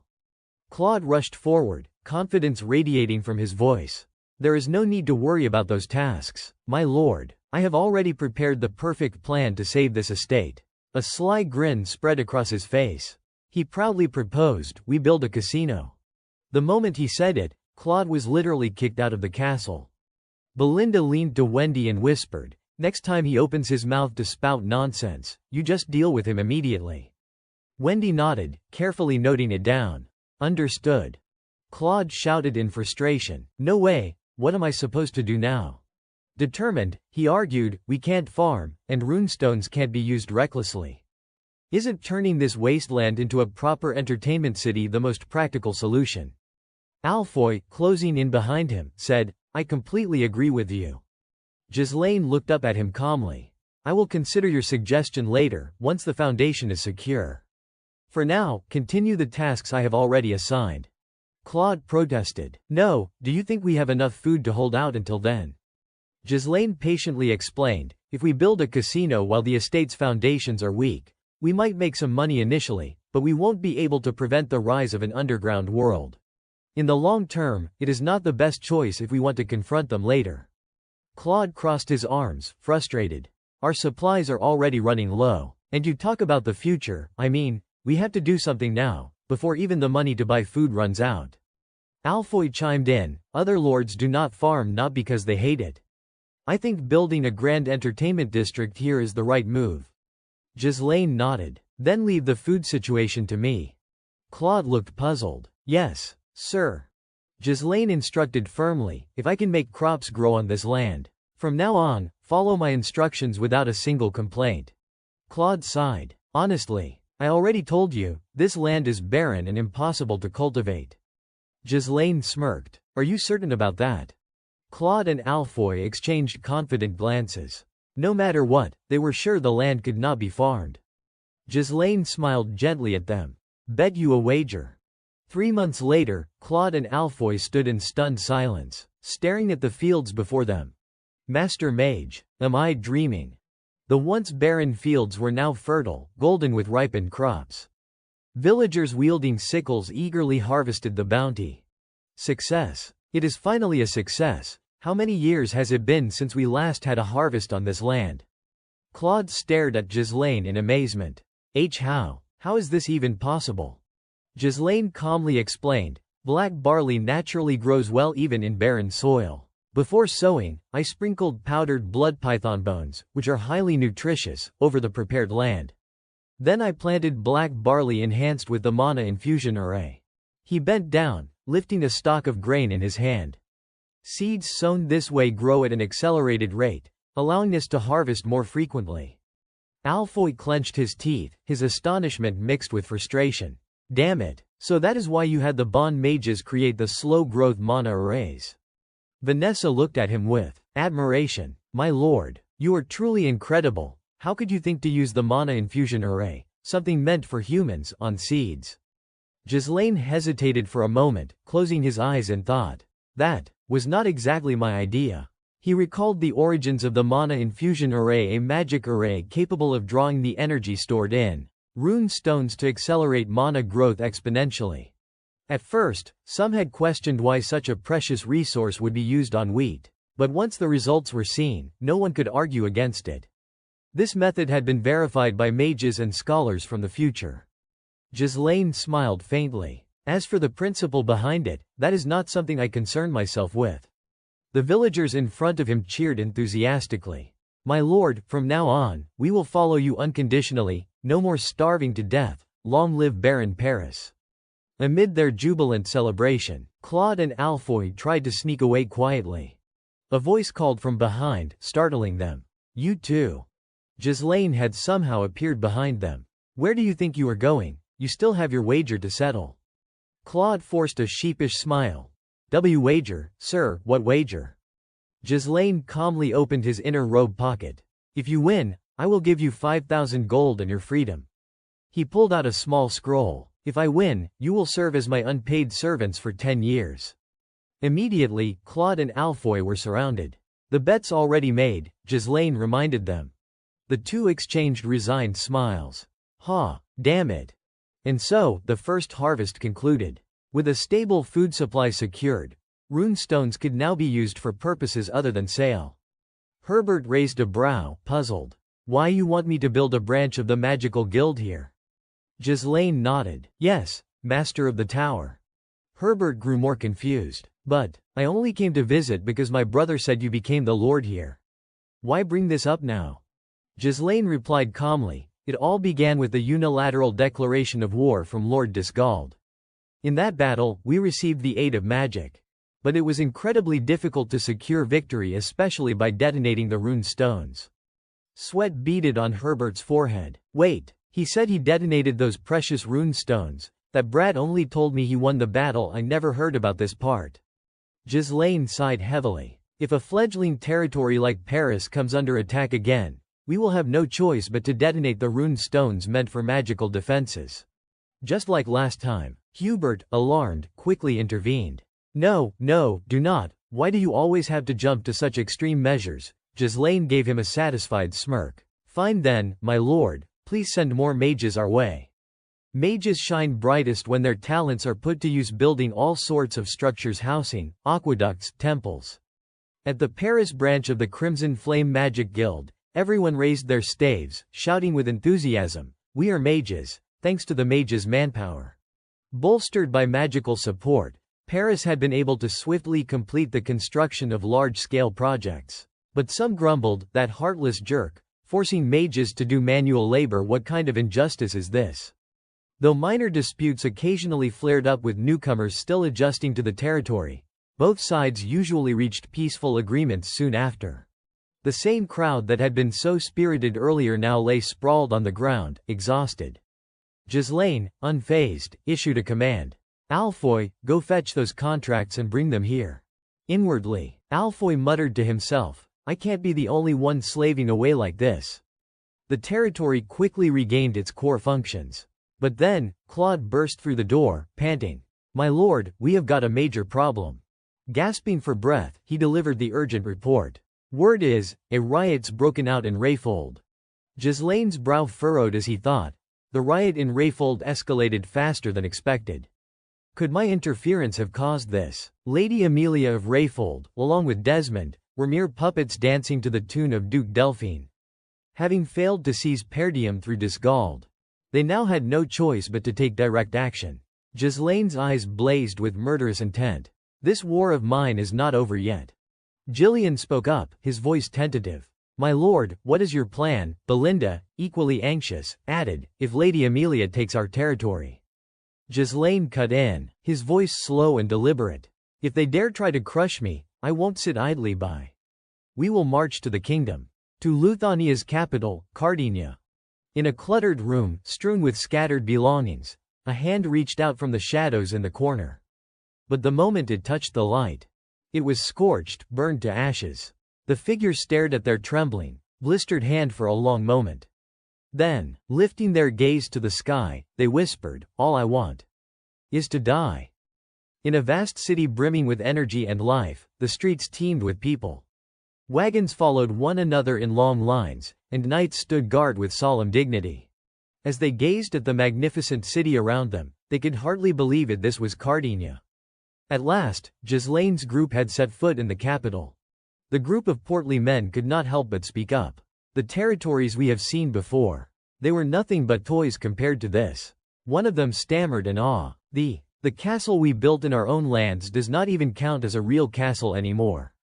Kaur glanced at them, smirking. If you are so brave, try saying that in front of the commander and see what happens. Vanessa leaned out of the carriage, her eyes sparkling. Look, Lord Alfoy, they are selling ingredients here that we have not even seen in our mage tower.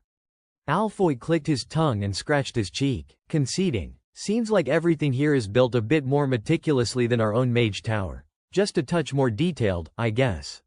Nearby, Ghislaine muttered under his breath something that sounded displeased, though Claude beside him could not catch it clearly. He looked up at the splendid city before them. His tone icy and disdainful. This city. It is so arrogant, it makes me want to smash it to pieces. Claude, puzzled, whispered to Wendy, why? Why is he suddenly so angry? She lowered her eyelids slightly and replied coldly, if the Lord says so, then you can be sure it is so. Claude rolled his eyes in exasperation. He seems not quite normal in some way, does not he? He watched Ghislaine's hostile gaze fixed on the city. And dared to guess, could it be that in his past life, this place held some grudge against him? Ghislaine, meanwhile, sat silently atop his horse, studying the impregnable fortress before him, the indestructible capital of Cardinia, a city said to be under the protection of the goddess. Memories of his past life, spent amidst oceans of fire, stirred within him. I once conquered this city. And yet it is also where I died. I attacked the capital to kill Duke Delphine, who plotted to seize the throne. But he was not here. Blinded by my desire for revenge, I made everyone my enemy. Alone, I could accomplish nothing. A few days ago, not long past, at Perdium Castle. Zwalter's eyes went wide with astonishment. You are saying you are going to the capital? Ghislaine, mounted on his horse nearby, responded calmly, yes, father. This is a matter of great importance. Zwalter's worry deepened. Then, what about your Paris territory? Ghislaine placed a hand over his chest, showing utmost respect. I will provide a year's worth of provisions for Perdium. In my absence, I request that Governor Homerun and Knight Commander Randolph be sent to Paris to oversee its management. Homerun and Randolph's eyes lit up, stunned. A year's provisions. Zwalter furrowed his brow, still uneasy. Food is not the concern. It is just that, did not you yourself say that Rayfold was targeting us? With a rebellion erupting in Rayfold, you are leaving now. You must understand what that implies. Ghislaine raised his bow toward a bird soaring in the sky. I understand, father. As you said, If Desmond and Rayfold form an alliance and strike while I am absent, we would not have the strength to resist.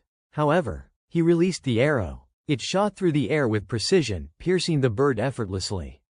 Frowning, he continued, Emilia has only just assumed control over Rayfold's internal administration. We still have time before she stabilizes her authority there. In that window, we must build our strength to confront our enemies. Zwalter could not help but be surprised.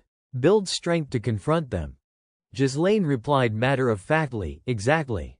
This has been planned all along. I intend to draw the kingdom closer to our side. A merchant clasped his hands together and bowed deeply, showing utmost respect. Yes, as you requested, my lord.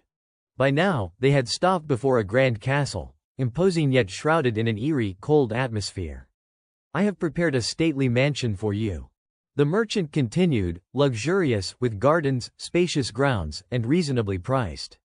Ghislaine smiled smugly, glancing at Belinda standing beside him. What do you think? She forced a smile, helpless. Well, it does look quite imposing, I suppose. Claude and Alfoy, however, reacted violently, both shouting in unison at the merchant, Hey, sir, why does this place look so run down? The merchant stammered, Well, it is just that no one has managed this place for a very long time. A murder of dark crows flew out from the nearby forest, startling the fat man into a yelp, Huh. The knight accompanying them sneered, with a cowardly look like that. How did you survive and make it back from the beast forest? The man hugged himself, shivering. It is. A bit chilly here, is not it? Vanessa turned her head, rubbing her chin thoughtfully. Just wear more clothes, and you will be fine. The merchant cleared his throat several times, then launched into a polished sales pitch. Anyway, all those rumors about ghosts or wandering spirits in this mansion are completely baseless. I assure you, there is nothing wrong with this place at all. Ghislaine immediately agreed to purchase. Fine, let us settle on this place. How much is it? Claude quickly intervened, grabbing the merchant by the arm and pointing at his overly eager face. Look at him. He is clearly just happy to get rid of this cursed property. Do you really think concepts like feng shui and geomancy exist only for show? Ghislaine let out a light smile, answering calmly, leaving Claude speechless. It is fine. Ghosts won't kill anyone. Just smash them if they act up. What is there to fear? The merchant, grabbing Ghislaine's hand excitedly, exclaimed, This is an excellent choice, my lord. Originally, including the land, this property is worth over 1,000 gold. But due to our mismanagement, I will let it go for 500 gold. Ghislaine turned to him, setting the price, 200 gold. The merchant froze. Well. He looked around the mansion, pretending to worry. I have heard rumors about ghosts. I am afraid of them. If you do not buy at 200 gold, I will have to look elsewhere.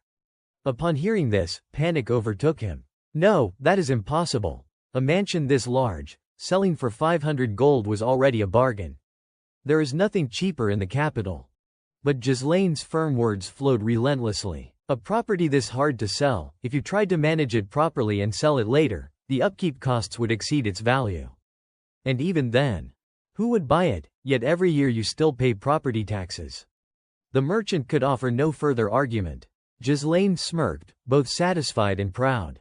Think about it, who else would want to buy this besides me? Meanwhile, a mysterious figure inside the mansion observed the commotion. Within a moment, that figure vanished without a trace. Belinda, hands on her hips, spoke with forceful resolve. Everyone, get to work quickly. Inside the castle, everyone busied themselves cleaning, scrubbing floors and dusting.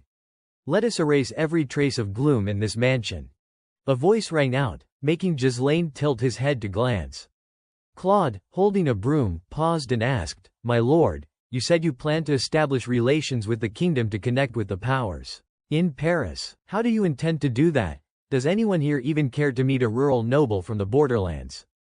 Ghislaine turned calmly. As you said, from the perspective of the kingdom's nobles, they have no reason to meet me at all. Claude stammered, panicked. Then, what will we do? A subtle, knowing smile spread across Ghislaine's lips. I will make them wish to meet me. After a while, the room was filled with a variety of ingredients and a few pots. Claude could not hide his astonishment at the sight of all the materials piled up. What is all this? Alfoy, equally surprised, spoke up. What is going on here? Don't tell me you plan to use alchemy in this place. Ghislaine calmly walked around, surveying the prepared ingredients. From a certain perspective, you could call this alchemy, he remarked. Then he spoke again. From now on, we will be producing cosmetics. Alfoy's eyes went wide. Cosmetics. Only then did Ghislaine begin to explain. We will create sample products and send them as gifts to all the noble estates in the capital. Some of the others looked a little worried. Will it really work, just with a gift like that? He turned to them with a gentle smile. You will see for yourselves once you try what I have made. They won't be able to resist seeking me out. Nobles regard an exceptional appearance as a display of power and prestige. They are the sort willing to dive into boiling water just to look more handsome or beautiful. In the near future, it will become clear that most cosmetics of this era, those containing lead, mercury, or bismuth powder, are harmful to the skin, sometimes even lethal. The Delphine family made a fortune by creating a cosmetic that corrected these flaws. I obtained that formula after seizing the duchy's power in my previous life, a dream cosmetic that solves all the shortcomings of existing products, Deneb. Then everyone set to work together. First, they used magic to oxidize zinc, turning it into a fine powder. Meanwhile, they melted beeswax in a heated double boiler and mixed in evening primrose oil and shea butter extract. After removing it from the heat, they added the zinc oxide powder prepared earlier. Ghislaine held a small glass vial, a faint smile tugging at his lips, and blended in a special essential oil extracted from the blessings of a spirit. He poured the mixture directly into the pot, and a rich, intoxicating fragrance immediately filled the room. Vanessa leaned over, her eyes sparkling like stars. This scent, it is incredible. Alfoy, equally astonished, exclaimed, this is cosmetics. Claude watched the scene in stunned silence, thinking to himself, how could a low-ranking noble like him know how to make something like this? Ghislaine held up the finished product, gently shaking it. It is not done yet. We need to let it sit for a day to solidify. Once someone uses Deneb just once, all other cosmetics will feel like worthless trash. It will become an essential item for the nobility. He gazed at the liquid in the glass with pride, a small, self-satisfied smile forming. Duchess Delphine, I will put Deneb to very good use. Ghislaine turned to issue instructions, but a dark figure had been standing outside the window, observing. Claude, once it solidifies, package it and send it to the nobles. What, shouldn't you test it first? Claude exclaimed, astonished. Still standing there, watching them, Ghislaine replied calmly, no need. It will work, I am sure of it. The red-tinged eyes of the observer had witnessed everything from the start.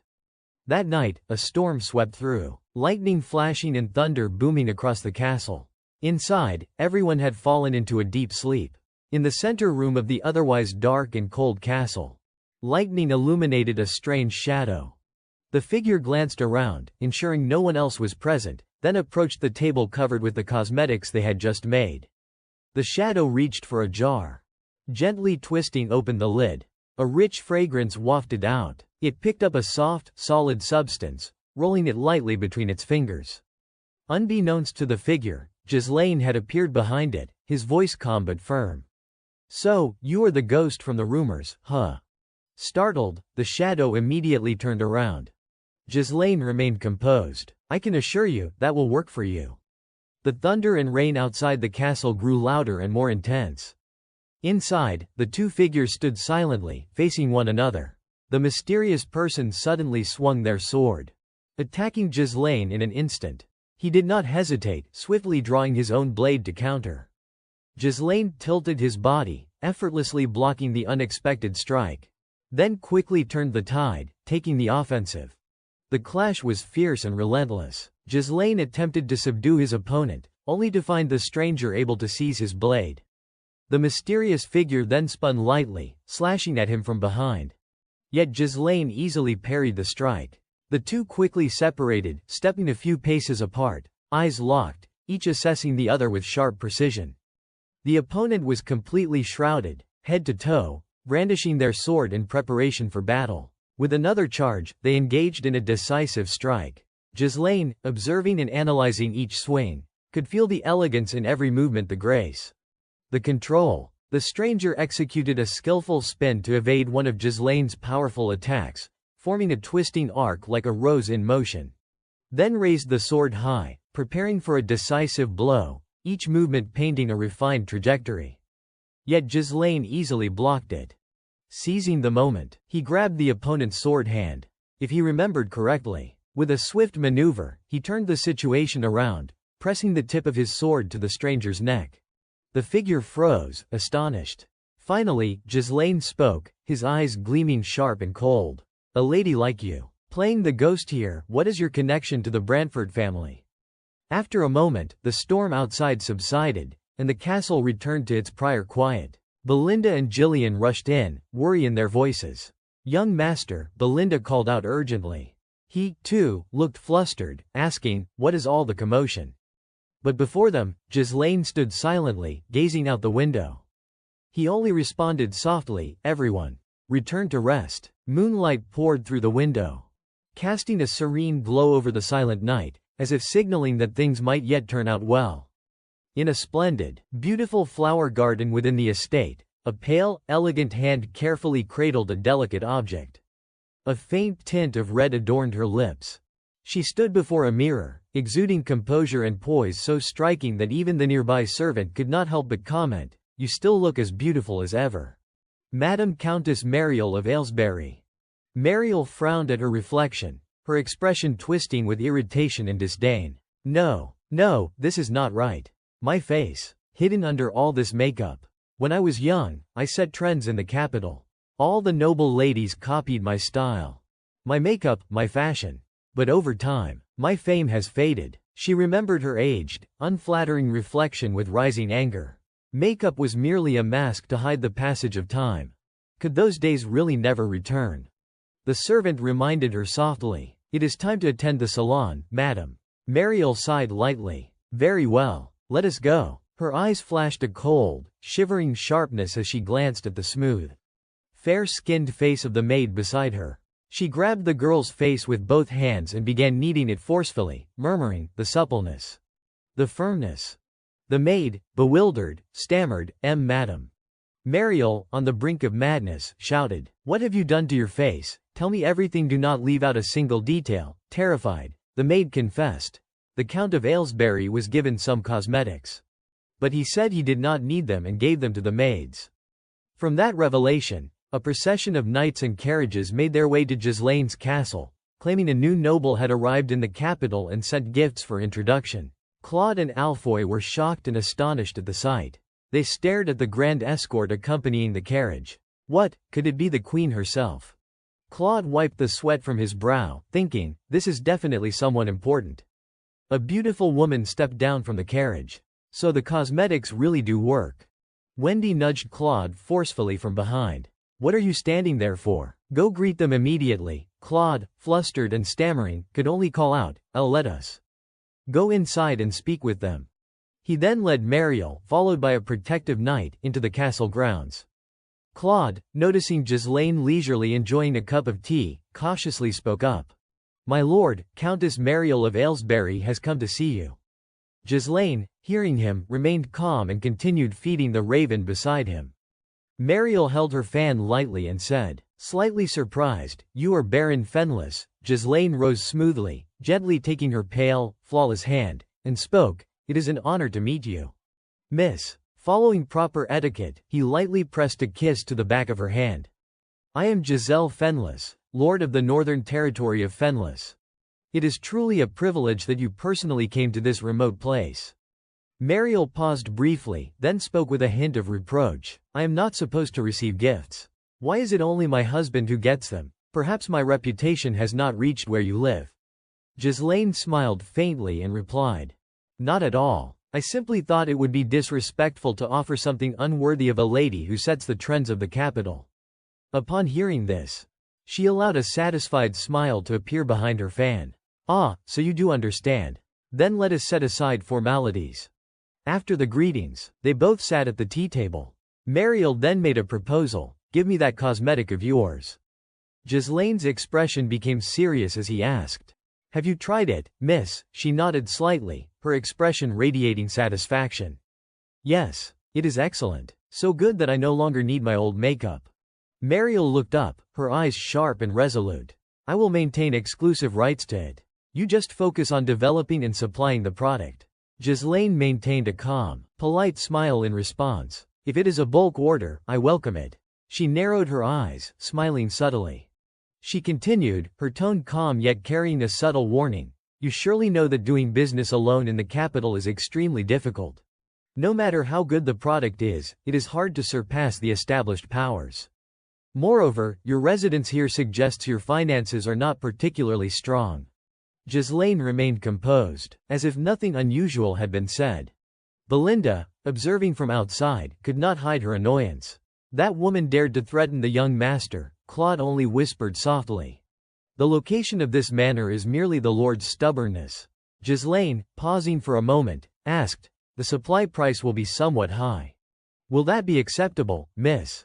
Mariel waved her hand arrogantly. You must be joking. The Aylesbury family is one of the wealthiest in the capital. Ghislaine narrowed his eyes slightly and said softly, the price is 100 gold per bottle. She froze, eyes wide in astonishment. Mariel could not believe it. Are you joking? Ghislaine remained calm. I am not joking, he said with a faint, flattering tilt of his head. You are the queen of the high society.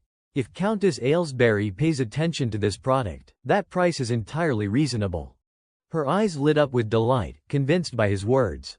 But her expression quickly darkened, clouded with anger. Old scoundrel. Jewelry or furniture is one thing. But 100 gold for a cosmetic, to make a profit, the price must be above cost, which would mean giving up exclusivity. You dare toy with me. Ghislaine smiled, clearly pleased with her reaction. Then he proposed something else, steering her out of her thoughts. How about this? He gestured forward, and Belinda carried a wooden chest to the table. I cannot grant you exclusive distribution rights. But I can grant you the honor. Mariel gasped in surprise, honor. The chest was opened, revealing numerous carefully packaged bottles of the cosmetic. Her eyes shone as she looked at them. Ghislaine did not hesitate to explain. These are my self-made cosmetics, called Deneb. They are a commemorative gift for our connection. He picked up one of the bags and held it forward. Many nobles still have not seen it. Deneb. Its effectiveness can transform the market. Miss, you will be the one to change it. Mariel narrowed her eyes, silent as she considered his words carefully. Mariel lowered her fan, then smiled naturally and said, Baron, how is it that you always know just the right elegant words to say? She reached out and closed the wooden chest. Very well, let us do it this way. Then, extending her fan forward, she lightly tapped Ghislaine's chin. You will handle the distribution of the cosmetics. I will lead the trends. Ghislaine smiled faintly, inwardly pleased. Excellent. He escorted her to the outer grounds of the castle. Mariel was cheerful as she spoke with him. I will be going now. If you need anything, just ask. If it is within my power, I will agree. Just as she was about to step onto the carriage, Ghislaine called out, May I request a favor from you, miss? Mariel paused, curious. A favor. Ghislaine's expression became serious as he stated his request. Please speak to Viscount Brantford. That the Baron Giselle Fenless can resolve an issue concerning his daughter. At the Brantford estate. Meanwhile, in the Brantford estate, a grand castle stood atop a towering hill. Inside the study, a man sat quietly at his desk, pressing his lips together as if weighing his words.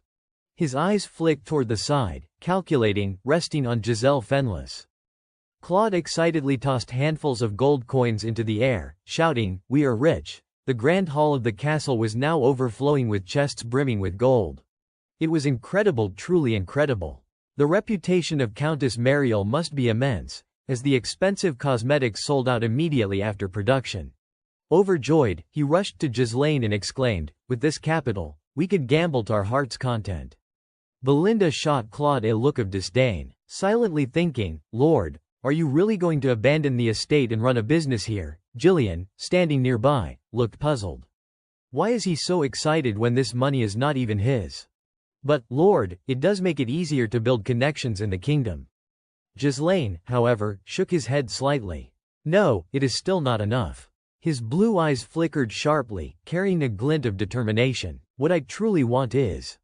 Under the cover of the dark night, Ghislaine walked briskly through the castle grounds. His gaze narrowed as if noticing something. In the center of the courtyard stood a mysterious figure, clad in solid, imposing iron armor. Sensing Ghislaine's approach, the figure spoke, "You are Baron Fenlis." Moments later, Ghislaine strode confidently toward the majestic castle before him. "You are summoned by Viscount Branford." Two armored knights stood guard at the doorway, and as Ghislaine approached, they opened the doors to let him in. Inside, the room was both grand and refined. 3 people were already waiting, one seated solemnly at a desk. Flanking Ghislaine were Belinda and Claude, waiting for permission to follow. Facing them, Ghislaine's expression remained calm and composed. Viscount Branford looked at him with a measured seriousness. Ghislaine and Claude placed their hands over their chests, bowing respectfully. "It is an honor to meet you, Viscount Branford. I am Giselle Fenlis, Baron." Branford's eyes narrowed slightly, unreadable, but soon his facial muscles relaxed. In a low, commanding voice that conveyed the weight of his authority, Branford spoke, revealing Ghislaine's current position. "You are the son of Viscount Zwalter Perdium, heir to Perdium." The voice carried pressure, aimed directly at the audacious young man who had killed a count in the Degald conflict and seized a lordship Giselle Perdium. Finally, Branford concluded coldly, "You are nothing like your father." Ghislaine furrowed his brow, silently noting, "So he has been monitoring even distant lands." Viscount Branford, the royal advisor, is the most powerful among the nobility. Head of the royal faction opposing Duke Delphine. He inclined his head slightly, feeling cautious in the presence of such a formidable figure. Everything in the kingdom passed through Branford's hands. Without Countess Mariel's support, another royal-backed influence, he could not have secured such a swift meeting. A steward approached, pulling out a chair. "Please, have a seat." Ghislaine's eyes quickly flicked to the table, noticing his own cosmetic products already displayed there. He then sat down, facing Viscount Branford directly. Branford half closed his eyes, speaking in a low, measured tone. "You claim you can resolve my daughter Rosalind's condition." Ghislaine smiled confidently, answering boldly, "Yes, I can cure the young lady's illness." Branford exhaled softly, placing his hand on a book before him. "I have never met Rosalind." Then, intertwining his hands with a grave expression, he questioned with authoritative weight, "You dare claim you can cure a disease that no one has been able to treat for years?" Ghislaine remained calm, maintaining the friendliest smile possible. "While gathering information in the capital, I heard of it. And previously, I have cured this very illness." Observing his demeanor, Branford could not help but commend him. "Your confidence is impressive," he said. Ghislaine bowed slightly in acknowledgement. "You flatter me, sir." One statement from Viscount Branford caught Ghislaine completely off guard. "Return," Branford said. His thoughts drifted to his daughter before he continued. "You are not the first to claim you can cure Rosalind. All those before you failed, and they paid with their lives for their arrogance." Branford held up Ghislaine's cosmetic product, inspecting it closely, and added, "I will not watch a young man with potential waste his life." Ghislaine could not help but think, his attitude is harsh, but he is right. He must have tried every method to cure Rosalind. Still, Ghislaine pressed on, attempting to convince Branford. "You truly do not want to treat your daughter. Even if I fail, it won't be fatal. A bit of skin irritation is not going to kill her." He furrowed his brows, continuing his reasoning. But Branford's expression darkened. "I summoned you to observe you with my own eyes," he said, his voice rising with authority. "Are you really that confident?" Ghislaine placed his hand over his chest, showing utmost sincerity. "I am not like the others who came before me," he said firmly. Branford hesitated slightly, seeing the resolute determination in the young man. After a moment, he spoke slowly, "If you are truly ready to risk your life." Finally, Branford relented, granting Ghislaine an opportunity. "Very well, you may try." He glanced down, adding, "Do not withhold any support from Baron Fenlis in his treatment. If he succeeds, I will reward him generously." The steward standing nearby placed his hand over his chest and replied, "Understood." At that moment, Ghislaine spoke up, drawing Branford's attention.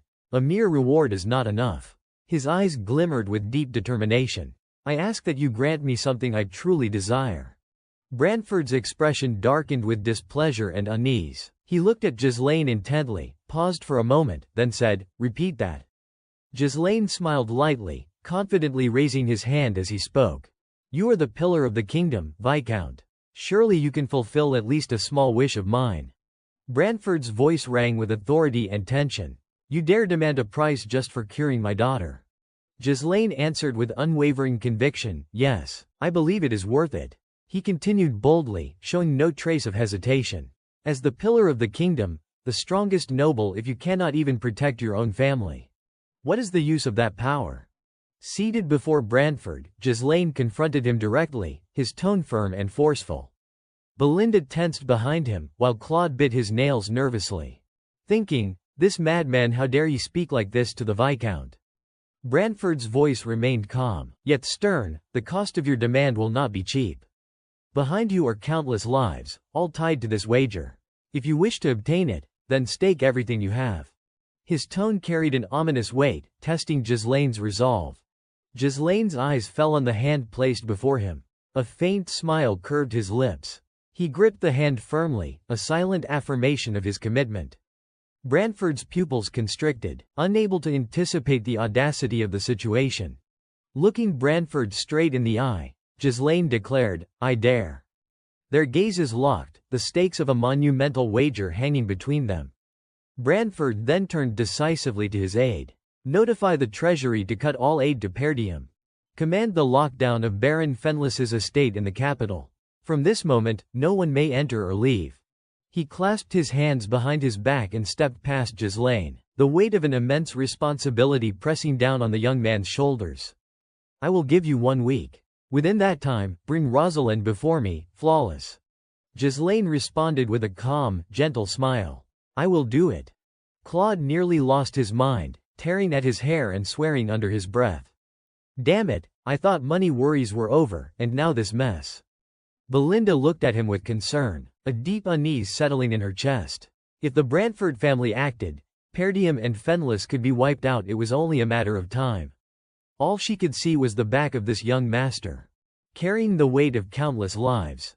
Ghislaine slowly rose from his chair. The Viscount would never forgive anyone daring to challenge his authority, and at the center of it all was Rosalind's illness.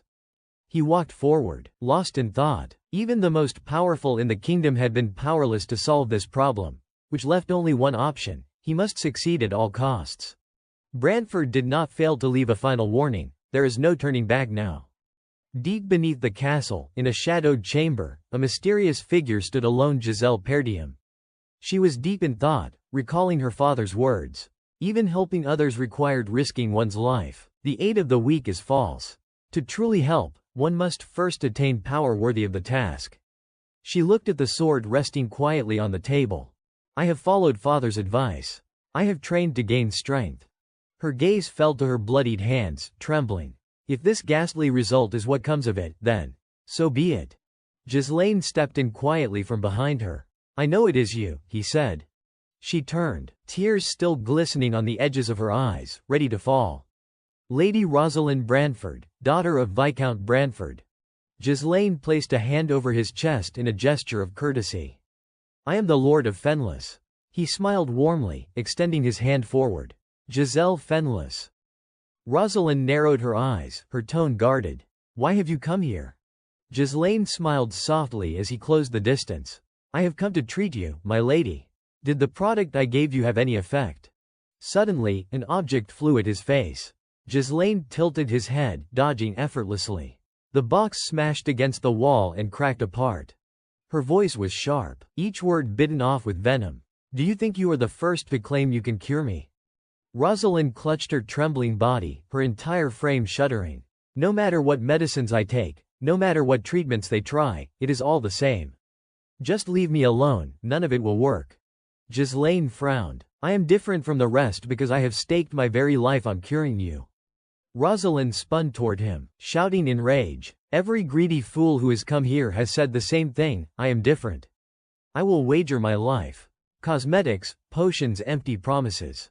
All of them, just because fortune smiles on you. You think yourself special, a great man. Lowering his voice, Ghislaine tried to steady her. I know you have endured suffering and humiliation beyond measure. Rosalind Branford, heir of the Marquis household, daughter of the kingdom's most powerful faction leader, child of the Prime Minister's bloodline. After your mother's death, You became the rising star of your house, gifted in both swordsmanship and mana. His gaze softened, but a mysterious skin disease overturned your life entirely. Despite every effort, the Brantford family could not heal you. So the Marquis sought to safeguard your future through political marriage. It would not restore what you have lost, but at least the Brantford name could shield you. He paused, his eyes sharp. The true cause is spontaneous, irreversible skin inflammation triggered by improper mana circulation.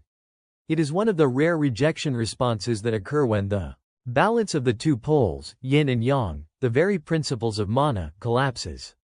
Once that equilibrium is broken, it cannot return to its original state. Which means, the key lies in your mana pathways.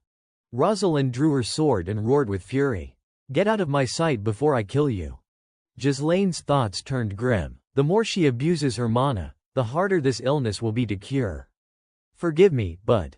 His hand tightened around the hilt at his side, then he lunged forward. I will have to perform forced treatment. Rosalind slashed down, but Ghislaine bent low, parrying with the hilt of his blade. He spun and knocked her sword aside, then seized her arm. With a swift motion, he threw her down and pinned her to the ground. Belinda, Wendon, he called. Two young women appeared, carrying a bed. Yes, my lord. Rosalind was strapped tightly to it, thrashing wildly. What is this madness? Untie me at once. Ignoring her screams, Ghislaine slowly shrugged off his cloak. If that is the case, I will need you to remove your helmet first. She stiffened in shock. What did you say? Belinda reached to take hold of her mask, but Rosalind jerked in protest. Before I begin proper treatment, Ghislaine explained firmly, I must examine your condition. No, I told you I do not need it, she cried, violently resisting. The iron helmet was unfastened and thrown clattering to the floor. The entire room fell silent as everyone caught sight of her face. Ghislaine retrieved a vial of medicine, holding it up and giving it a light shake. In any case, for the next week, I ask that you endure it, my lady. With enough willpower, you can bear it. Rosalind ground her teeth so hard they grated. You really must have a death wish. Do you honestly believe you can cure me? Ghislaine stuffed a cloth between her lips. If I fail, I will die anyway. His brow furrowed. And you, my lady, you will soon perish as well. Her bloodshot eyes went wide, glaring furiously at him. Ghislaine steadied himself, focusing on the flow of mana. Don't worry, I will succeed. He placed his hand against her body. Because this method of treatment is something Rosalind herself, your future self, once created.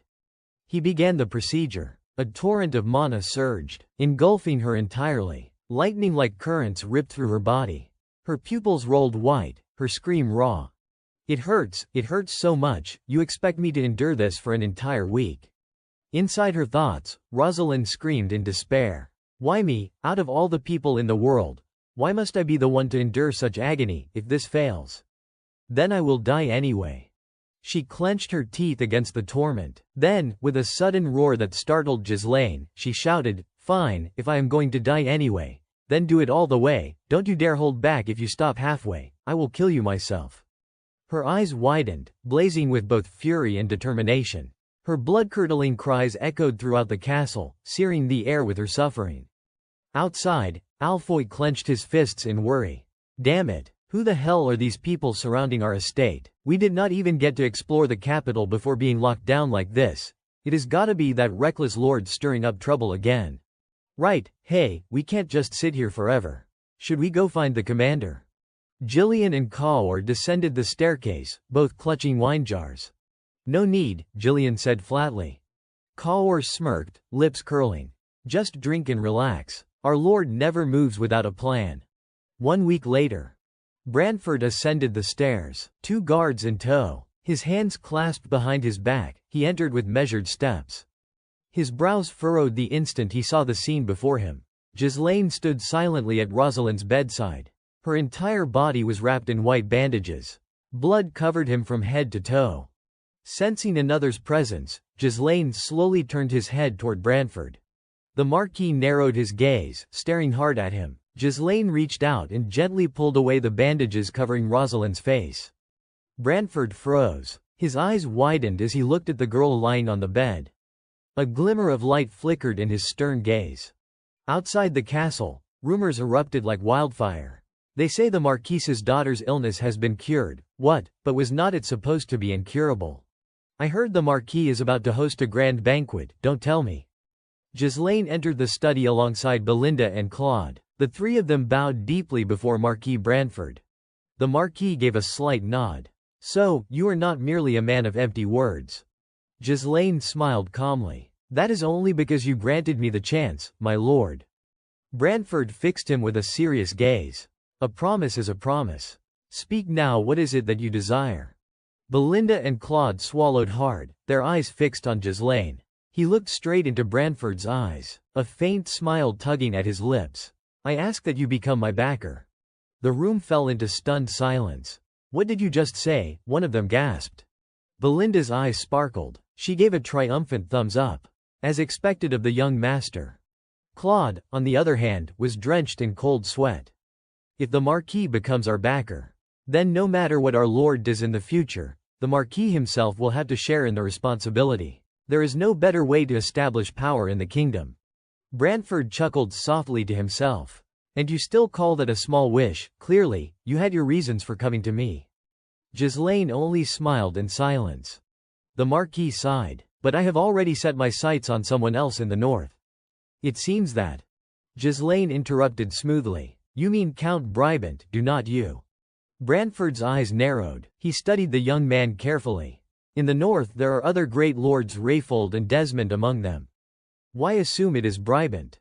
Ghislaine explained. On the surface, Desmond appears to belong to the neutral faction. But precisely because of that, no one can truly read his intentions. Rayfold is mired in chaos from internal strife. Beyond them, the rest are either blinded by greed or hopelessly incompetent. Count Brabant, however, is different. He has strong ties to the royalist faction, great wealth, and commands part of the Crimson Flame's magical force. In the north, the only one worthy of catching your eye, my lord, is surely Brabant. The Marquis exhaled slowly. So, in your view, as my protégé you would hold more value than Brabant himself. Ghislaine nodded. Tell me honestly, my lord, you are not satisfied with Brabant, are you? A low chuckle escaped Brantford. Then, suddenly, he burst into booming laughter. You are right. The man is decent enough, but he is lazy, indecisive, and easily swayed. Ghislaine pressed on. And because of that weakness, he has surely been influenced by the ducal house of Delphine, the royalists' enemies. If you are to bestow a gift upon me, then grant me your complete support. Would that not be the wiser choice? He placed his hand over his chest, his voice ringing with sincerity. Please, allow me to become the noble representative of the North. Brantford fell into deep contemplation, then, as if reaching a firm conclusion, rose abruptly to his feet. So this is the reason you dared risk everything to challenge me. Very well, his voice thundered across the chamber. Let all present bear witness, I, Marquis Brantford, from this day forth, shall stand as the patron of Baron Ghislaine Paris. His enemies are mine. Any who oppose him must know that I stand behind him. He extended his hand. But you, too, must swear that in all things you do, you shall weigh my honor as well. Ghislaine drew his sword and drove it firmly into the floor. I swear it. Just then, a voice called from behind him. Congratulations, my lord Baron. Forgive me, earlier I was too flustered to properly greet you. The sound of a folding fan snapping shut echoed through the study. Rosalind appeared, her face radiant, her bearing transformed now that her illness was cured. Even if my father agrees to repay you with some great price, she said, the one who has directly received your grace is me. I shall be the one to become your patron, Baron. The banquet hall buzzed with constant chatter. Have you heard the rumor? One guest whispered. I have. They say some upstart noble cured Lady Rosalind's illness with homemade cosmetics. Right, another scoffed. If it is about homemade cosmetics, then it must be that Deneb brand Lady Mariel was promoting. No, a few burst into laughter. Don't be ridiculous. How could cosmetics cure an illness even physicians could not treat? Do you really think Marquis Bradford would host a banquet like this without reason? There is talk that he has already chosen whom he wants to sponsor. That is probably what this is about. Honestly, I am sick of hearing every baseless rumor repeated over and over. Suddenly, someone shouted, drawing everyone's attention. Look over there. All eyes turned toward the entrance. Ghislaine and Belinda walked in, radiating confidence. That is Baron Paris, the guests murmured. Belinda tugged at Ghislaine's sleeve and whispered sharply, "Master, take your hands out of your pockets. And for heaven's sake, smile." He shot her a sideways glance. "Belinda, do not you think you are making too much of this?" She only chuckled. "Opportunities like this do not come often. This banquet is being hosted by one of the most powerful figures in the kingdom. And it is for you. We can't afford to look down on." Ghislaine clicked his tongue and swept his gaze over the hall. "This banquet probably is not for me." "It is." The grand doors creaked open again. Marquis Bradford entered, escorting Rosalind by the hand. The entire hall fell into stunned silence. Her graceful steps exuded the poise of a true noble lady. With a radiant smile, Rosalind greeted the crowd. "It has been a while, has not it? I hope everyone has been well. I am Rosalind Bradford, daughter of the Marquis." The hall erupted in gasps. Lady Rosalind's face. "Unbelievable. She is completely recovered. My God, she is even more beautiful than before." Belinda whispered, awestruck, "She really looks different. Is this truly the same girl who used to snap at us not so long ago?" Rosalind's eyes narrowed as she glanced around the hall only to meet Ghislaine's calm, detached stare. Marquis Bradford's voice carried across the hall. "Thank you all for attending. Tonight's banquet is held in celebration of my daughter Rosalind's full recovery." He smiled warmly. "And it is also to announce that I have made my decision about the one I will sponsor." The nobles stiffened in shock. So the rumors were true. He has really chosen someone. Bradford continued, "Some of you may already know, while others may not. It is thanks to a young man's help that we were able to cure the illness that tormented Rosalind for so many years." He turned toward Ghislaine, raising his voice, "Baron Ghislaine Paris." Then, with a subtle, enigmatic smile, he declared, "From this day on, the Marquisate of Bradford, as the guardian of Baron Paris, will fully stand behind him. Henceforth, when dealing with him, I expect you to treat him as you would treat me." The weight of his words sent a ripple of unease through the hall. Bradford's eyes revealed a scheme hidden beneath his calm demeanor. "Now then," he concluded, "please, enjoy the banquet." In an instant, every noble in the room turned their gaze on Ghislaine, their stares sharp and suffocating. He thought to himself, Marquis Bradford so cautious when making decisions, yet so decisive once he acts. He recalled the Marquise's words, "Attend the banquet. I am now your sponsor. You must meet and greet the nobles aligned with our faction. Only then will they lend you their support in the future." Ghislaine let his eyes wander across the banquet hall, silently marveling. Nearly all of the kingdom's key nobles had gathered here tonight.